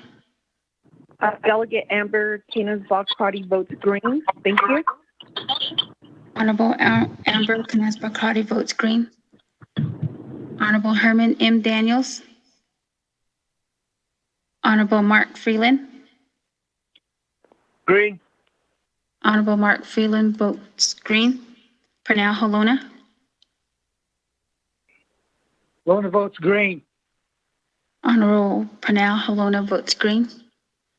Honorable Jamie Hino. Delegate Hino votes green. Honorable Jamie Hino votes green. Honorable Vince James. Delegate Vince James votes green. Honorable Vince James votes green. Honorable Rick Nez. Honorable Carl Slater. Delegate Slater, green. Honorable Carl Slater votes green. Honorable Raymond Smith Jr. Red. Honorable Raymond Smith Jr. votes red. Honorable Wilson Stewart Jr. Green. Honorable Wilson Stewart Jr. votes green. Honorable Charlene So. Honorable Daniel So. Daniel So votes green. Honorable Daniel So votes green. Honorable Eugene So. I vote green. Honorable Eugene So votes green. Honorable Otto So. Green. Honorable Otto So votes green. Honorable Thomas Walker Jr. Green. Honorable Thomas Walker Jr. votes green. Edison Wanika. Honorable Edmund Yazzie. Green. Honorable Edmund Yazzie votes green. Honorable Jimmy Yellowhair. Honorable Jimmy Yellowhair votes green. Honorable Jimmy Yellowhair votes green. Honorable Almer Begay. Green. Honorable Almer Begay votes green. Honorable Herman M. Daniels. Honorable Rick Nez.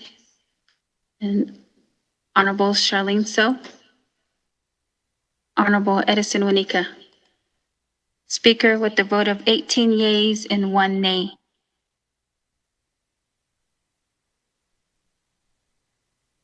Hey, colleagues, legislation 0116-19 with 3 amendments passes at Naabik'iyati committee with 18 in favor, 1 opposed, and chair not voting.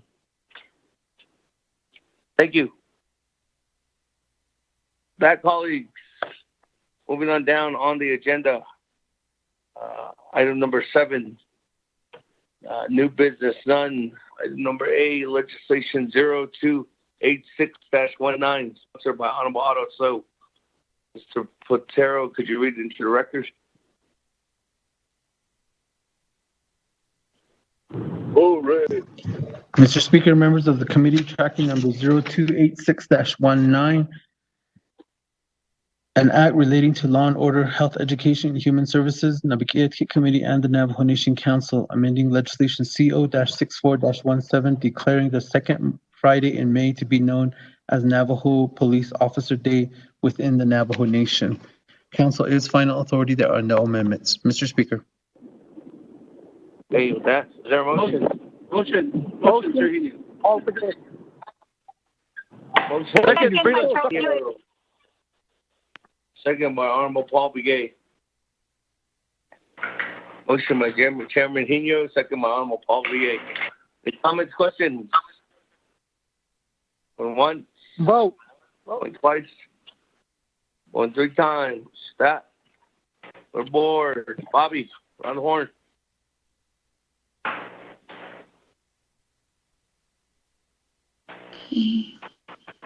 Honorable Almer Begay.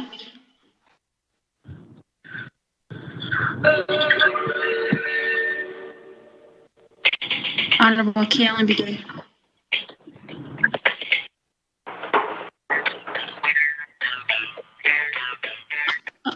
Honorable Paul Begay. Paul Begay votes green. Honorable Paul Begay votes green. Honorable Nathaniel Brown.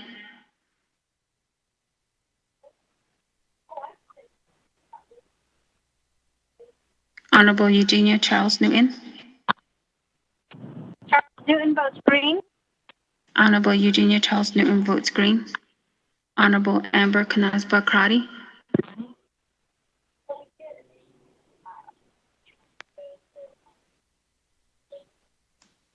Honorable Herman M. Daniels. Honorable Mark Freeland. Green for the blue. Honorable Mark Freeland votes green. Honorable Pernell Halona. Halona votes green. Honorable Pernell Halona votes green. Honorable Jamie Henyo. Green. Green. Honorable Jamie Henyo votes green. Honorable Vince James. Delegate Vince James votes green. Honorable Vince James votes green. Honorable Rick Nez. Honorable Carl Slater.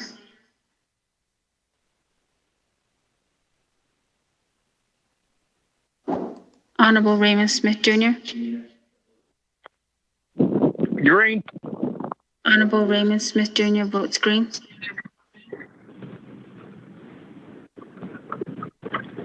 Honorable Wilson Stewart Jr. Green.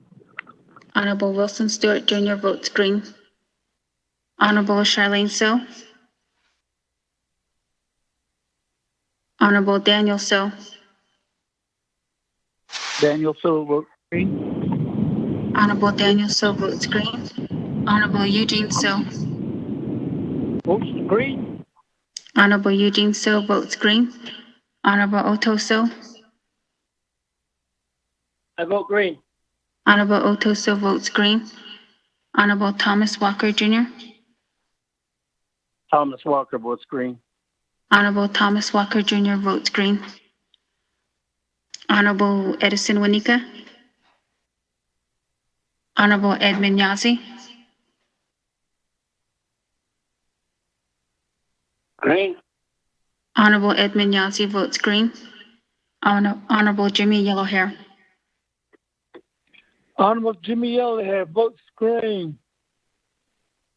Honorable Jimmy Yellowhair votes green. Honorable Amber Knezba Crotty text voted green. Elmer Begay. Green. Honorable Elmer Begay votes green. Honorable Key Allen Begay Jr.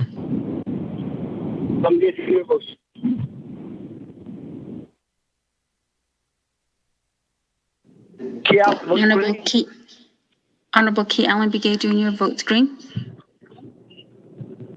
Honorable Nathaniel Brown. Delegate Brown votes green. Honorable Nathaniel Brown votes green. Honorable Herman M. Daniels. Honorable Rick Nez. Honorable Carl Slater. Honorable Charlene So. And Honorable Edison Wanika. Speaker with a vote of 18 yeas and 0 nays. The only two things in life that make it.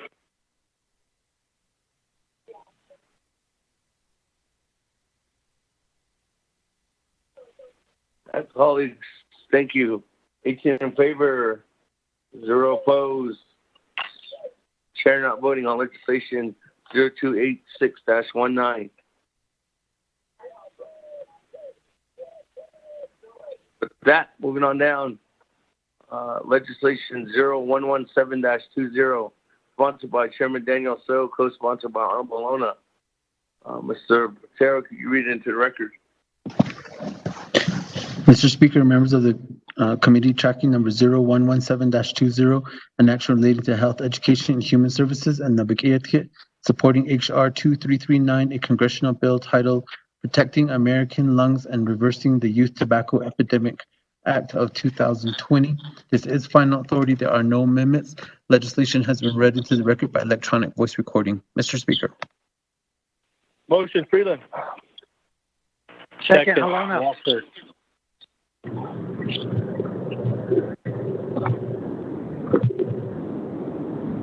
That on legislation 0117-20, a motion by Honorable Freeland, second by Honorable Vice Chair Walker.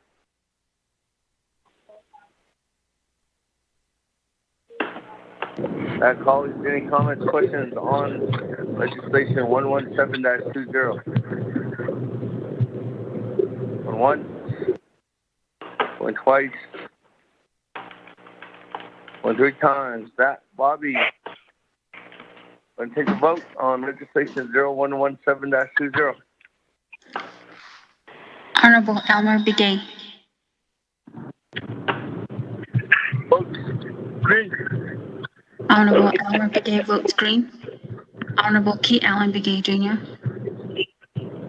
Key Allen Begay Jr. votes green. Honorable Key Allen Begay Jr. votes green. Honorable Paul Begay. Delegate Paul Begay votes green. Honorable Paul Begay votes green. Honorable Nathaniel Brown. Delegate Brown votes green. Yeah. Honorable Nathaniel Brown votes green. Honorable Eugenia Charles Newton. Charles Newton votes green. Honorable Eugenia Charles Newton votes green. Honorable Amber Canaspa Crotty. Delegate Amber Canasbaugh Crotty votes green. Thank you. Honorable Amber Canaspa Crotty votes green. Honorable Herman M. Daniels. Honorable Mark Freeland. Freeland votes green. Thank you. Honorable Mark Freeland votes green. Honorable Pernell Halona. Halona votes green. Honorable Pernell Halona votes green. Honorable Jamie Hino. Delegate Hino votes green. Honorable Jamie Hino votes green. Honorable Vince James.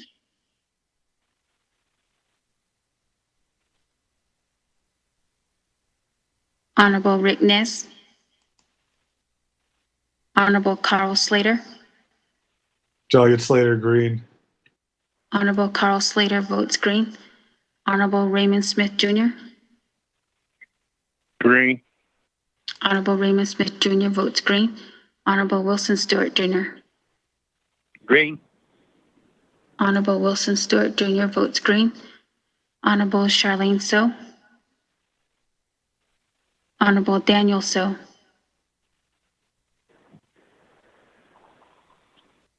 Daniel So votes green. Honorable Daniel So votes green. Honorable Eugene So. Vote green. Honorable Eugene So votes green. Honorable Otto So.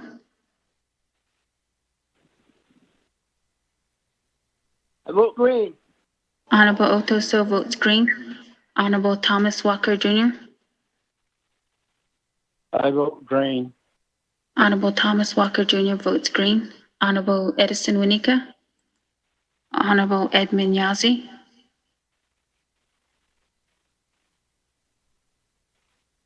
Green.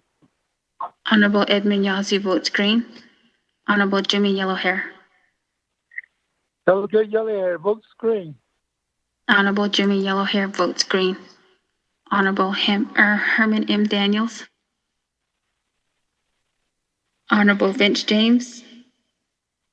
Delegate Vince James votes green.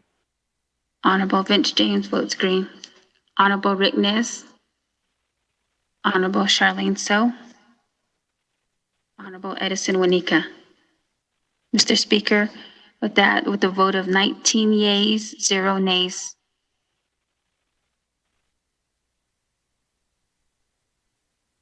That call is on legislation 0117-20. The vote of 19 in favor, 0 opposed. Chair not voting, motion carries. Final authority was here at Naabik'iyati Committee on legislation 0117-20. Now, moving on down, legislation 0118-20, sponsored by Chairman So, co-sponsored by Honorable Halona. Otero, if you could read it into the record. Mr. Speaker, members of the committee, tracking number 0118-20, an action related to health, education, and human services, and Naabik'iyati supporting final written determination of the impact program, U.S. Department of Education concerning impact aid to the state of New Mexico for the periods July 1, 2018 through June 30, 2019, and July 1, 2019 through June 30, 2020. This is final authority. There are no amendments. Legislation has been read into the record by electronic voice recording. Mr. Speaker. Freeland motion. Paul Begay second.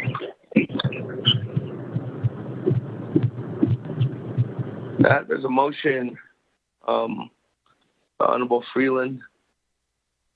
It's a second by Honorable Paul Begay. Colleagues, any comments, questions? Speaker, Warren, Delegate Daniel So. Chairman So, go ahead. Basically, in the title of the legislation, in the first statement, there is a typographical error where staff director Tom Platero read impact, and then there should be the word aid there, and then continue again to make reference to impact aid. The committee had ruled that it was a typographical error, and that's verified in the committee report from Health, Education, Human Services Committee. Thank you, Speaker. Hey, thank you. Chairman So, if it's in the committee report, that'll do diligence in order for it to follow procedure and for when before it gets certification, Office of Legislative Services will make sure that's changed. Thank you. Any other comments, questions on legislation 0118-20? Going once, going twice, going 3 times. That, Bobby, the board on call for the vote on legislation 0118-20. Honorable Elmer Begay. Vote green. Honorable Elmer Begay votes green. Honorable Key Allen Begay Jr.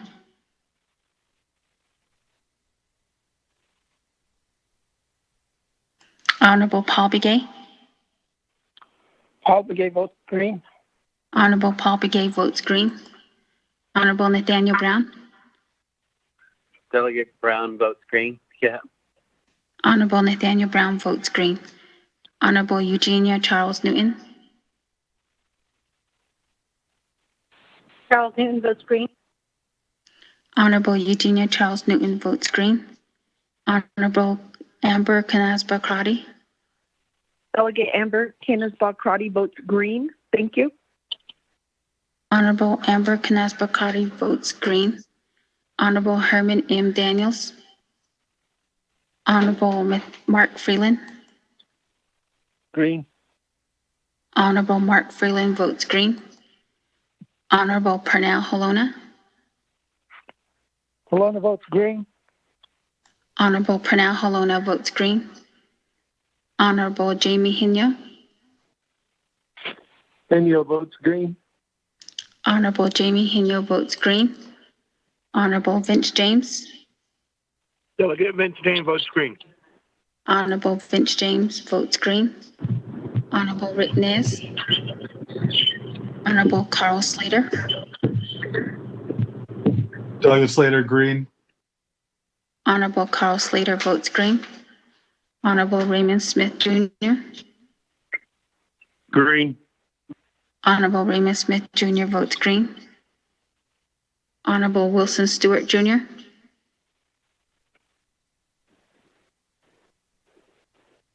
Honorable Charlene So. Honorable Daniel So. Daniel So votes green. Honorable Daniel So votes green. Honorable Eugene So. I vote green.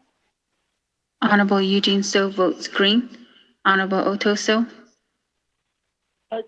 Typographical is green.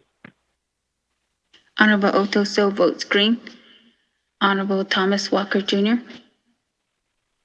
Thomas Walker votes green. Honorable Thomas Walker Jr. votes green. Honorable Edison Wanika. Honorable Edmund Yazzie. Green. Honorable Edmund Yazzie votes green. Honorable Jimmy Yellowhair.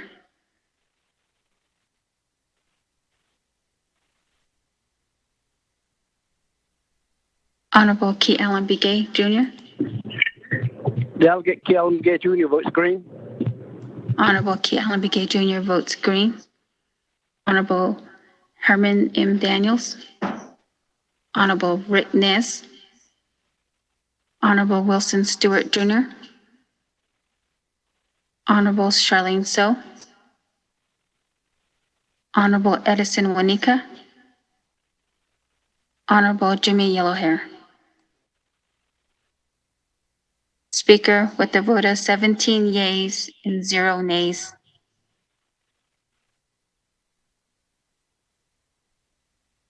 Thank you, Bobby. With the vote of on legislation 0118-20, we do have a vote of 17 in favor, 0 opposed, and Sharon not voting.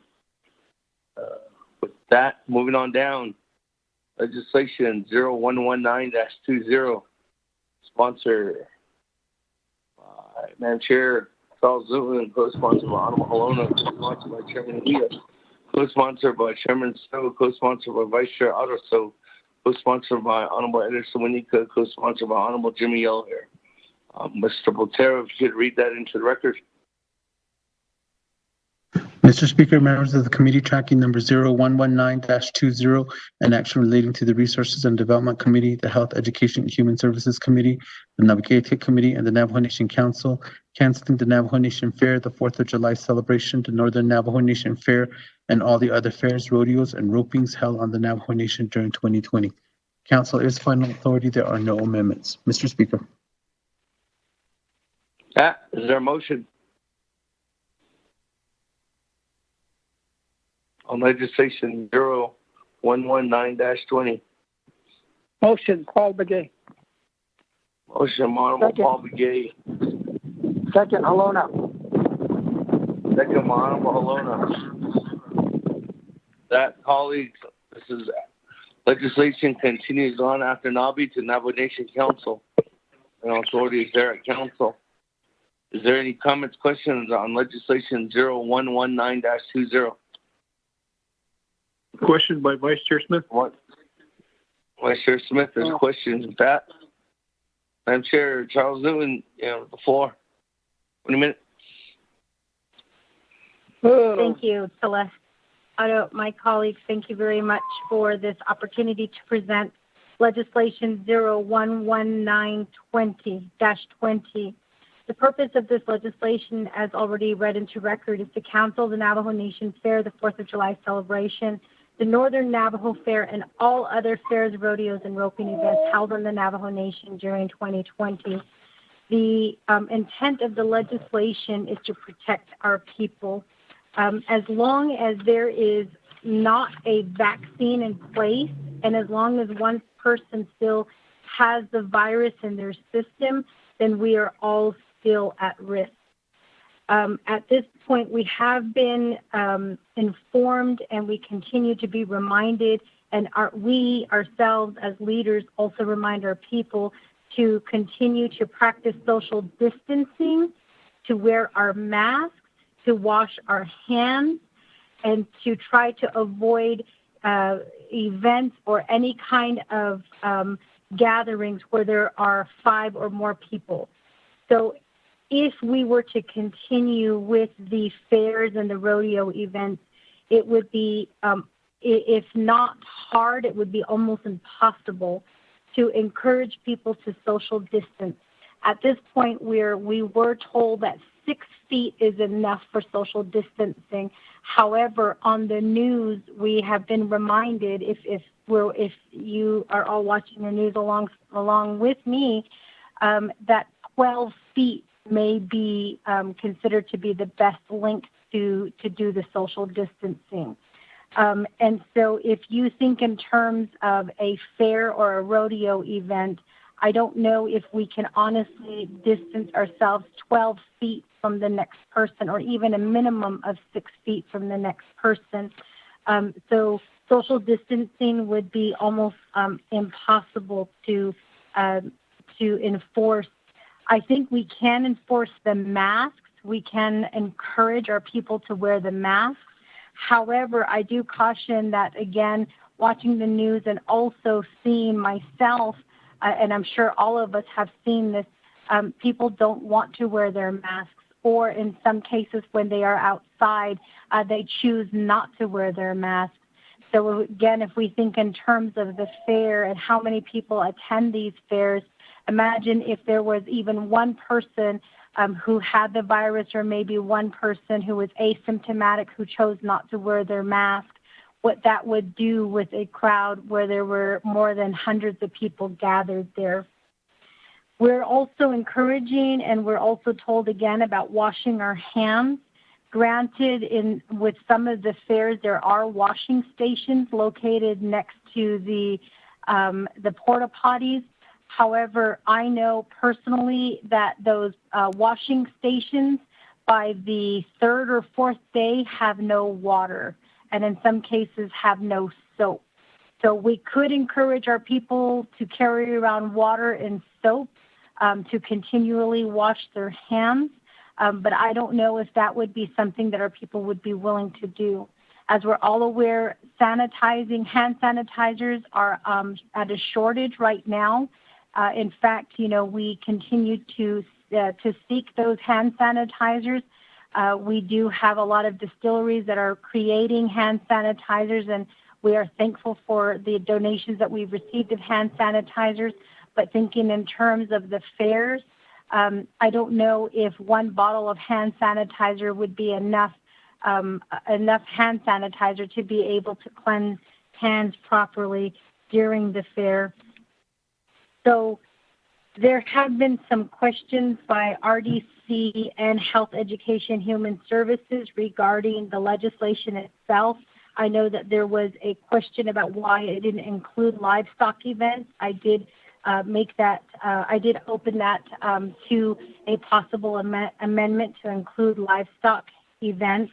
There was a question about the Department of Agriculture and why they are not one of my agents. I did actually reach out to them without any response, so I'm not sure why they are not part of this legislation. I was informed that one of the issues is the contracts that are currently in place with the carnival or the different vendors. However, Council has heard the term many times, as many of our enterprises who are presented before this committee have stated. There is normally a contract clause or a clause in the contract called force majeure that allows parties to not be liable for completing out their contract in events where there's extraordinary events that occur. So I think that they may be looking at that, which is why we haven't got a response back from Department of Agriculture. But I question in this case whether we're putting money before people. If we're looking at the contract and how much money the nation could be losing. There's also the emergency management has not reached out to us in regards to the fair.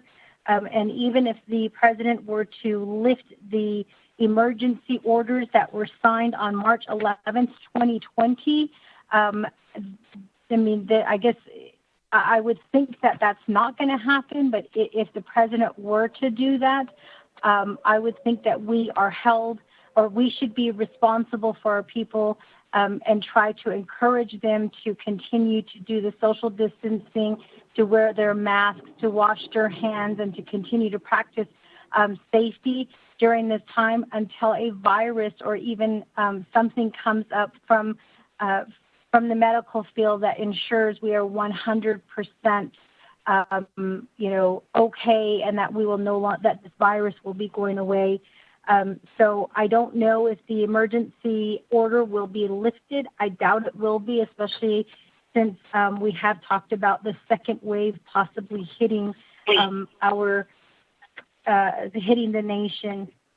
I do want to make clear that this legislation does not include any ceremonial events, nor does it include any religious events. This legislation is specifically geared towards fairs and rodeos and other roping events.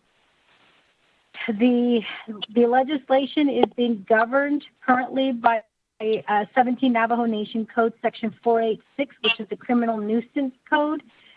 So it does still pertain to the criminal nuisance section.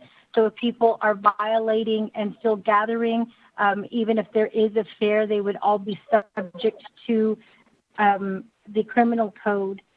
As far as the consequences, there was a question regarding the consequences, and I believe Prosecutor Jennifer Henry was on the line when we did present to RDC, and she did state that at this point the only consequence is the criminal legislation. However, there is an open invitation at this point if somebody wants to amend that we add civil liabilities to any person who's hosting events and who decides to go against the order. As far as the health order, there was an executive order that was issued by the president regarding the 4th of July celebration. I would like to remind my colleagues, and I did reach out to Legislative Council during RDC to ask for their guidance on this, and I still have not received it. But perhaps Dana can clarify this. My understanding of an executive order is that that order is aimed at those people who are inside of the government, which in this case means the Navajo Nation. So the president can issue an executive order and it stays within the confines of the Navajo Nation. However, if you are talking about bringing in, again, the carnival, I think Fraser Brothers is a very popular carnival that's used by the fairs here on the Navajo Nation. The executive order may not extend to those who are coming from off the nation into the nation. And that's the reason why this legislation is needed. There is also a proclamation. The proclamation could be aimed at those outside of the government, but if the president wanted to issue an executive order to his people to say that there is going to be no fairs, and a proclamation to everybody outside the Navajo Nation to state that there is no fairs, that is something that he can do. However, legislation would cover all of that, and it would cover our people during this time. And to be clear, that public health order is still in effect. And granted, it does have the language in there that states that people should not be going to events where there's more than 5 people in attendance. However, we are well aware that this continues to happen. In fact, I know that birthday parties continue to happen where people are inviting their families in. We have heard about funerals where even though the mortuary is encouraging 5 or less people, there continues to be people who do attend funerals and who are not abiding by the orders. It is an issue that I think that we do need to talk about and make it clear, not only to our people, but those off the nation, that there will not be any fairs or rodeo events held here on the Navajo Nation. I know that I did go through a lot of that very quickly, so I'm going to go ahead and go back into mute at this time. I stand for questions. Thank you.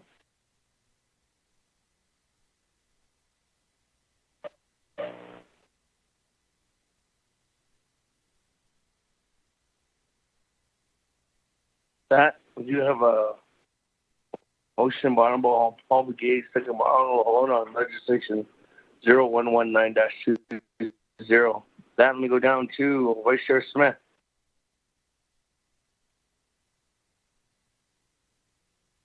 Thank you, Chair.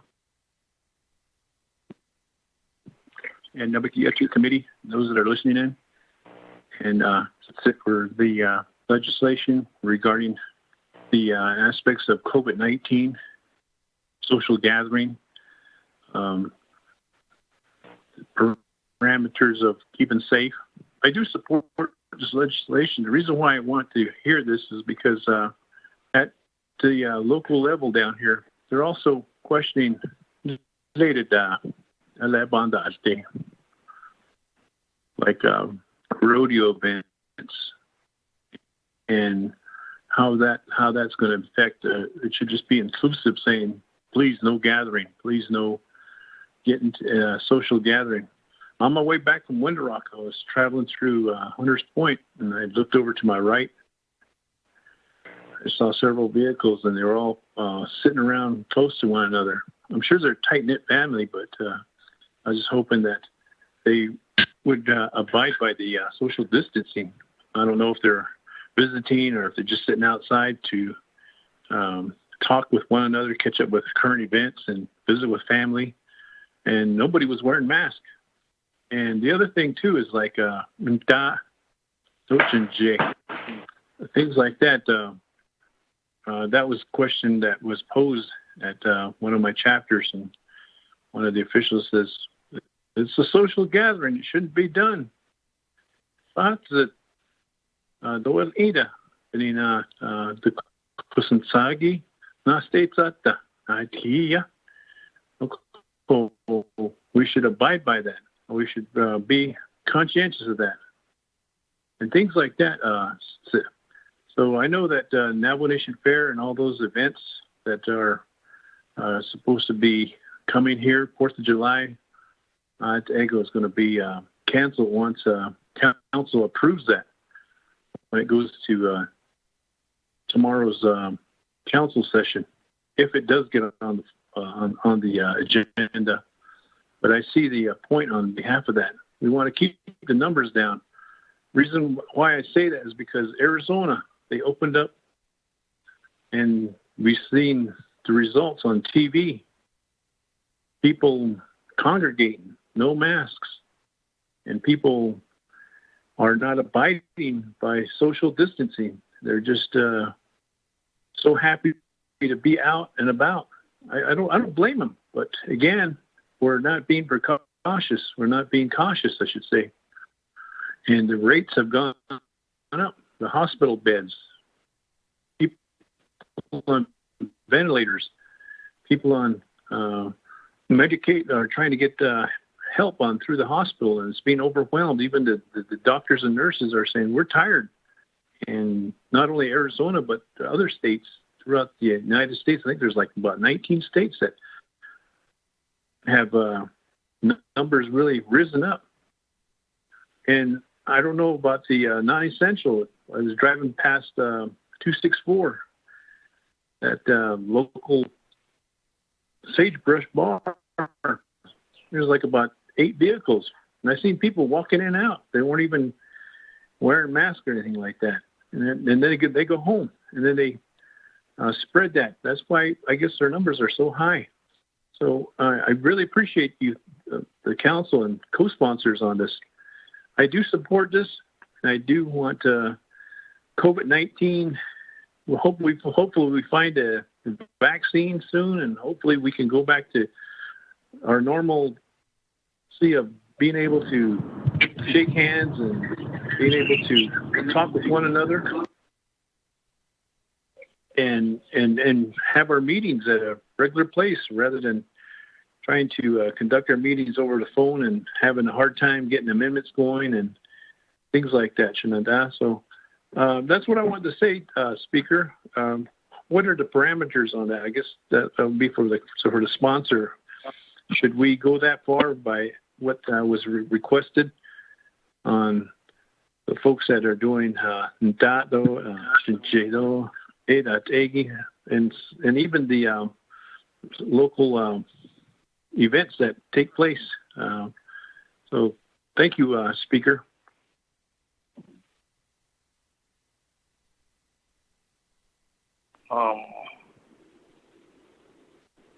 I think that when you talk about, I'm not the greatest person on this avenue, and you're asking my opinion, but I think there's a difference between public gatherings like rodeos, Navajo Nation fairs, parades, and ceremonial services like Nda or Native American church gatherings, or even Christian church gatherings. Do we start saying that people can't go to church on Sundays too as well? I don't think I think that's a whole different concept than what we're anticipating in this one message that we're putting forth right now. This is something that is umbrellaed under the Navajo Nation government. these organizations, or the ones that are sponsored by the Navajo Nation government, the ones that are sponsored by the fairs that are sponsored by the government. I think that's the intent of this legislation. But when we're talking about religious practices, I think that needs to have its own legislation, Honorable Vice Chair Smith, and moving towards that direction. So I think that would be and do relevance working with different leaders too in the community to help create some kind of legislation like that. Whether they be community workers, our community leaders, religious leaders, organizational leaders, that concept would be something that would be different than what Madam Chair Charles Newman's legislation is doing here. Again, that's only my opinion. I'm not an expert on the relevancy of this, but I think the overall goal is what we are is we're the Navajo Nation Council, and we're here to protect our people. And I think the first step here is to protect what I think Madam Chair Charles Newman and all the co-sponsors are doing is they feel that in the best interest that they close down the fairs and events, public gatherings that are more sponsored and incorporated by the Navajo Nation government. Honorable Vice Chair Smith.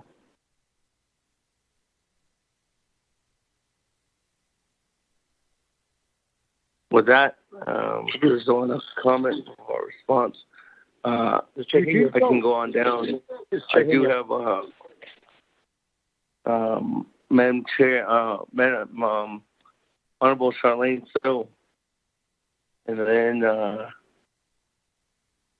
looks like after Honorable Charlene, Eugene So, and then Chairman Hinga. Honorable Charlene So, go ahead.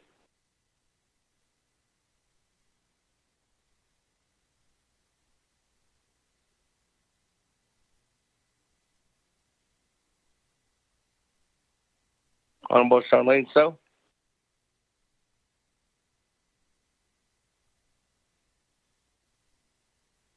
If not, Honorable Eugene So. That's another question.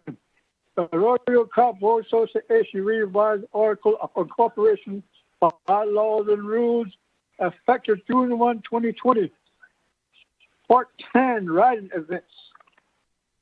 The qualification and disqualification.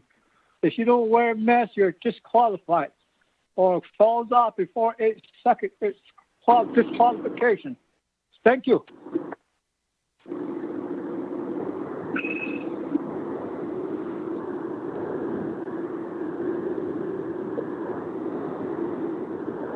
Honorable Eugene So, is that your question is, I guess that would be towards the organization themselves. Correct me if I'm wrong, Mr. Barbara. We wouldn't have anything to do with the organization's bylaws or the rules, unless if it does come in compliant with an ordinance that would have to be created, and that's something Law and Order Committee probably would discuss in the future.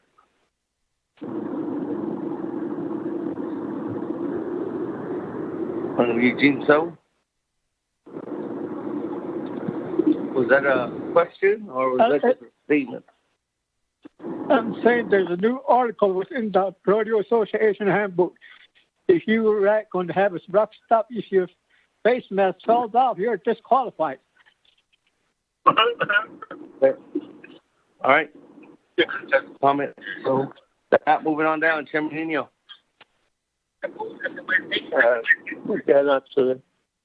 Speaker Damon, and then also Shabaja for heading this legislation. And questions that were posed prior to my time here. Just one thing is I signed up on this legislation because I saw the word fairs and the different affairs across Navajo. That's a huge public gathering. But then later on, I snapped and said, okay, hold on. There's roping included in this. And being an avid team roper, I like to go out on weekends and go to these events that are held by small ropings for families that are doing fundraising and everything. And so I sort of like get divided there because to what extent are we going to be ruling people's livelihoods? That's just something that I thought about. And so, but again, back to the nature of the legislation is this COVID-19 pandemic that we're in right now. And you look at the social distancing is one of the big factors, gathering. At the same time, you look at the roping events. When we do go roping, everything's cash only. We pay cash, we win cash, we handle cash. And a lot of the money how the virus is transmitted is by touching objects that someone that is positive has touched, and you touch it, next thing you know, you're touching your mouth, your nose, or your eyes with it, and you contract the virus. So thinking back on that level, I do agree that we do need to move this along. During the Memorial Day weekend, there was a big, huge roping event held on a Sholo. And, everybody was eager to go roping. People showed up, and next thing you know, after the fact, I've been hearing reports that because of that event, there was a rise in positive cases. And so even for this year, all the rodeo fans out there, roping fans, and even the fair fans, please, let's be mindful that we need to protect each other. And the bucking bulls will still be there next year. The trophy buckles, all you can do is just take the 0 off and put a 1 on there and save for next year. And so I have to echo. So that's my comment on that. But on the second part, disturbing me is the religion part, the religious aspect of it. So when we start outlining the practice of religion, and they see the church gather, we're infringing on the constitutional rights of our citizens here, freedom of religion. And that's what bothers me. And I just hope nobody starts sponsoring legislation to outlaw religion.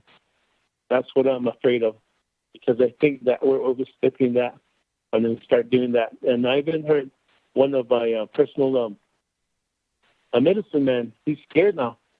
And he goes, I don't know how about me. $300 not about the cut. And now I'm sitting there thinking, well, who said that to him? Who is out there that's the authority to violate the constitutional right of individual Navajos by saying you can't practice your religion? Otherwise, we'll give you a $300 fine. Kind of brings me back to the United States government. When they first started coming in, they started outlawing certain religions. And then next thing you know, they started saying you can't do certain dances anymore. And so are we headed that way too, is my thought. We start talking about that. So I think we should be mindful of that. I do ask that so that I'm ready to vote. I support this, and we need to move forward.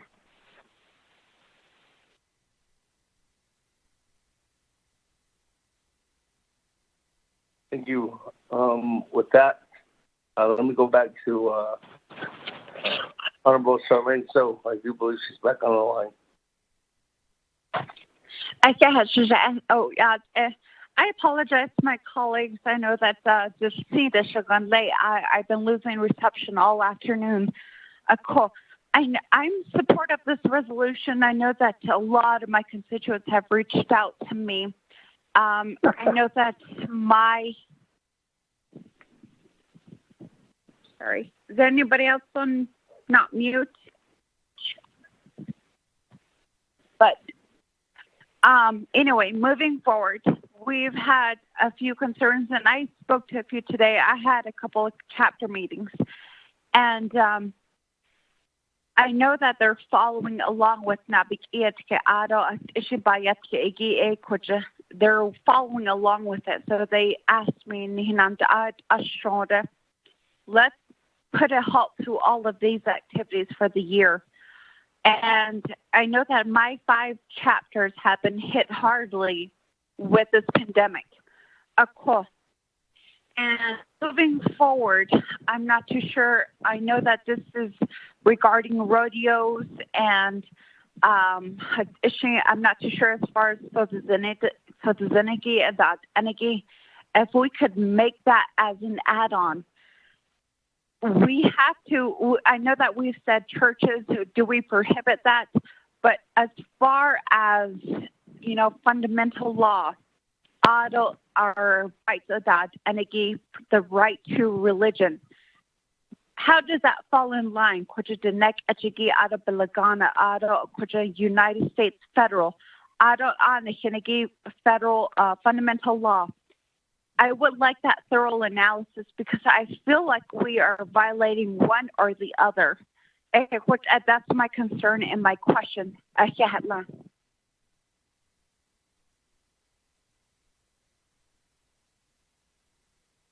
We'll go back to anybody else in Goose. Go back to Madam Chair. Charles Noon with the question. Thank you, Shatsila. First, I am going to say that this legislation actually is regarding fairs and rodeos only. I do not feel comfortable covering traditional ceremonies or religious gatherings because, one, traditional ceremonies are covered under our fundamental law. And so whoever wants to sponsor that amendment, I can already say that we would probably be sued immediately for the purposes of the ceremonies being recognized within our code and among our people that this is their foundation. 2, the same can be said about religious gatherings as well. So I think that if we go back, it's going to change the intent of the legislation. The way that I look at it is the purpose of ceremonies are to heal. I don't know if fairs and rodeos heal people. Maybe they do. Maybe they bring happiness to people's heart and they're healed from that. I don't know. But I know that ceremonies, the purpose of the ceremony is to heal. What I worry about is if we allow these events to continue, we're perpetuating a sense of normalcy. And by doing that, we're going to be increasing our numbers. And that is exactly what we're seeing right now with the states that have opened up. Many of our states and even the towns around us have opened up. And it's kind of almost like they're trying to get back to normal. And on one hand, I can understand, why they're doing that. But on the other hand, what we're starting to see is the effects that we were warned about by the medical people in the medical field. And they said that the numbers were going to increase. And yet, these businesses moved forward and they decided to open, and now that's what we're seeing. On the Navajo Nation, as we all know, we haven't plateaued yet. Our numbers continue to rise. And if these events come on, how many more lives will be taken? How many more people will be affected? And that's the whole purpose of this legislation, is to protect and keep our people safe. If we go back and we allow these fairs to take place again, we're saying that everything is normal, everything is fine. There's going to be people out there who are not going to be wearing their masks, social distancing, money will be exchanging, things will happen. And I agree that COVID has changed our lives in a lot of ways. That simple handshake that we used to do when we saw, when we would say hello, that, right now that's gone. It doesn't mean it's gone forever. It just means that there's a pause right now. And I think that what my brother, Honorable Henyo, stated about, it doesn't mean that we're going to vote this away forever. We're just putting a pause, saying that just for this 1 year, this one season, fair season, rodeo season, we're not going to be in support of having these. So for Honorable Henyo, you can go ahead and keep your woolly riding champion buckle for 1 more year, because next year maybe you'll have a competitor who will take that from you. Again, colleagues, the purpose of this is to look specifically at fairs and rodeos. And as far as I know, those fairs and rodeos don't heal people, whereas ceremonies do heal people. So my colleagues, you are welcome to drop legislation to specifically target those ceremonies and religious gatherings. But this right now, as Honorable Speaker stated, and thank you, Speaker, for clarifying that. I agree 100% with you that it is about, I guess, the business part of it. We don't, with ceremonies and with religious events or religious gatherings, there's not a business purpose to it. The purpose of those types of gatherings are to heal. But also keep in mind that the executive order is still in effect, saying that, that not to have gatherings of 5 or more people. And I believe President Nez, did at one point, I believe it was a health command center that made an exception to churches during Easter weekend and allowed them to meet. But then that was pulled back immediately by the president. Because of the 5 or more rule that was in effect at that time. So I hope that I was able to answer all of your questions, colleagues. Again, the purpose and the intent of this legislation is specifically aimed at fair, at rodeos, at those types of events dealing with, Navajo Nation Fair, 4th of July celebration, the Northern Navajo Fair, and all other fairs and rodeos and ropings held on the Navajo Nation during 2020. Thank you. Thank you, Madam Chair. Charles Newton, colleagues, and everyone. We are on legislation 0119-20.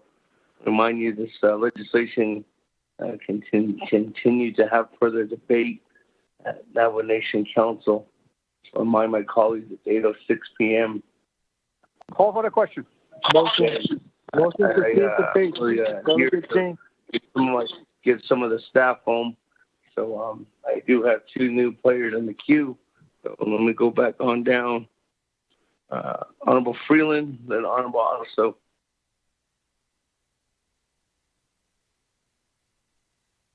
Thank you, Speaker. I appreciate it. I know it's 8:06, and I definitely appreciate the staff being there as well. Really, I appreciate our little sister sponsoring this legislation. Of course, we had to cancel the Eastern Navajo Fair. So I don't know if the health order applies to other gatherings, such as, we have a lot of bingos, we had a lot of cakewalks, family fun nights. We also have song and dance events, benefit powwows and whatnot. So I don't know if any of that applies to this legislation, or if this legislation applies to those other gatherings as well. I know it's specifically for fairs and rodeos, but you have other events that we also probably should consider at some point. I know the health order might cover that, but just a suggestion, Chantal. In regards to the fall, I've been telling my chapters to prepare, because listening to Dr. Anthony Fauci and his prediction of a new second wave coming in the fall, I think we need to be on our best guard at this time. We need to be resilient. We need to be defiant and have our guard continuously up, Chantal. So I just wanted to mention that. Tomorrow is the last day for, I like to watch Governor Cuomo give his daily reports. I wish we could do that as well. But, seeing those that information update, the data sharing, we need to be more resilient and more defiant at this time. So I just wanted to mention that. Lastly, how would this affect chapter meetings as well? And at what point are we going to go back to a quorum of 20 or 25? Are we going to separate 6 feet apart? Or how are we going to do this? Because at some point, we're going to have to bring this up again, the issue of chapter meetings. So, thank you very much, Speaker and Deja, for the legislation. Speaker. Okay, thank you. With that, moving on down to Honorable Otto So, and then I'll come back to you, Madam Chair. Honorable Otto So.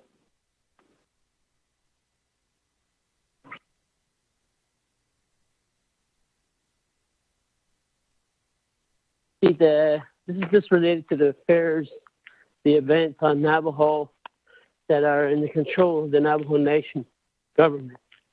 You're going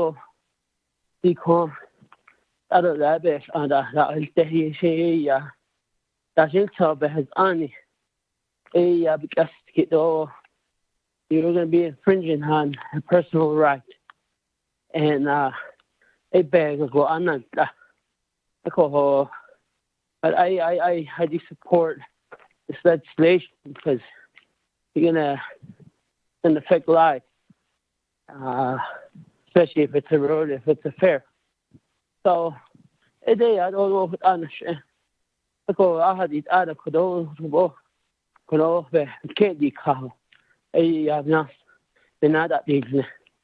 we have time at council again to talk. So, but you have 5 minutes.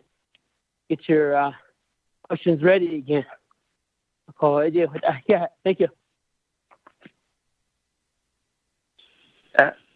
Madam Chair, Charles Bennett, I'll come back to you. Comment, I guess, question from Honorable Freeland. Hey, Speaker Otto Shinado, Honorable Mark Freeland. Again, colleagues, the intent of this legislation is to protect people.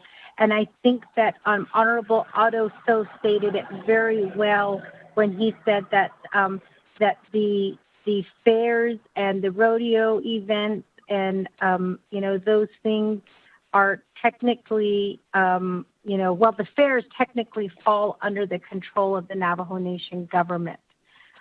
With the rodeo events and the fairs, we have no oversight over them, but they are events that do draw a lot of people to these events. Again, we're not stating that this legislation is not stating that the rodeo events and fairs are going to be canceled forever. It's only during 2020 season. Our numbers currently are still they're up there, and they continue to rise each day. I think every single one of us on council can attest to knowing someone who has either contracted the virus or who has passed from the virus.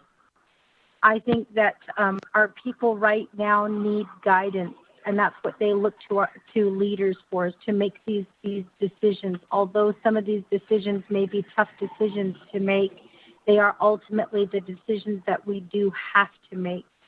And I think that this legislation is aimed at protecting our people. Again, if we allow these events to occur, we're telling our people that everything is back to normal, when in fact we all know that that is not the case. The intent of this legislation is is specifically aimed again at the Navajo Nation Fair, at the 4th of July celebration, the Northern Navajo Fair, and all other fairs, rodeos, and ropings held on the Navajo Nation. I think that that Eastern actually is leading by example because they canceled their fair. as for the other question posed by Honorable Freeland regarding chapters, there's a separate legislation on that. This legislation doesn't include chapters. As for powwows, I don't know very much about powwows. I've heard stories about how powwows do have healing in them as well. So it goes back to the issue of the ceremonies. Is a powwow considered to be a ceremony? If it is, then it does. This legislation doesn't cover it, because the legislation that I'm talking about is dealing specifically with a type of business that's bringing in money. And what this legislation aims to do is to protect our people because of the social distancing that we can't enforce, because of the hand washing that that will make it difficult for us to continue to encourage. And then, with thousands of people, it takes one person to attend these events to spread that virus. I know that for one, I am tired of hearing about the lives that have been lost because of these things that are happening. I'm not saying that I'm tired of hearing about, the people. I'm tired of hearing that this virus is taking our people. Yesterday, I lost a brother who he was my brother by clan. And this gentleman, he was a NAC roadman. And he ran several ceremonies for me when I was sick. And to hear that, just really, it hurt. And I can go back and I can tell you how many people I've known who have lost their lives to this virus. And we need to start getting tough. We need to start getting strict with our people.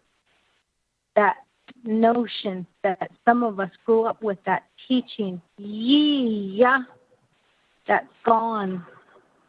And we're over here, we're trying to tell our people, be safe, be careful when you go out there, wear your mask, social distance, wash your hands.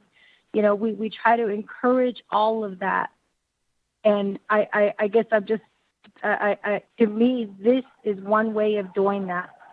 By saying that we're not going to have any fairs this season for 2020.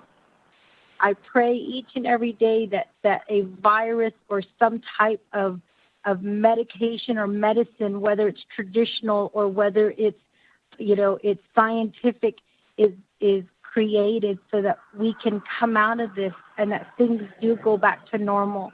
But I think the reality is things are not normal right now, and we have to do what we have to do to protect our people. So I hope that you vote green for this legislation, because I cannot promise you that every person who attends fairs is going to wear a mask. I cannot promise you that every person who attends a fair or rodeo event is going to distance themselves socially 6 feet or more. I can't promise you that there's going to be washing stations available for our people to wash hands when they're at these events, or that we're going to have enough hand sanitizers to give out so that people can keep their hands clean, and that there's no exchange of, whether it's physical or whether it's through money or any type of exchange right now. I can't promise that. But I'm hoping with this legislation we can limit these types of activities, and by doing so save people's lives. So with that, Speaker, I'm going back on mute, and I continue to stand for questions. Speaker.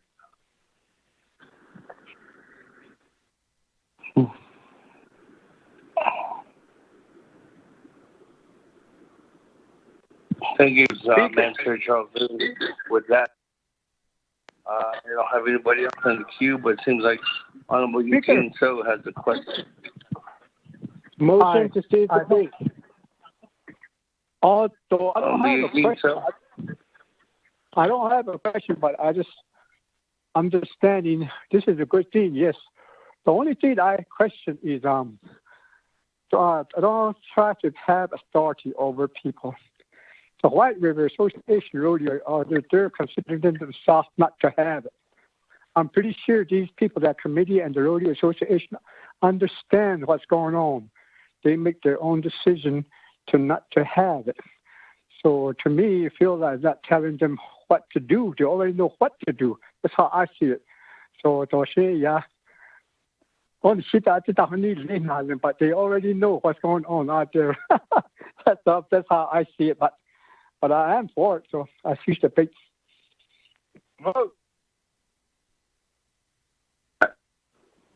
Anybody else in the queue, or no one's text in for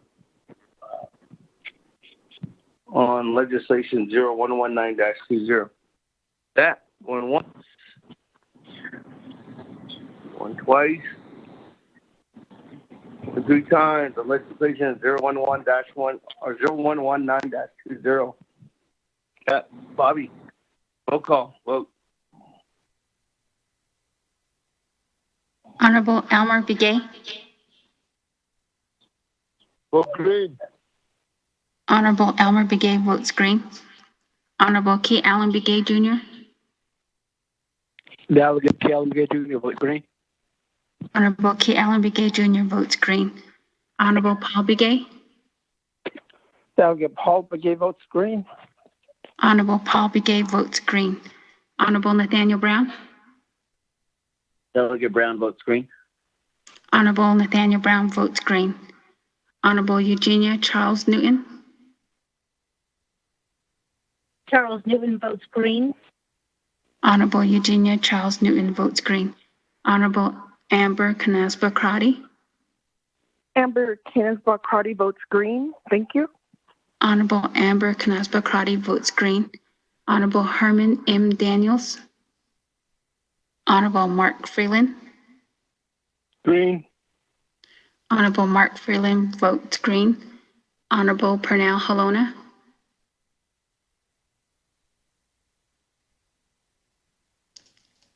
Honorable Jamie Henyo. Henyo votes green. Honorable Jamie Henyo votes green. Honorable Vince James. Delegate Vince James votes green. Honorable Vince James votes green. Honorable Rick Ness. Honorable Carl Slater. Honorable Raymond Smith Jr. Looks like that. Somebody. Honorable Wilson Stewart Jr.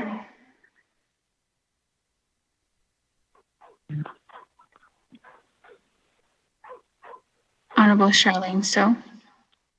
I vote green. Honorable Charlene So votes green.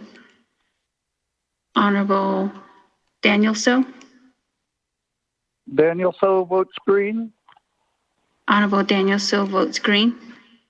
Honorable Eugene So. I vote green. Honorable Eugene So votes green. Honorable Otto So. I vote green. Honorable Otto So votes green.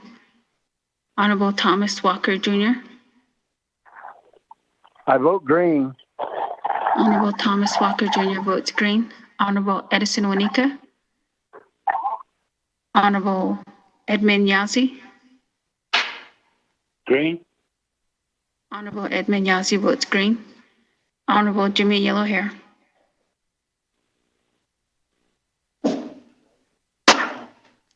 Honorable Herman M. Daniels. Honorable Pernell Halona. Honorable Rick Ness. Halona votes green. Halona votes green. Honorable Pernell Halona votes green. Honorable Carl Slater. Honorable Raymond Smith Jr. Green. Honorable Raymond Smith Jr. votes green. Honorable Wilson Stewart Jr. Honorable Edison Wanika. and Honorable Jimmy Yellowhair. Speaker with a vote of 17 yeas and 0 nays.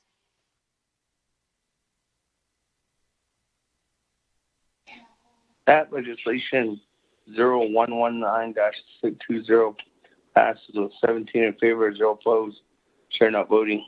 That, colleagues, moves forward on to Navajo Nation Council.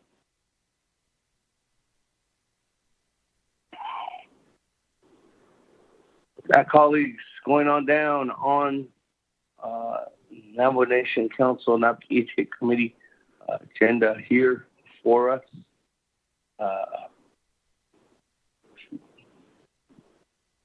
We have no other agenda items on the agenda here today. Motion adjourned. Moving on down, announcements. The announcements. Speaker, I have a question. This is Delegate Crotty. Yes, Madam Chair Crotty. Thank you, Speaker. I've been waiting for legislation 0132-20. Is that ready for the agenda? Honorable Mr. Tom Terra. Mr. Speaker, members of the committee, I emailed you two legislation that were referred from Budget and Finance 0132 and 0058. Those were both emailed to you, Mr. Speaker. 0132-20 and 0058-20 are both ready for Nabi at this time, Madam Chair. But they are not on the agenda. Thank you, Speaker. May I make a motion to suspend the floor rules and to add those legislations to our agenda? Thank you. Second the motion. Can you tell us the status of question of privilege, Speaker? Yes, question of privilege. Madam Chair. Speaker, Speaker, can you tell us the status of 0126-20 as well? 0126-20. Question of privilege, Mr. Botero. The status is 0126-20. 0104-2. Mr. Speaker, we only received 2 committee reports, and those are the only 2 that I referred or emailed to the delegates. The others have not been received, Mr. Speaker.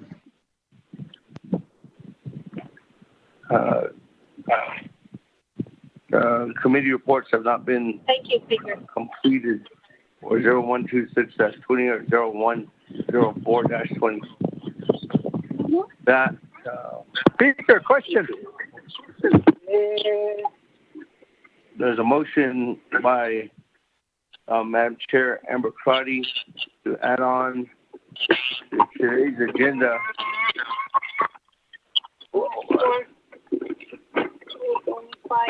Our second and our question, I mean question.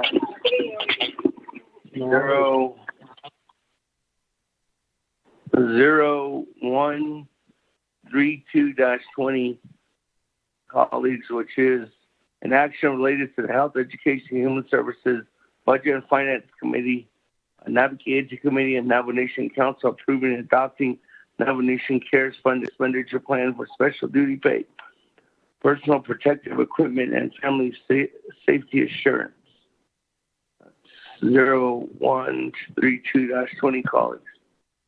0058-20 is an action related to Law and Order, Resource Development Committee, Budget and Finance Committee, Naabik'iyati Committee, and Navajo Nation Council, amending vote provisions of 24 NNC subsection 605B, vote requirements for enacting of sales tax ordinance by local government certified chapter.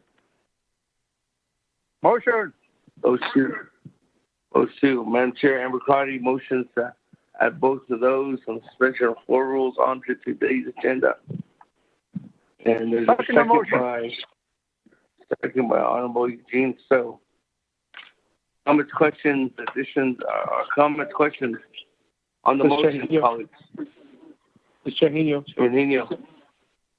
Okay, thank you to them, and also Shema for sponsoring the suspension of floor rules. If we could do 58-20, that's the older resolution, and then 132-20 in that order, it'd be good. Thank you. If you would, Shema, modify your motion.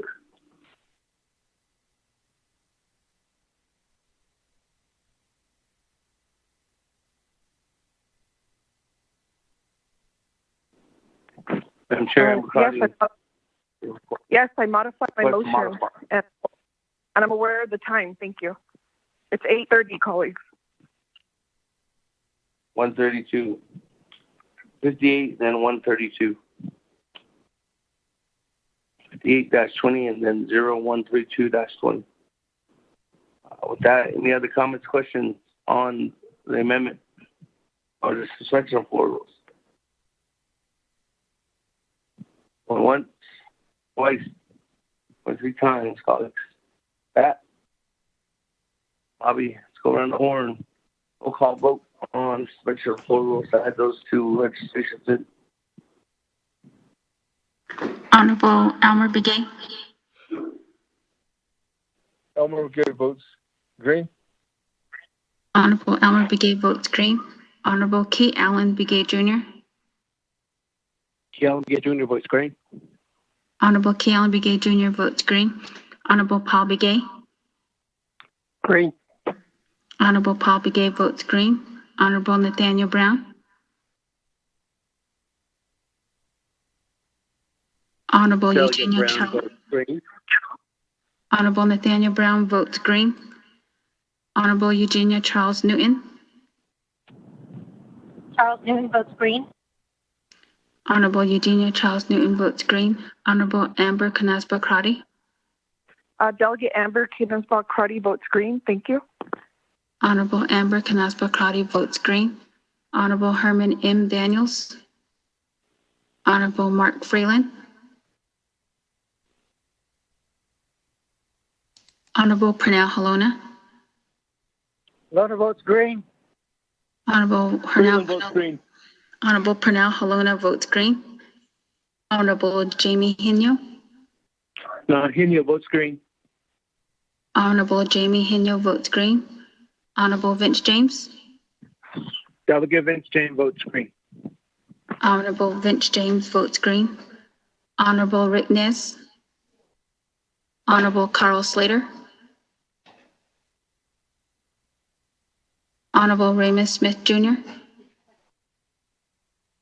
Green. Honorable Raymond Smith Jr. votes green. Honorable Wilson Stewart Jr. Honorable Charlene So. Green. Honorable Charlene So votes green. Honorable Daniel So. Daniel Stowe votes green. Honorable Daniel So votes green. Honorable Eugene So. I vote green. Honorable Eugene So votes green. Honorable Otto So. I vote green. Honorable Otto So votes green. Honorable Thomas Walker Jr. I vote green. Honorable Thomas Walker Jr. votes green. Honorable Edison Wanika. Honorable Edmund Yazi. Green. Honorable Edmund Yazi votes green. Honorable Jimmy Yellowhair. Honorable Herman M. Daniels. Honorable Mark Freeland. Green. Honorable Mark Freeland votes green. Honorable Rick Nez. Honorable Carl Slater. Honorable Wilson Stewart Jr. Honorable Edison Wanika. Honorable Jimmy Yellowhair. Speaker with a vote of 17 yeas and 0 nays. Okay, colleagues. Suspension of floor rules passes with 17 in favor, 0 opposed. Chair not voting. With that, let's go on down. Legislation 0058-20 was sent out this evening to everyone at 7:14 p.m. That legislation is sponsored by Chairman Henio. If Mr. Botero, if you could read into the record.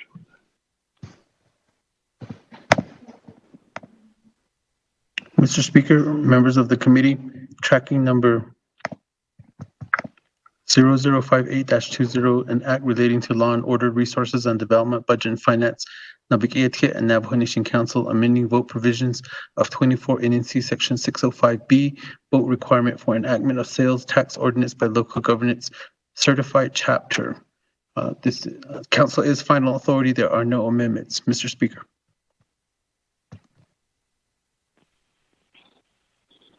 Colleagues on 0058-20, is there a motion?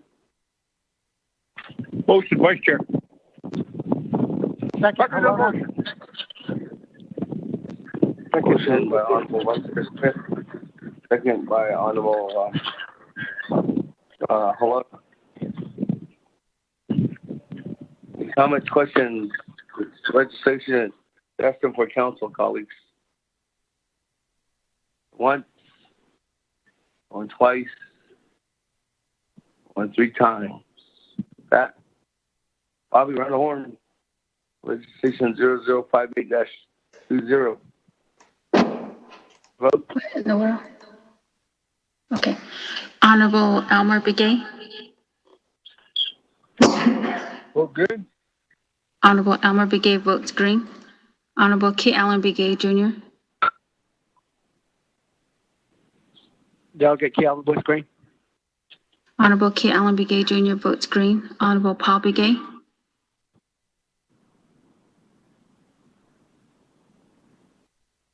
Honorable Nathaniel Brown. Delegate Brown votes green. Yeah. Honorable Nathaniel Brown votes green.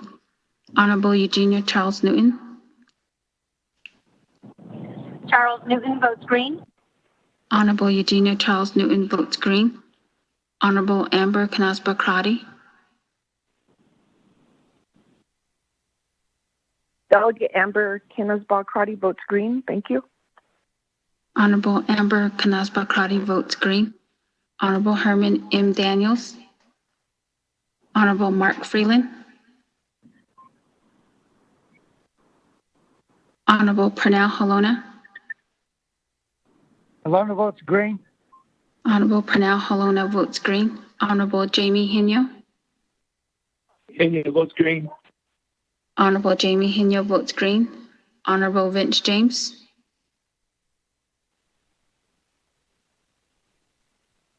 Honorable Rick Nez. Honorable Carl Slater. Honorable Raymond Smith Jr.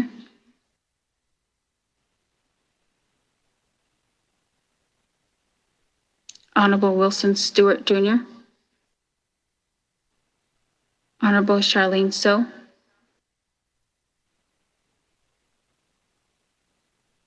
Honorable Daniel So. Daniel So votes green. Honorable Daniel So votes green. Honorable Eugene So.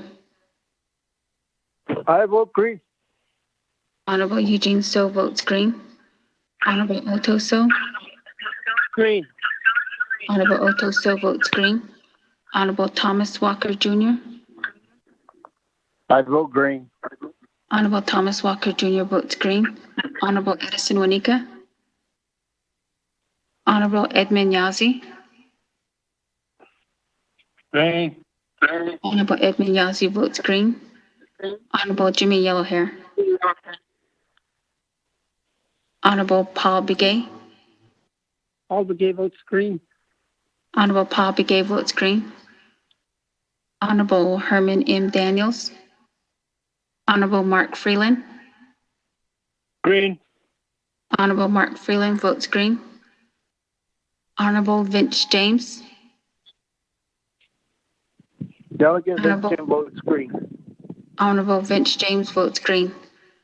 Honorable Rick Nez. Honorable Carl Slater. Honorable Raymond Smith Jr. Green. Honorable Raymond Smith Jr. votes green. Honorable Wilson Stewart Jr. Honorable Charlene So. Honorable Edison Wanika. And Honorable Jimmy Yellowhair. Speaker with a vote of 16 yeas and 0 nays. Thank you, Bobby. With that, colleagues, legislation 0058-20 passes with 16 in favor, 0 opposed, and chair not voting. That, colleagues, moving on down on our legislation and suspension of 4 rules, we do have legislation 0132-20. The sponsor 0132-20 is myself. I have a individual that would like to chair the meeting.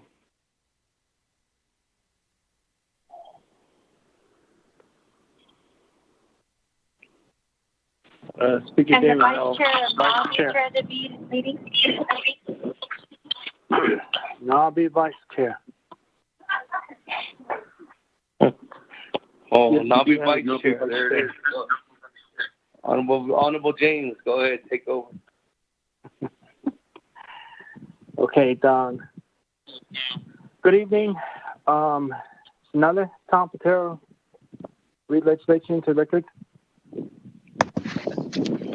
Mr. Pro Tem Chair, members of the committee, legislation number 0132-20, an action relating to the Health, Education, and Human Services, Budget and Finance, and Naabik'iyati Committees and Navajo Nation Council, approving and adopting the Navajo Nation CARES Fund expenditure plans for special duty pay, personal protection, protective equipment, and facility safety usage. There are amendments from the Health, Education, and Human Services Committee. Amendment 1, Amendment to 0132-20, 1, page 1, line 15, after assurance, insert underscore and Diné Hatkali Association, Inc. 2, page 4, line 16, add a new paragraph as follows.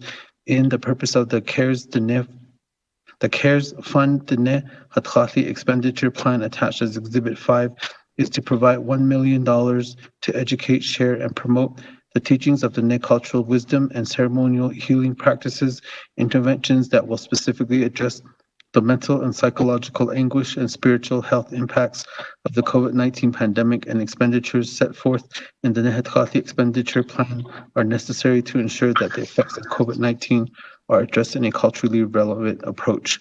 3, add new Exhibit 4, page 5, line 22, after Exhibit 4, insert semicolon, and the CARES Fund, the Diné Hatkali expenditure plan as outlined in expenditure 5, period. 6, on page 4, delete $20 million and insert $21 million. 6, page 5, line 8, add new paragraph E as follows. E, the Navajo Nation hereby approves and adopts total funding for the Diné Hatkali expenditure plan from the Navajo Nation CARES Fund in the amount of $1 million and allocates the funding to the Diné Hatkali Association, Inc. for the purposes set forth in Exhibit 5, period. 7, page 5, line 19, delete and 4, and insert 4 and 5. 8, page 5, line 24, and page 7, line 17, after department, insert and the Diné Hatkali Association, Inc. We also have a committee report from the Budget and Finance Committee, has had it under consideration and reports the same with the recommendation that it do pass with one amendment. 1, the Diné Hatkali Association is requested to provide an updated proposal as contained in the attached red line copy of the proposal prior to the Speaker's certification of this legislation. Council is final authority. Mr. Pro Tem Chair. We have another motion. Motion Neal. Honorable David Henry, make the motion. By Honorable Eugenia Charles Newton. Second by Honorable Eugenia Charles Newton. Green. Okay, now all at once. Questions going once. Questions going twice. Questions Going 3 times. Pila kayo na? No questions? Go to the board. Bobby?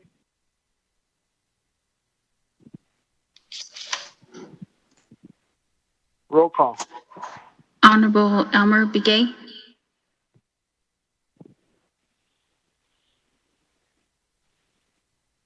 Honorable Key Allen Begay Jr. Delegate Kellen Begay Jr. votes green. Honorable Key Allen Begay Jr. votes green. Paul Begay. Paul Begay votes green. Honorable Paul Begay votes green. Honorable Nathaniel Brown. Delegate Brown votes green. Honorable Nathaniel Brown votes green. Honorable Eugenia Charles Newton.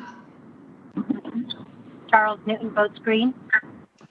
Honorable Eugenia Charles Newton votes green. Honorable Amber Canaspa Crotty. Delegate Amber Canas-Crotty votes green. Thank you. Be safe. Honorable Amber Canaspa Crotty votes green. Honorable Herman M. Daniels. Honorable Mark Freeland.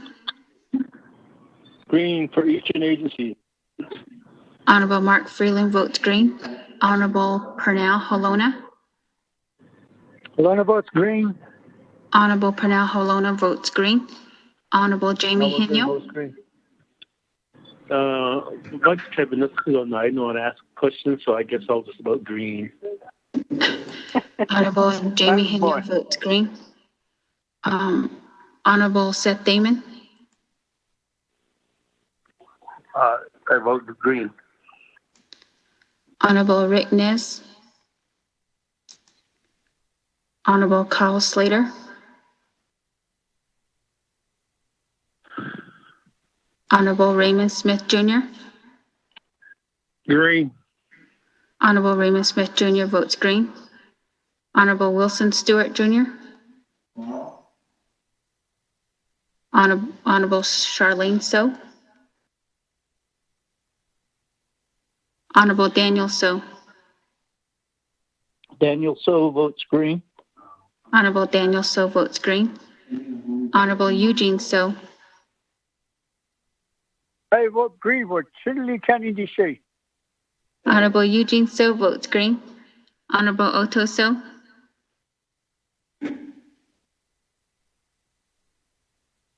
Honorable green. Honorable Otto So votes green. Honorable Thomas Walker Jr. I vote green. Honorable Thomas Walker Jr. votes green. Honorable Edison Onika. Honorable Edmund Yazzie.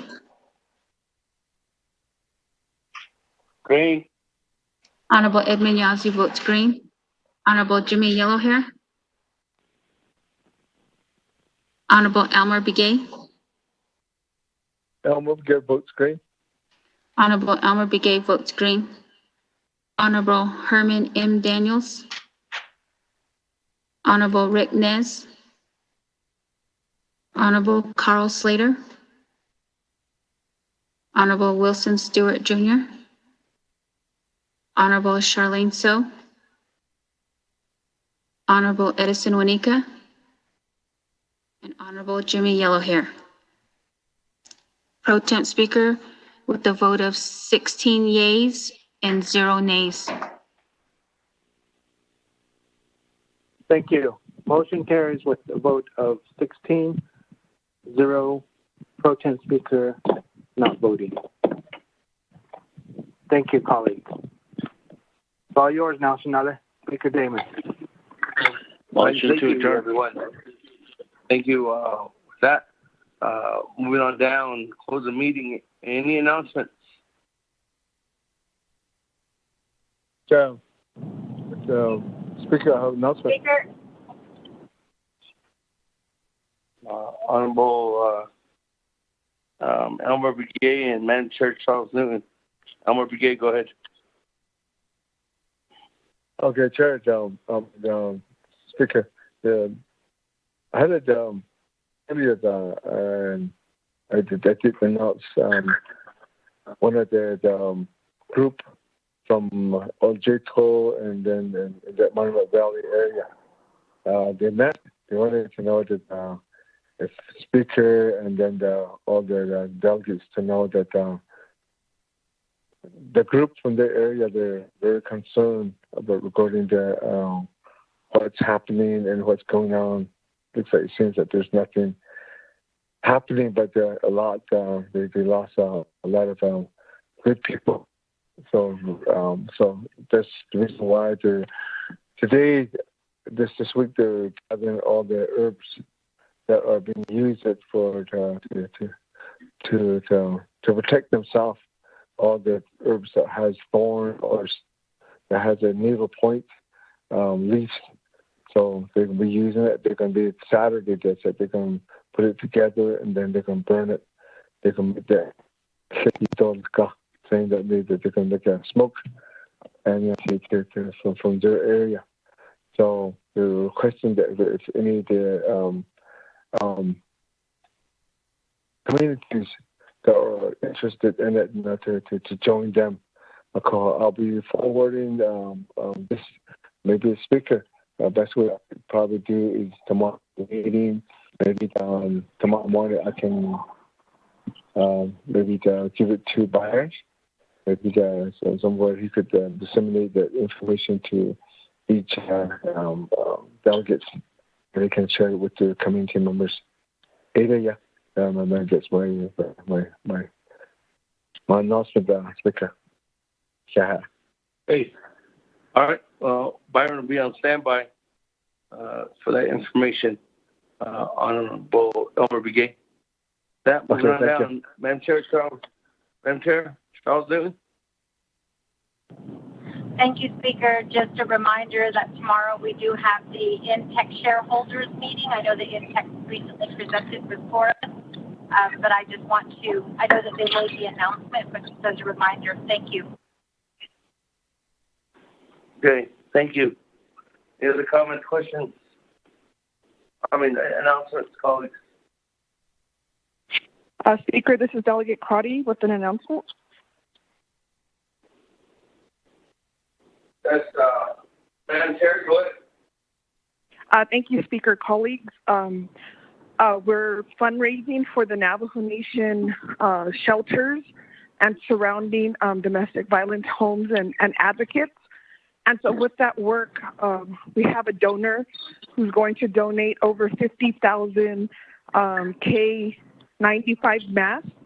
And so I'll be asking Speaker's office if you could help make sure that my colleagues who are in need of masks secure an amount so that they can provide it to their first responders or community victim advocates to help. As we know, violence is not taking a break from the pandemic, so any help that we can provide.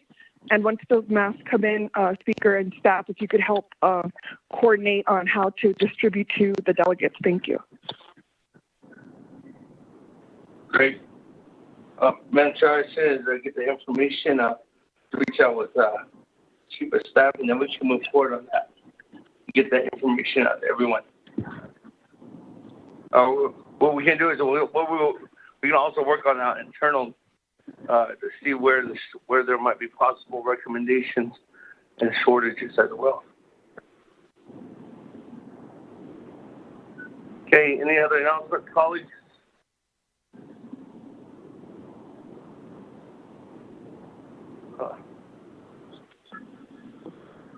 Colleagues, if there's no other announcements, motion to adjourn. I have one announcement, colleagues. We had I contacted Chairman Daniel Su, the Chairman of the Health Education Human Services Committee, and also Honorable Mark Freeland had a meeting with the Department of Justice this morning. But I had a call yesterday from out of nowhere. We had a call from the New Mexico governor.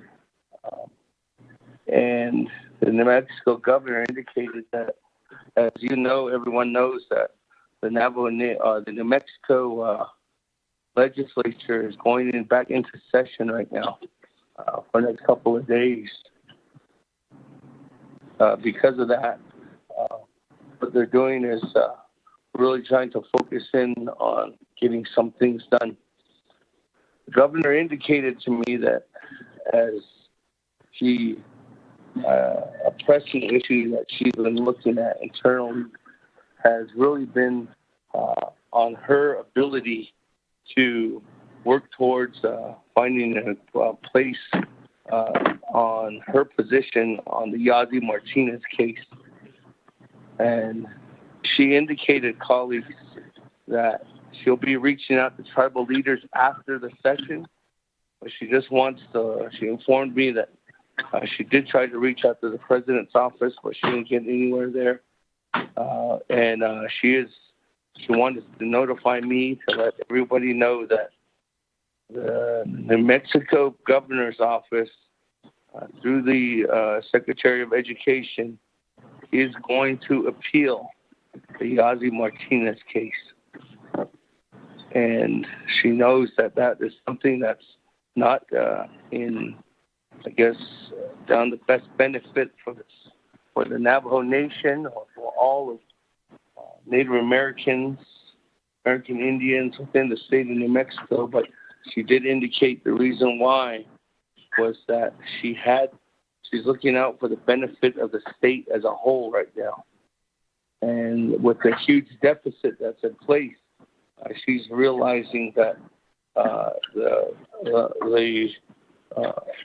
greater good is to look out for the entire state. She indicated to me that she is going to meet with tribal leaders, and I asked her specifically to meet with the Tribal Navajo Nation Council after the session. She didn't say if it was going to be immediately after the session or if it was going to be, she just said it was going to be sometime soon after New Mexico is in session. I want to let everyone know that, because that's a huge position that the state is going to take against on the opposite, or on the side of the state for Yazzie Martinez. And I know that we have Department of Justice individuals who are working on this case, and Honorable Mark Freeland and Chairman Daniel So are working together with Department of Justice on looking towards options and making sure that Navajo Nation is best fit to continue the battle in trying to get not only federal impact aid directed in the state of New Mexico, but making sure that the Navajo Nation is duly respected in the state when it comes to overall educational needs to our kids and our future generations of students. I just want to let you know that I did get a call from the governor herself indicating that usually the governor will contact us through Patty Williams or some other third party, but just out of nowhere, she contacted us immediately out of nowhere yesterday. So I just want to let all my colleagues know that this is something that she is coming to fruition. She'll probably be releasing some kind of press release on that decision that her and her team has made there in Santa Fe. So thank you, everyone.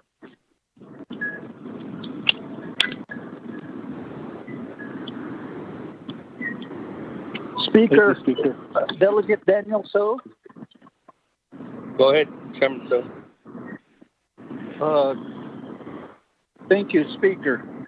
Other colleagues, just as a point of information, the Naabik'iyati Committee passed NABI AP 18-20.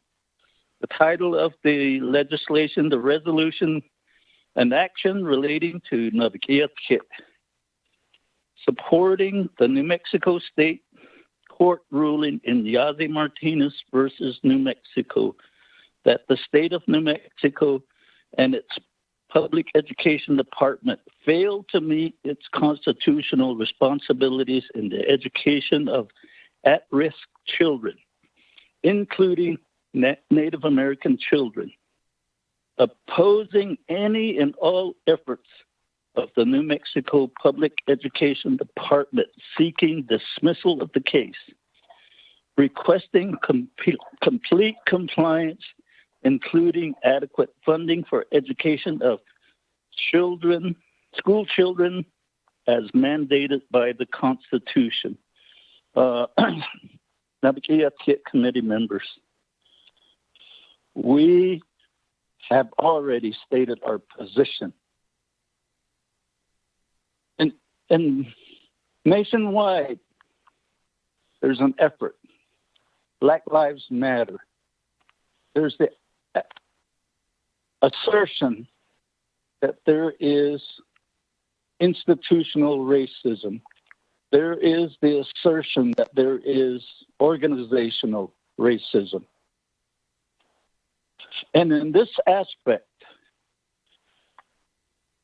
with the state of New Mexico appealing a court decision based on constitutional rights,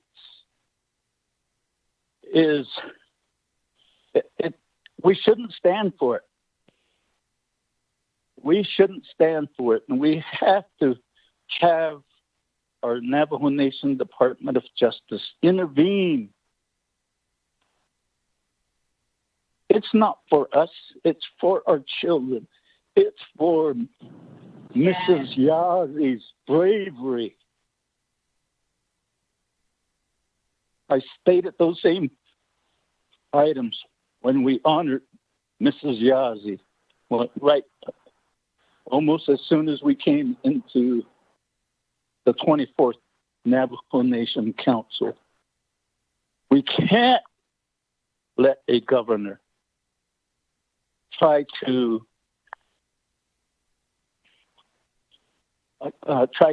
give excuses. They themselves have a permanent trust fund too, and it's a time they reached into that trust fund to settle the matters of Yazi Martinez. We have to be adamant. We have to. We can't just be passive. It's not for us. It's for our children, our grandchildren. It's for those. We're already delaying the learning experience because of the COVID, because of the lack of internet connectivity. So in that aspect, we're just adding if we just keep quiet. So colleagues of the Nabi committee, thank you for letting me say my piece. I appreciate your attention, and thank you, Mr. Speaker. Speaker, can I add something, Freeland? On announcements, Honorable Freeland. Thank you, Speaker. Thank you, Shiche. Very passionate about your announcement. I really appreciate that. Speaker and Department of Justice. And what the Speaker mentioned is very important, Shanatai. And I think what Che mentioned is so important that we're going to have a fight on our hands here. It's not a fight for us. It's a fight for our children. And the state has an obligation through a court ruling to provide better quality education for our kids. Now, our kids, especially in the rural school districts, including McKinley County, Central Consolidated, Bloomfield, Cuba, Cibola, all of our Navajo students are going to lose out if we don't put up a fight, Shantai. We have to do something. We have to stand up, and we have to do that now. And I really appreciate my Che leading the charge, but knowing the severity of this issue, knowing what we're up against, and the obligation that the state has to fulfill it. what Che mentioned is that the state has a permanent fund, an $8 billion permanent fund that they can easily tap into and pay these obligations to the tribes, and particularly the Navajo Nation. So we have to be on our guard right now. The current deficit is at $2.7 billion right now. They're going to have a lot of cuts. They've already started today in Santa Fe. The governor, I understand, is going to have a press conference speaker. So that was from a Santa Fe insider that I got, that she's going to be announcing it through a press conference. Her intentions to have the appeal. So Shinata, please let's unify for our children. On our Arizona side, they have a very great impact aid formalization. We need help on New Mexico now to change the structure and to really make a difference. When our school buses are outdated, are over mileage, when our textbooks are old, when our uniforms are mismatched, things like that. We don't have welding classes. We don't have trades classes anymore. We don't even have bands in our schools anymore. So, Shanata, our teachers deserve pay raises as well. So I really ask for your help and your guidance and your prayers and everything that we can muster to really send a strong message to the state of New Mexico. And we need to organize, and we need to organize now. So with that, Speaker, I say thank you to my Che, and thank you to the Speaker, and thank you to my colleagues. Kala, Tago. Okay, with that, colleagues, any other announcements? Delegate James' announcement. James, announcements. I just want to extend my appreciation for your continuous support, and then your prayers, particularly myself and my wife, and your prayers, and with the donations. We did lose my mother-in-law, Madeline Cleveland. We had her funeral last Friday, and we had tremendous amount of support from 24th Navajo Nation Council, and I want to extend my appreciation to you guys for your support. Thank you very much. In Chicago, thanks.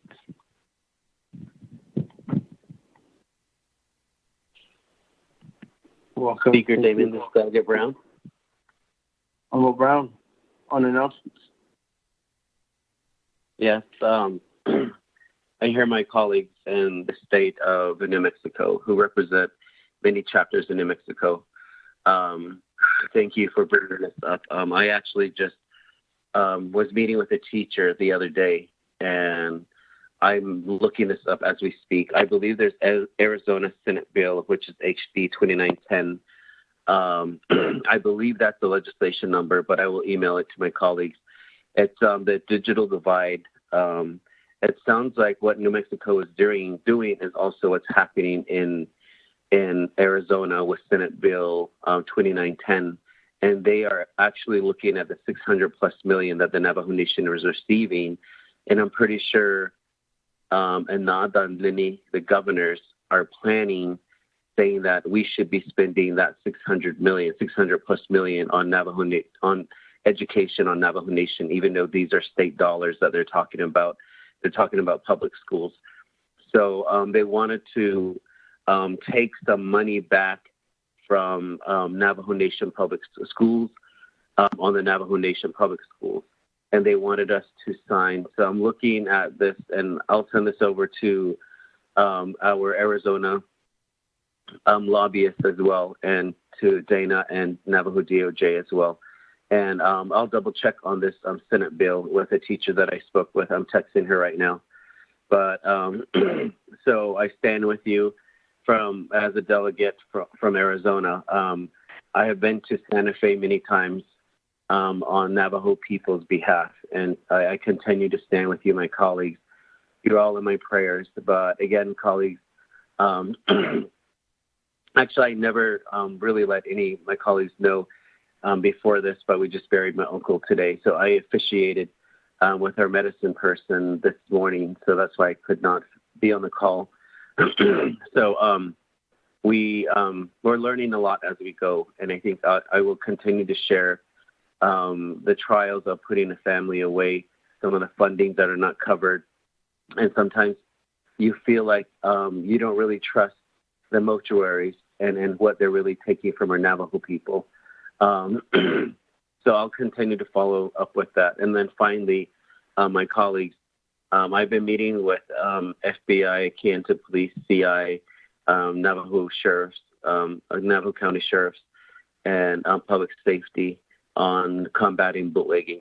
And before we finish and end this meeting, I wanted to know that I want to continue to garner support on combating not just bootlegging of illegal alcohol sales, but illegal drugs and meth on the Navajo Nation by our people to our people, which is actually increasing our COVID numbers as well. And still, it's really sad to know that there's 13 states that have less deaths than the Navajo Nation.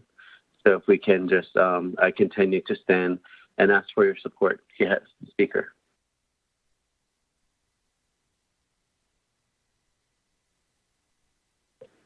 Okay, thank you. And we just know that continuous efforts, if we need to do anything more or be involved in that,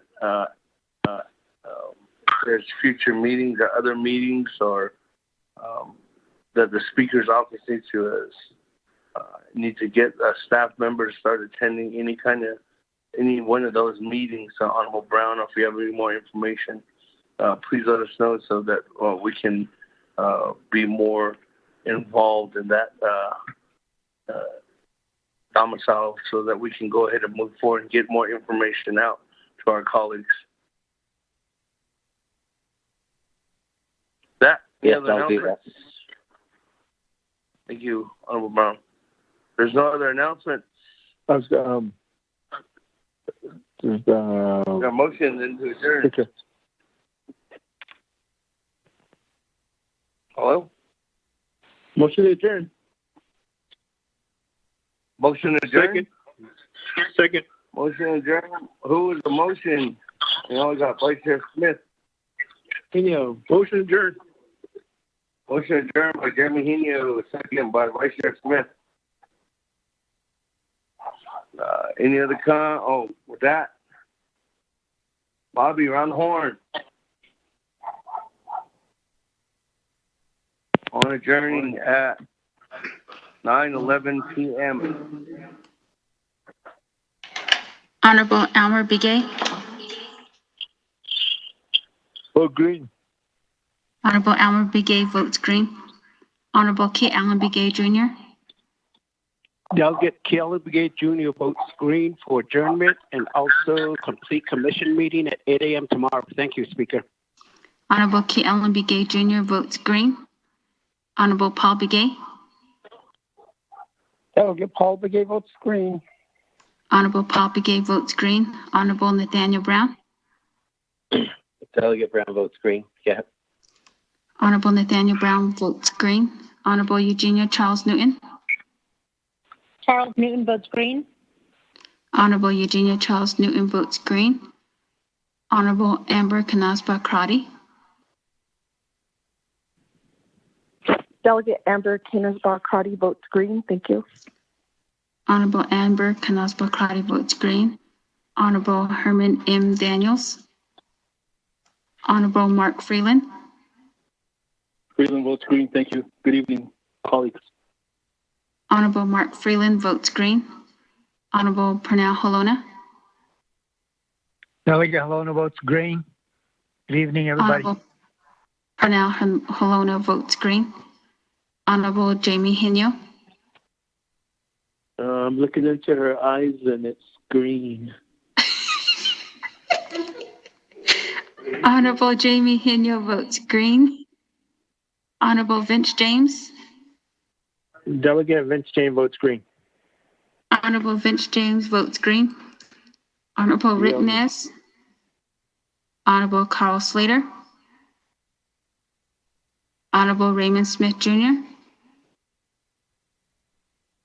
Green. Honorable Raymond Smith Jr. votes green. Honorable Wilson Stewart Jr.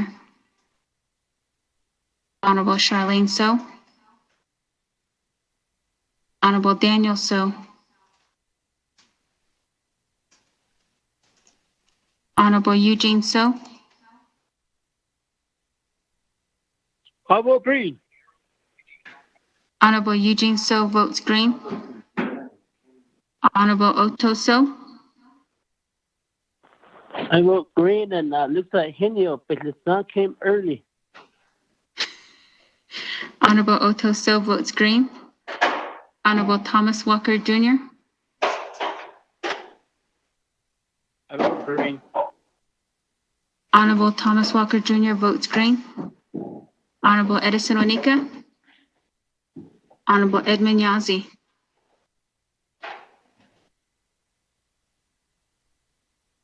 Honorable Jimmy Yellowhair. Honorable Herman M. Daniels.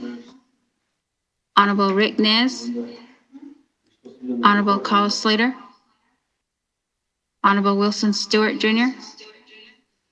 Honorable Charlene So. Honorable Daniel So. Honorable Edison Wanika. Honorable Edmund Yazzie.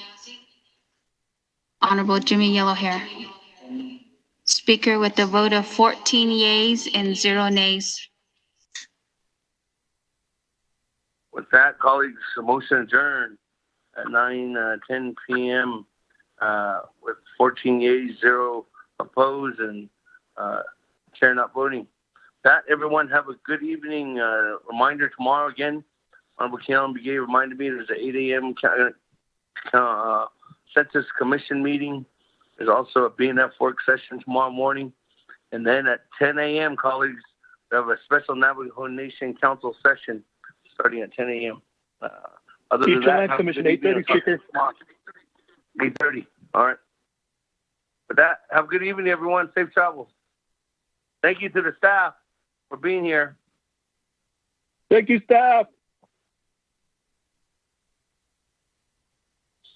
Good night, you. Thank you, staff. Good night, everybody. Thank you, staff. Peace out. Good night. You're welcome. Good night, everybody.